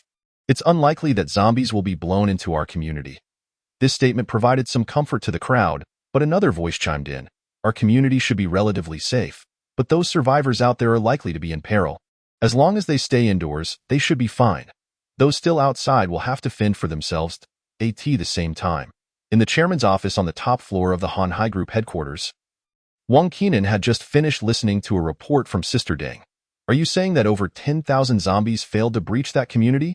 The on-site supervisor indeed reported as such at this moment. Sister Deng had changed into a professional outfit, her freshly trimmed short hair giving her a sharp appearance. Perhaps due to the loss of several management personnel within the Han Hai Group during the outbreak of the zombie virus. Or perhaps owing to Sister Deng's impressive career background, she had remained by Wang Qinan's side as his secretary. How did they manage that? In response to Wang Qinan's inquiry, Sister Deng shook her head. Due to the overwhelming number of zombies besieging Sunshine Holiday Town, the on-site supervisor dared not approach too closely. However, observations revealed signs of multiple fires when the community was under attack by the zombie tide, suggesting they might have used fire to deter the zombies. Wang Qinan nodded in acknowledgement. The fact that zombies fear fire was hardly a secret, as many survivors were well aware of this. If the greenery outside the community were to be ignited, there might indeed be a chance to thwart the impending zombie horde. He then expressed his perplexity. According to your previous report, did you not mention that the community houses over 200 residents? Sister Deng nodded. This figure was relayed to her by Yu Highway and should be accurate. However, the report from the on-site commander indicated that no individuals had been observed entering or exiting the community in recent days. And even though there were no signs of zombies at the entrance a few days prior, not a single person had emerged from within. Wang Qinan furrowed his brow in confusion. Then what are the residents of this community subsisting on? It has been over 10 days since the blackout. Even if some households had stored food, they must have exhausted their supplies by now. Sister Deng elaborated. In the days leading up to my departure from that community, I heard that not only did they have electricity, but they also established their own private network, all thanks to that General Manager Wang. Moreover, General Manager Wang even created an online marketplace to sell rice, purified water, and other supplies to the community residents. Since Sister Deng was not a resident of Sunshine Holiday Town, she lacked access to the community's intranet, and thus she was not well versed in the details of the Sunshine Mall, which she learned about from Liao Jun. Wang Qinan, however, suddenly became intrigued. Are you suggesting that the supplies in the hands of that General Manager Wang are sufficient for the use of over 200 individuals in the community? It should not suffice, Sister Deng replied uncertainly. Otherwise, it would be inexplicable why no one had ventured out to scavenge for supplies after all this time.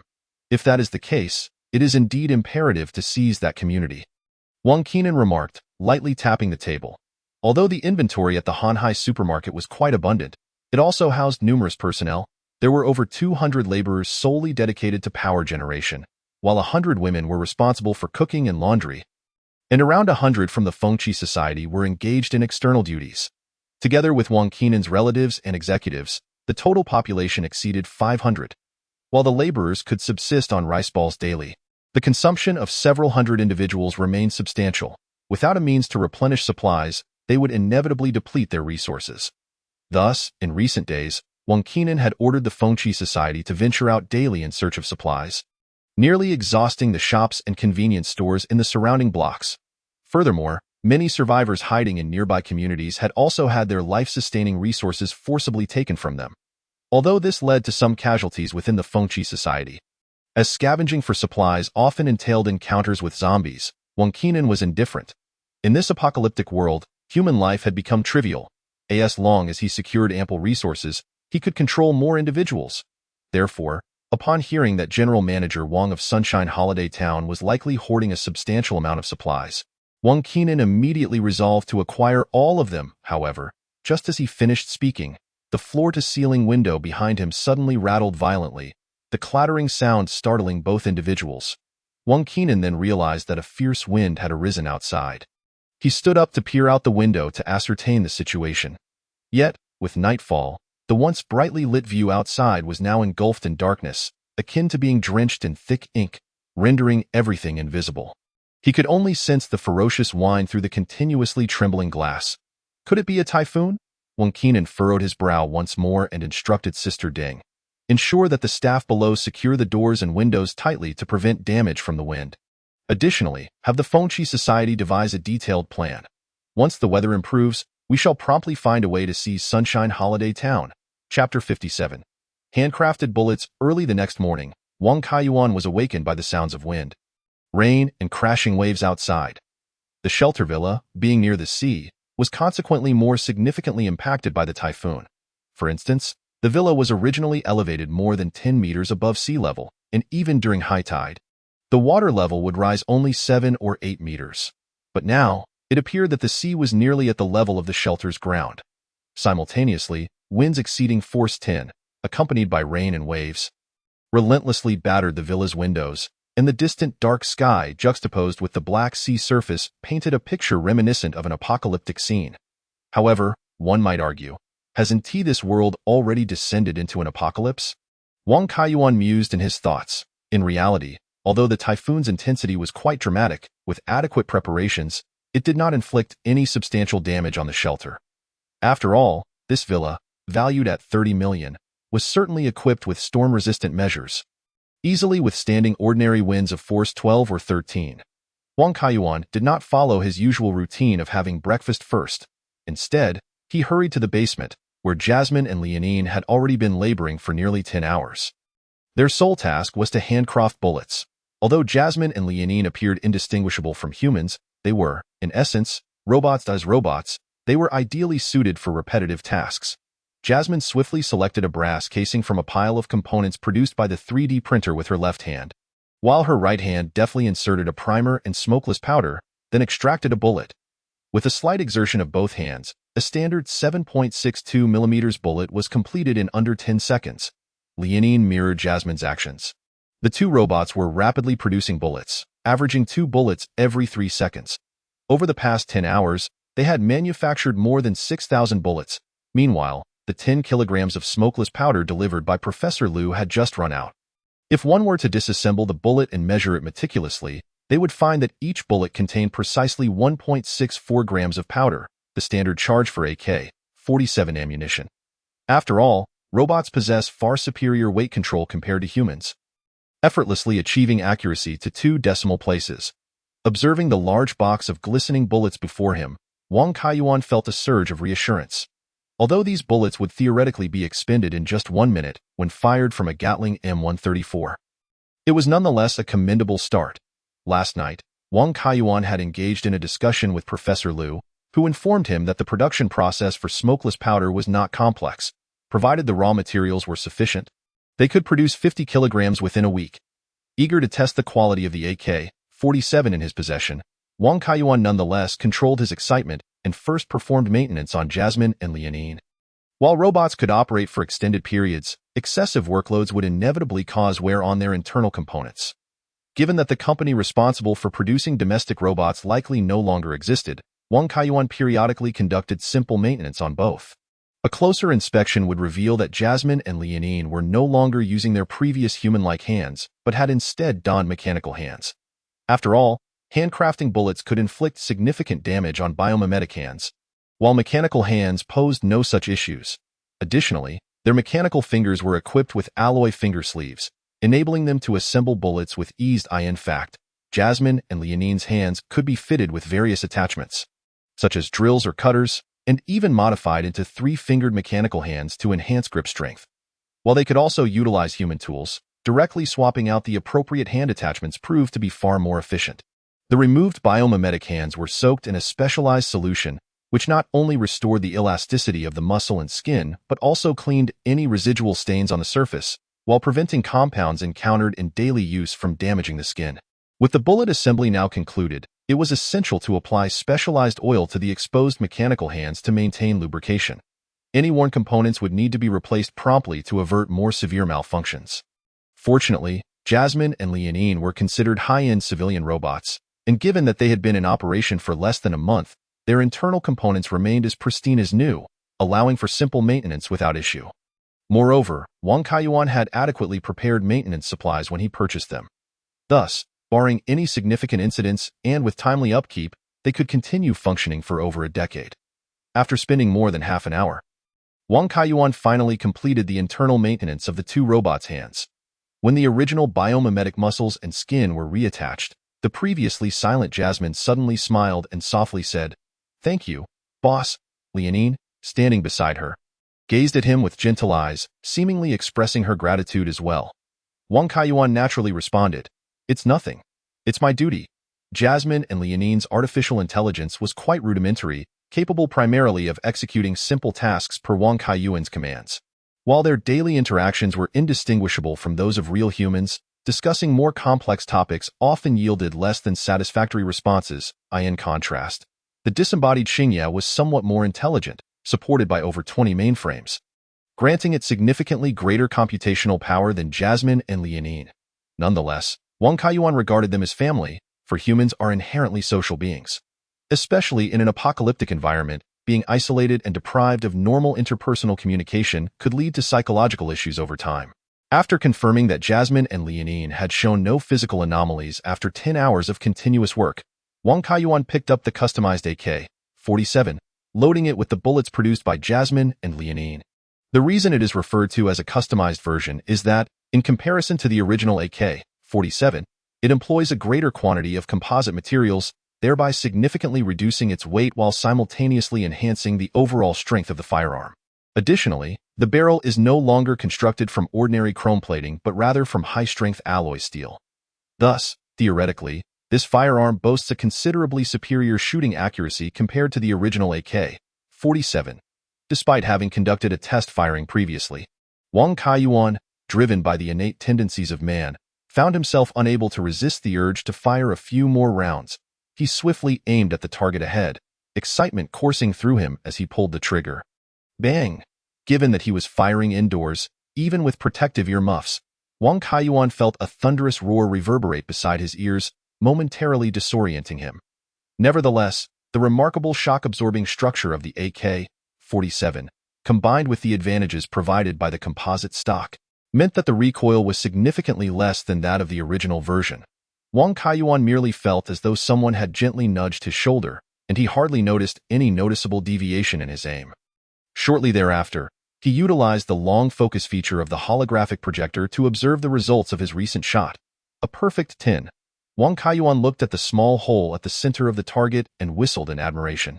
Although the shooting distance was merely 20 meters, it was quite impressive for an amateur enthusiast who seldom handled firearms.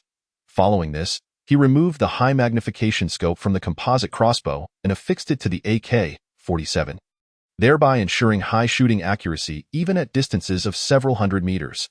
Just as Wang Kaiyuan was contemplating whether to brave the typhoon and fire a few more rounds outdoors, he suddenly received a message from Security Officer Xiao Zhang. "Bad news? Mr.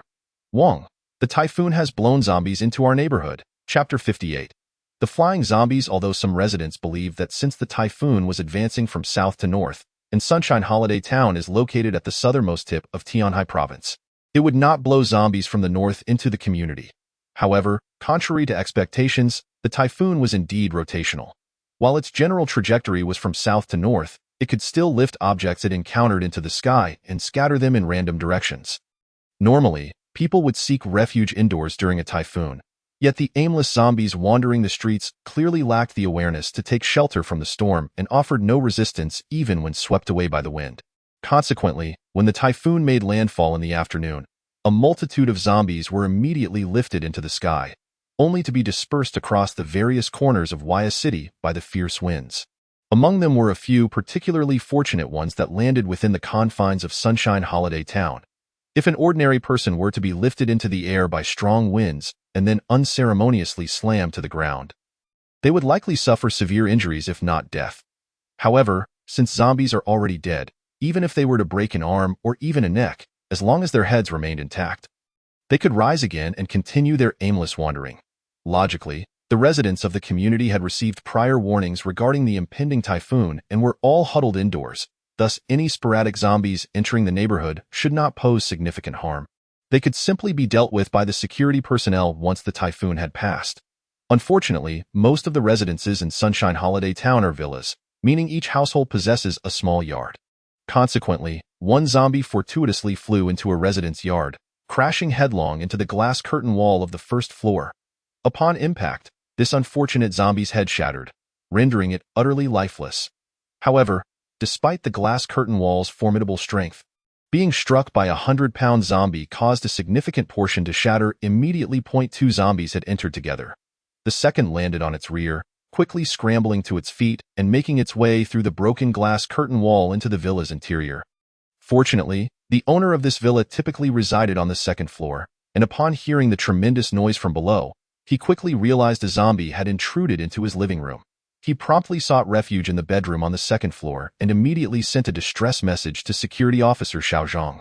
"We would very much like to assist this resident," Xiao Zhang remarked helplessly, "but the winds outside are too strong, and with the uncertainty of how many zombies have been blown into the community, it would be quite challenging to reach them in a timely manner. Oh, you wish for me to lend a hand?" Wang Kaiyuan inquired. "The villa belonging to that resident is also in the southern district, specifically at Building 10, not far from you," Xiao Zhang explained. "Therefore, I was wondering if Miss Jasmine could assist in resolving the situation." The previous day, during the zombie siege on the community, Jasmine had made a lasting impression on all the residents by effortlessly severing the heads of several zombies with her long knife. Many had surmised that Jasmine was actually being remotely controlled by Mr. Wang, which made Xiao Zhang's request for her assistance entirely reasonable. Wang Kaiyuan did not decline Xiao Zhang's plea for help. After all, he had been elected as the head of the homeowners committee, which represented the trust the residents placed in him. Moreover, the owner of Building 10 had also contributed during the defense of the community. Subsequently, Wang Kaiyuan accessed the community map through the projector and discovered that Building 10 in the southern district was less than 400 meters away from the shelter, which explained Xiao Zhang's direct appeal for assistance. Observing that there were no obstructions between Buildings 10 and 13 on the map, Wang Kaiyuan had an idea.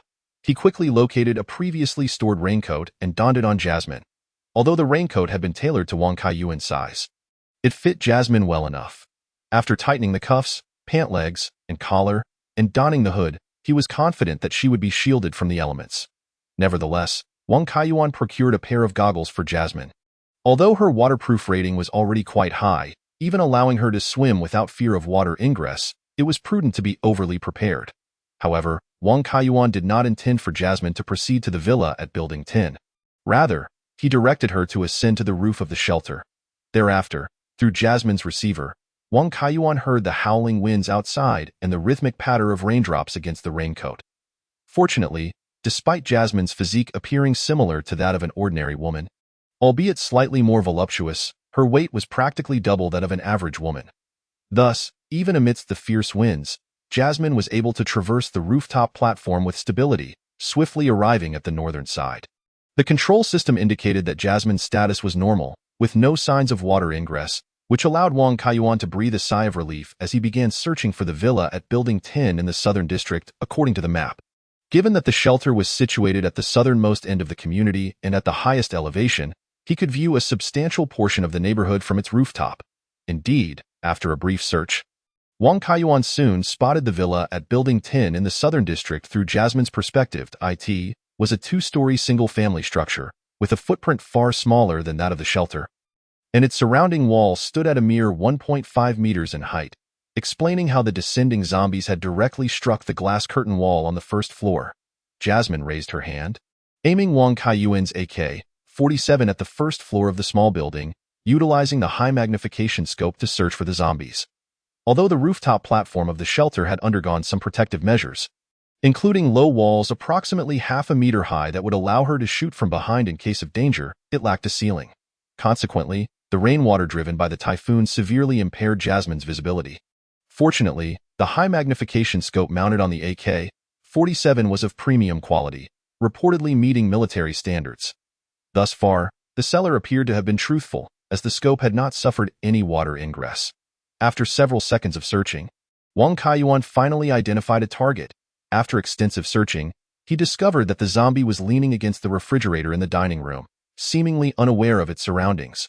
The zombie stood motionless, and Jasmine positioned the AK-47 atop the low wall, easily locking onto its head. However, with the fierce winds howling, while the effective range of the original AK-47 was 400 meters, Wang Kaiyuan's enhanced version should theoretically exceed that distance. Yet, the trajectory of the bullet was undoubtedly affected by the wind. Regardless, he resolved to take a shot and test the accuracy of the 47. Without hesitation, he pulled the trigger.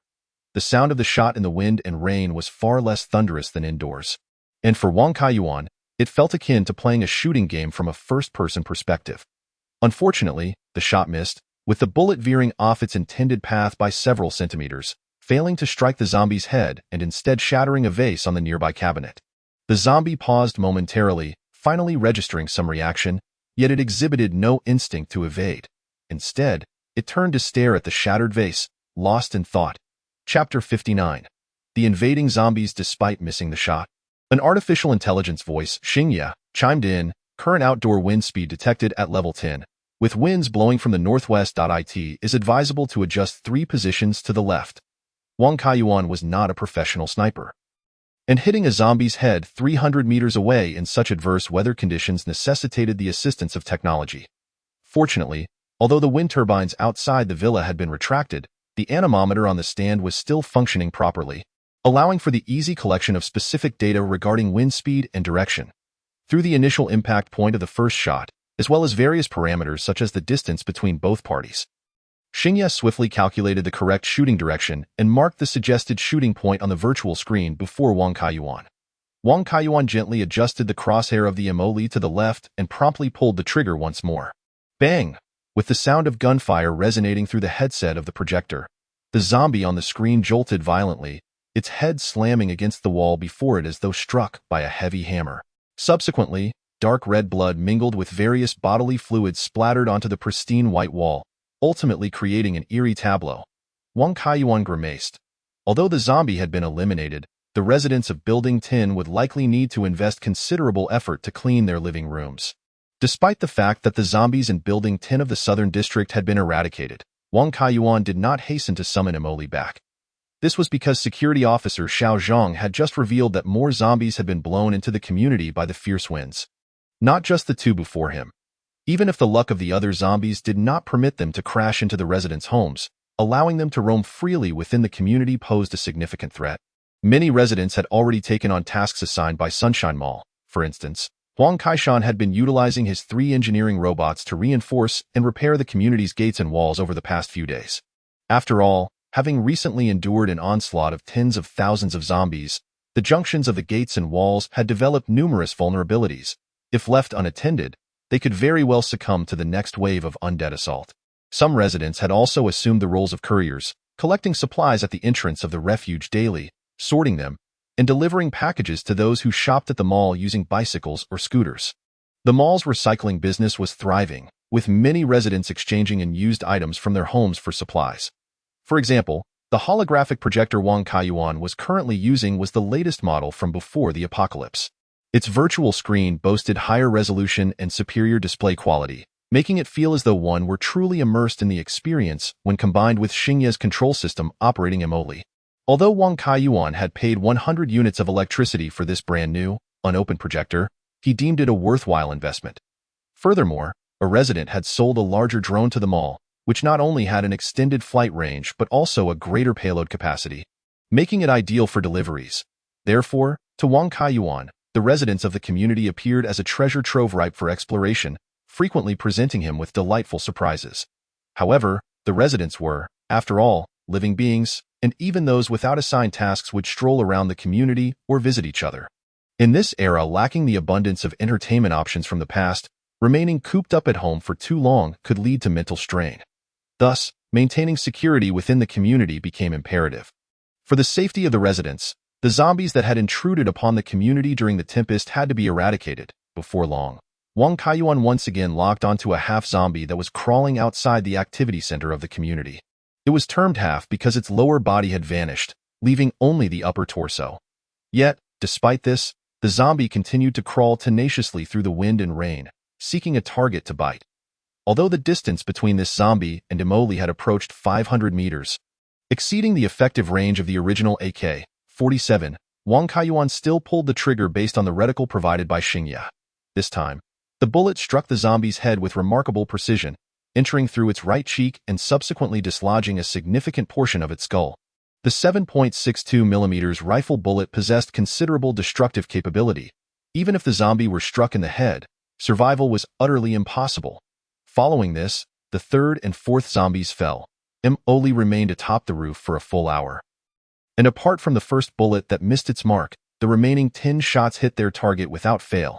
In total, 11 zombies had succumbed to the muzzle of the AK-47, although, due to obstructed vision, some might have escaped detection, the number was unlikely to be substantial. Once the typhoon passed, the final cleanup could be entrusted to the security department. From these 11 zombies, Wang Kaiyuan had gauged the actual power of the AK-47 in Oli's possession. Simply put, its range could reach 600 meters, a remarkable 1.5 times that of the original.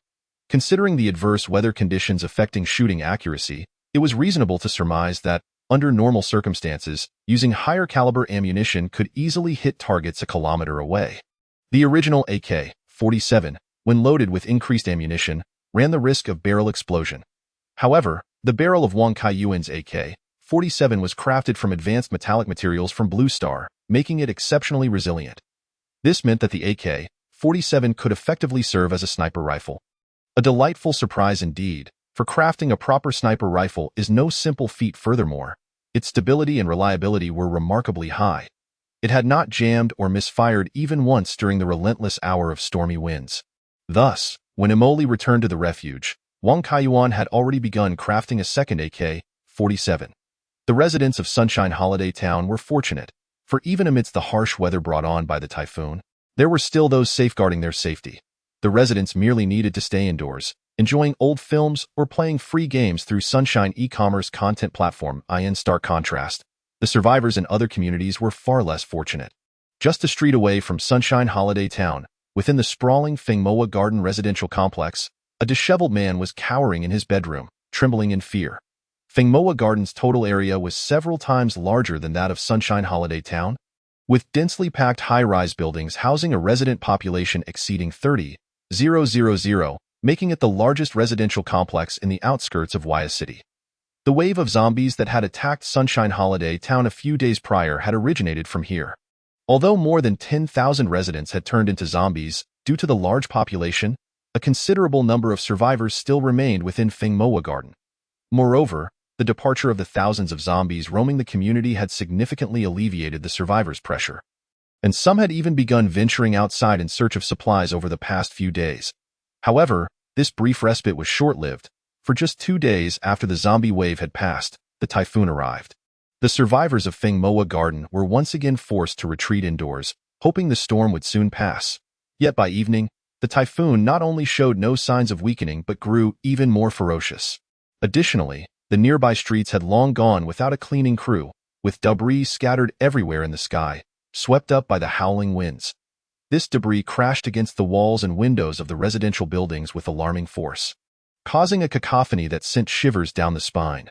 The man curled up in bed, having used cardboard to cover the windows earlier in the afternoon, found it a mere psychological comfort, hardly a real solution. Outside, the howling winds were interspersed with faint screams. Was that from a neighbor next door? The man could not be sure. He had not stepped foot outside in ages, relying solely on the snacks he had stockpiled and a bathtub filled with tap water that he had filled during the power outage to survive. Though it was challenging, the majority of survivors endured in similar fashion. Even in his dreams, Wang Kaiyuan experienced the same. While venturing outside might yield more supplies, the risk of becoming a zombie increased exponentially. As for what to do when the food at home ran out, the man did not dwell on it. He merely felt that surviving another day was a victory compared to the over 10,000 zombies downstairs. Just as the man's stomach began to churn, a sudden deafening crash from the living room next door startled him. It seemed something had smashed through the balcony's sliding glass door. The man cursed under his breath. He had just seen through his bedroom window that a glass panel of a unit across the way had shattered due to a flying trash bin. He had not anticipated that misfortune would soon befall him as well. Moments later, a gust of wind slammed the bedroom door, making it rattle incessantly. With no other choice, the man reluctantly rose from his bed, preparing to investigate the living room. However, as soon as he opened the door, he was met with a dark figure leaping towards him like a beast. Chapter 60. The crisis of Hanhai Group. The tragedy unfolding in Fengmoa Garden was being replicated throughout Waya City. Numerous survivors, having thought themselves safe within their homes, found themselves besieged as zombies, propelled by the typhoon, crashed through windows or glass walls, ultimately meeting an unfortunate fate. Given Waya City's southern location, winters were not particularly harsh, eliminating the necessity for insulation. Consequently, large, high-transparency glass windows and curtain walls had long been favored. Although the strength of these glass structures was adequate under normal circumstances, they proved vulnerable against the weight of zombies, which could range from 1 to 200 pounds, combined with the acceleration provided by the fierce winds. Even the Hanhai Group's large marketplace was severely impacted. Bang, bang, bang. Debris swept up by the wind incessantly battered the marketplace's glass curtain walls, leaving the survivors within in a state of anxiety. Zhang Jian had been fervently pedaling on a stationary bike, but the constant impact of various debris against the glass walls left him feeling uneasy. Zhang Jian was a laborer at the Hanhai Group's marketplace, tasked with generating electricity using the stationary bike. After modifications, the bike could produce 100 watt-hours, equating to 0.1 kilowatt-hours of electricity per hour. The second-floor gym housed a total of 100 of these stationary bikes, allowing for a total power output of 10 kilowatts. The electricity generated would be collected by a battery system and subsequently distributed for use across various areas.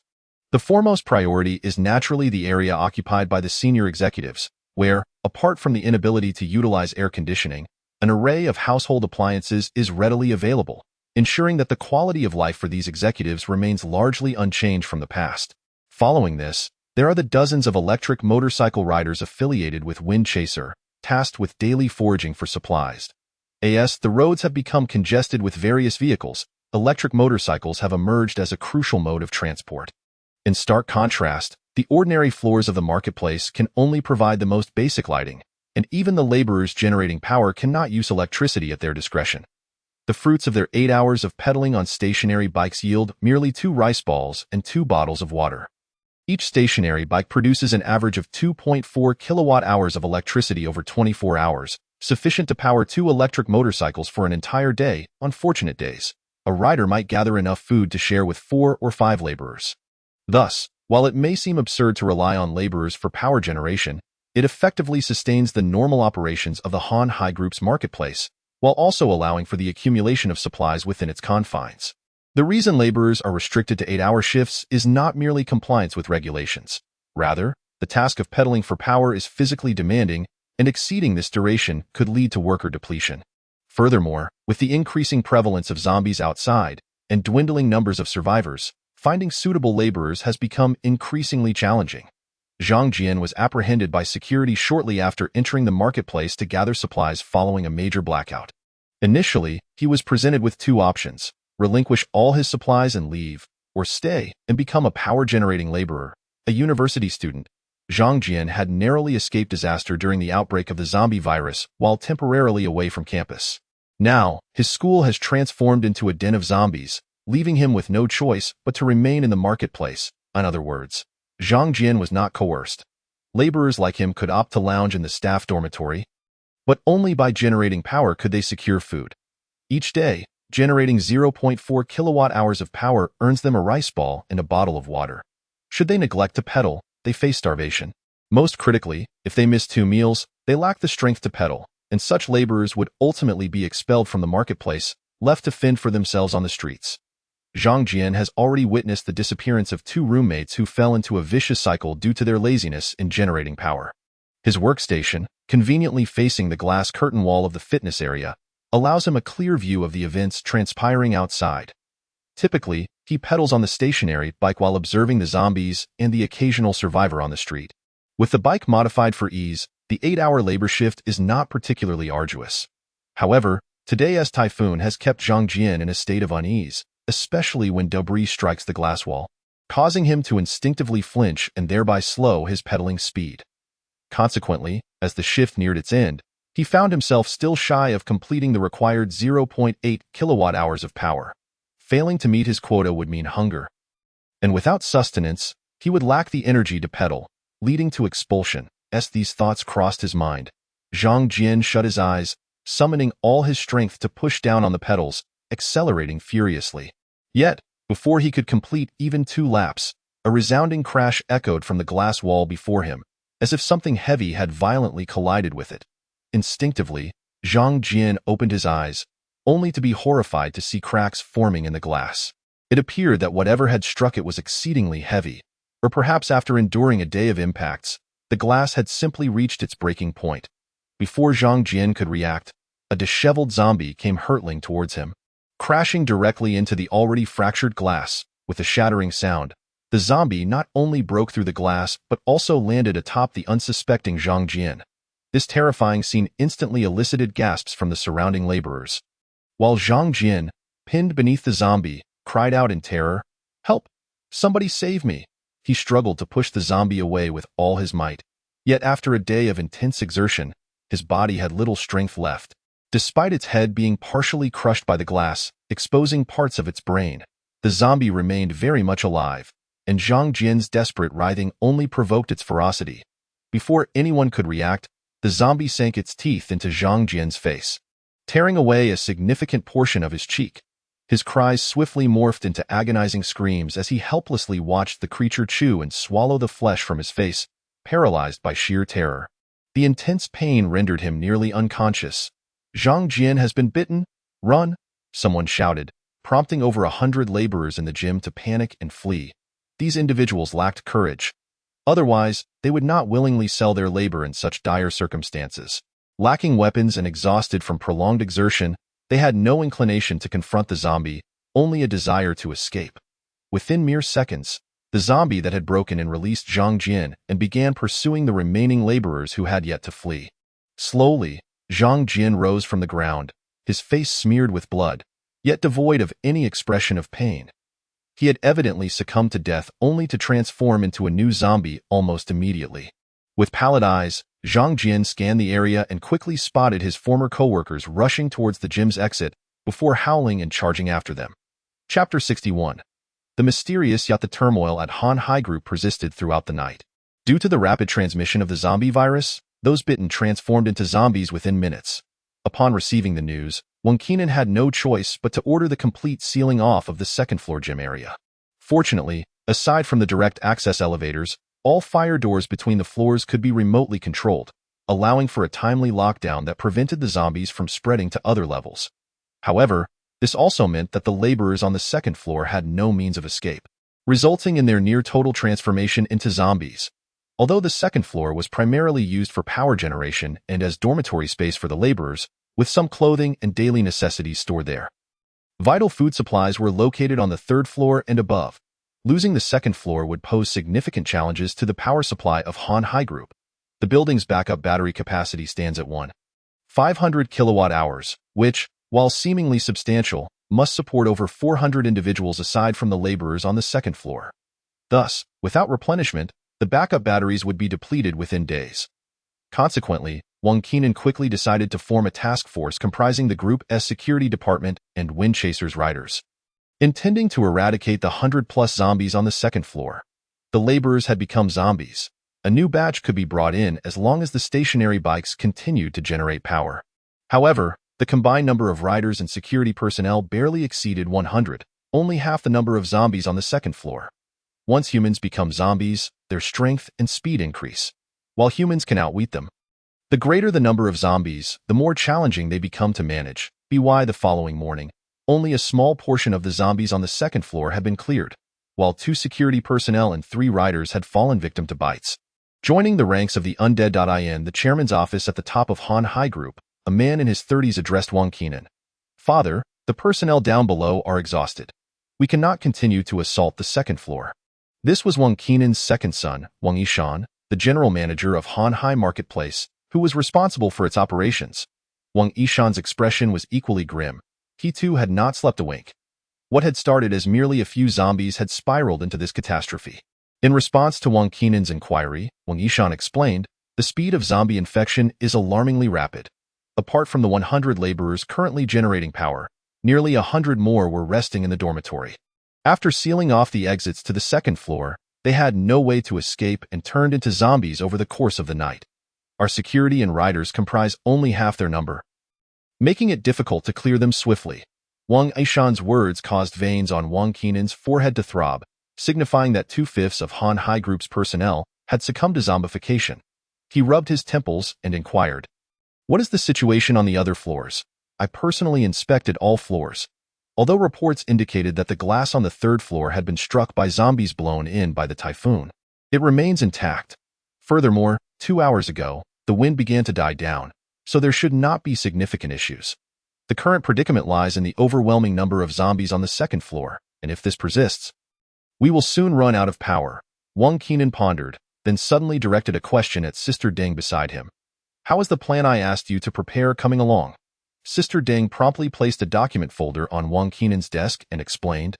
Windchaser has developed a preliminary plan to seize Sunny Holiday Town, though some details still require refinement. Wang Qinan cast a glance at the plan on the table and promptly declared, no need to concern ourselves with those trivial details.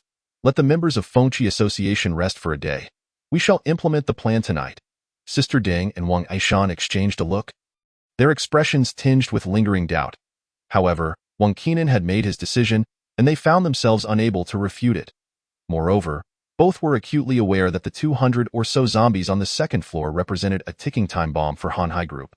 Fortunately, the supplies hoarded by the group were still relatively ample. With due caution, they could clear out all the zombies in 10 to 15 days. Yet, should the building's power be interrupted, the difficulty of eradication would escalate significantly. It was precisely for this reason that Wang Qinan ordered the immediate execution of the plan to seize Sunshine Holiday Town. Only by acquiring the power generation equipment could they resolve Hanhai Group's pressing crisis. Wang Kaiyuan, oblivious to the fact that Sunshine Holiday Town had already drawn the attention of external forces, was awakened by a tremendous noise outside the window. Initially, he thought it was a zombie blown into his yard by the typhoon, but upon peering out, he was utterly stunned. There, a white yacht was docked perilously close to the cliff edge south of the shelter, due to the storm-induced rising tide and the yacht's considerable size.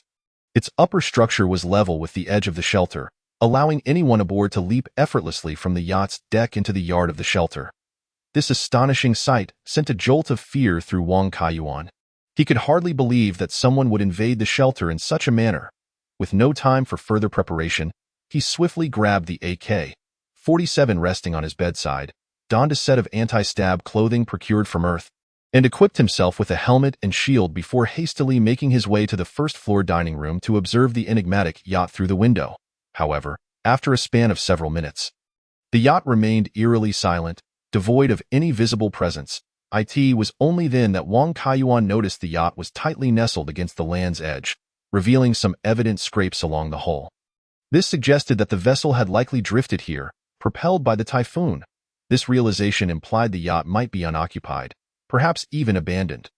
Wang Kaiyuan let out a sigh of relief, quickly replaced by excitement. The yacht was quite substantial, approximately 50 meters in length, effectively sealing off the ocean-facing side of the shelter. Consequently, its interior space was larger than his villa and appeared to be of considerable value. Judging by its opulent exterior, it likely belonged to a wealthy individual from Blue Star, thus raising the possibility of valuable supplies within. Considering the water level would recede once the typhoon passed, the yacht might be swept away by the tides to another location. Without further hesitation, Wang Kaiyuan resolved to explore the yacht. However, given the uncertainty of the yacht's interior, he chose to send the robot Molly to scout ahead as the yacht was closely aligned with the land. Wang Kaiyuan easily guided Molly to leap onto the yacht's deck. The surface, cleansed by the typhoon, gleamed, with the white hull resembling the form of a dolphin. Exuding an artistic flair, the deck was deserted, and the glass of the cabin was one way, obscuring the view inside. The front hatch was tightly shut, seemingly requiring access from within to open. Molly circled the cabin and eventually discovered an unlocked small door. Although there was no sound emanating from within, it did not guarantee absolute safety. Wang Kaiyuan commanded Molly to draw her long knife before gently pushing the door open. The first sight that met their eyes was a kitchen. In stark contrast to the yacht's pristine exterior, which lay in disarray, with food and utensils scattered across the floor, likely a result of the tumult caused by the storm. Typically, such yachts would dock in harbor during a typhoon, so its presence here indicated some unfortunate mishap had occurred, heightening the likelihood of zombies being present within the cabin. Swiftly traversing the kitchen, Molly soon entered the living area of the cabin, and upon witnessing the scene before him, Wang Kaiyuan could not help but mutter in astonishment, "My goodness, this is simply too extravagant." Chapter 62. The sleeping maiden, what unfolded before their eyes was a living room exquisitely adorned. Its floors seemingly crafted from polished oak, with stainless steel fixtures securing the edges. Adjacent to the kitchen was a long dining table capable of accommodating 12 diners simultaneously. The center of the cabin was furnished with several sets of sofas, all bespoke solid wood furniture, while recessed lighting and light strips adorned the ceiling. Astonishingly, at the stern of the cabin, there was even an indoor swimming pool. However, the pool was devoid of water, and the lights within the cabin appeared to be non-functional, failing to provide adequate illumination. Nonetheless, the expansive one-way glass on either side of the cabin allowed sufficient light to filter in, casting a lavish glow over the living area. Curiously, the cabin remained completely devoid of life. Controlling Molly, Wang Kaiyuan left the living room and made his way towards the guest rooms at the back of the cabin. Soon hearing a low, guttural growl, "It was a zombie." Wang Kaiyuan immediately commanded Molly to halt, switching her camera to a long focus mode, and followed the sound's direction to locate the source of the zombies. He spotted 3 male zombies clad in white crew uniforms and 2 female zombies dressed in shirts and vests, seemingly waitstaff, milling about in front of a guest room door, as if something within was captivating their attention. Due to their distance, the zombies had not noticed Molly, allowing Wang Kaiyuan to calmly retrieve a compound crossbow and fire a volley at the unsuspecting undead. Opting against the AK-47, he was primarily concerned that the gunfire would attract other zombies in such an enclosed environment. The silent compound crossbow proved far more advantageous. Despite the rapid-fire mode, Molly's precision ensured that the first 3 arrows struck true, taking down 2 male zombies and 1 female zombie with deadly accuracy. The remaining 3 zombies swiftly turned their attention to Molly, narrowly avoiding the lethal bolts. Undeterred by fear, the zombies charged towards Molly without hesitation. Although they were in the corridor of the guest room, the sides were sufficiently spacious to permit all 3 zombies to advance unimpeded. Molly, unfazed, discarded the compound crossbow, drawing her long knife from behind her, positioning it defensively before her chest.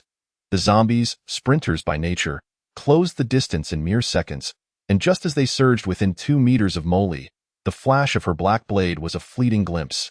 In the next instant, 3 heads, 2 female, 1 male, suddenly soared into the air, rolling to a stop at the guest room's entrance. The swift annihilation of the 3 zombies took Wang Kaiyuan by surprise. However, as Xingye had mentioned, Molly's combat system boasted a learning mode, capable of autonomously deducing the most efficient combat techniques during her encounters with zombies and optimizing them based on Wang Kaiyuan's remote commands. Thus, while Wang Kaiyuan merely executed a sweeping motion with the long knife, Molly, upon receiving the relevant commands, instinctively targeted the zombies' necks instead of their bodies. The robot's reaction speed and control over her strength enabled her to adjust the blade's trajectory after the initial strike, achieving a remarkable 3-for-1 kill. Much like mastering a particular weapon or skill in an action game, proficiency would naturally enhance with repeated use. Notably, the combat techniques Molly acquired could also be shared with Lianine, allowing her to bypass the need for retraining. Though both Molly and Lianine would learn various new skills through their daily chores, Wang Kaiyuan had an inexplicable feeling that their proficiency in dispatching zombies developed at an accelerated pace. Particularly with Molly, there were times when she could effortlessly behead zombies without Wang Kaiyuan's explicit guidance. Wang Kaiyuan glanced at the 3 headless corpses on the floor. It seemed that, due to their prolonged transformation into zombies, their carotid arteries had not expelled much blood. Did this suggest that zombies could survive without blood? Wang Kaiyuan found himself disinclined to ponder such complex questions. He guided Molly to twist the guest room's doorknob, discovering it was surprisingly unlocked. Presumably, the yacht's power system had completely ceased functioning, rendering even the electronic locks inoperable. Fortunately, the doorknob was a round, rotating type. The mindless zombies were unaware of how to operate it, thus preventing them from entering. With her right hand gripping the knife, Molly gently pushed the door open just a crack, confirming the absence of zombies within before stepping inside. Although situated within a yacht, the guest room's furnishings bore no distinction from those of a typical hotel room, complete with a private bathroom. The room's decor remained luxurious, albeit somewhat disheveled, with snack wrappers strewn across the floor, indicating that someone had survived here for some time. As Molly's gaze fell upon the double bed at the center of the room, she beheld a figure lying quietly upon it.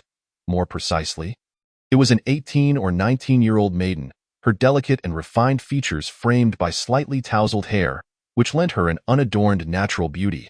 She wore a simple black nightgown that barely concealed her graceful form.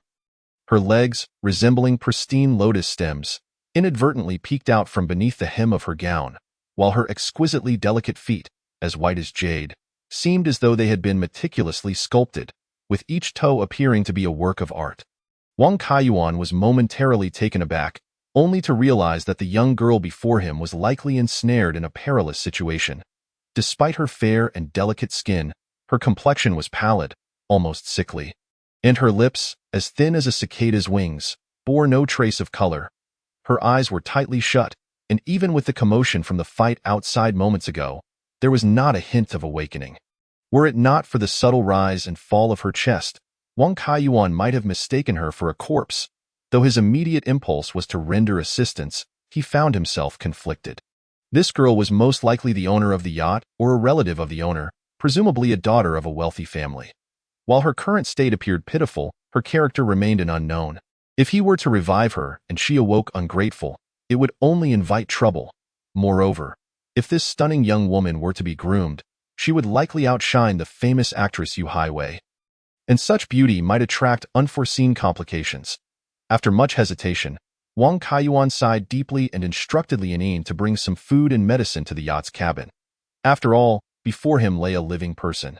Even in an apocalyptic scenario, he could not simply stand idly by while someone perished.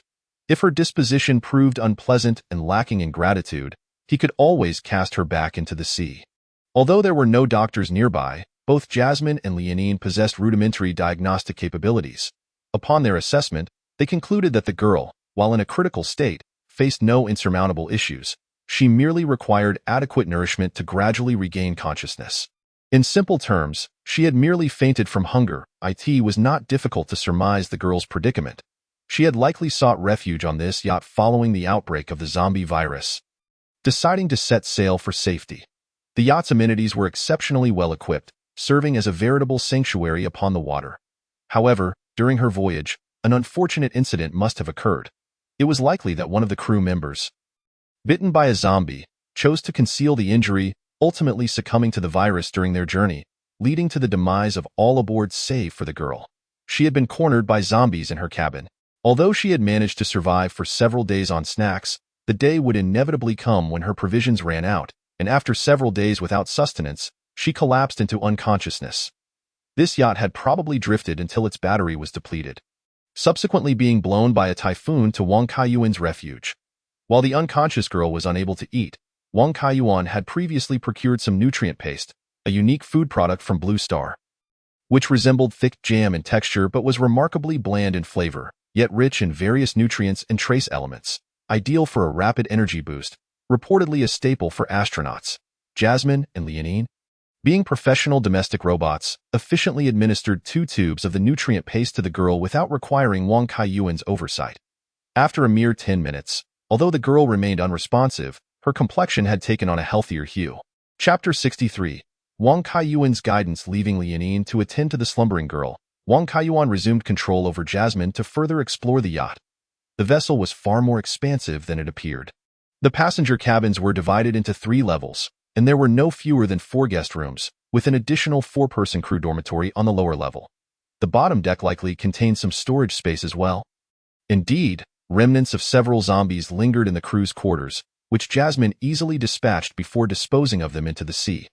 Regrettably, despite the yacht's luxurious nature, it appeared that due to the haste of their departure, few valuable items had been taken aboard. The kitchen still held considerable food supplies, yet all meat and vegetables had rotted after the refrigerator lost power. Wang Kaiyuan had no shortage of staple foods such as rice and wheat. The only point of interest was the cargo hold at the bottom, which likely contained some items, but the hatch was secured with a mechanical combination lock that would automatically lock in the event of a power failure, making it impossible to open at present. As such, the yacht seemed somewhat redundant in Wang Kaiyuan's eyes, unless he could gain control over it and transform it into a maritime refuge, allowing for escape to the open sea in times of crisis. From his preliminary inspection, the yacht's primary issue was its lack of power, which had resulted in it being blown ashore by the typhoon. However, Wang Kaiyuan refrained from hastily recharging it. After all, such a large vessel would require a significant amount of electricity. Furthermore, Should the girl awaken and commandeer the yacht without so much as a word, Wang Kaiyuan would find himself at a disadvantage. Despite her being the only living soul aboard at the moment, Blue Star's autonomous navigation technology had matured significantly.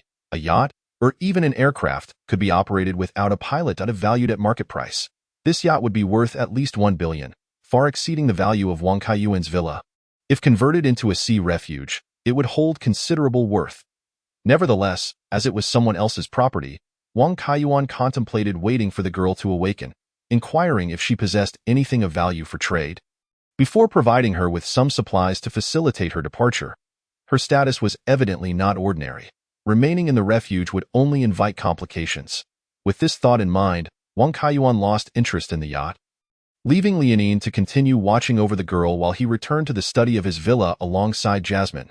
It was now midday, and the typhoon's winds had diminished to around 6 or 7 levels, prompting many Boulder residents to venture outside. The owners' chat group had also erupted into a lively discussion. Hotel steward, yesterday, I saw several zombies blown into the community by the typhoon. Everyone be cautious when going out. Laughing in the face of adversity. You should have mentioned this sooner. I've already gone for a jog outside. I certainly hope I don't encounter them. Zhao Xiaobao. Don't worry. As long as you run faster than the zombies, they won't catch you. Laughing in the face of adversity. Oh no, there really are zombies. Hotel steward. Run. Security officer Xiao Zhong. Where are they? I'll take care of it. Old man Yo. Just be careful not to get bitten. Huang Kaishan. I think it's best to stay home for a couple of days. Don't go out. Laughing in the face of adversity. You scared me to death.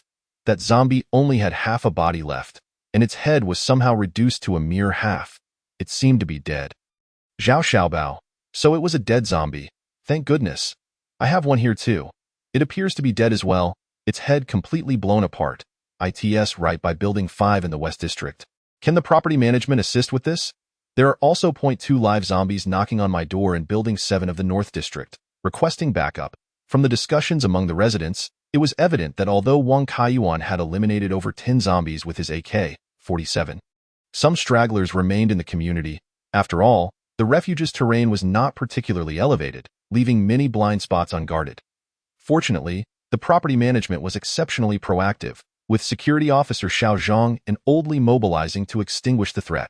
Their experience in dealing with zombies had become quite proficient. Fully armed, a pair of them could easily handle a single zombie.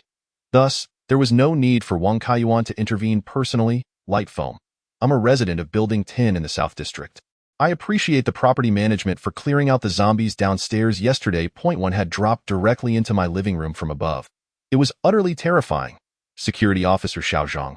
No need to thank us. The wind was too strong at the time. We couldn't even reach your home. It was Mr. Wang who took action to resolve the situation. Light foam. Mr. Wang, he came to my house. Security officer Xiao Zhang. I can't say for certain, but you and those zombies outside with their heads blown off were all dealt with by Mr. Wang alone. Laughing in the face of adversity. Mr. Wang is impressive. The zombies on the way had their heads blown apart. I can't fathom how he accomplished that. Hotel steward. Mr. Wang's prowess is unfathomable. Zhao Xiaobao. Mr. Wang is incredible. As the owners group transformed into a platform for praising Mr. Wang, a private message suddenly appeared on Wang Kaiyuan's virtual screen, sent by Xinbi Xiaoyang.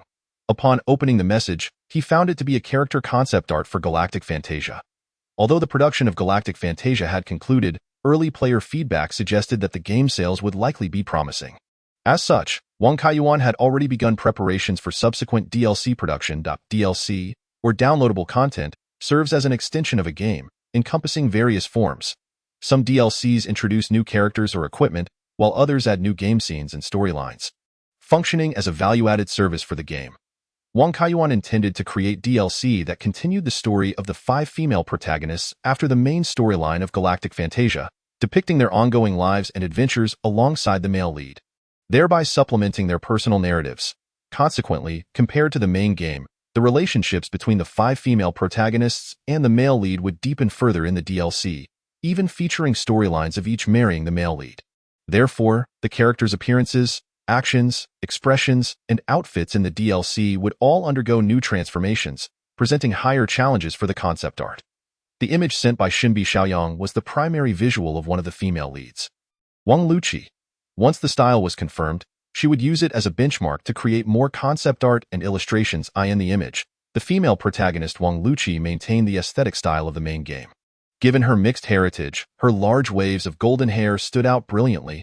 Xinbi Xiaoyang's artistic quality was also remarkably high, effectively conveying Wang Luqi's confident yet composed personality through her expressions and movements. However, Wang Kaiyuan felt that something was still amiss. He expressed to Xinbi Xiaoyang, "The quality of this image is indeed outstanding, even surpassing the previous concept art. However, I believe that in light of the story's progression, Wang Luqi's appearance should undergo some new changes." New changes? Indeed, it is also my oversight. I provided you only with a rough outline of the subsequent plot without specifying concrete requirements. For instance, in this work, the personal storyline of Wang Luqi progresses rapidly in her relationship with the male lead, culminating in their private vow of lifelong commitment by the conclusion of the main narrative. Thus, at the onset of the DLC, they are already married, and the ensuing plot unfolds their post-marital experiences. Xunbai Xiaoyang inquired, "Are you suggesting that their relationship has undergone changes, necessitating modifications to their character designs?" "Precisely," Wang Kaiyuan affirmed. "For example, if Wang Luqi's hairstyle throughout this work has consistently been long golden waves, might it not be fitting for her to transition to a golden ponytail after marrying the male protagonist? This change would signify to players that her character has evolved due to her relationship. Moreover, since Wang Luqi is now married, her character should reflect her post-marital attributes more prominently. Post-marital attributes?" Xunbai Xiaoyang pondered, a bit perplexed, as she had never experienced love herself and was entirely unfamiliar with the concept of marriage. Wang Kaiyuan patiently explained, for instance, her clothing style should adopt a more mature aesthetic, and her makeup ought to be more refined. Furthermore, she need not wear black stockings anymore. Exposing her legs would be more appealing. But did you not previously assert that black stockings and long legs are defining traits of Wang Luqi? Exactly. Transitioning to bare legs will create a more striking contrast for the players. Additionally, those who favor black stockings are unlikely to reject bare legs. They will certainly be willing to pay for it. I understand. Despite her comprehension, Xunbai Xiaoyang still felt somewhat uncertain. However, since the client had articulated their requirements so clearly, she would simply adhere to them in her artwork. As a consummate artist, Xunbai Xiaoyang never infused her personal aesthetic into her creations. She always prioritized the client's needs. By the way, Wang Luqi's expressions need not retain the youthful charm of her previous portrayal. A more alluring demeanor would be preferable. Additionally, there is no need to enhance her bust size. The current exposure is sufficient. However, it would be best to accentuate her figure through the contours and shadows of her clothing. In essence, the goal should be to achieve allure without vulgarity, seduction without crudeness. I comprehend that excessive exposure would not pass inspection. Indeed, you are truly professional, Wang Kaiyuan praised, increasingly convinced of Xunbai Xiaoyang's capabilities. Despite her impressive artistic talent, she remained humble and was quick to grasp his intentions. Collaborating with such a skilled professional was a tremendous relief. Subsequently, Wang Kaiyuan engaged in a thorough discussion with Xunbai Xiaoyang regarding the intricate details of Wang Luqi's character design, inadvertently spending an entire afternoon on the matter. Thus, he remained oblivious to the colossal entity rapidly approaching Sunshine Holiday Town. Chapter 64. Rampaging forward as the typhoon subsided and night descended, the streets outside Sunshine Holiday Town regained their tranquility. The relentless storm, which had persisted for a full 24 hours, had washed the roads clean, and the previously wandering zombies had vanished, seemingly swept away by the tempest to distant lands. Occasionally, a few survivors could be seen appearing in pairs at the shops lining the streets, seemingly hoping to scavenge for supplies, but they would inevitably return empty-handed. The shops in the vicinity had long been plundered by the riders of the Wind Chaser Society. Though some survivors contemplated venturing into Sunshine Holiday Town in search of luck, the sight of thousands of charred corpses piled outside the community was reminiscent of hell itself, instilling fear in their hearts. These carbonized zombies clung tightly to the ground, and even the typhoon could not erase their remnants. Remarkably, a few of these zombies, despite being reduced to cinders, had not entirely perished. They lay on the ground, writhing with their still functioning limbs, desperately attempting to bite any survivors that ventured too close. As night deepened, even the boldest of survivors had returned to their shelters when suddenly, a series of violent crashing sounds erupted from the end of the road. A massive heavy-duty truck was slowly yet powerfully making its way towards Sunshine Holiday Town. Despite the road being congested with stranded electric vehicles, this truck, with tires nearly 2 meters in diameter, navigated the obstacles with ease, as if traversing smooth terrain. Through the dim light within the truck's cabin, one could see 3 men and 1 woman seated inside. Among them was Wang Yishan, the second son of the Han Hai Group's chairman, and beside him sat Sister Deng, who had only recently escaped from Sunshine Holiday Town. Perhaps due to the bumpy ride, Sister Deng's complexion was slightly pale, and her demeanor appeared tense. Observing this, Wang Yishan chuckled. This truck was initially intended for transporting goods to the market. With 6-wheel drive and a carrying capacity of 80 tons, it boasts a power output of 600 horsepower. We even replaced the tires with specialized off-road ones. Ordinary obstacles cannot impede its progress. As if to validate Wang Yishan's statement, the truck immediately crushed a small 5-seater car beneath its weight. The front wheels effortlessly mounted the car's roof, and with the force of its own weight, the vehicle was reduced to a height of less than 1 meter in an instant in mere moments. The truck's rear wheels sequentially rolled over the small car, leaving behind a flattened wreckage as if it had experienced a dimensional collapse. When encountering larger vehicles, the truck's conical front structure would simply push them aside. Faced with the formidable power of 600 horsepower, even a large commuter bus could not offer resistance on this roadway, congested with various vehicles. Only this specially modified heavy truck could pass unimpeded, making it the trump card of the Han Hai Group. Were it not for Wang Ke's strict orders to seize Sunshine Holiday Town, Wang Yishan would have hesitated to deploy this vehicle. Despite the smooth journey thus far, the tumultuous ride still caused Sister Deng's stomach to churn. Suddenly, she pointed ahead and whispered to Wang Yishan, "Young Master Wang, Sunshine Holiday Town is just ahead." "Oh, that was rather swift," Wang Yishan smiled. Although he was the second brother of Wang Jihai, their personalities were markedly different. Wang Jihai was boisterous and impetuous, while Wang Yishan exuded a calm demeanor, speaking as if nothing could faze him. Wang Yishan then addressed the 2 men clad in leather jackets. "Gao Xiong, Wang Yun, I recall your reports indicated that the residents of the community have been fortifying the gates." These 2 were the riders from the Wind Chaser Society who had previously escorted Sister Deng from the community and subsequently lured thousands of zombies towards Sunshine Holiday Town. They had been monitoring the situation in the community for several days. In response to Wang Yishan's inquiry, Gao Xiong, seated beside him, replied, "From my observations, the community's gates have been reinforced multiple times, both sides lined with steel plates. It would be quite challenging to force them open with sheer brute strength. The gates are the first obstacle to overcoming this community. The fact that thousands of zombies could not breach the gates proves that a frontal assault would be exceedingly difficult." However, this challenge did not deter Wang Yishan. He pointed toward a scorched area on the eastern side of the community and asked, "It appears there was a significant fire there," Gao Xiang explained. That day, thousands of zombies surrounded the community's gates and walls, and the residents seemingly ignited the landscaping outside the walls by some means. The fire raged for several hours, ultimately incinerating the majority of the zombies. Upon hearing this, Wang Yishan smiled faintly and gestured forward, saying, "If that is the case, we shall not approach through the front gate. We will breach from there." Gao Xiong, Sister Deng, and the others followed Wang Yishan's finger to see a section of the wall that had been blackened by fire. Wang Yun, seated beside the driver, exclaimed, "Are we really just going to crash into the wall like that?"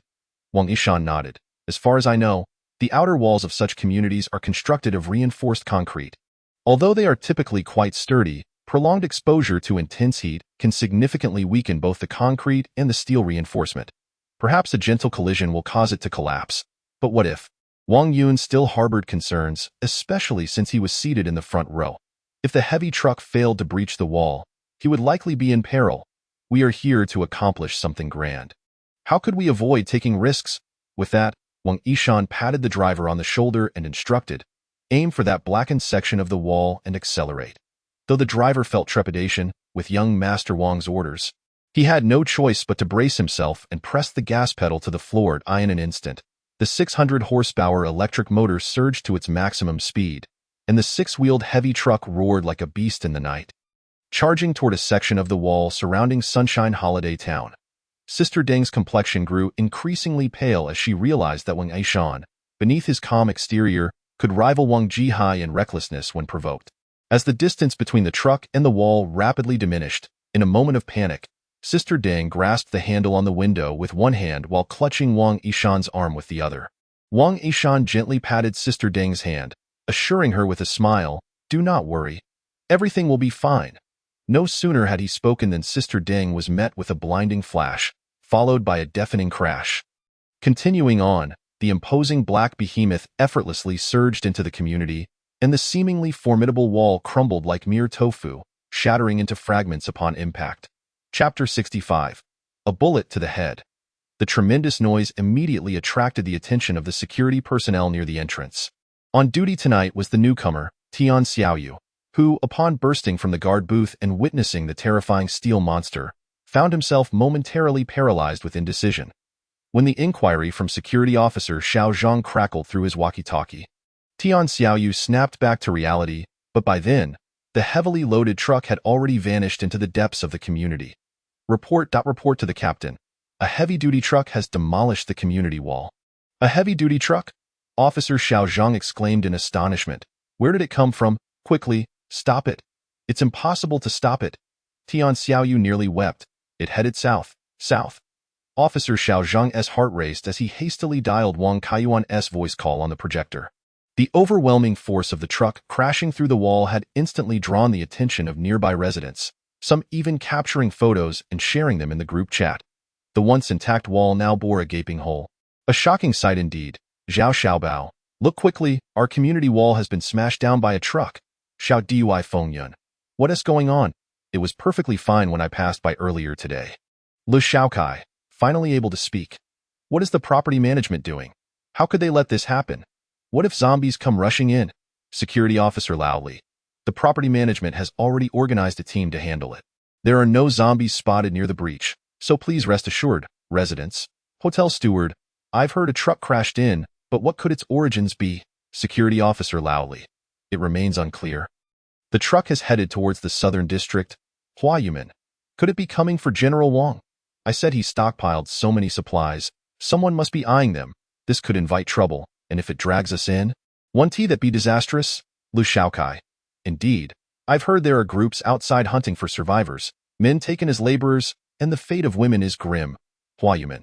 I advise everyone to remain vigilant and quickly hide away supplies to avoid being robbed. Lu Xiaokai, General Wang, heed my advice. If they want your supplies, just give them up. Do not provoke them and disturb the peace of our entire community. Huayuman and Lu Xiaokai's synchronized remarks immediately sent waves of anxiety through the resident group, prompting the swift relocation of supplies into basements. However, the hotel steward interjected. Since the intruders harbor ill intentions, we cannot sit idly by. We have withstood hordes of zombies. How could we falter against a mere truck? Immediately, Security Officer Lao Li added. Those residents who are available should come to the entrance to prevent zombies from taking advantage of the situation. We will distribute weapons and protective gear. Even if that truck has stolen something, it will likely return the same way. We can intercept it at the exit. Lu Xiaokai. Have you all lost your minds? The people in that truck are likely worse than zombies. Hotel Steward. You know those are not good people. If they occupy our community, can you hide forever? This is the apocalypse. We must rely on ourselves. Xiao Dui Fengyun. Indeed, we cannot remain passive. Besides, how many people can a truck carry? Just the other day, I shot 3 zombies with 1 bullet. How could I fear them? Property management, prepare the weapons. I am on my way. Zhao Xiaobao. I'll go too. At this moment, Wang Kaiyuan remained oblivious to the chaos erupting in the resident group. He had just concluded a discussion with Xinbi Xiaoyang regarding the character design for the DLC of Galactic Fantasia and discovered that Xinbi Xiaoyang possessed remarkable expertise. A mere hint would lead them to better solutions. Furthermore, Xinbi Xiaoyang swiftly presented a revised sketch of the female protagonist, Wang Luqi, which, despite being a simple draft with only minor alterations, vividly depicted the bashful and charming essence of the newlywed character. Consequently, Wang Kaiyuan speculated that Xinbi Xiaoyang might very well be an experienced otaku, as her portrayal of female characters resonated deeply with male gamers' aesthetics. Meanwhile, Xinbi Xiaoyang was unaware of the colossal misunderstanding that had arisen between them. After all, during her last visit to the Southern District's villa, she had donned a thick leather jacket and helmet, rendering her gender indiscernible. Moreover, their communication had been exclusively textual, as they primarily discussed intricate details of the artwork, which was more accurately conveyed through writing. Although Wang Kaiyuan had praised Xinbi Xiaoyang's revised artwork, she seemed less than satisfied and had not noticed the messages circulating in the resident group. Elegant yet not excessive, alluring yet not vulgar, Xinbi Xiaoyang mused quietly at her desk, gazing at several original artworks on her screen. While these 8 words were simple, embodying them proved to be quite challenging. On the other side, Wang Kaiyuan had just wrapped up his discussion with Xinbi Xiaoyang and was about to inquire whether the enigmatic girl from the mysterious yacht had awakened when he received a voice call from security officer Xiao Zhang. General Wang. An unidentified heavy-duty truck has breached the community wall and is heading towards the southern district. Wang Kaiyuan's heart raced. Such an aggressive approach likely meant they were coming for him. Without a moment's hesitation, he directed Emoli to ascend to the rooftop of the shelter villa. He soon spotted a large black truck barreling towards the shelter with menacing intent. Though the truck had no lights on and its details were obscured, its massive silhouette alone conveyed a palpable sense of impending doom. Realizing the imminent threat, Wang Kaiyuan wasted no time, positioning Emoli's AK-47 atop the low wall and aiming at the truck's cabin. Meanwhile, within the heavy-duty truck, Sister Deng was warning Wang Yishan. According to young Master Wang, General Wang possesses a powerful crossbow. Ordinary leather would be no match for it.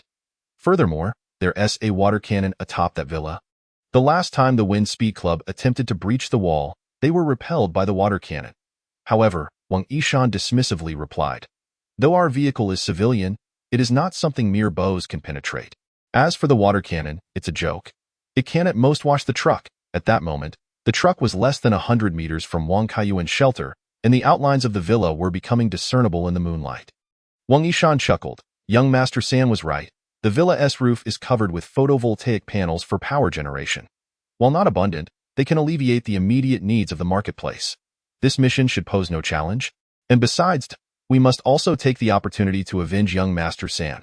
Although Sister Deng had suggested that Wang Jihai might have been killed by zombies while fleeing the community, Wang Yishan nonetheless placed the blame squarely on the owner of the villa before him. After all, Wang Jihai's initial intent was to seize this very villa. Let second brother fulfill young Master San's wish. Wang Yishan was preparing to employ the same tactic, instructing the driver to ram through the villa's wall. But before he could give the order, a sharp crack rang out, and the driver, who had been focused on the road, suddenly fell silent. Seated in the passenger seat, Wang Yun was horrified to see a blood hole appear in the driver's forehead.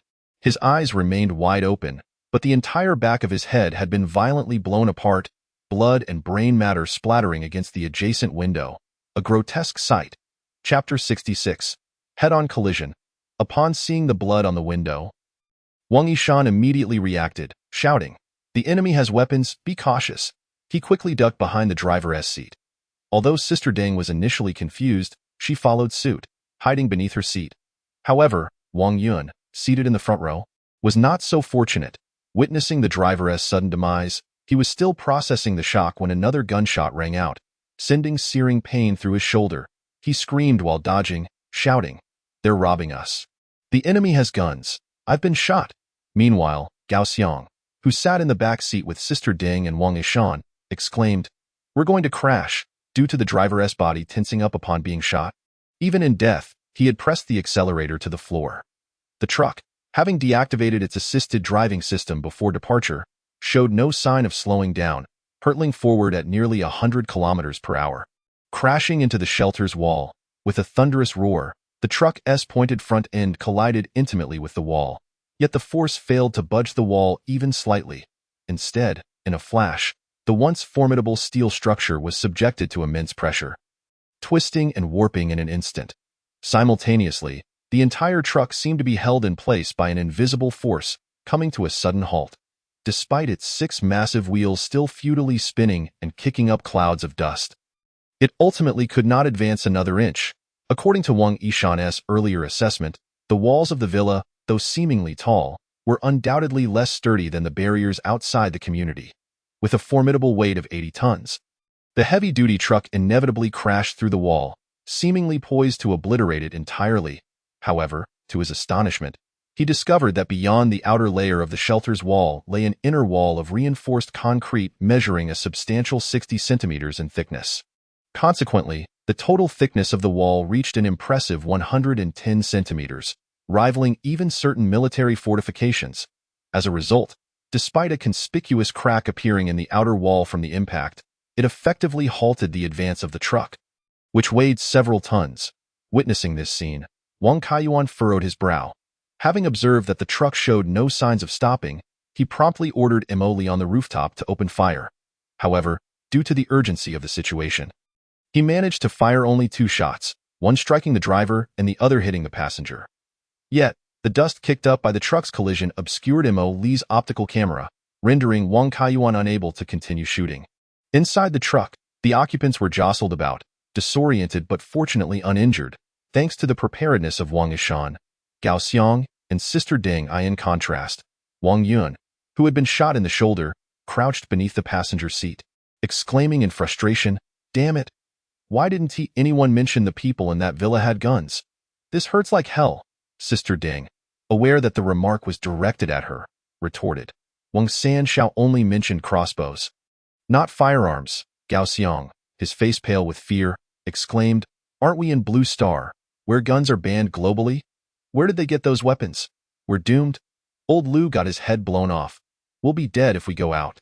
Old Lu referred to the driver who had met a grim fate. Wang Yishan, angered by Gao Xiang's panic, slapped him hard and said, "What is there to fear? It's just a gun. Who hasn't faced one before?"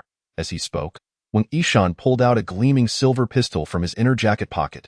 Gao Xiang, having just received a slap, was suddenly captivated by the sight of the weapon. "Is that the standard stun gun from the security team?" he asked. Wang Yishan nodded. "It's power-hungry and ineffective against zombies, hence seldom used. But it should suffice against the people in the villa. Get your men ready. We'll all go in together. He can't take us all down with just one gun. As soon as he shows himself, I'll handle him." Gao Xiang nodded and patted the wall behind the cockpit. Meanwhile, Wang Yun, still in pain, opened the emergency escape hatch on top of the truck's rear container. This 6-wheeled heavy-duty truck was outfitted with a standard-sized container primarily for transporting goods. At that moment, a stream of men clad in black leather jackets and motorcycle helmets began to emerge from the hatch. Wang Yishan had not come to Sunshine Holiday Town with merely a handful of men. Inside the waiting container were a full 40 members of the Wind Chaser Society. According to their prior plan, if they failed to breach the villa's wall, upon receiving Gao Xiang's signal, they would immediately climb out through the emergency escape hatch, ascend to the top of the container, and then use the height of the vehicle to directly infiltrate the target villa. Although the walls of Wang Kaiyuan's shelter rose to 3 meters, the truck and container together exceeded that height. Thus, these members of the Wind Chaser Society only needed to take a few running steps to leap into the courtyard of the shelter. Armed with crowbars and even machetes, if they were allowed to rush in, Wang Kaiyuan would find it exceedingly difficult to cope. Realizing the gravity of the situation, Wang Kaiyuan grew alarmed and swiftly directed Emoli to unleash a barrage of gunfire at the crowd atop the truck. Although the AK-47 magazine held only 30 rounds, under Wang Kaiyuan's skilled control, Emoli's aim was remarkably precise, with the initial shots finding their targets. Most of the members of the Wind Chaser Society were merely bikers and petty thugs. They had never encountered such a formidable assault. As several of them fell to gunfire, the remaining members hastily retreated back into the container, fearful of exposing themselves further. However, just as Emoli on the villa's roof was changing magazines, Wang Yishan, who had been hiding in the cab, finally sprang into action. He swiftly flung open the car door, using it as cover, and raised the stun gun with both hands, aiming it at Emoli on the rooftop. Upon witnessing this, Wang Kaiyuan immediately commanded Emoli to crouch behind the low wall on the roof, but it was too late. Wang Kaiyuan only saw a brilliant flash on his virtual screen, followed by a complete loss of control over Emoli. The network communication between them was abruptly severed, leaving him with a stark message: "Connection to remote terminal lost. Please check the network or move to a location with better signal strength to reconnect."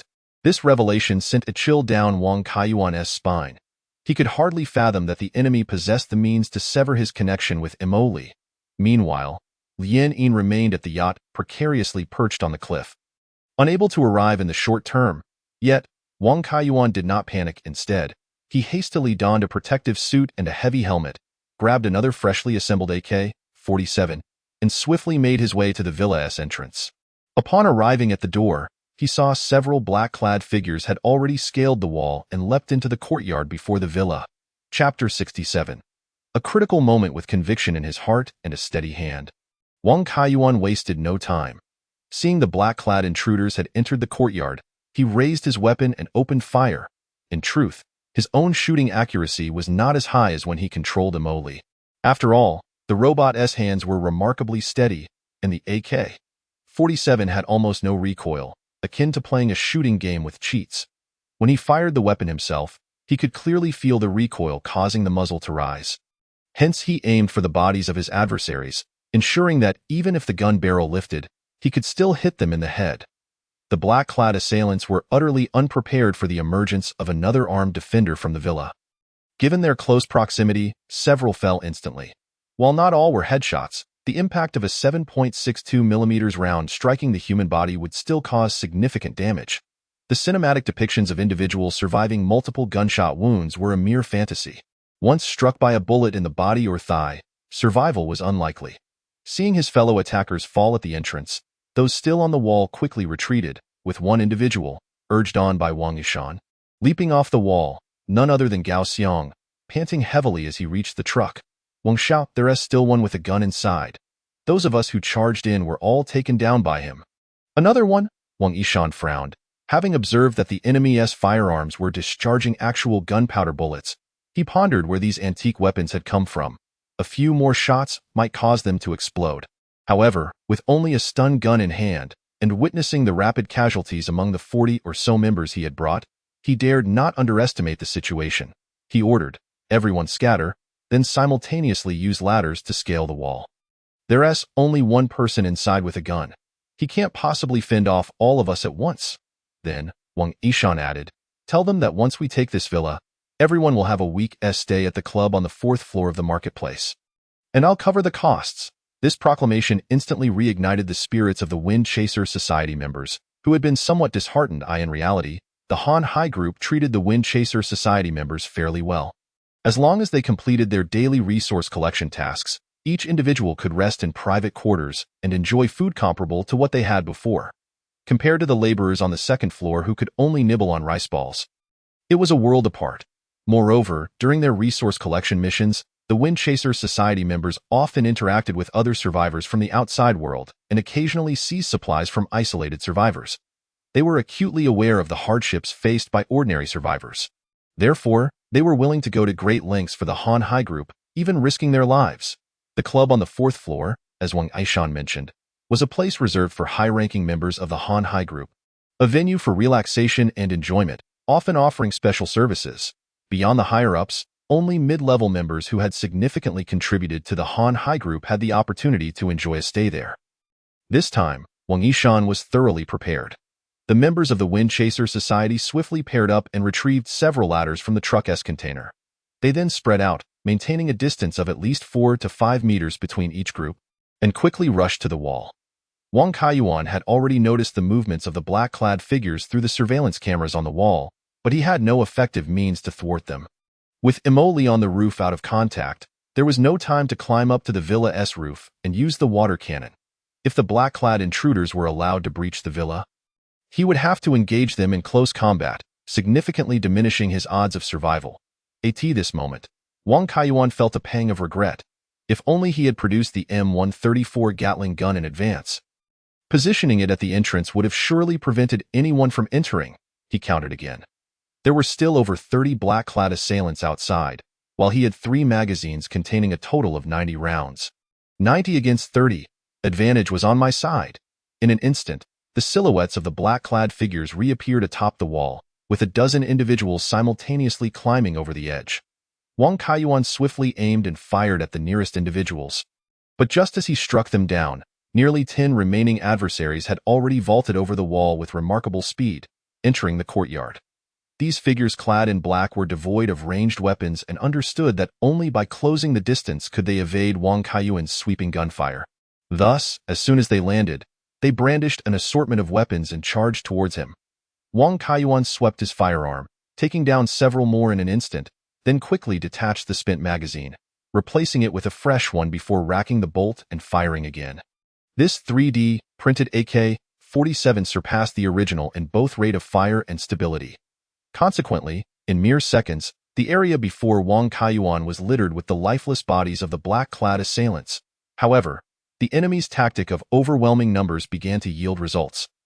For when Wang Kaiyuan's second magazine ran dry, several black-clad figures had already surged to his front. At this moment, changing magazines was evidently too late. Without hesitation, Wang Kaiyuan discarded the AK-47 and reached behind him. Drawing forth a 1.6-meter-long blade, he had procured several such swords from Earth, not only for Jasmine and Lianin, but also placed a few around the villa as backups, precisely to deal with emergencies like this. As the saying goes, a foot longer is a foot stronger, and in close combat, longer weapons confer a distinct advantage. Although wielding the long knife required some effort, its sheer power was undeniable, caught off guard by the sweeping strike of the blade. The two foremost black-clad assailants suffered greatly. The leader managed to deflect with his crowbar, yet the seemingly indestructible tool was instantly cleaved in two, and the razor-sharp edge swiftly carved open his chest, while his heavy leather jacket provided no protection whatsoever. Another assailant was struck in the arm by the long knife, letting out a shriek as he dropped his metal baseball bat and fled in panic. Observing Wang Kaiyuan's ferocity, the remaining black-clad figures hesitated, momentarily daunted by his display of strength. Just as Wang Kaiyuan prepared to press his advantage, a dazzling blue light flashed above his field of vision. In an instant, he felt a tingling in his chest, and a tremendous force propelled him backward. Terror gripped his heart as he realized that someone was using a ranged weapon to launch an assault. Likely the fabled electric stun gun. Fortunately, the high-end protective gear he donned was not only stab and bullet resistant, but also offered substantial protection against high-voltage electricity. Thus, he merely felt a slight numbness in his chest, with no serious harm done. Nevertheless, the impact caused him to lose his balance. He promptly discarded the long knife and rolled onto the ground, swiftly entering the villa to evade further electric strikes. He then reached into the shoe cabinet by the entrance, retrieving two gleaming triangular military daggers. Without a glance, he brandished the daggers and turned to thrust forward, piercing one black-clad figure behind him through the chest, while the other dagger blocked a crowbar's assault. Although one of the black-clad figures picked up the long knife Wang Kaiyuan had cast aside, they soon discovered that without proper training, wielding such a long weapon indoors was impractical. This was precisely why Wang Kaiyuan had discarded the long knife in favor of the daggers upon entering the villa. However, in that brief moment, 3 or 4 black-clad figures had already rushed into the villa, brandishing various melee weapons, their eyes fixed on Wang Kaiyuan, a fierce battle on the brink of eruption. Just then, a series of anguished cries erupted from outside the door, prompting the black-clad figures blocking the entrance to glance back in alarm before retreating in disarray. As if someone from outside the villa had launched an attack against them. Puzzled, Wang Kaiyuan wondered if perhaps other residents of the community had come to their aid. Yet, as he peered outside, he was astounded to see a lithe figure engaging the black-clad assailants in the courtyard. Lianin, wielding a long knife. Chapter 68. The rampaging Lianin. Wang Kaiyuan was utterly astonished. Although Lianin could, like Jasmine, fight under his command with a long knife, Jasmine had lost contact, and Lianin should have been on that yacht. How had she ended up here, and who was controlling her? Though his mind was awash with questions, his hands did not falter. The 2 daggers in his grasp sang through the air as he engaged the remaining black-clad figures, who were utterly incapable of withstanding his assault. One was impaled on the spot, while the others were forced to retreat outside the villa. At this moment, Wang Kaiyuan donned lightweight yet sturdy arm shields, and his protective gear provided substantial defense against stabbing and blunt force, ensuring that even a crowbar or machete strike would inflict minimal damage. Thus, during the skirmish, he scarcely needed to consider defense. Every successful thrust of his dagger left a gaping wound in its wake. These black-clad figures were mere thugs, having accumulated experience primarily against ordinary survivors. Faced with the relentless onslaught of Wang Kaiyuan, even 2 or 3 at a time proved no match for him, as they fell helplessly before his might. Meanwhile, Lianin had descended into a frenzy of slaughter. Although her attacks lacked the precision of when she fought under Wang Kaiyuan's control, they were executed with blinding speed. Each strike of her long knife unleashed a torrent of blood and carnage, dismembered limbs flying in all directions. Confronted by 2 embodiments of death, the morale of the black-clad figures crumbled. Some cried out in terror, scrambling towards the wall, desperate to escape this hellish ordeal. However, without the aid of a ladder, They were utterly incapable of scaling the 3-meter-high wall. Suddenly, another flash of blue light illuminated the scene as someone again targeted Liaoning with an electric stun gun. Yet this time, Liaoning appeared unaffected. Or rather, the blue light striking her seemed to have no effect whatsoever, as she continued her relentless pursuit of the fleeing black-clad figures like a vengeful deity. At this juncture, Wang Kaiyuan had also identified the persistent attacker wielding the stun gun, who stood atop a truck against the wall, brandishing a silver handgun. Seizing the opportunity, Wang Kaiyuan wasted no time. He retrieved the AK-47 he had previously discarded at the entrance, loaded a fresh magazine, and took aim at the figure on the truck's roof, unleashing a rapid 3-round burst. The gunfire echoed, and the assailant toppled from the truck with a thud. Uncertain of his fate, the silver handgun slipped from the foe's grip, clattering into the courtyard below. Wang Kaiyuan then resumed his assault with the AK-47, methodically eliminating the fleeing black-clad figures. Today had proven exceptionally perilous. Had he not possessed the truth and the unexpectedly rampaging Liaoning, he might well have met his end. Thus, he showed no mercy. These intruders, who coveted his sanctuary, would pay a steep price. On the other side of the wall, Wang Yishan watched in dismay as Gao Xiang lay twitching on the ground, having been struck by 3 bullets. Moments prior, Wang Yishan had heard the cacophony of gunfire emanating from within the walls and, out of concern, had entrusted the stun gun to Gao Xiang, positioning him atop the heavily laden truck to oversee the situation. Yet, within mere minutes, Gao Xiang had been shot and toppled from the roof, leaving him on the brink of death. Most critically, the stun gun was now unaccounted for, meaning Wang Yishan had lost his means of self-defense. Before long, the gunfire from within the walls had dwindled to sporadic bursts, occasionally interspersed with cries for mercy, as though the inhabitants were executing a systematic cleansing of the battlefield. The villa's owner was undeniably ruthless. It was entirely possible that the third had met his end at his hands. With this thought, Wang Yishan could no longer maintain his composure. He swiftly opened the vehicle door, yanked out the deceased driver from the driver's seat, and, disregarding the blood staining the upholstery, desperately attempted to start the heavily laden truck and flee the scene. However, it seemed the violent impact from colliding with the wall had caused internal malfunctions, for despite Wang Yishan's efforts, the vehicle refused to start. Realizing the gunfire from within had ceased, Wang Yishan abandoned the truck and hurried into the container, soon emerging on a black electric motorcycle. Observing the scene, several black-clad members of the Fengqi Society, who had yet to enter the walls, spotted Wang Yishan preparing to flee and followed suit, each grabbing an electric motorcycle from the container. These motorcycles had originally been stored as backups in the truck, and now they were proving invaluable. Wang Yishan surveyed his surroundings. With 8 members of the Fengqi Society remaining, they could form 5 pairs of riders. Including himself, however, of the 40 members he had brought, 32 had entered the walls and were now lost to him. The villa had transformed into a veritable den of horrors, instilling dread in all who beheld it. With this realization, Wang Yishan's heart raced anew. He had entirely shed the bravado he had possessed upon arrival, now solely focused on fleeing on his motorcycle.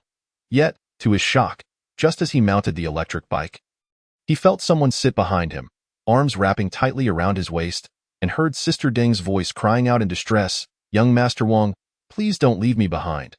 Wang Yishan was quite inclined to abandon Sister Deng. After all, an extra person was merely an added burden during a hasty escape.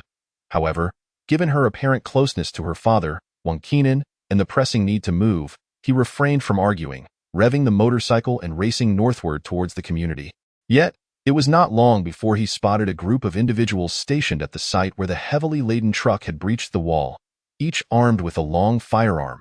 At the forefront, Xiao Xiaoyu, upon witnessing several electric scooters emerging from the community, was struck by a sudden realization. It was the members of the Wind Chaser Society, and they dared to cause trouble once again. Previously, individuals from the Wind Chaser Society had intruded into the community, attempting to seize General Wang's villa, only to fail miserably and transform into a horde of zombies, causing considerable distress to the residents. Now, seeing that the ones once again damaging the walls were from the same group, Xiao Xiaoyu and his companion Xiao Zhang were filled with fury, raising their long guns with a resolute determination to capture and teach them a lesson. Meanwhile, Wang Yishan and his companions understood that being caught by the adversaries would lead to dire consequences. Thus, they hastily throttled their electric scooters, aiming to dash out of the community at full speed. Just moments later, a head-on collision ensued. The electric scooters, moving at great velocity, posed a serious risk of inflicting severe injuries upon impact. However, the long guns wielded by the security guards and residents exceeded 2 meters in length, allowing them to strike the scooters and their riders without needing to close the distance.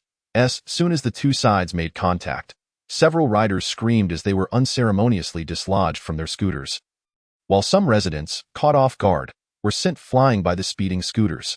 This chaotic scene bore a striking resemblance to ancient cavalry clashing with polearm infantry. Wang Aishan, fortunate in his timing, had deliberately refrained from leading the charge, thereby escaping the initial onslaught from the residents' long guns. As the first few riders toppled, a passage opened up for him, simultaneously obstructing the subsequent attacks from the residents. Seizing the opportunity, Wang Aishan accelerated fiercely, precariously slipping through the breach in the wall, not daring to glance back to see how many riders remained with him, and sped towards the direction of the Hanhai Grand Market. Meanwhile, after expelling all the intruding figures clad in black from the refuge, Wang Kaiyuan approached Lianin. Concerned that the rampaging Lianin might not discern friend from foe, he kept a safe distance, aiming his AK-47 at her head. Despite Lianin being Wang Kaiyuan's robot, dutifully serving him since the apocalypse and assisting him with numerous tasks, he would not hesitate to pull the trigger if he confirmed that she had lost control. To his surprise, Lianin stood still, a faint smile gracing her lips as she remarked, "What's this? IVE rendered you significant assistance, yet you point a gun at me." Chapter 69. You can go wherever you wish. Wang Kaiyuan was taken aback. Though Lianin occasionally spoke, she had never addressed him in such a tone. However, he quickly regained his composure and inquired, "Who are you?" It was evident that Lianin was being controlled remotely, and the voice he had just heard belonged to the one exerting that control. The individual did not respond directly but continued with a self-satisfied tone, "You saved my life. I helped you once. Shall we consider ourselves even?" Wang Kaiyuan's gaze sharpened as he turned towards the yacht anchored near the cliff, which had lowered significantly due to the receding tide, now level with the ground of the refuge. It was apparent that Lianin was predominantly under the control of the mysterious girl who had been sleeping inside the yacht. Wang Kaiyuan shook his head and replied, "Without your intervention, I could have handled them just the same." Lianin glanced at the numerous black-clad bodies strewn across the ground and begrudgingly acknowledged Wang Kaiyuan's assertion. Although he had indeed faced a daunting assault from dozens of attackers, this was his territory, where he had previously hidden a variety of weapons. Thus, leveraging the advantageous terrain, he could have engaged the black-clad assailants and achieved a similar outcome. Yet, Lianin added, "However, without my assistance, you would likely have expended considerable effort to dispatch them, and there was a possibility of sustaining injuries, was there not?" Wang Kaiyuan nodded, admitting the truth in her words. He then asked, "What is it that you desire?" "Simply to have a face-to-face conversation with you," Lianin replied softly. "I am currently not in a position to do so, so I kindly request that you come to me. You know where to find me." Though the request seemed reasonable, it unsettled Wang Kaiyuan.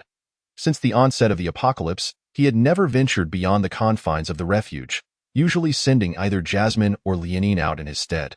Although the yacht was adjacent to the refuge, it was still someone else's territory, necessitating caution regarding this request. "What's this?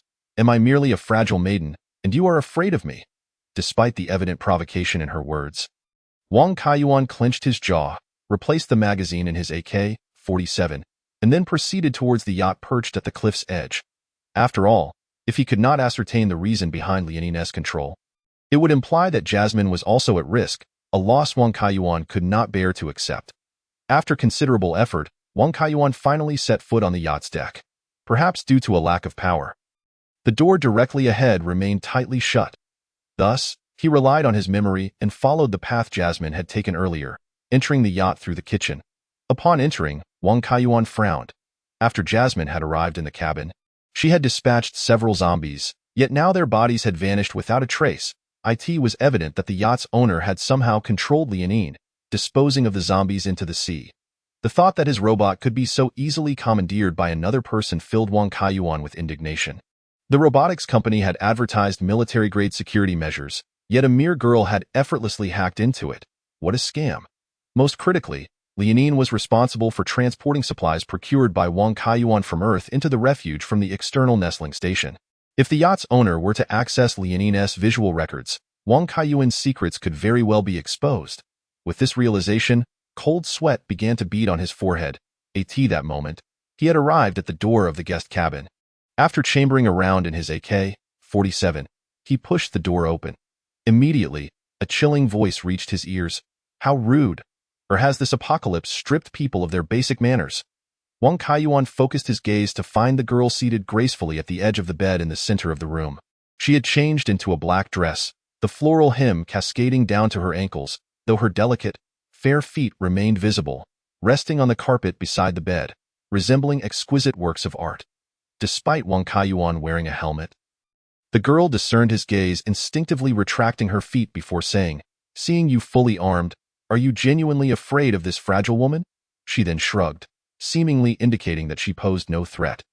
Wang Kaiyuan, however, was not swayed by her appearance. He retorted directly, "Who exactly are you? Shouldn't you introduce yourself first before posing such questions? There's no need for that. If you're unwilling to answer, I can offer you ample food and water. Even recharge this yacht as a token of gratitude for your earlier assistance. Afterwards, you may leave, going wherever you wish." Wang Kaiyuan was not jesting. He truly wished to avoid any association with this enigmatic girl. Yet she smiled, "You speak so casually, but in this apocalypse, drifting alone at sea, I cannot escape death." Before Wang Kaiyuan could respond, she continued, "I can reveal how I controlled that domestic robot, but in exchange, I wish to stay here for a period. What do you say?" After contemplating for a few seconds, Wang Kaiyuan finally nodded. After all, if he could not uncover the reason behind Liaoning's control, both she and Jasmine would be rendered unsafe, equating to Wang Kaiyuan losing both his right and left arms, a loss too great to bear. Seeing Wang Kaiyuan's agreement, the girl broke into a sweet smile and suddenly extended her hand towards him, saying, "Pleasure to meet you. I am Chen Qingyao." Wang Kaiyuan remained still, having never heard that name before. After a moment, the girl awkwardly withdrew her arm, a puzzled expression crossing her face. Have you not heard of me?" Wang Kaiyuan shook his head. Given her appearance, she could very well be a celebrity. However, he had been on Blue Star for less than a month, and with the internet down, how could he possibly remember who the stars of this world were? The only one he recognized was that singer Yu Highway. "But you clearly purchased our company's robots," the girl remarked, puzzled. "They retail for 300,000 each. Haven't you even paid attention to who their developers are?" Chapter 70. The true identities of Jasmine and Liaoning. After the girl's explanation, Wang Kaiyuan finally grasped why she had introduced herself. "The girl before me, appearing to be around 20 years of age, is surprisingly the developer of both Jasmine and Lotus. It is no wonder that every time I operate them in remote mode, a handwritten signature of Chen appears in the lower left corner of the system interface." This also elucidates Wang Kaiyuan's earlier inquiry. Since Chen Qingyao is the creator of Jasmine and Lotus, it is not astonishing that she possesses the means to control them. Much like the games developed by Wang Kaiyuan, which often contain hidden backdoors that allow one to input codes to enhance the combat prowess of the characters, a common practice in the industry. However, the girl before me seems rather youthful. Even with the advanced technology of Blue Star and a high average IQ, it seems improbable that someone could become a developer of a robotics project before graduating from university. Sensing Wang Kaiyuan's contemplation, Chen Qingyao elucidated, "Illusion Technology, the very company that manufactured your two robots, is owned by Chen Jun. I am his daughter and the chief development engineer of this company. If you still possess the paper manual for the robots, you might even find my photograph on the title page." Wang Kaiyuan was somewhat speechless. Who in this day and age would bother to read through a thick, heavy paper manual? Nevertheless, at least the girl had proven herself to be no suspicious character. Allowing him to breathe a slight sigh of relief, he then inquired, "Can you access the visual and behavioral records of the robots through your control?" Chen Qingyao did not respond directly. Instead, she gazed at the AK-47 in Wang Kaiyuan's hand and countered. "If I said yes, would you then draw your weapon?" This statement undoubtedly confirmed Wang Kaiyuan's suspicions, and the girl, who had been smiling until now, adopted a serious demeanor. Wang Kaiyuan remained silent. His rational mind urged him to fire immediately to eliminate any potential threat. However, as a young man from a harmonious society who had traversed from Earth, he found it exceedingly difficult to take the life of an innocent, especially one who had just assisted him. After a considerable pause, He slumped onto the nearby sofa, removed his helmet, and said, I am Wang Kaiyuan. I used to run a gaming company, and now I am a survivor, a gaming company. Chen Qingyao mused, realizing why the system interface of the robot named Lotus was so haphazardly modified. It all made sense now. Wang Kaiyuan found himself at a loss for words and explained, although it was a temporary modification, it proved quite handy for dispatching zombies. Chen Qingyao looked slightly taken aback and asked, have you been using manual mode to control them to fight zombies? To which Wang Kaiyuan retorted, what other option do I have? Your factory settings dictate that the robots cannot harm humans. In their eyes, zombies are also human. That is indeed the case. Chen Qingyao nodded, then smiled. However, you need not worry any longer. I have just upgraded her system and activated the Iron Guard mode. From now on, she will fully obey your commands, and you can direct her to strike down whomever you desire, just as you did earlier. Wang Kaiyuan recalled Lotus's impressive performance in dispatching the cloaked assailants and realized that it was due to Chen Qingyao's system upgrade that had lifted the restrictions on harming humans. Yet, a new question arose in his mind. Why could a civilian robot so easily be upgraded to wield a long blade against humans? A hint of embarrassment flashed across Chen Qingyao's face as she explained. In truth, those two robots of the same model were originally designed for the Alliance military, codenamed Iron Guard. We even developed the comprehensive combat module, capable of wielding both firearms and melee weapons with great efficacy, rivaling that of special forces clad in powered exoskeletons.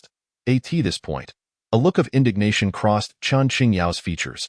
However, the officials responsible for procurement in the Alliance military accepted bribes from our competitors, leading to the cancellation of the orders that were rightfully ours.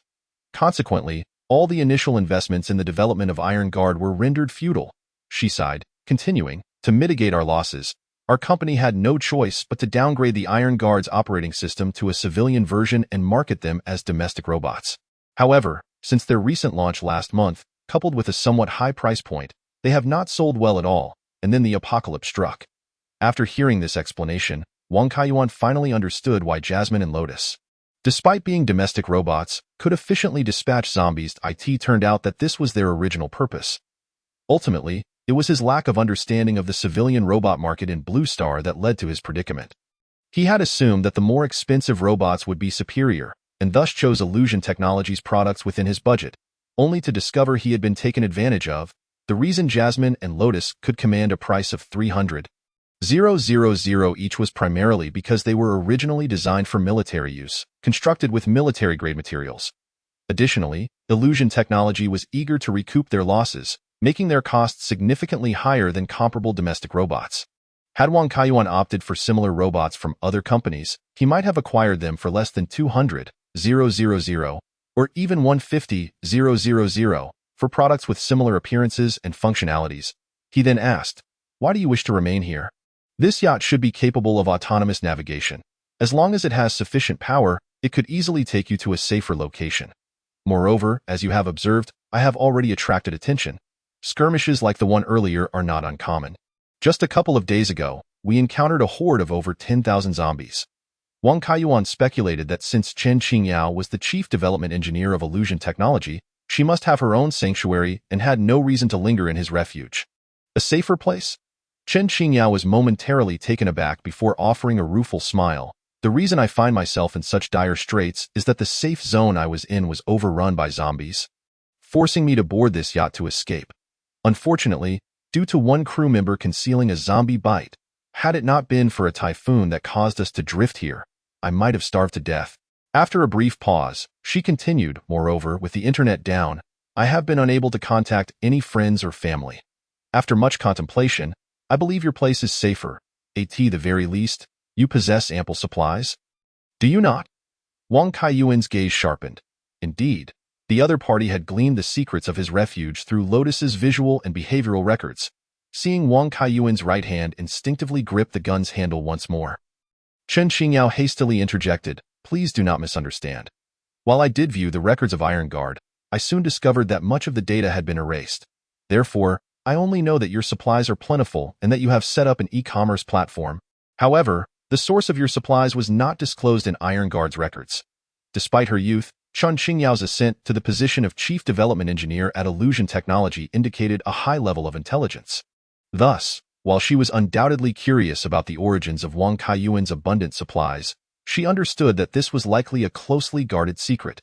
Noticing Wang Kaiyuan's prolonged silence, she bit her lip and said, "If you do not trust me, then feel free to shoot. After all, even if you let me leave this boat, survival would be a challenge, and I would likely starve to death. Just consider it as if you never saved me." Thus, both individuals fell into silence, with Wang Kaiyuan deliberating whether to allow Chen Qingyao to stay. Meanwhile, she awaited his answer in quiet anticipation. Momentarily at an impasse, Wang Kaiyuan contemplated the potential ramifications of Chen Qingyao discovering that he could procure vast amounts of supplies from Earth to Blue Star, which might lead to significant complications in the future.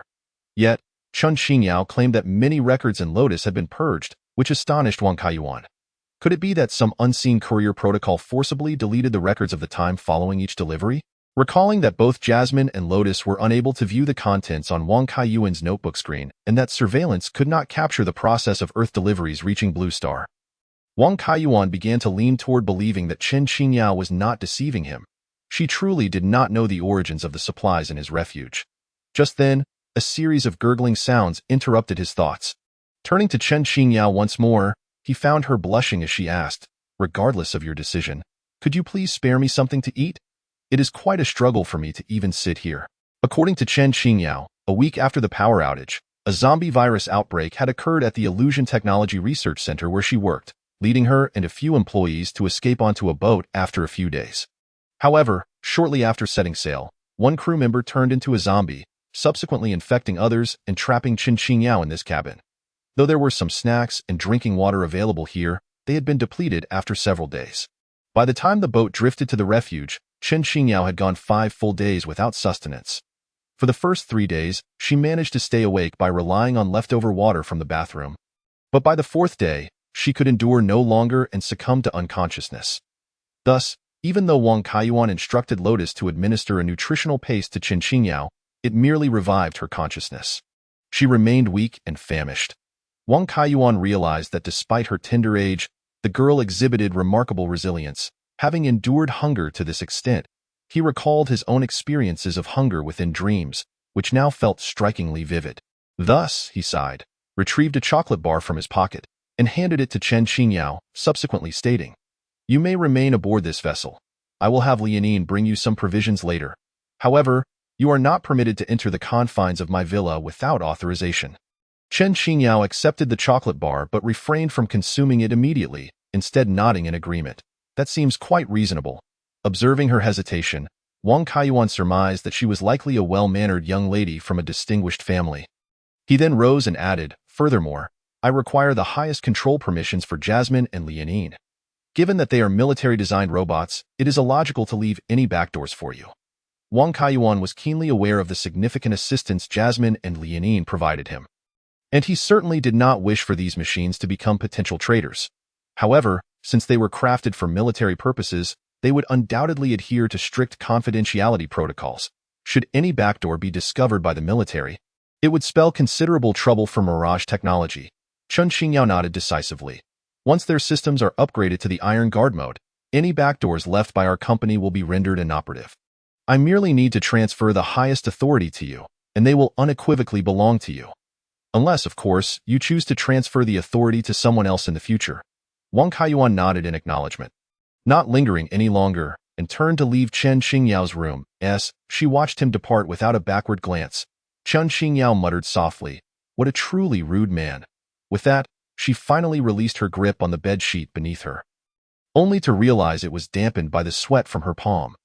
Chen Qingyao understood all too well that had she not clarified her ignorance regarding the source of his supplies, that man would have undoubtedly killed her without hesitation. Subsequently, she gently tore open the wrapper of the chocolate bar, eagerly taking a bite. Her mouth was instantly filled with the delightful flavors of chocolate, caramel, and peanuts, a sweetness that bordered on overwhelming. Under normal circumstances, Chen Qingyao would never indulge in such unhealthy snacks. Yet now, this seemingly ordinary chocolate bar felt like the most exquisite delicacy in the world. What an intriguing man he was. Meanwhile, Wang Kaiyuan did not return to his study but instead made his way to the rooftop platform. After checking on Jasmine's status, he soon breathed a sigh of relief. Jasmine had not malfunctioned.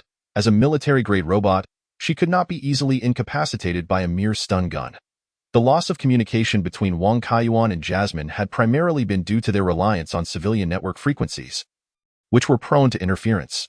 The stun gun operated by emitting a high-energy electric sphere, which, while it did not damage Jasmine's core, generated a powerful electromagnetic pulse that disrupted their network connection, resulting in a loss of control.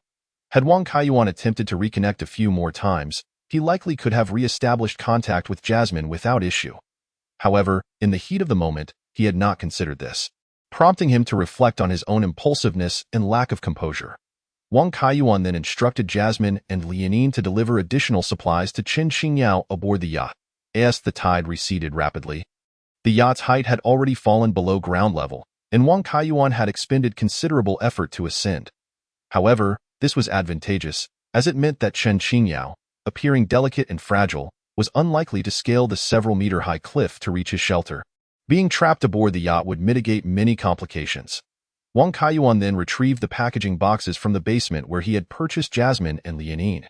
Given their substantial size, he had not discarded them, as they could be used to store supplies.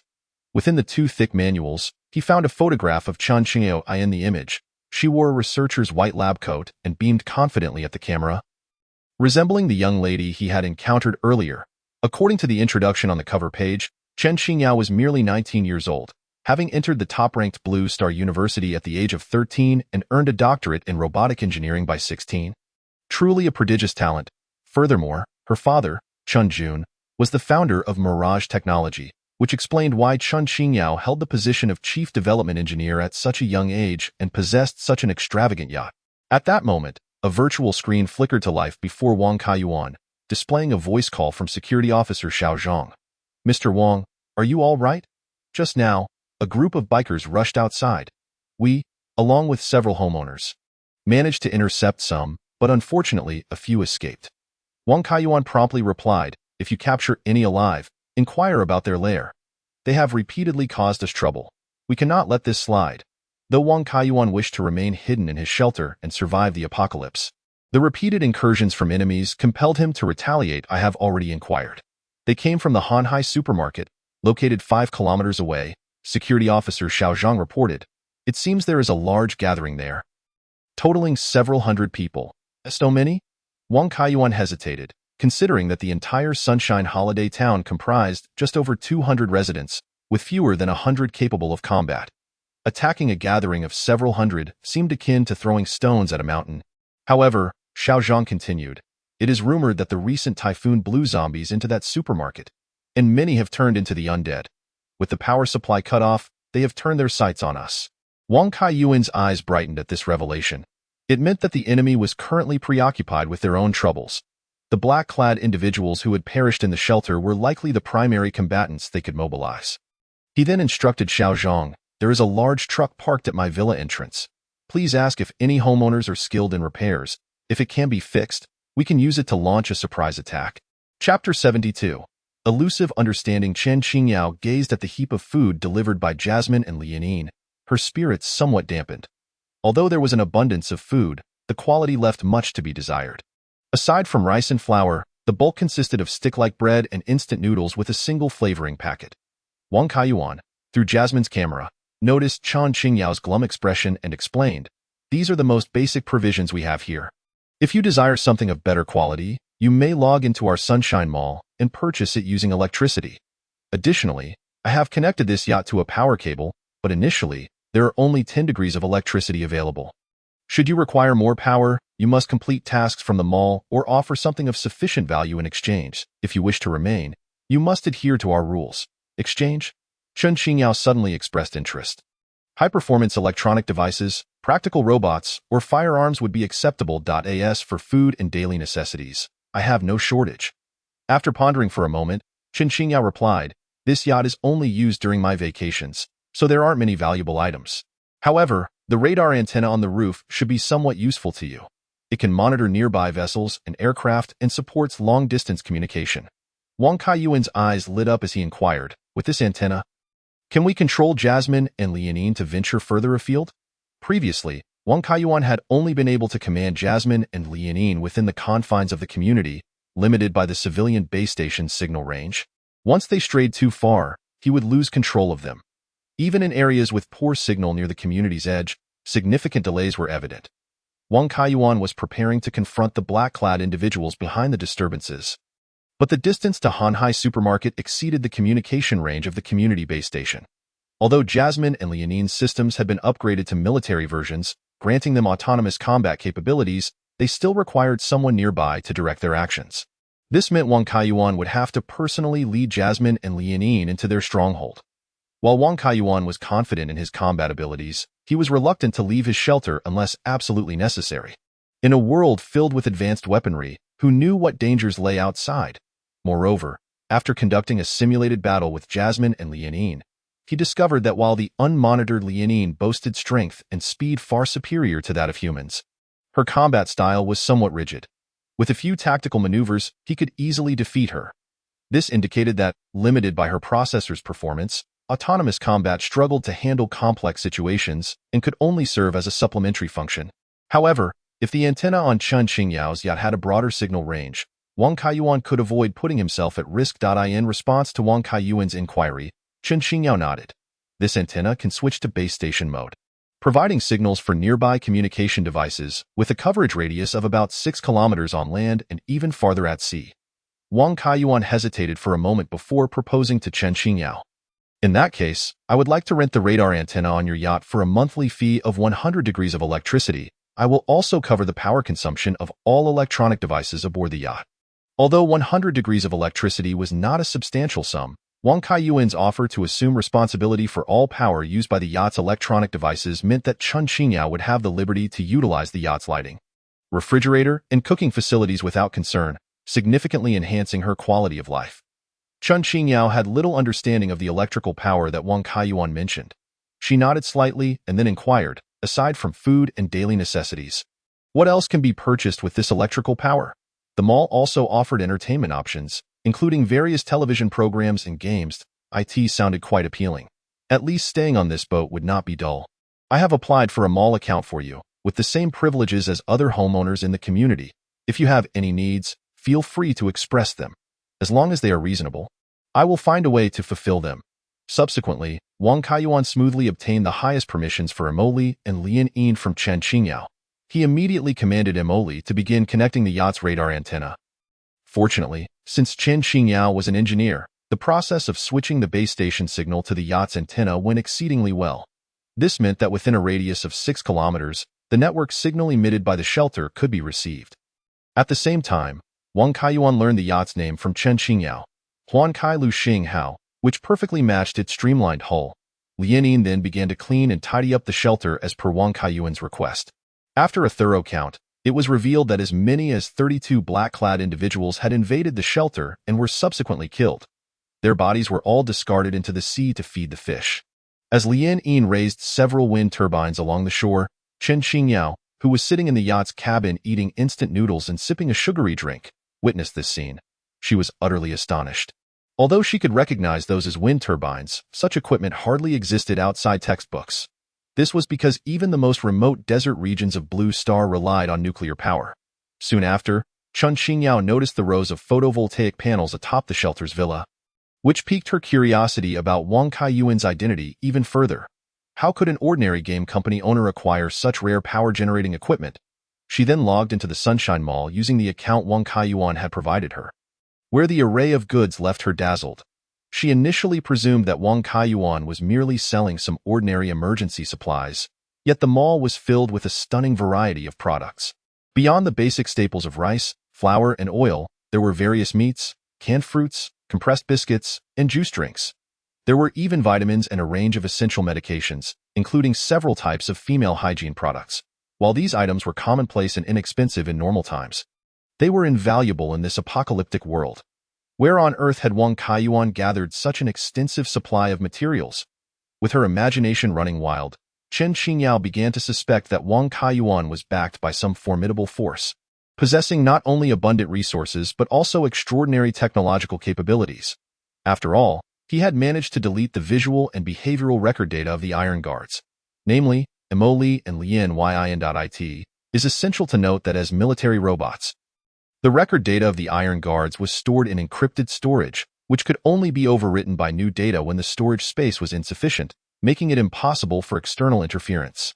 This was because Blue Star had achieved global unification, and the military's responsibilities had shifted from external to internal, primarily dealing with significant cases that ordinary law enforcement could not resolve. Consequently, military-affiliated units were required to record video throughout the investigation process to serve as evidence. And to ensure the authenticity of this evidence, military robots were designed to prevent arbitrary modification of record data. Although the Iron Guards ultimately did not serve as military robots, this function was retained. However, to avoid disputes, the recorded data was only stored within the robot's encrypted storage and would not be uploaded online. At the time, when Chen Qingyao first encountered Lian Yin and discovered it was a robot produced by her own company, she had activated her super administrator privileges to access Lian Yin's record data. Little did she expect that a portion of this data had been deliberately deleted, leading her to mistakenly believe that Wang Kaiyuan had cracked the encryption technology of illusion technology, which left her in shock. Simultaneously, she was exceedingly curious about how Wang Kaiyuan had accomplished this. Coupled with having nowhere else to go, she decided to remain here. Witnessing Wang Kaiyuan's series of extraordinary maneuvers only deepened her bewilderment regarding this man. Chapter 73. Recruiting volunteers. Wang Kaiyuan was preoccupied until the early hours of the morning before finally resting. The following day, he received a message from the security guard, Xiao Zhang. Xiao Zhang reported that the six-wheeled truck parked outside had been successfully repaired by a resident knowledgeable in automotive repair. In truth, the truck itself had not suffered significant damage. It was merely the result of a collision that caused the power supply lines to detach, making the repairs quite straightforward. Although the conical structure at the front of the heavy-duty truck and the crash bar had been deformed and detached, and the windshield had a large hole, it did not affect its normal operation. Wiping the blood from the driver's seat was sufficient to hit the road. The driver, who had suffered a fatal headshot, and another black-clad man, who had died from excessive blood loss after being shot in the shoulder, were disposed of by Xiao Zhang and Lao Li into the SEA.AS for what weapons had struck these two individuals. Neither Xiao Zhang nor Lao Li inquired. They understood that Mr. Wang was a capable individual, and it was entirely normal for capable individuals to harbor secrets. Meanwhile, Wang Kaiyuan made an unexpected discovery. Since the previous night, attempts to access the projection terminal of Sunshine e-commerce had significantly increased. It is worth noting that the homeowners of Sunshine Mall numbered only a little over 200. Although this number occasionally rose by 1 or 2 with the stabilization of power supply, it had never exceeded 300. Yet, in the past few hours, over 500 individuals attempted to access Sunshine Mall. After a thorough investigation, Wang Kaiyuan finally realized that these additional visitors came from outside the community. The reason was simple. After utilizing the high-power antenna of Huankai Lu Xinghao, the shelter's wireless signal had expanded to a 6-kilometer radius, meaning that survivors in the vicinity could access Sunshine Mall through their projectors. Although power had been out for over 20 days, some survivors managed to charge their holographic projectors through backup batteries, thus connecting to the shelter's network. However, Wang Kaiyuan had set access permissions for Sunshine Mall, allowing only homeowners within the Sunshine Holiday Town to view the internal interface, while outside visitors could merely see the entrance of the mall. Nevertheless, many survivors mistakenly believed that the internet had been restored, prompting them to continuously attempt logging into Sunshine Mall. Wang Kaiyuan initially planned to wait until the heavy-duty truck was repaired before sending Mo Li and the community security personnel to negotiate with the nearby Hanhai supermarket, which was 5 kilometers away. However, this course of action carried significant risks. After all, the entire community security personnel totaled only 10 individuals, and even with the addition of some enthusiastic homeowners, their numbers would still be considerably fewer than those on the opposing side. Even with Mo Li clearing the way with an AK-47 and equipping security personnel like Xiao Zhang with compound crossbows, casualties were inevitable in the event of encountering a large horde of zombies. Total annihilation was a possibility. Thus, after a night of deep contemplation, Wang Kaiyuan gradually calmed down and decided to devise a more comprehensive plan. Yet now, with the sudden realization that more survivors could access Sunshine Mall, a new idea began to take shape in Wang Kaiyuan's mind.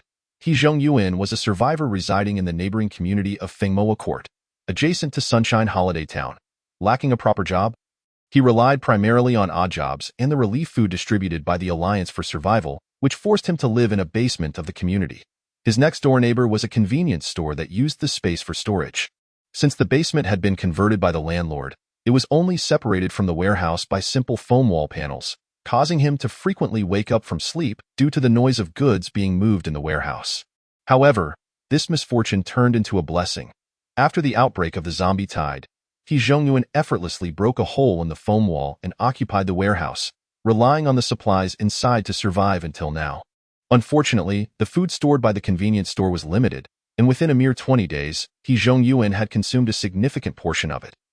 Thus, he had been on the lookout for new sources of food in recent days.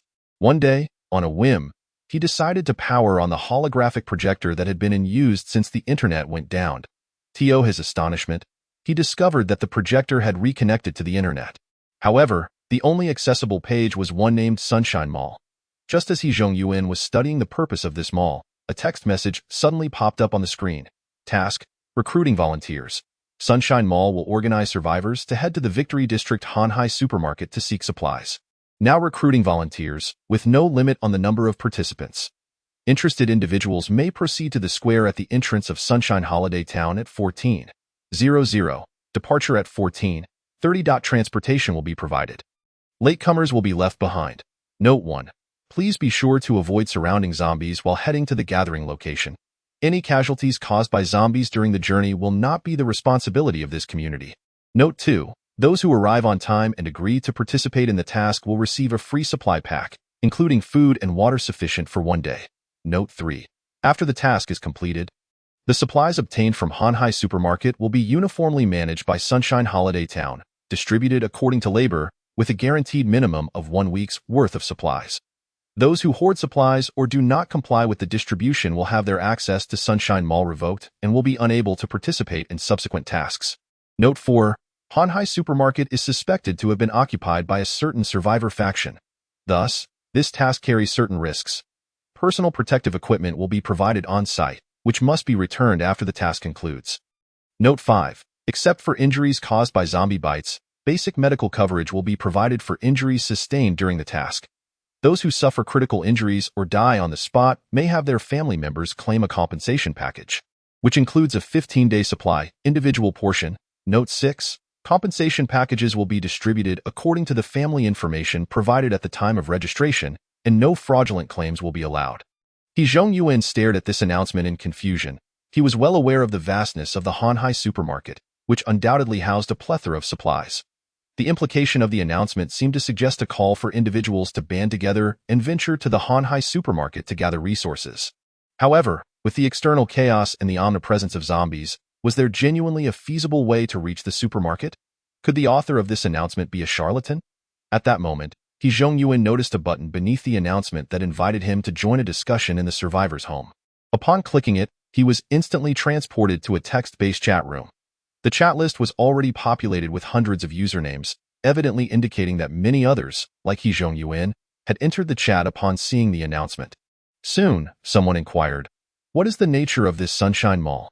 Is the task mentioned in the announcement genuine? It wouldn't be a trick to lure us there and rob us of our supplies, would it? If you're so worried, just don't bring anything with you when you go. That's quite risky too. What if they capture us? I've heard rumors that certain factions specifically capture outdoor survivors to force them into servitude. I have nothing left to eat at home. I'm planning to check the assembly point this afternoon. Even if they make me work, as long as I get a meal, it's worth it." At that moment, a user named Sunshine Mall Customer Service Number 1 sent a photo and wrote, "I am the owner of Sunshine Holiday Town, and this Sunshine Mall is also ours." It was originally intended to facilitate exchanges among homeowners in the community. However, after such a lengthy wait for rescue from the Alliance, the supplies at each home have dwindled. Thus, we aim to recruit more individuals to venture to the nearby Hanhai supermarket in search of fortune. The photo depicted a formidable 6-wheeled heavy-duty truck, alongside which were neatly stacked dozens of boxes of instant noodles and bottled water. Sunshine Mall Customer Service Number 1 continued, "These are the supplies we can offer. If everyone joins us in exploring the Hanhai supermarket, they will receive 2 packs of instant noodles and 2 bottles of water. So, even if the mission fails, there's no need to worry about returning empty-handed." "But how can we get to the assembly point with so many zombies outside?" someone questioned. "Our preliminary observations show that the typhoon from a couple of days ago blew most of the outdoor zombies away. Currently, there are very few zombies roaming nearby. This is a rare opportunity. If we miss it, it will be even more challenging to gather supplies from farther locations in the future. The Sunshine Mall customer service no. One was, in fact, Wang Kaiyuan's alternate account. Although the mission's purpose was not solely due to the depletion of supplies within the community, he was not lying about the rest. He had previously conducted reconnaissance using drones and discovered that there were no large groups of zombies on the route to the Hanhai supermarket.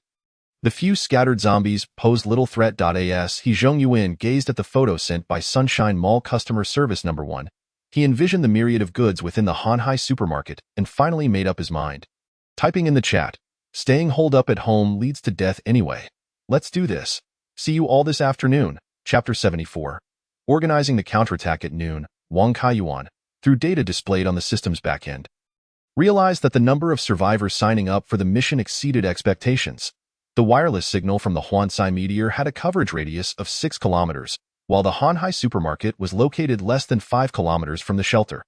To avoid alerting any lurking dangers, Wang Kaiyuan reduced the signal strength, ensuring that only survivors within a 3-kilometer radius could see the mission announcement from Sunshine Mall.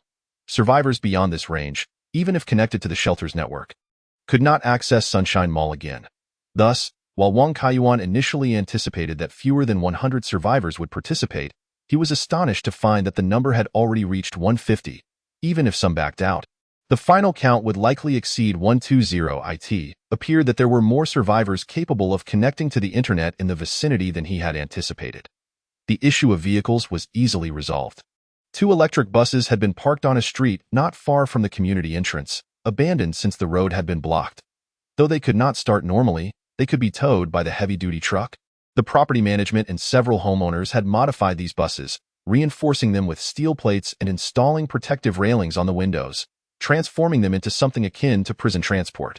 The road leading to the Hanhai supermarket had already been mostly cleared by the heavy-duty truck, allowing them to return along the same route. By 2 p.m., when He Zhongyuan arrived at the entrance of Sunshine Holiday Town, he found a considerable number of survivors already waiting there.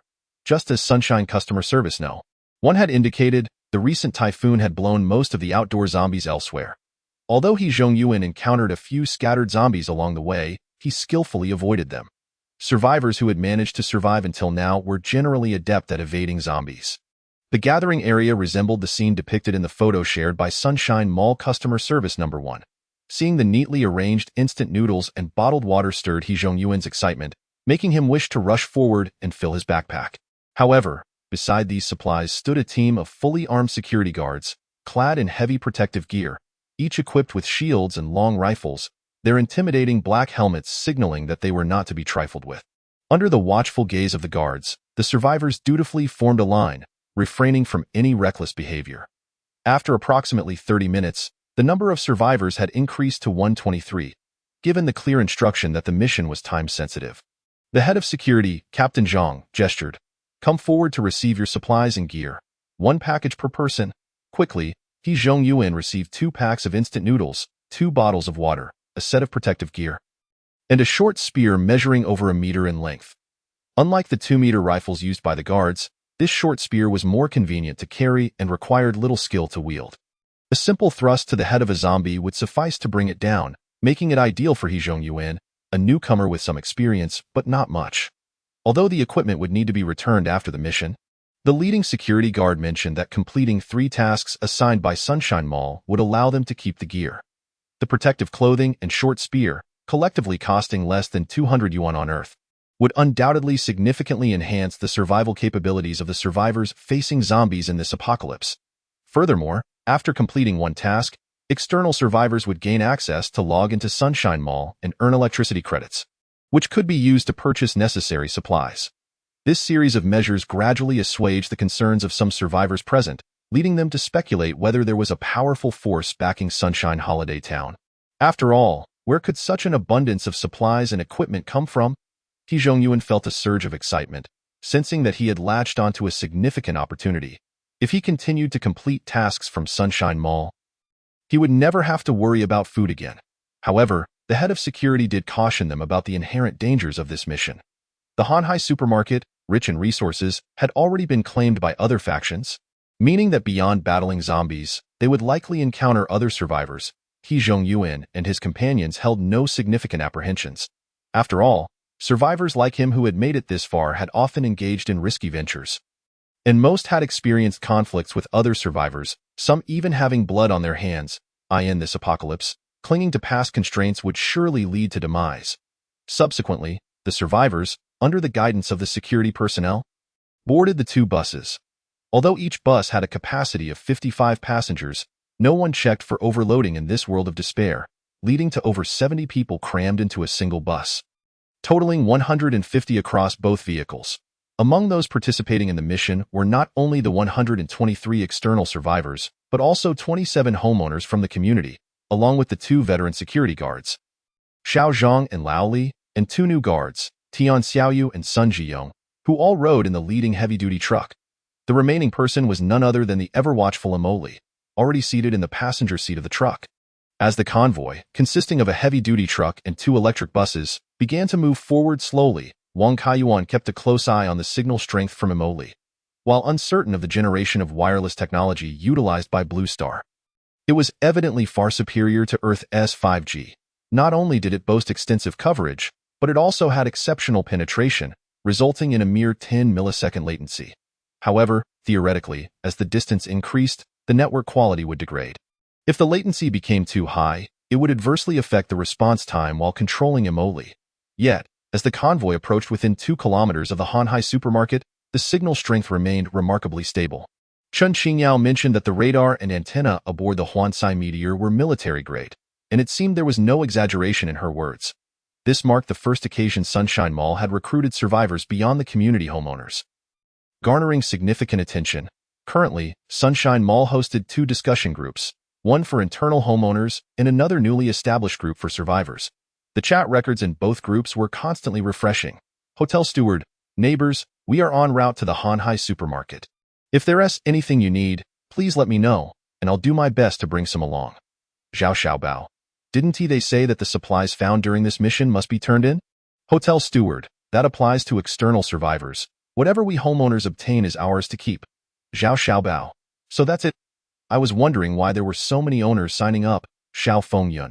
Everyone should exercise caution. I've heard that the Hanhai Grand Market has already been occupied, and it is highly likely that it is the Fengqi Society that intruded into our community last time. Zhao Xiaobao. I intend to teach those Fengqi Society members a lesson. That day, they knocked me off my feet with their electric motorcycle. Fortunately, the clothing provided by General Wang was sufficiently thick. Otherwise, I would have been done for. Hotel steward. This marks the second time the Fengqi Society has caused chaos in our community. As the saying goes, trouble does not come in threes without a reason. Hence, we must retaliate this time. Despite the 27 owners seated on the bus being in high spirits, there were still some within the community who did not fully comprehend their actions. Le Shaokai, why resort to violence? Isn't it better for everyone to coexist peacefully? Hua Yuming. Such men think that in a world on the brink of collapse, all problems can be solved with brute force.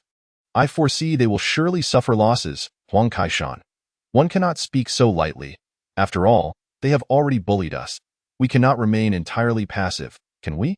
Subsequently, Huang Kaishan sent a photograph, revealing 3 engineering robots diligently working near a damaged wall. Huang Kaishan continued, since yesterday, I have been repairing the wall that was destroyed. Although we have materials provided by General Wang, it is no simple task to restore it. This wall is our community's lifeline against zombies. When they demolished it, why did no one advocate for peaceful coexistence? Chapter 75, A 2 Birds with 1 Stone Strategy. Meanwhile, in the survivors' home chat room, a group was engaged in animated discussions. He Zhongyuan posted a photograph of instant noodles and bottled water from his bag, exclaiming, I never expected that the people from Sunshine Holiday Town would honor their word and actually provide food. Are they genuinely feeding you? Did they not enslave you? What's the catch? We are already on the bus, and we will soon arrive at Hanhai Grand Market to search for supplies. The leader mentioned that the supplies found would guarantee a week's worth of food. And if we discover valuable items, the rewards would be doubled. The greater the rewards, the higher the risks. They might just be using you as cannon fodder. If I must be cannon fodder, so be it. Fortune favors the bold. It is certainly better than starving to death at home. At that moment, another survivor on the same bus shared a photo, adding, Did you see? Sunshine Holiday Town is also distributing equipment. With this spear, I can easily pierce a zombie. Then someone else remarked, I heard that the Hanhai Grand Market has been taken over by the Fengqi Society. Not only are there zombies inside, but other survivors as well.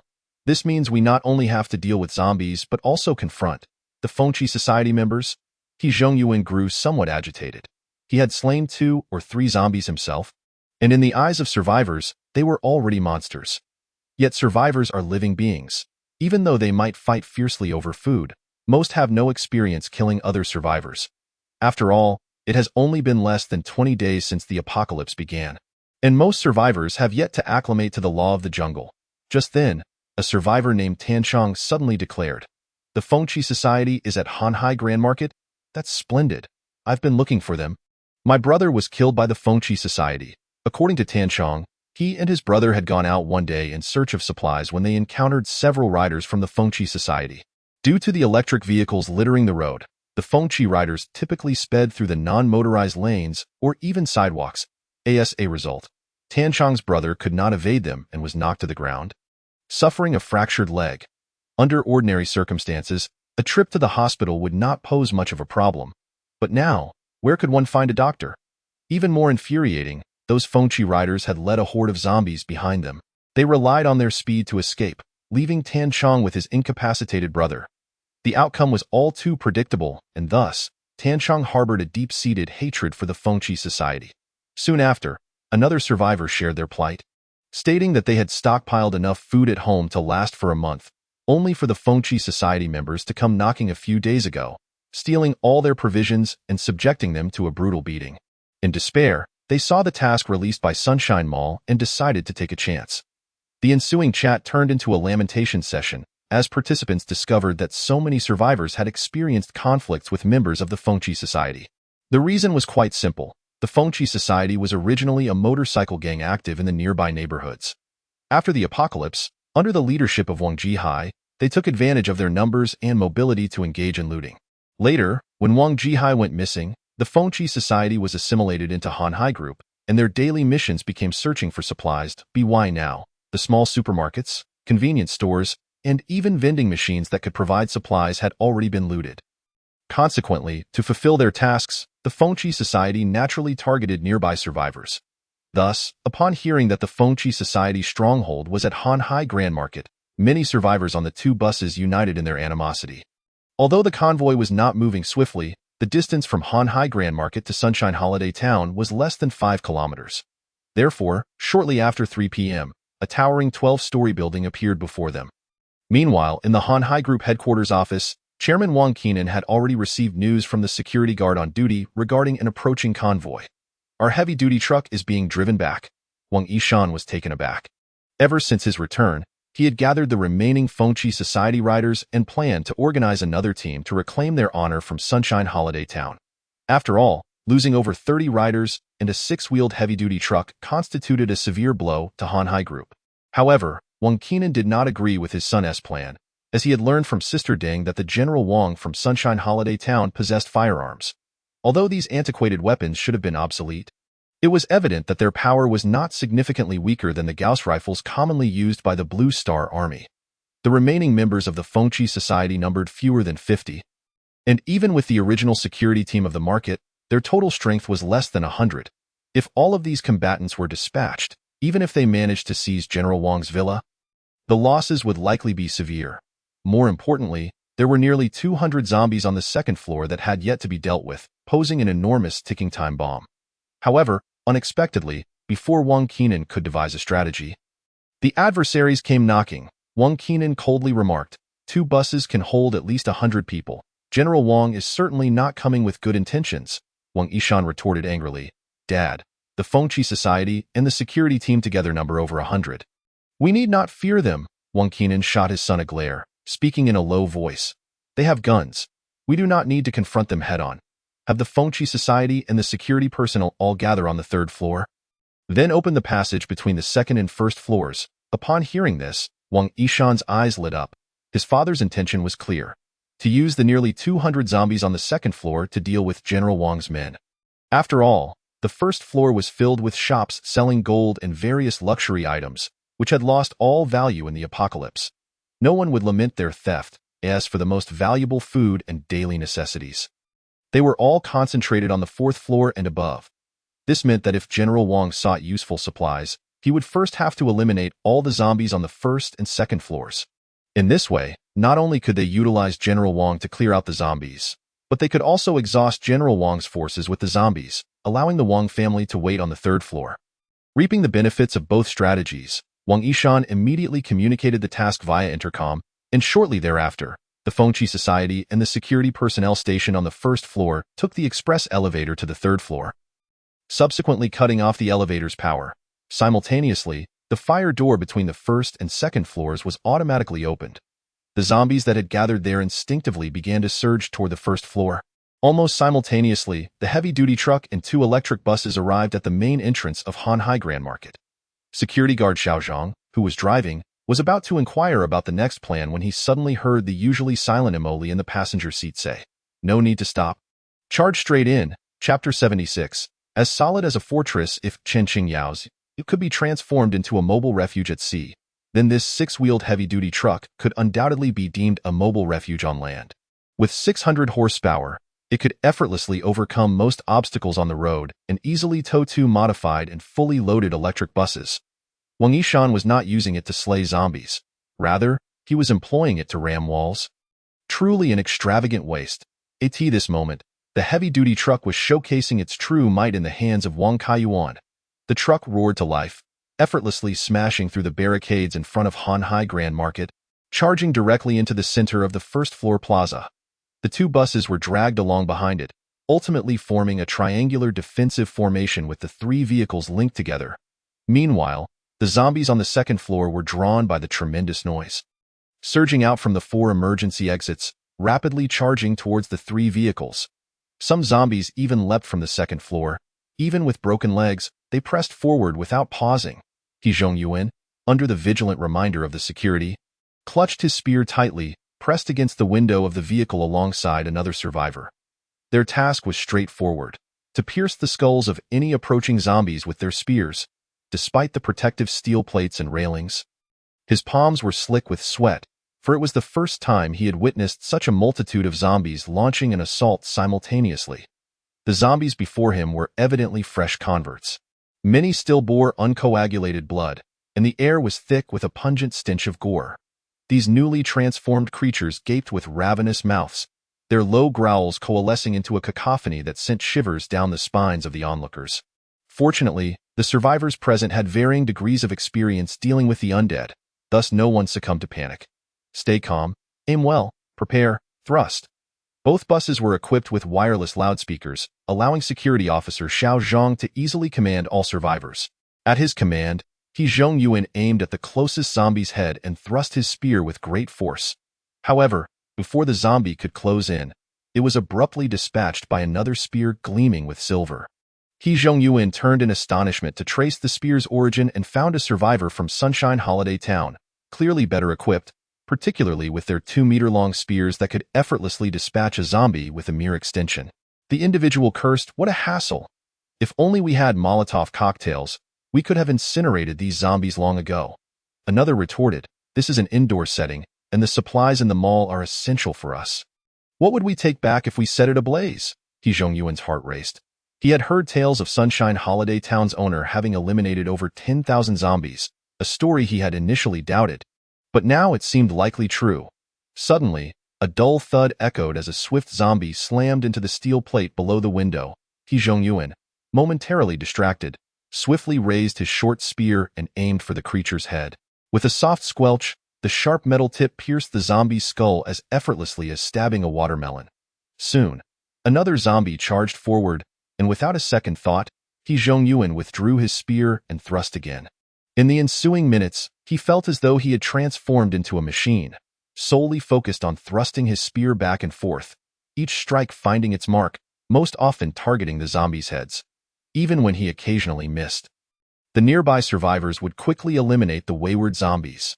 His hands soon became slick with the foul, cloying blood. Some zombies, moving too swiftly, clawed at his arms, but thanks to his thick, stab-resistant gloves and forearm guards, even the enhanced strength of the mutated zombies could not breach his defenses. He wore a helmet with a transparent visor, allowing him to remain unperturbed by the splattering blood. thus safeguarding his eyes and mouth from potential infection. He had never envisioned that he could eliminate zombies so simply and efficiently. It turned out that with the advantage of position, sturdy armor, and sharp weaponry, one could easily slay 5 or even 10 zombies without issue. With a total of around 150 people across the 3 vehicles, even though some survivors, due to the cramped conditions, could not participate in the defense, over 100 spears and short poles were relentlessly reaping the lives of the undead. Even more remarkable was the fact that the zombies, fearless yet devoid of intellect, merely lined up to approach, only to meet their demise at the hands of the survivors. The total number of zombies on the second floor of the mall was fewer than 200. Although it seemed substantial, within 10 minutes, only a handful remained active in the first floor plaza. The bodies piled beneath the overloaded truck and the 2 buses formed a gruesome mass, an unsettling sight. At this moment, He Zhongyuan felt a blur before his eyes.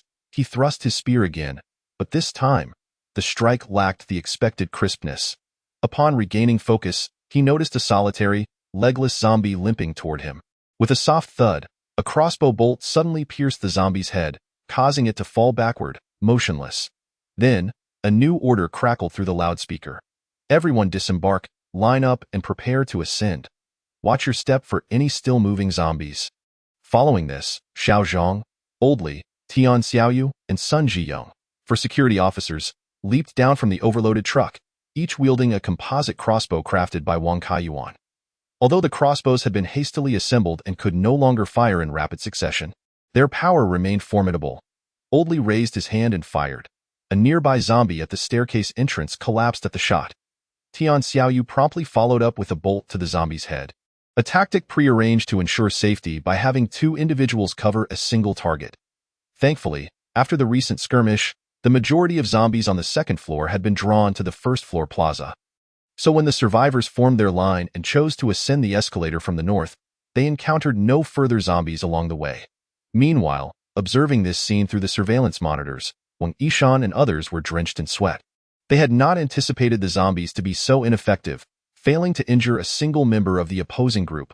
Watching the throng of survivors ascend to the second floor, Wang Yishan began to feel a twinge of fear. They had spent 2 days trying to clear the zombies on that floor, suffering several casualties in the process. Yet, these newcomers had managed to eradicate nearly 200 zombies in just 10 minutes.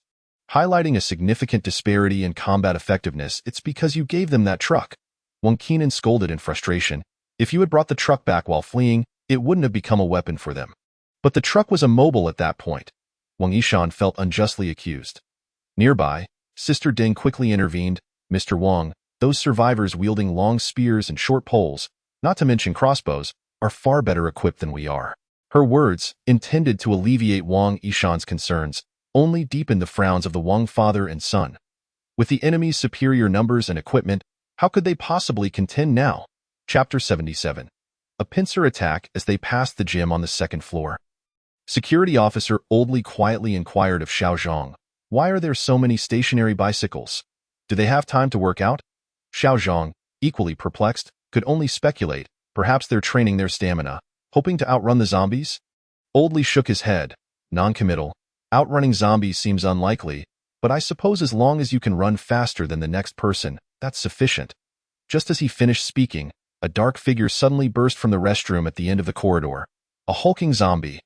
Perhaps having been sequestered in the restroom during the prior battle, it had missed the fray. Now, it lunged forth, startling the survivors. The creature stood nearly 2 meters tall, its physique robust, with muscles on its limbs transformed into massive bulges following its mutation. Judging by its black tank top and shorts, it likely had been a fitness instructor in life. Xiao Zhang and Old Li were struck with terror and quickly raised their crossbows to fire.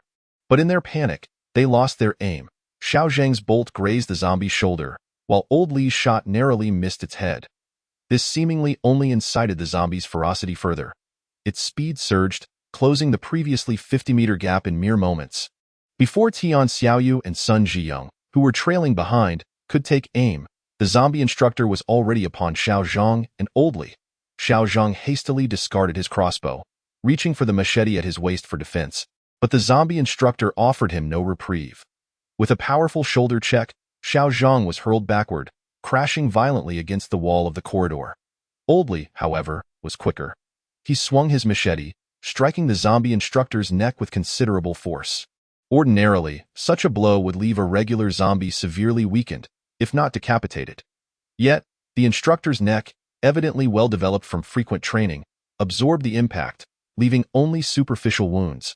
Immediately after, the zombie instructor swung its right fist, landing a fierce blow to Old Lee's head. Despite the helmet's protection, the speed and power of the strike left Old Lee dizzy, causing him to involuntarily drop his machete and kneel on the ground.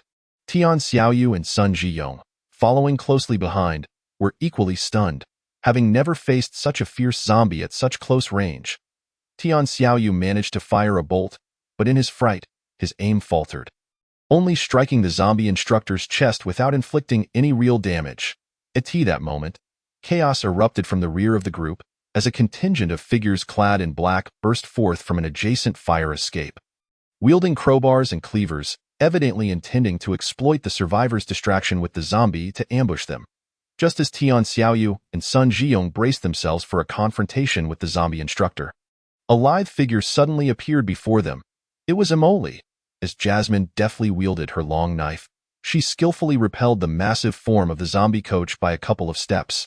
Before the creature could react, her blade slashed down, leaving a gruesome gash across its chest. However, this terrifying injury did not hinder the zombie coach in the slightest. It simply tore apart its tattered black vest, revealing 8 abdominal muscles resembling steel plates, and then let out another furious roar as it charged towards Jasmine. Yet, Jasmine was swifter. With remarkable speed, she thrust her long knife upward, the hard carbon steel blade striking the zombie coach's jaw with a resounding crack of bone.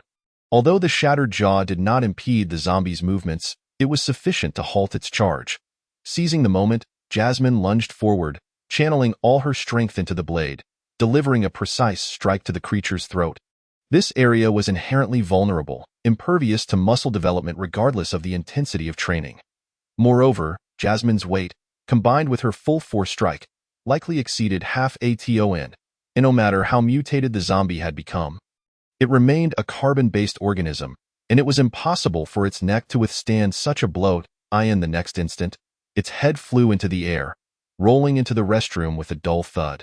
Although the exchange between them appeared perilous, it transpired in mere seconds, so when the zombie coach's head was severed, security guard Xiao Zhang had only just managed to rise from the ground. Fortunately, he was clad in heavy protective gear, so despite the tumult in his stomach from the impact, he was not severely harmed. However, the external survivors at the back of the group were not as fortunate. They had already engaged in combat with the black-clad individuals. While these survivors were not lacking in equipment, they still lacked the ferocity that the black-clad fighters possessed, and in just a few seconds, they were forced to retreat, with some even collapsing on the ground, oblivious to their fate. After all, the riders of the Windchase Guild were accustomed to acts of robbery and violence, making them well-versed in dealing with such survivors. Soon, more black-clad figures and security enforcers in uniforms burst forth from several fire exits, seemingly intent on surrounding the external survivors. Witnessing this scene, He Zhongyuan's heart raced. He had not anticipated that these individuals would prove even more ferocious than the zombies. With no hesitation, they wielded crowbars, baseball bats, and even machetes, aiming directly for vital points. He Zhongyuan had originally positioned himself towards the back of the group, but in a matter of 1 or 2 minutes, the survivors at the rear were scattered by the black-clad attackers. Just as he noticed a black-clad assailant swinging a crowbar towards his head, he hastily raised his short spear in defense, only for the assailant to kick him in the stomach with a brutal force. The sharp pain in his abdomen caused He Zhongyuan to loosen his grip, discarding the short spear and curling up on the ground. This was a defensive posture he had previously employed during street fights. By curling up, he could exhaust his opponent and avoid serious injury. However, this was now the apocalypse, and the threat he faced was not that of ordinary thugs. The black-clad assailant raised the crowbar without a moment's hesitation, preparing to strike He Zhongyuan's head. Even with a helmet on, enduring such blows would likely lead to his demise. Just as He Zhongyuan prayed for a lighter hand, several sharp sounds pierced the air, reminiscent of firecrackers. The black-clad assailant's crowbar fell to the ground with a clatter, and he slumped down, lifeless. In that moment of peril, He Zhongyuan noticed that the assailant's abdomen had been pierced by some sharp weapon. With crimson blood gushing forth like a fountain, quickly quickly soaking the floor around him. Chapter 78. A frantic escape. Jasmine, wielding an AK-47, methodically eliminated the lives of black-clad individuals and security enforcers one by one with precise bursts. After her system upgraded to Iron Guard mode, it included an assisted aiming function during remote control, allowing Jasmine's gun to automatically lock onto nearby hostile targets without Wang Kaiyuan needing to manually adjust the aim.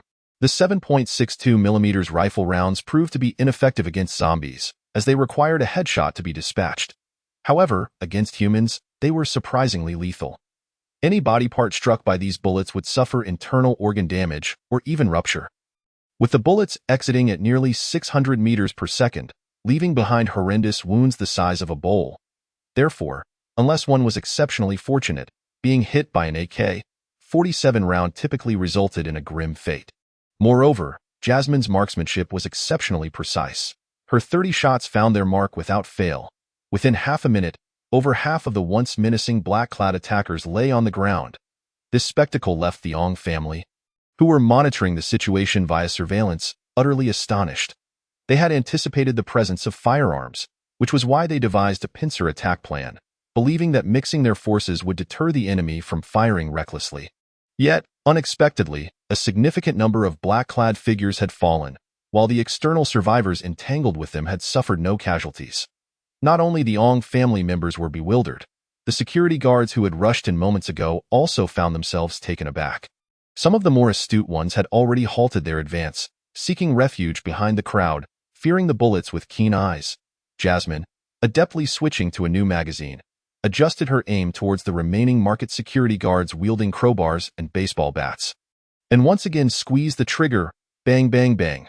With each gunshot, a market security guard fell to the ground, despite their heavy leather armor, which proved insufficient against the 7.62mm rifle rounds. Several guards suffered headshots, their skulls exploding, leaving a gruesome scene. The market security personnel and the remaining black-clad fighters had never encountered such a sight. When faced with zombies, they at least had the opportunity to defend themselves with their weapons. But the bullets from the enemy were invisible and intangible. Being struck meant immediate death. How could they continue to fight? Within moments, some began to weigh their options and made a decisive choice. The few security guards who had been following quickly turned and fled towards the fire exit, their speed surpassing what it had been moments earlier. The remaining individuals soon followed suit, scattering in all directions. The swift ones raced towards the fire exit, while others headed for the nearby restroom, which also had stairs leading to other floors. Some even panicked, leaping over the guardrails in a desperate attempt to jump down to the first floor. However, in such a large market with ceilings over 10 meters high, even a fall from that height would likely leave a person near death, if not dead in less than a minute. The black-clad individuals and market security guards who had been blocking the external survivors had scattered, leaving behind 4 or 5 dozen corpses and various weapons. Witnessing this scene, the Ong family felt as though they had fallen into an ice cavern. They could not have imagined that the usually formidable Windchase Guild and market security team would flee without a fight. It was not surprising that these individuals chose to run. After all, they had only been ordinary people just over 20 days ago. Even though they had developed a certain degree of ferocity during the early apocalypse by bullying the weak, they were still untrained. Thus, when confronted with a more formidable enemy, they decisively opted to flee. In simple terms, they were the quintessential bullies who feared the strong. Moreover, most of them did not choose to return to the upper floors, but instead fled the market building in the chaos. It was evident to the perceptive that the Han Hai group and the Ong family were doomed. As they witnessed the market security guards fleeing in disarray, Ong Qinan trembled with rage. After treating them well, he had not anticipated their betrayal at such a critical moment. "Dad, we can't let them rush in," Ong Ishan exclaimed urgently. "I'll take a team to block them." Ong Qinan shook his head. "The enemy has firearms. The remaining personnel cannot stop them." Although there were still some management personnel on the 10th floor and above, they were Ong Qinan's relatives, with greater loyalty. However, those individuals had grown accustomed to wielding power in the market, and during the apocalypse, they had hidden in their rooms, lacking any combat capability. Yet, they could not simply sit by and wait for disaster. "There are some engineering robots on the 5th floor. Perhaps we can use them to block them," suggested Ong Ishan. His son's words sparked a glimmer of hope in Ong Qinan's mind, and he nodded. "Yes, we can use that defender. You go personally." Following that, Ong Qinan retrieved a circular activation device from his pocket and handed it to Ong Yishan, cautioning, although that defender is unarmed, it has greater power than ordinary engineering robots, so be careful not to injure yourself. Meanwhile, the external survivors who had dealt with the enemy continued to ascend via the escalators. Upon reaching the third floor, they were once again astonished by the sight before them. They found themselves in a vast kitchen, equipped with various cooking appliances, pots and pans, surrounded by dozens of still operating large freezers. Curious survivors rushed over and opened a freezer, immediately exclaiming in delight, "It's all frozen meat, looks like beef and lamb." This revelation sent the crowd into a frenzy, for after more than 20 days, most survivors had exhausted their supplies, with many having gone days without meat, which was why they had taken the risk to come here. As the crowd began to stir restlessly, Security Officer Xiao Zhang shouted loudly, "Everyone, please remain calm and refrain from grabbing supplies until we have eliminated all threats within the building."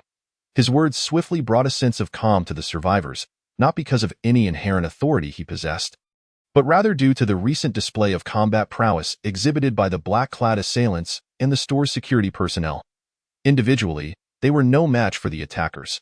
Had it not been for the gunpowder weapon wielded by the leading woman, many might have been left behind. Hence, the majority of the survivors were still gripped by trepidation, fearing that straying alone could lead them to encounter those adversaries again. At that moment, a survivor suddenly called out, "There are several women here." This exclamation reinvigorated the crowd's attention. The survivors registered for the mission were all male, as female survivors tended to be more cautious and reluctant to join unfamiliar groups. Curiosity piqued. Xiao Zhang and his companions approached and soon spotted several women dressed as chefs and waitstaff huddled together in a corner, trembling in fear. Someone immediately laughed and said, "Don't be afraid. Big Brother is here to rescue you." Yet, this remark had no effect. A woman in her 40s shot a glare at the speaker and positioned herself protectively in front of the younger women. Despite the presence of the women, the survivors harbored little enthusiasm. After all, it had been less than a month since the onset of the apocalypse, and everyone was still hoping for a return to order. Thus, while they jested verbally, none dared to approach the women. Suddenly, a young woman spoke up, asking, "Excuse me, have you seen those men in the gym on the lower floor?" Xiao Zhang hesitated for a moment before instinctively replying, "When we arrived, the second floor was filled with zombies. There were no living people." As soon as he finished speaking, the woman began to sob, prompting the other women to gather together and weep as well. The survivors exchanged glances, and the astute among them deduced that these women were likely relatives of the zombies from the second floor. A truly tragic realization. Others recalled their own families, and soon, the entire group was enveloped in silence. However, Wang Kaiyuan remained largely unaffected by the scene. He guided the robotic figure, Jasmine, up the escalator to the fourth floor, where he promptly discovered that it was the food section of the Han Hai supermarket. The shelves around him were lined with an array of colorful packaging, brimming with various grains, oils, and countless snacks. Chips, cookies, candies piled high, alongside refrigerated milk, yogurt, and an assortment of fruit juices. This revelation elicited gasps of astonishment from many. One survivor could no longer contain his excitement and rushed forward to grab a bag of rice from the shelf, eager to stuff it into his backpack. However, before he could even unfasten his backpack, the shelf before him suddenly collapsed without warning. A massive metallic fist then crashed down onto the survivor's head, the tremendous force causing his face to implode, and he fell to the ground, convulsing briefly before falling still. Moments later, a black robot towering over 2 meters emerged from behind the toppled shelves, its heavy footsteps resonating ominously. Wang Kaiyuan then heard a shout from behind, "It's the Defender."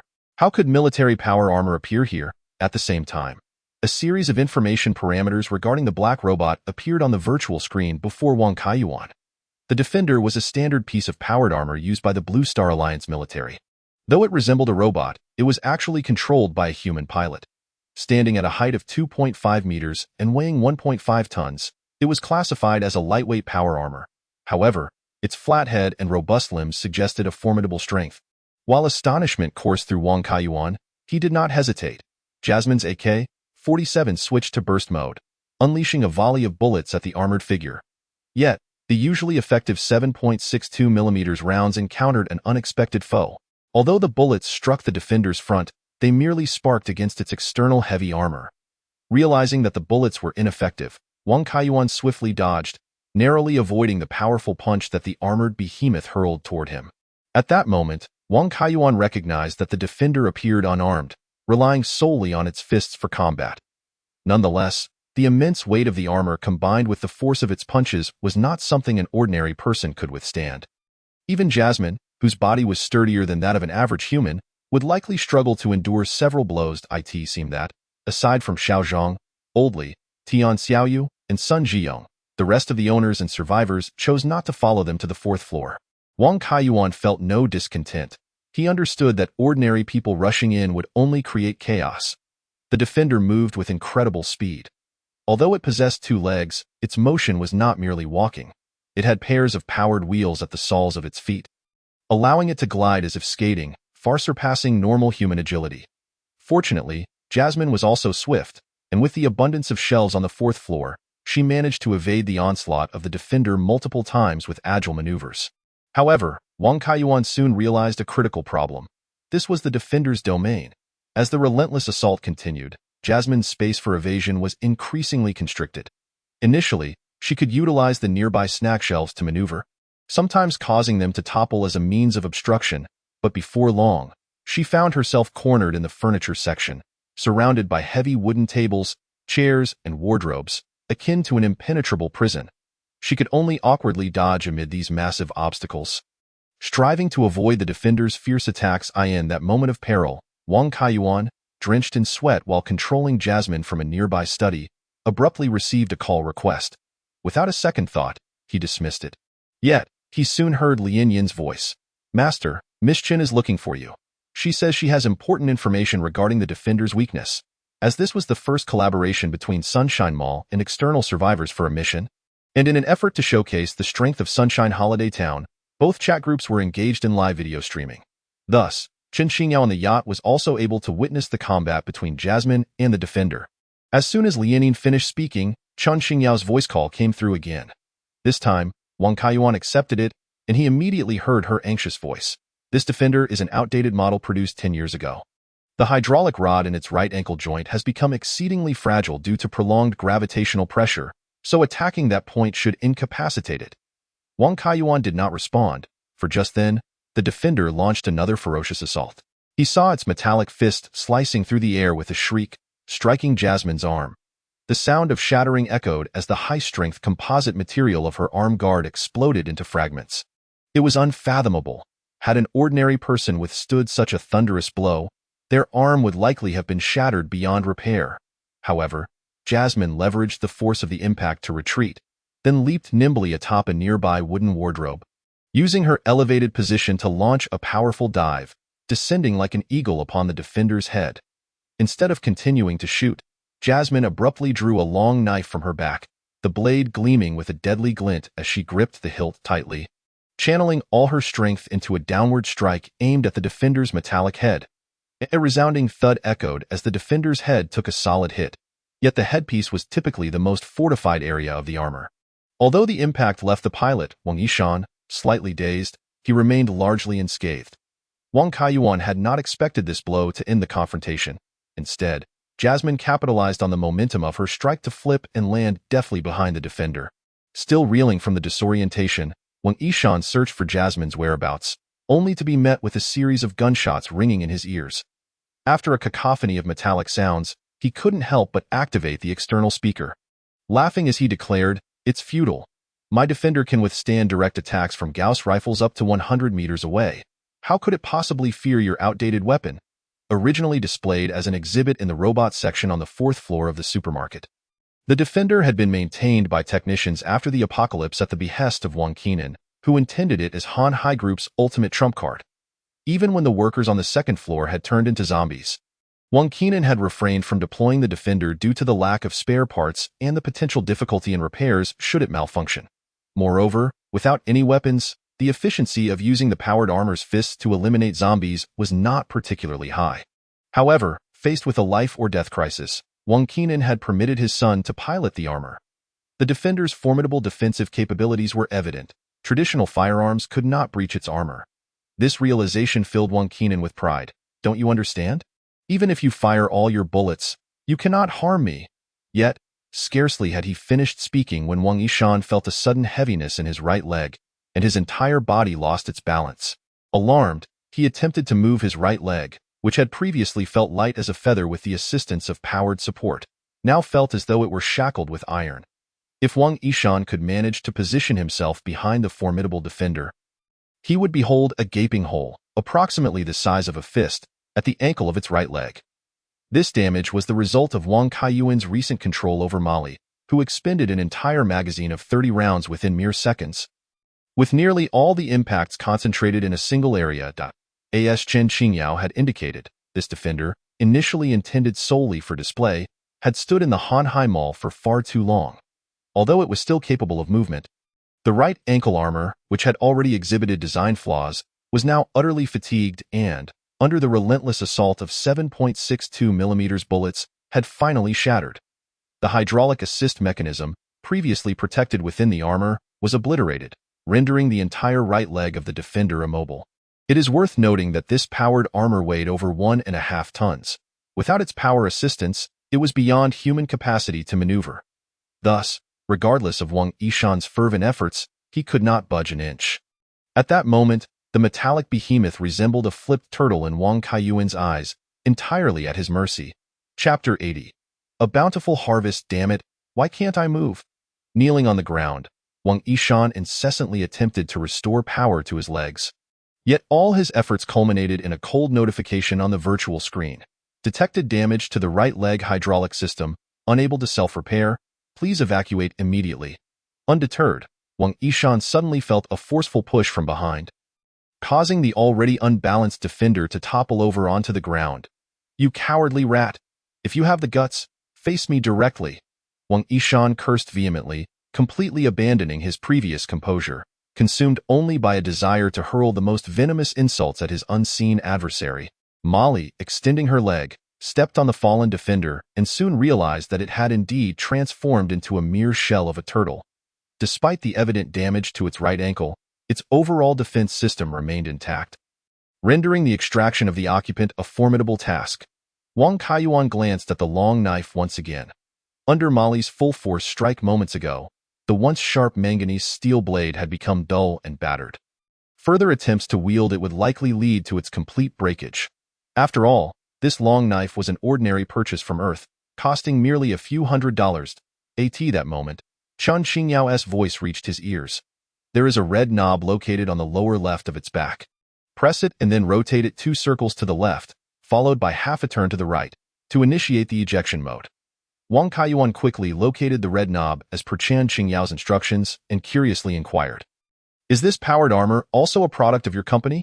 "Indeed," Chen Qingyao sighed softly. "This powered armor was designed by my father 20 years ago, long before I was born. It represents the embodiment of Mirage Technologies' foray into the military sector and was reportedly quite popular among the Alliance Army at that time. However, with the rapid advancement of artificial intelligence, subsequent military METs have gradually ceased to require human control. Even in exceptional circumstances necessitating manual operation, they now utilize remote network connections, much like your situation.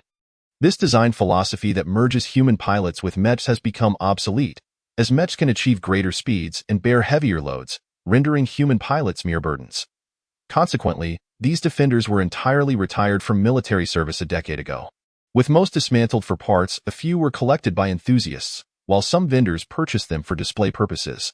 This particular defender likely belongs to the owner of Hanhai Mall." Chen Qingyao chattered on, seemingly eager to share her thoughts. Wang Kaiyuan refrained from interrupting, waiting until she finished before commanding Mali to press the red knob, followed by 2 left rotations and 1 half turn to the right. A soft click resonated, and the armor behind the defender abruptly flung open, revealing the pilot within, Wang Yishan. Although Wang Yishan had not personally breached the wall during the assault on the shelter, Wang Kaiyuan instantly recognized him as the individual who had ambushed Mali with an electric shock gun. Mali effortlessly seized Wang Yishan from the powered armor. Despite his desperate resistance, an ordinary human stood no chance against a robot. With a casual toss, the second son of the Wang family was thrown to the ground, struggling to rise again, only to falter once more due to the debris scattered from the earlier battle. "Don't kill me!" As he watched Mali slowly raise her black gun, Wang Yishan hastily raised his hands in surrender and cried out, "Everything here belongs to you. I only ask for my life." Seeing that Molly remained unresponsive, he shouted, "Father, are you watching? Send someone to save me." Yet before he could finish, a sharp gunshot rang out, and a crimson hole appeared between his eyebrows, while the back of his skull was completely blown apart, causing him to collapse lifelessly to the ground. The villain fell victim to his own verbosity. Wang Kaiyuan had no intention of waiting for rescue before firing, however, after standing still for a considerable time. He saw no signs of further movement. It was only after 5 minutes that a scattering of footsteps approached, revealing Security Officer Zhang, Oldly, and over 20 residents from the community, along with some survivors. Upon witnessing the toppled powered armor and the lifeless body of a man nearby, they quickly grasped that Molly had triumphed over her opponent. One survivor, beaming with joy, exclaimed, "Molly, you're incredible. This powered armor is military grade." While somewhat outdated, it was once a flagship of the Alliance Army. The survivor did not know who controlled Molly. Although they recognized her as a robot, her female appearance and the name Molly they had gleaned led them to affectionately address her as Sister Molly. Molly nodded and instructed, "You all should check the upper floors. While there should be no danger left, exercise caution." After ensuring the survivors continued their exploration, Wang Kaiyuan remained occupied. Earlier, during the skirmish with the powered armor, Molly had passed through an area showcasing various civilian robots, suggesting that Wang Yishan's powered armor had originated from there. After a few minutes of searching, Wang Kaiyuan stumbled upon an expansive store featuring a diverse array of civilian robots. A few of these resembled the models used by community resident Huang Kaishan, utilizing a tracked movement system, while their robust mechanical arms appeared well suited for construction tasks. Additionally, there were 2 quadruped robots resembling pet dogs, which could aptly be dubbed robotic dogs. Similar products existed on Earth, yet these 2 from Blue Star were evidently more advanced. To his astonishment, at the entrance of the store stood 2 uniformed domestic robots, a male and a female, who bore a striking resemblance to one another, akin to a pair of siblings. Upon closer inspection, Wang Kaiyuan noted their price, a mere 150,000, half the cost of Molly. Reviewing the accompanying feature descriptions revealed that their capabilities were not significantly different from Molly's, and their hands also supported a variety of tool replacements for basic repair tasks. Although these domestic robots lacked the intricate detailing of Molly, at first glance, they appeared no different from ordinary young women. Wang Kaiyuan attempted to power on the female robot. However, after a few flickers of her eyes, she spoke. Unable to connect to remote server. Please check the network connectivity and try again. It seemed that this model of domestic robot required a network connection to operate, which was a considerable drawback compared to Molly and Lianin, who could function independently without such a requirement. This likely explained why they were left here, rather than being utilized by the store as personnel. Thus, he snapped a photo and sent it to Chen Qingyao, inquiring, "I've discovered 2 domestic robots, but they require a network connection to operate. Is there any way to enable them to function autonomously?" A prompt reply arrived. "These domestic robots are produced by the Shui Shang Group and must be online to operate. However, if you bring them back, I may be able to install a new system." Wang Kaiyuan then realized that this robot shop belonged to Shui Shang Group and recalled how, before the apocalypse, they had sought to forcibly acquire shares of Blue Star Kaiyuan technology from him. Without hesitation, he instructed the accompanying Zhang and others, prioritize packing these robots and take them all back. Chapter 81. A life of luxury. Just as Wang Kaiyuan and his team busied themselves with packing the robots from Shui Shang Group, the survivors who had ascended to the upper floors made new discoveries. "Look, these people lived in such luxury," exclaimed one survivor, sharing a freshly recorded short video. The footage displayed a well-furnished apartment, albeit a modest 1-bedroom layout with kitchen and bathroom, yet equipped with all conceivable furniture and appliances. The most striking feature was a half-consumed bottle of red wine on the central table, alongside a plate containing a steak that still radiated warmth. Untouched and waiting to be savored in another platter, fresh fruits such as watermelon and pineapple were neatly arranged. Meanwhile, the third tray held an exquisite chocolate mousse. Turning to the adjacent wine cabinet, a dazzling array of unfamiliar red and white wines beckoned. Upon opening the refrigerator below, one could find not only beer and soda but also a surprising assortment of nameless fresh seafood. Beside the bar, a grand floor-to-ceiling window allowed sunlight to flood the room by day. while by night it offered a breathtaking view of the sparkling cityscape of Wuyun. Furthermore, the bathroom adjacent to the living room, though modest in size, was entirely crafted from natural stone, complemented by a complete suite of smart bathroom facilities and an independent massage bathtub, with hot water readily available from the faucet. Wang Kaiyuan, watching the video, felt an overwhelming sense of disbelief. It seemed as if the occupant of this room were not living in a post-apocalyptic world but rather enjoying a vacation. In stark contrast, he had spent over 20 days laboring to construct a shelter, often enduring sleepless nights and subsisting on instant noodles, with most of the provisions procured from Earth being pre-packaged meals that Lianin could merely heat up. Compared to the room's inhabitant in the video, Wang Kaiyuan felt as though he were living a primitive existence. Soon after, another survivor mentioned having encountered several attendants who stated that these rooms served as temporary residences for high-ranking executives of the Hanhai Group, and their daily lives adhered to the standards of a five-star hotel. Any surplus food was discarded rather than shared with others.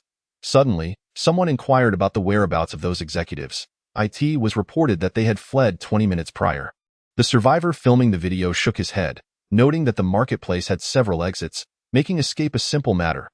He then switched to live streaming mode and promptly opened the door to an adjacent room, only to be met with a metallic baseball bat.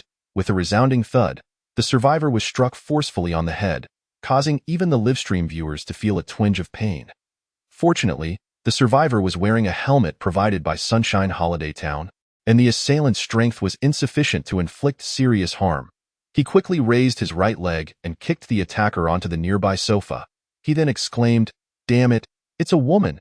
At that moment, the viewers recognized the woman in her 30s and promptly began to comment, "It's Huang Shanshan." Who is Huang Shanshan? She's the lead actress in that drama, the star of Tonight's Starry Night. Goodness, a big star. How did she end up here? She's not exactly A-list, more of a B-list television actress. I heard that drama was funded by the Hanhai Group. Perhaps she has some connection to the company's owner? The onlookers buzzed with speculation, while the survivor seemed to recognize Huang Shanshan as well, refraining from further retaliation and instead angrily declaring, "So what if you're a big star? Don't think I won't kill you." Meanwhile, Huang Shanshan, lying on the sofa, wore a look of utter despair before breaking into inconsolable sobs. "They left me here all alone. I wish they would just kill me." The survivor surveyed the surroundings, noting that this apartment's layout was similar to the one next door, though it was evident that Huang Shanshan's provisions were far less lavish. Her table held only a bag with half a loaf of bread. Opening the refrigerator revealed merely a few bottles of purified water and a small piece of cake. Clearly, Huang Shanshan's status within the Hanhai Group was not high, and the resources available to her were barely enough for survival. It was entirely understandable that she felt abandoned and despondent. Simultaneously, a white six-wheeled heavy-duty truck burst forth from the underground garage of the Hanhai supermarket, crashing through the various small vehicles obstructing its path as it sped northward. Upon closer inspection, one would notice that this heavy-duty truck bore an uncanny resemblance to the one Wang Kaiyuan had acquired, differing only in color. One white, one black. It had been part of Wang Qinan's escape plan all along. Yet he had not anticipated its swift deployment. Approximately an hour later, Wang Kaiyuan received reports from scattered owners and survivors exploring the building. Apart from a few attendants and staff, all executives above the managerial level, including Chairman Wang Qinan himself, had vanished, likely seizing the opportunity to flee amidst the chaos. Although the enemy's leader had escaped, Wang Kaiyuan felt little disappointment in this apocalyptic environment. Even the best-laid plans could falter. And without the abundant resources of the supermarket, internal conflicts were likely to arise within a few days. The adversaries likely understood this, which was why they had not even taken along outsiders like Huang Shanshan. With the enemy in retreat, the next course of action was to swiftly gather the useful supplies from the supermarket. While some survivors proposed establishing a base within the supermarket, Wang Kaiyuan disagreed. The location was too conspicuous, making it susceptible to external threats, and without sufficient manpower, it would be impossible to defend. Furthermore, an increase in personnel would require more electricity and support, posing significant challenges given its distance from the coast and water supply issues. Having reviewed the supermarket surveillance footage, Wang Kaiyuan discerned how the supermarket generated power by having hundreds of laborers pedal stationary bicycles around the clock. Even so, this meager output was barely enough to sustain the luxurious lifestyles of the upper echelons, while the laborers responsible for generating power lacked even the most basic living conditions. In stark contrast, Sunshine Holiday Town resembled paradise, overflowing with resources, and each owner resided in a grand villa. Perhaps realizing this, the 20 or so community owners who had accompanied him worked diligently, swiftly transporting all the merchandise from the robotics store to the cargo hold of the heavy-duty truck on the first floor. They then disassembled and packed the graphene battery packs from the underground server room, totaling a capacity of 1,500 kilowatt-hours, nearly equivalent to the existing battery capacity of Wong Kai-yuan shelter. This meant that after transporting these batteries back, the shelter's capacity would exceed 3,000 kilowatt-hours. In fact, the dazzling Meteor, parked below the cliff of the shelter, housed even larger battery packs, but those belonged to someone else. Chen Qingyao had not offered them for sale, and Wang Kaiyuan felt too embarrassed to ask. Although the cargo space of the heavy-duty truck was substantial, the sheer volume of items being loaded occupied more than half of the available space. Wang Kaiyuan then instructed them to fit in the incapacitated power armor, the Defender, despite it being an outdated model. Its power should not be underestimated, and once repaired, it could become a significant asset to the shelter. Additionally, Wang Kaiyuan was delighted to discover hundreds of high-performance personal computers and even dozens of enterprise-grade servers in the electronics section on the 5th floor. These devices had been discarded as trash by the supermarket staff. Yet for Wang Kaiyuan, they were invaluable treasures in no time. The cargo hold of the heavy-duty truck was brimming with supplies, and Wang Kaiyuan estimated that they would need to make at least 2 more trips to transport all the useful materials from the supermarket. Meanwhile, the luggage compartments of the 2 buses were also filled with provisions found by the survivors, primarily consisting of grains, oils, and long-lasting foods such as biscuits and instant noodles, along with medicines and hygiene products. After all, for most survivors, having enough to eat was essential for survival in this apocalyptic world. Just as the 3 vehicles were fully loaded and everyone prepared to return triumphantly, an unexpected group of individuals blocked their path. Wang Kaiyuan squinted and realized that all these people were women, primarily supermarket attendants, along with a few chefs and cleaners. Huang Shanshan was among them. The leader, a woman in her 40s, approached the passenger window where Jasmine sat and pleaded tearfully, "Please, take us with you. If you take all the supplies, we won't survive here." Chapter 82. The survivor's home plan. By the time Wang Kaiyuan returned to the shelter with Jasmine, it was already late at night.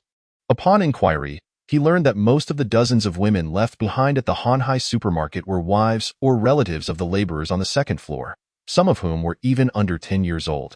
It was tragic that those laborers had toiled tirelessly for 8 hours a day to generate power, only to be abandoned by the supermarket when the zombie outbreak occurred, locking them on the 2nd floor, where they ultimately all succumbed to zombification. Therefore, Wang Kaiyuan agreed to the women's request. After all, the supermarket had an abundance of supplies that could not be exhausted in a single trip, over several hours. The 3 vehicles made multiple rounds, transporting the majority of the supplies while also bringing the women back. However, the dozens of women did not enter Sunshine Holiday Town, as they were not residents there. Although Wang Kaiyuan was the director of the homeowners committee, he could not bring so many strangers into the community without the owner's consent. Thus, he settled the women in the nearby Famawawa court, where over half of the households had turned into zombies, leading to a zombie tide that was ultimately burned to the ground. Consequently, many vacant apartments remained. After clearing out a few units, the women were provided temporary shelter. Each was also given a week's worth of food. As there were still plenty of supplies left from the supermarket, as for what would happen after a week, that was no longer Wang Kaiyuan's concern. It is not that Wang Kaiyuan is overly sentimental, but rather that considering the fact that the majority of survivors outside Sunshine Holiday Town are male, an imbalance in gender ratio could easily lead to complications. Although these women may lack combat prowess, they are certainly capable of tasks such as laundry, cooking, and cleaning. In the apocalypse, anyone striving to survive must rely on their own efforts. The supplies transported from the Hanhai supermarket have mostly been distributed within Sunshine Holiday Town, under the centralized management of the property department. For the 27 community owners who participated in the mission, each returned with a substantial amount of supplies and received a reward of up to 200 degrees of electricity. This substantial amount of electricity is sufficient to purchase 200 pounds of rice from Sunshine Mall, so the majority of supplies brought back by the owners consisted of perishable fruits, meats, and fresh foods, resulting in a bountiful harvest. Among the 123 external owners who participated in the mission, 13 tragically lost their lives during the battle. If these individuals submitted their family information when accepting the mission, their families would be entitled to a certain compensation. Additionally, 15 survivors were injured. They received treatment as well as an extra compensation. Although it was agreed beforehand that external survivors participating in the mission would receive a minimum of 1 week's worth of food as a reward, the bounty exceeded Wang Kaiyuan's expectations, allowing these survivors to receive enough food for an entire month. Thus, despite the majority of supplies being taken by Wang Kaiyuan, none of the participants voiced any complaints. Everyone was acutely aware that without the heavily loaded truck and the leadership of Sister Jasmine, it would have been impossible for the survivors to seize the supermarket on their own. Subsequently, Sunshine Mall announced a long-term mission named the Survivors' Home Project, the first phase of which is to clear the zombies from the Fengmo Huading community. After the exploration of the Han Hai supermarket, Wang Kaiyuan realized that the survivors outside the community still had some utility. They were not only numerous but also possessed experience in dealing with zombies and were adept at collecting various supplies. It is worth noting that the technology on Blue Star is considerably more advanced than that of Earth. Merely within the Han Hai supermarket, one can find numerous valuable items. If they could harness the strength of these survivors to search for valuable technological items, it would undoubtedly enhance the capabilities of the shelter significantly. To ensure that the survivors have the energy to venture out in search of items beyond food, the simplest solution is to provide them with a place to call home. Currently, the Fengmo Huading community, which has an abundance of vacant rooms, presents an ideal option. In fact, among the more than 100 survivors who explored the Han Hai supermarket, most hailed from the Fengmo Huading community. Although they had just acquired enough supplies to last a month, nearly everyone chose to participate upon seeing the new mission issued by Sunshine Mall. After all, everyone desires a stable living environment. And by accepting the tasks from Sunshine Mall, they would receive weapons and equipment. Furthermore, with so many teammates around, while clearing zombies still posed risks, it was not insurmountable. Moreover, after completing 2 missions, they would only need to complete one more task for those weapons and equipment to become their personal property. Only through experience can one truly appreciate the life-saving value of the stab-resistant suit and helmet, as well as the short spear. Most importantly, following the last zombie tide, the number of zombies in the Fengmo Huading community had dwindled to nearly none, with many more blown away by the typhoon. Thus, only a few zombies remained, hiding indoors or in secluded corners, and it would not take long to eradicate them. Early the next day, Chen Xingyao gradually opened her eyes to the sound of commotion. Bang! It seemed something had fallen onto the deck of the yacht outside, jolting the young girl awake as she sat up abruptly. Despite the temperature in Tianhai province dropping significantly after the typhoon, it was still over 20 degrees, so at that moment, she was clad only in a light silk nightgown, her delicate figure partially visible. Realizing there might be someone outside, she hastily donned an outer garment and quietly made her way to the main cabin where the living room was located. Peering outside through the one-way glass, she then spotted 2 iron guards, the domestic robots belonging to the villa's owner, seemingly named Jasmine and Lianin, moving several large boxes. Chen Xingyao let out a sigh of relief. The days of drifting had heightened her sensitivity, and at times she would forget that she was now in a relatively safe environment. However, the visitors on the deck still took her by surprise. After tidying herself up and changing into a black long-sleeve dress, she slowly stepped out onto the deck. The air by the seaside, following the typhoon, was refreshingly crisp. Chen Xingyao couldn't help but take a deep breath before asking, "What are you doing?" Wang Kaiyuan, controlling Jasmine, pointed to the 2 large boxes before him and replied in his own voice, "This is the domestic robot I mentioned earlier. Since it serves no purpose for me, I thought I might as well send one to you as a reward for the assistance you provided." The help Wang Kaiyuan referred to was, of course, the victory over the powered armor, which was facilitated by Chen Xingyao's guidance. Though Wang Kaiyuan believed he would have found a way to defeat the opponent without Chen Xingyao pointing out the weakness, it would not have been nearly as effortless. Since he had accepted help from others, he felt it only right to reciprocate, which is one of his guiding principles. After much consideration, he concluded that this domestic robot would be quite suitable for Chen Xingyao. As a young lady from a wealthy family, she would likely find it quite beneficial to have a maid to assist with various tasks. However, before that could happen, Chen Xingyao needed to install a new operating system into the 2 domestic robots from the Shueisheng group. Chapter 83, Mu Yang and Haiteng. With this arrangement, the computational power should be sufficient. Chen Xingyao gazed at the freshly assembled server array before her, nodding in satisfaction. since the two domestic robots acquired by Wang Kaiyuan from the supermarket were pre-installed with the Shui Sheng Group's operating system. They could not be utilized without a network connection. Therefore, to upload the new system, it was essential to first breach the original security mechanisms. The brute force attack required considerable computing power, and fortunately, Wang Kaiyuan had obtained a batch of enterprise-grade servers, with some of them installed in the cargo hold of the Huansai Liuxing yacht. Given the overwhelming volume of items to be transported, even Wang Kaiyuan himself had to return to the yacht to lend a hand. After assembling the servers, Chen Xingyao had donned a white lab coat typical of engineers, tied her long hair into a ponytail, and even put on a pair of special tinted glasses, according to her. These glasses not only protected the eyes from bright light but also possessed high-precision measurement capabilities, making them an essential piece of equipment for robotic engineers.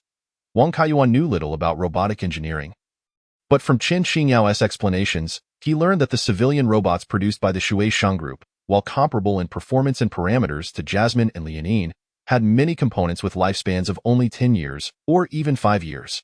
This meant that over time, they would gradually succumb to various malfunctions, far inferior in durability to the military-grade products from Huisheng Technology. However, the price difference was quite staggering. Wang Kaiyuan bluntly remarked, even if this robot breaks down in 5 years, spending 150,000 to buy a new one with better performance seems far more reasonable. Chen Xingyao's face flushed as she defended, but you've seen it. Your two iron guards have shown no issues to date. Especially Jasmine, who even engaged in a battle with the powered armor. If it were this Shui Sheng Group robot, it would definitely not have emerged unscathed from such intense combat. Wang Kaiyuan nodded. You make a valid point. However, under normal circumstances, most users would not be inclined to spend double the price for a more durable household robot, right? Most would simply use them for cleaning and basic chores. Chen Xingyao pouted, seemingly wanting to continue her argument, when suddenly a ding sound interrupted them.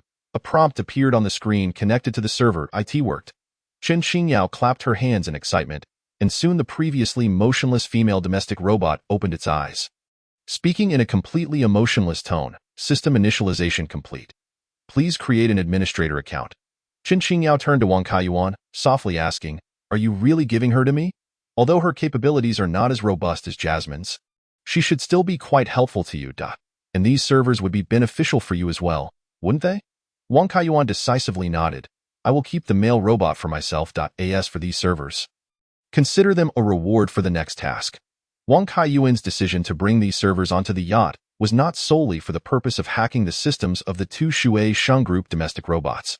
After getting to know Chen Xingyao better, he recognized that her expertise in robotic engineering would be immensely advantageous to him. Next task? Chen Xingyao tilted her head, her curiosity piqued about what Wang Kaiyuan intended to undertake next. Wang Kaiyuan glanced around the somewhat empty warehouse and replied, I acquired a considerable number of engineering robots and production equipment from the supermarket, so I plan to establish a robotic workshop to produce some machinery and even weaponry. After much deliberation, I believe this place is most suitable. Thus, I would like to hire you as the supervisor of this workshop. Hire me? Chen Xingyao was momentarily taken aback, but soon smiled and said, I must declare in advance that my salary is quite substantial. A few hours later, Wang Kaiyuan returned to his study, having toiled for most of the day, finally able to take a breather. Chen Xingyao ultimately agreed to assist him in establishing the robotics workshop, and the so-called high salary transformed into a promise of quality meals thrice a day, as a pampered heiress, or perhaps due to the psychological hurdles stemming from her recent days adrift. Chen Xingyao held exceedingly high standards for food, rendering her unable to endure the bread and instant noodles she had previously consumed. Thus, when Wang Kaiyuan assured her of a broader array of dishes and a guarantee of fresh ingredients, Chen Xingyao promptly expressed her willingness to accept the position. Her attitude validated Wang Kaiyuan's suspicions. Despite her affluent background, she was eager to prove her worth through work and endeavors. Otherwise, she would not have become the chief development engineer of Illusion Company at the tender age of 19. In this post-apocalyptic world, only those with value could claim the right to survive. Following this, Wang Kaiyuan, along with the robots Jasmine, Lianin, and the new member Haidang, transported a significant amount of equipment acquired from the Megamall to the cargo hold of the Rainbow Meteor. Most of these were small-scale robots obtained from the Megamall, while some were merely standalone multi-axis robotic arms. When combined, they formed a complete intelligent machining center. With detailed blueprints and raw materials, they could produce various precision components. including even nano-level semiconductor chips. Their capabilities surpassed those of Wang Kaiyuan's industrial-grade 3D printer. The rationale for placing the machining center on Chen Qingyao's yacht was twofold. On one hand, she was well-versed in robotic engineering, and her efficiency in ordinary machining tasks would naturally surpass Wang Kaiyuan's efforts. Moreover, having already witnessed Wang Kaiyuan's AK-47, it was only logical to enlist her help in firearm manufacturing. Additionally, placing the ammunition production line within the shelter meant that even if she crafted firearms, they could not be utilized independently. On the other hand, the recent invasion of the shelter by the black-clad figures served as a wake-up call for Wang Kaiyuan. Although he could now produce firearms, the efficiency was lacking, and he was reluctant to entrust weapons to the owners of Sunshine Holiday Town. In this uncertain world, where trust was a luxury, even relatives and friends were to be approached with caution, let alone strangers. Thus, should they encounter formidable foes again and be forced to abandon the shelter, Chen Qingyao's yacht could serve as a contingency plan. The first task assigned to Chen Qingyao as the head of the robotics workshop was to repair the Defender power armor. Given that this armor was a creation of her father, she was eager to take on the challenge, even asserting her intent to enhance the Defender beyond its former glory. As for Haitong's brother, Mu Yang, the male domestic robot was designated as a proud courier sorter at the entrance of the shelter's hatchling station. This was necessitated by the increasing volume of supplies procured from Earth, which rendered Lianin's efforts alone insufficient to manage the sorting alongside her household duties. Thus, having a dedicated sorter became imperative. As a qualified robot, Mu Yang, like Lianin, would never question the origins of the supplies appearing at the hatchling station. Furthermore, Mu Yang would meticulously catalog and record the food, daily necessities, and other supplies transported back from the Mega Mall, uploading the information to the back end of the Sunshine Mall system. After being reviewed and priced by the AI Starry Night, the items would eventually be listed for sale in the mall. This significantly increased both the quantity and variety of products available at Sunshine Mall, thereby enhancing the quality of life for the residents. Should the residents wish to procure additional goods, they would need to earn more electricity through tasks. Simultaneously, Sunshine Mall provided specific tasks aimed at the community residents, such as cleaning and maintaining water tanks and pipelines, as well as cultivating vegetables and fruits in the community greenbelt. Although these were labor-intensive tasks, they spared the residents from the perilous dangers faced by survivors outside when confronting zombies. Moreover, survivors who completed tasks outside the community would gain access to purchase items from the mall, using the electricity earned through these tasks to acquire food and other supplies. This also greatly increased the demand for logistics positions, with these vital roles being assigned to community residents. In summary, after securing a substantial influx of supplies, Sunshine Holiday Town entered a phase of stable development. This allowed Wang Kaiyuan to finally focus his energy towards his homeland Earth.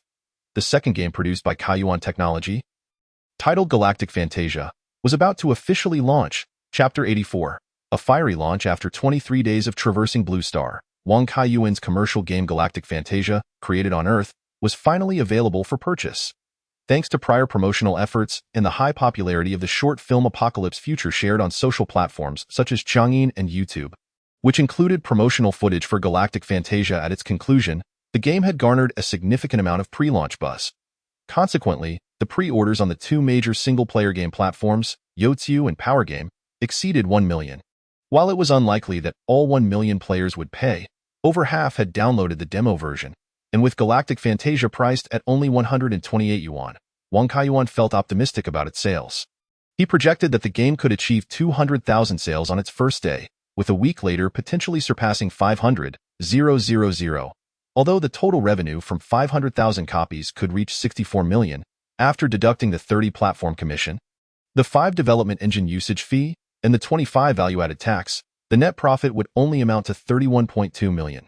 Given that the total investment in Galactic Fantasia was a staggering 30 million, selling at least 500,000 copies was necessary to recover the costs, and of course, the costs for single-player games are largely one-time investments, so once the costs are recouped, subsequent sales would be pure profit.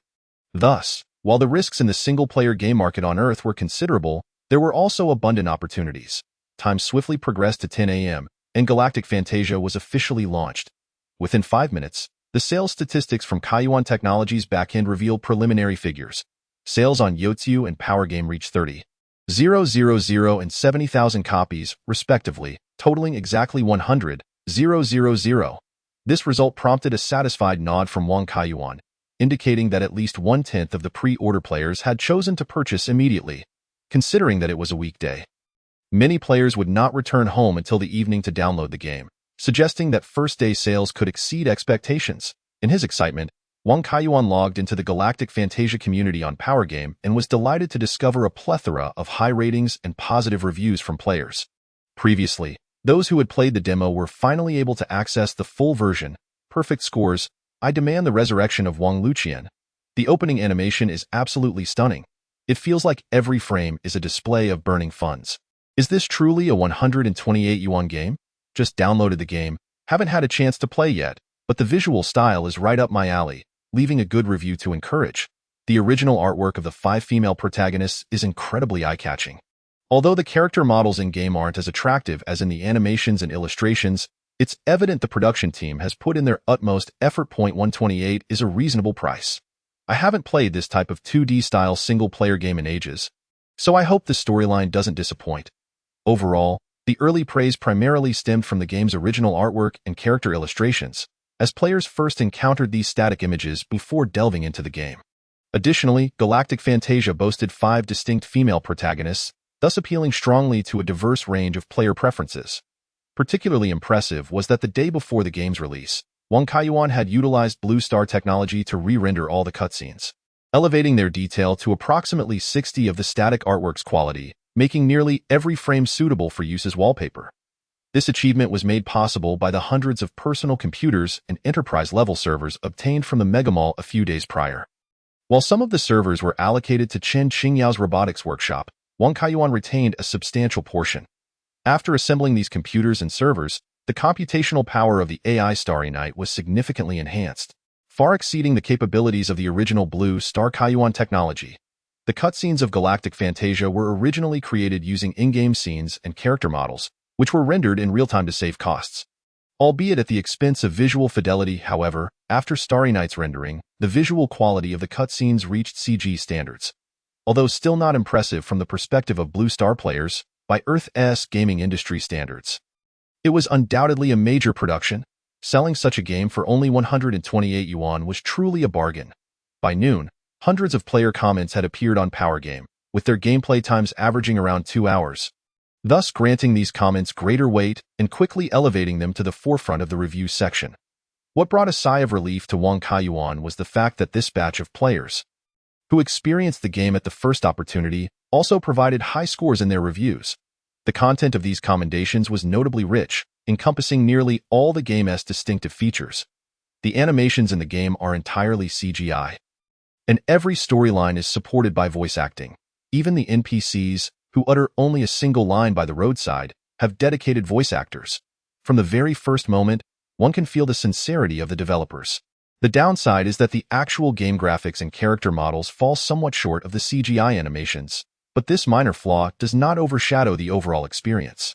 The plot is extensive, with the prologue being completely engaging, while the twists in the first chapter are particularly thrilling. The scene where Wang Luqian is resurrected to assist the male protagonist in unraveling the mystery is truly spine-chilling. As the truth deviates entirely from expectations, to elaborate further would constitute a spoiler, so I recommend that everyone experience it for themselves. The narrative and character development are remarkably executed. I initially presumed that this game relied on the female characters' appearances to attract players, but upon playing, I discovered it to be quite the opposite. Each of the female protagonists possesses a unique charm, and the voice acting is performed with great care, conveying emotions effectively during conflict scenes. Surprisingly, it appears that the voice actors are mostly newcomers. It is hard to believe that this work comes from a fledgling company. It seems that these favorable reviews have played a pivotal role. As by evening, the sales displayed in the back end had already reached 200,000 copies. Not only that, but Galactic Fantasia also climbed into the top 10 of Power Game's best-selling games of the day. Although it ranked only 8th, it stood out amidst a plethora of popular titles. Having exceeded the first day's sales target, Wang Kaiyuan could not resist opening a bottle of red wine acquired from the Grand Market. Rumored to be a private reserve of a certain executive, with a retail price reaching 6 figures.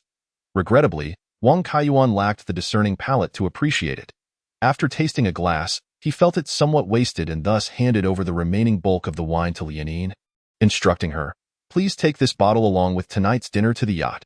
Since Chen Qingyao had requested higher quality cuisine as compensation for her work, the standard of Wang Kaiyuan's meals had significantly improved over the past few days. He had specifically hired a chef, reputed to be the head chef of a renowned restaurant, to prepare lunch and dinner. The necessary ingredients are delivered daily by drone to the chef's residence each morning, and after preparation, they are packed into special insulated containers for return. As the chef cannot possibly cook only a single serving, Wang Kaiyuan also benefited from Chen Qingyao's good fortune, as their lunch and dinner menus were the same each day. Tonight's dinner consisted of steak, accompanied by roasted potatoes and garlic bread, perfectly paired with a bottle of red wine. Having witnessed the luxurious lifestyle of the executives at Hanhai Group, Wang Kaiyuan underwent a profound reflection. Realizing that in this apocalyptic world, one might perish at any moment due to unforeseen disasters. Therefore, why not indulge in the pleasures of life while one still breathes?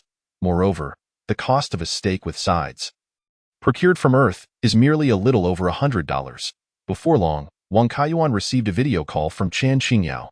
In 1995 Roberta red wine, which was rare even in the past. Where did you acquire it? Chapter 85.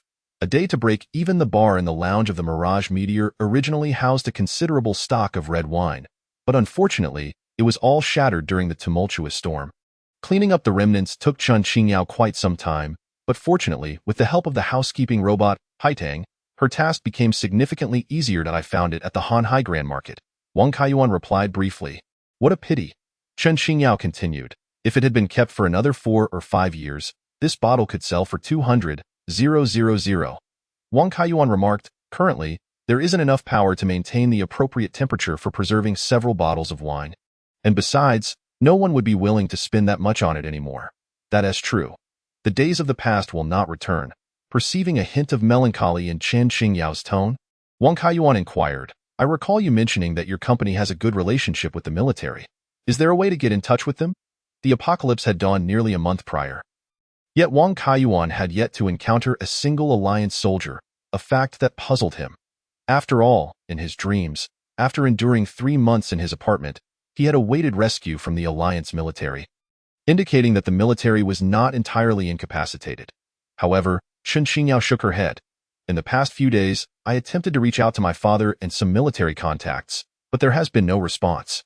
Moreover, I heard that the alliance military base in Tianhai province has already fallen, I believe. The military is also preoccupied with their own survival. This was also the reason Chen Qingyao chose to remain in the shelter. She felt that, in the current state of Blue Star, there was likely no safe haven left. Well, let us not dwell on that. Chen Qingyao's tone shifted, and she suddenly asked, why the sudden indulgence in red wine? Have you encountered some good fortune? Wang Kaiyuan nodded. The work project I had been pushing forward finally bore fruit today, exceeding expectations. How wonderful! A smile illuminated Chen Qingyao's face. She refrained from probing further into the details of Wang Kaiyuan's success, simply exclaiming, to still be able to engage in work one loves is truly a rarity. After her moment of reflection, Chen Qingyao clapped her hands and added, by the way, I have good news for you as well. The Defender has been repaired, and the defect in its right leg has been completely resolved. However, as it is equipment from 20 years ago, many of its functions are somewhat outdated. I plan to upgrade its original structure, so it may take a few more days before I can return it to you. Following this, Chen Qingyao went on to explain the primary weapons and equipment currently utilized by the alliance military. With the absence of external threats, the military's procurement focus has shifted primarily towards maintaining internal security.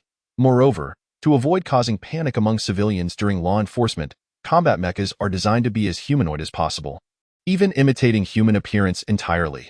This was also a major reason for the development of the Iron Guardian by Mirage Technology. The design philosophies of Jasmine and Lianine reveal that they bear no obvious difference from humans in appearance.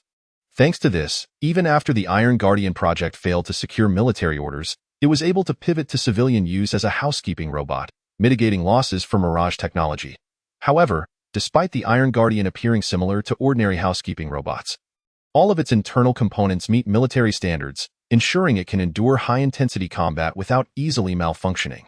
Additionally, due to its human-like stature, it can effortlessly utilize various human weapons and vehicles, serving as a vanguard in security operations to draw enemy fire and reduce casualties among human soldiers. Furthermore, the Iron Guardian can access locations that larger robots cannot, taking the place of humans in specialized operations.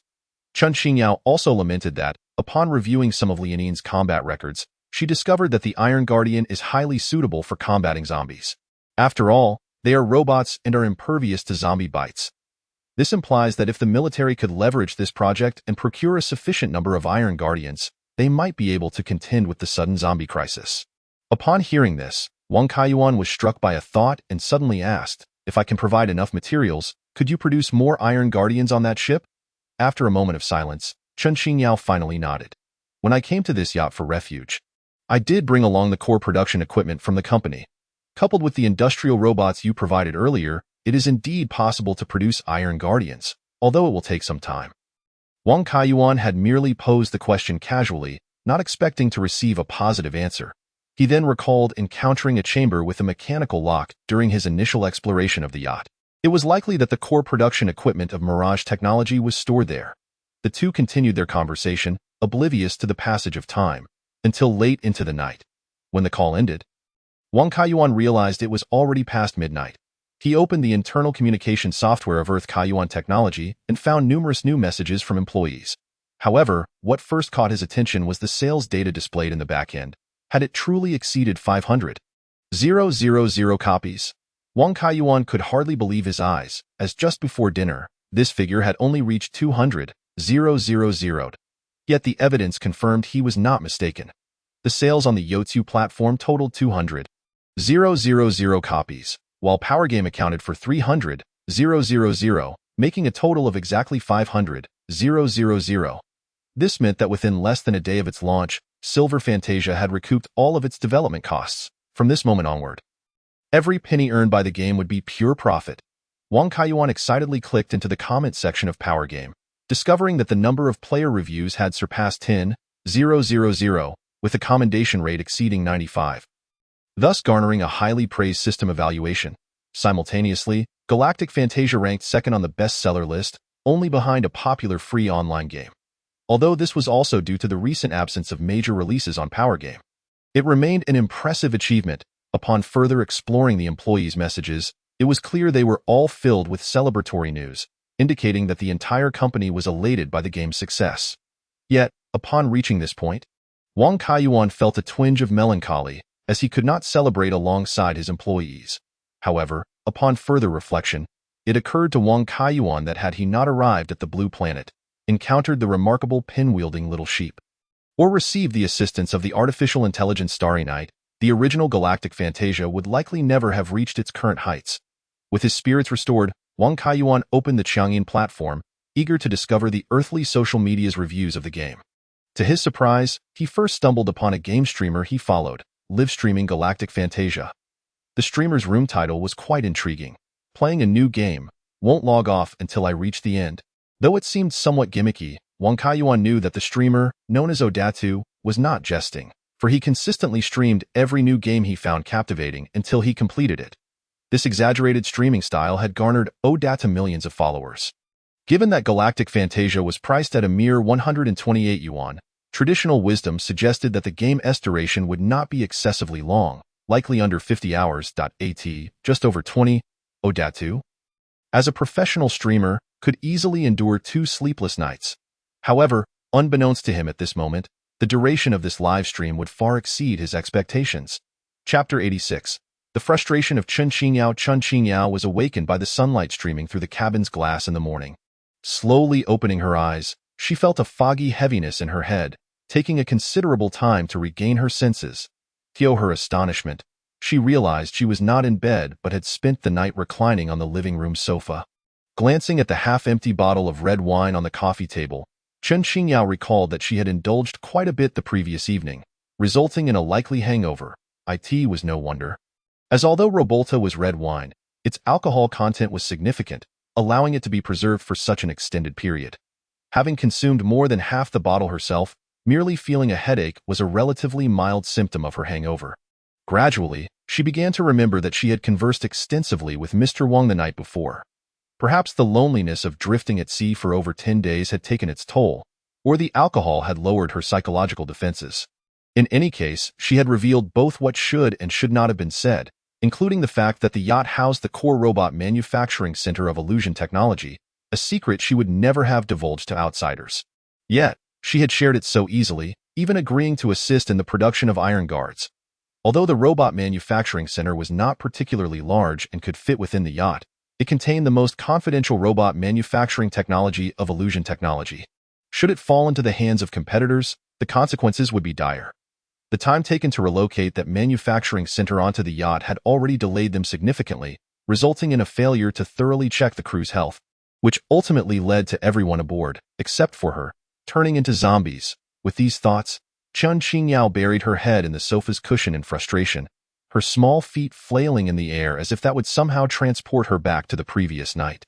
After some time, she finally calmed down, straightened her disheveled pajamas, and realized that the situation might not be as dire as she had imagined.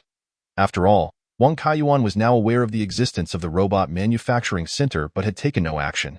Had he infiltrated the yacht during her drunken state, she would have been entirely at his mercy. In truth, after spending several days together, Chen Qingyao had come to understand that Wang Kaiyuan was a man of principle.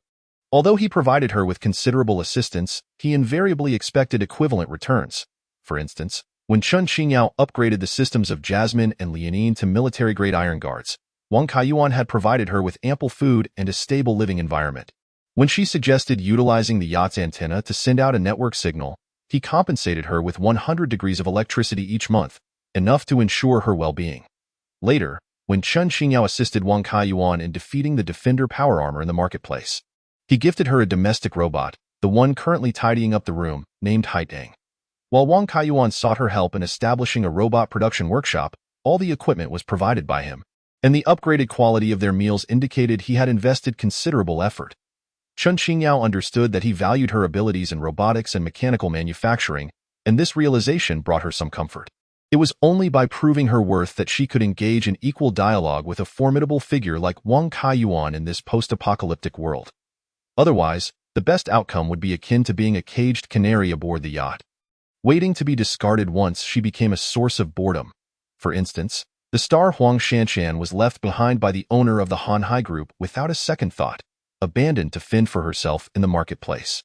Moreover, the only reason Chen Qingyao had survived in this harsh world was due to the yacht fortuitously drifting to this location. Otherwise, she would have perished from starvation aboard. In essence, Chen Qingyao owed Wang Kaiyuan a significant favor, and repaying it with the robot manufacturing center from Illusion Technology did not seem unreasonable. Furthermore, as she glanced at her reflection in the mirror, Chen Qingyao noted that after several days of recuperation, her complexion had regained some color, and she had even gained 0.75 kilograms. Having received countless love letters since her middle school days, she was acutely aware of her own allure, striving to escape the advances of the boys around her. She had devoted all her energy to her studies, advancing rapidly, and inadvertently earned her doctorate by the age of 19. From Wang Kaiyuan's gaze, she sensed no issues with his sexual orientation. However, he consistently maintained a respectful distance. Even when seeking her assistance, he would command the iron guards to approach, seldom personally stepping foot on the yacht. Therefore, Chen Qingyao regarded Wang Kaiyuan as an upright man.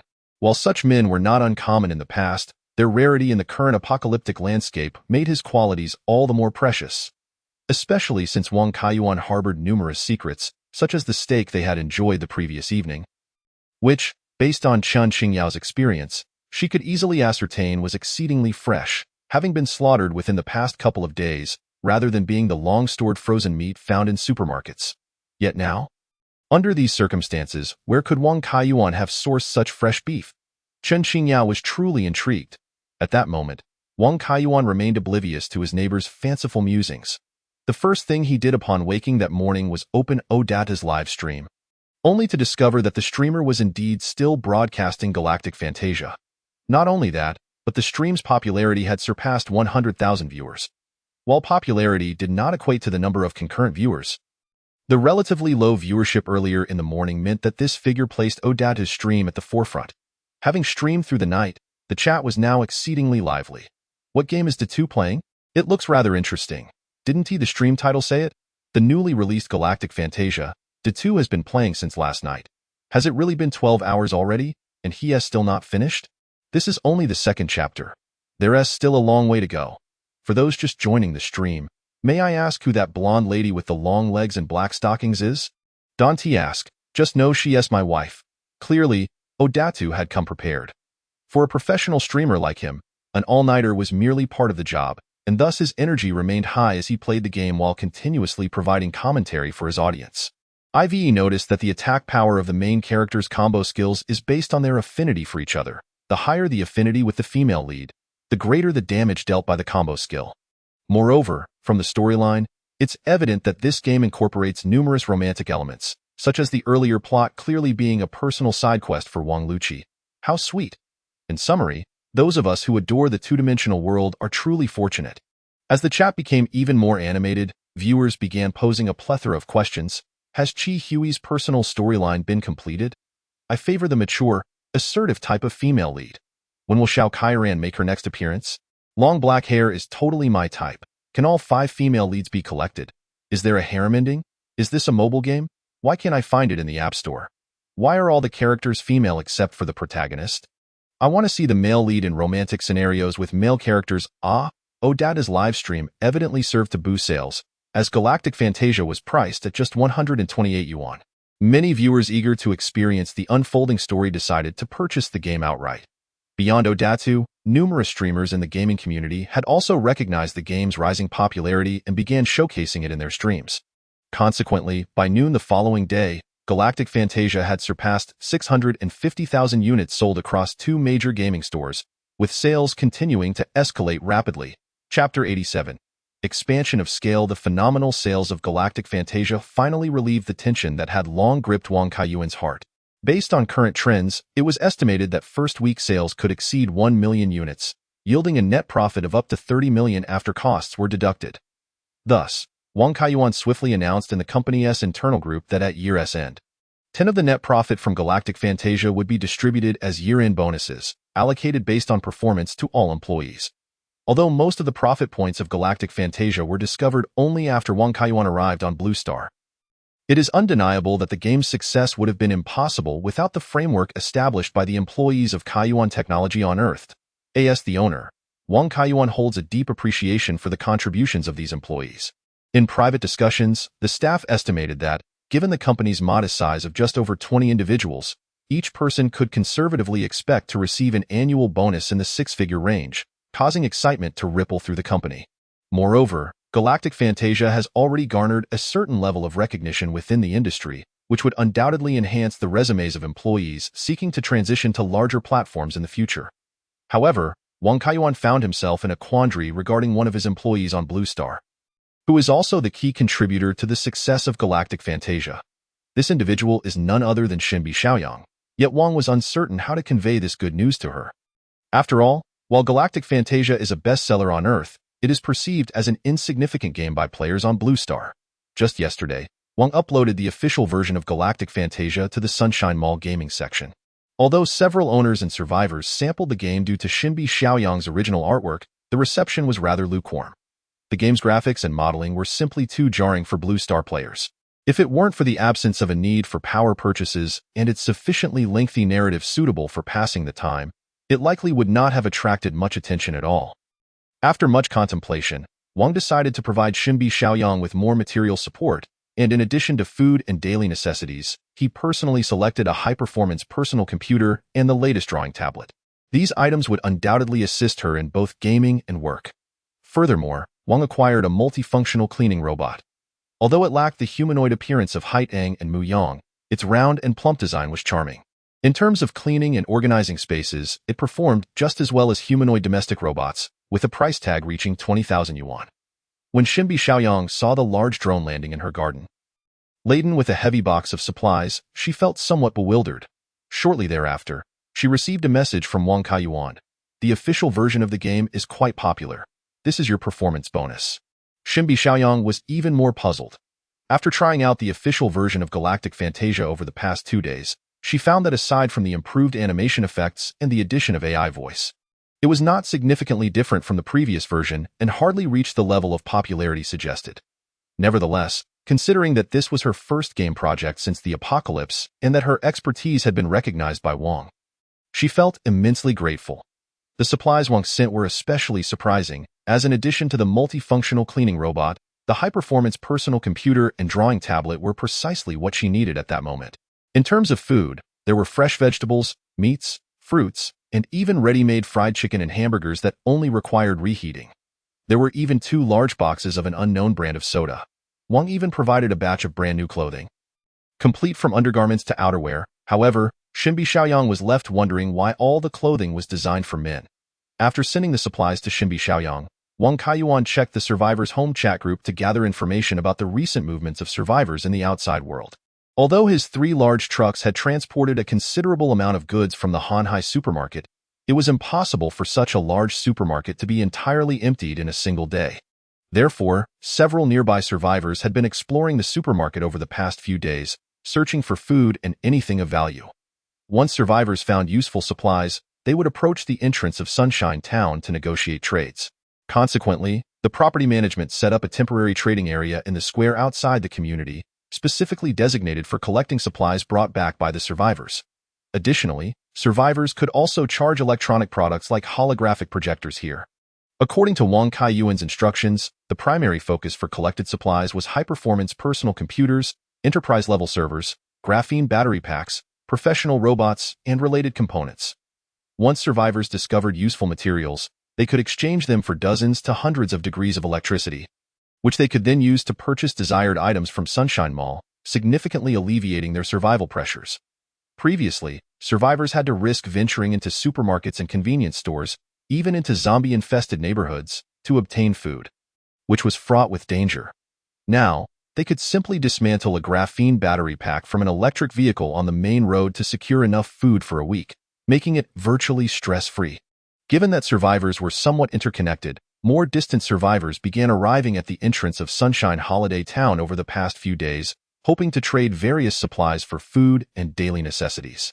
As for the ongoing cleanup efforts in the neighboring Fengmawawa court, due to the abundance of abandoned houses, any incoming survivors capable of clearing out the zombies within could gain residency rights. They could even record their zombie-clearing efforts to claim material rewards from Sunshine Mall. Consequently, the number of active survivors in Fengmawawa court had swelled to over 1,000. Whenever someone reported a building or room with zombies in the survivors' home chat group, volunteers would promptly head out to assist in the cleanup. Of course, some survivors had unfortunately been bitten during these efforts and even transformed into zombies. However, after such a prolonged apocalypse, the remaining survivors had accumulated considerable experience, and most operated in groups, ensuring that the loss of 1 or 2 companions to zombification would not lead to a total collapse. Particularly, some survivors had completed 3 tasks issued by Sunshine Mall, thus acquiring a full set of anti-stab suits, short spears, helmets, shields, and other weaponry, greatly enhancing their survival capabilities. Under their leadership, the operations to eradicate zombies proceeded smoothly. Even some owners from within Sunshine Holiday Town ventured outside to collaborate with survivors on tasks, their superior equipment making them highly sought after by external survivors. Observing the owners and survivors leveraging their initiative and even establishing a new safe zone outside the community, Wang Kaiyuan felt a sense of relief.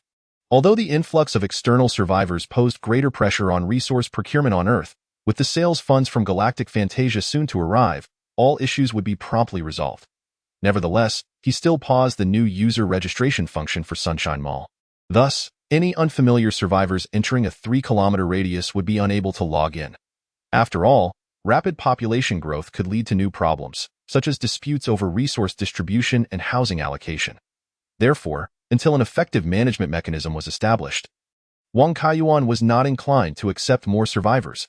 That evening, Wang once again opened the UTA 2 live stream on the Chang'an platform, discovering that his viewer count had surged to 200,000, maintaining the top position.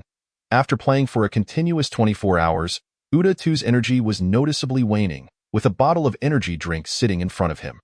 Nonetheless, his voice retained its vigor as he addressed the audience.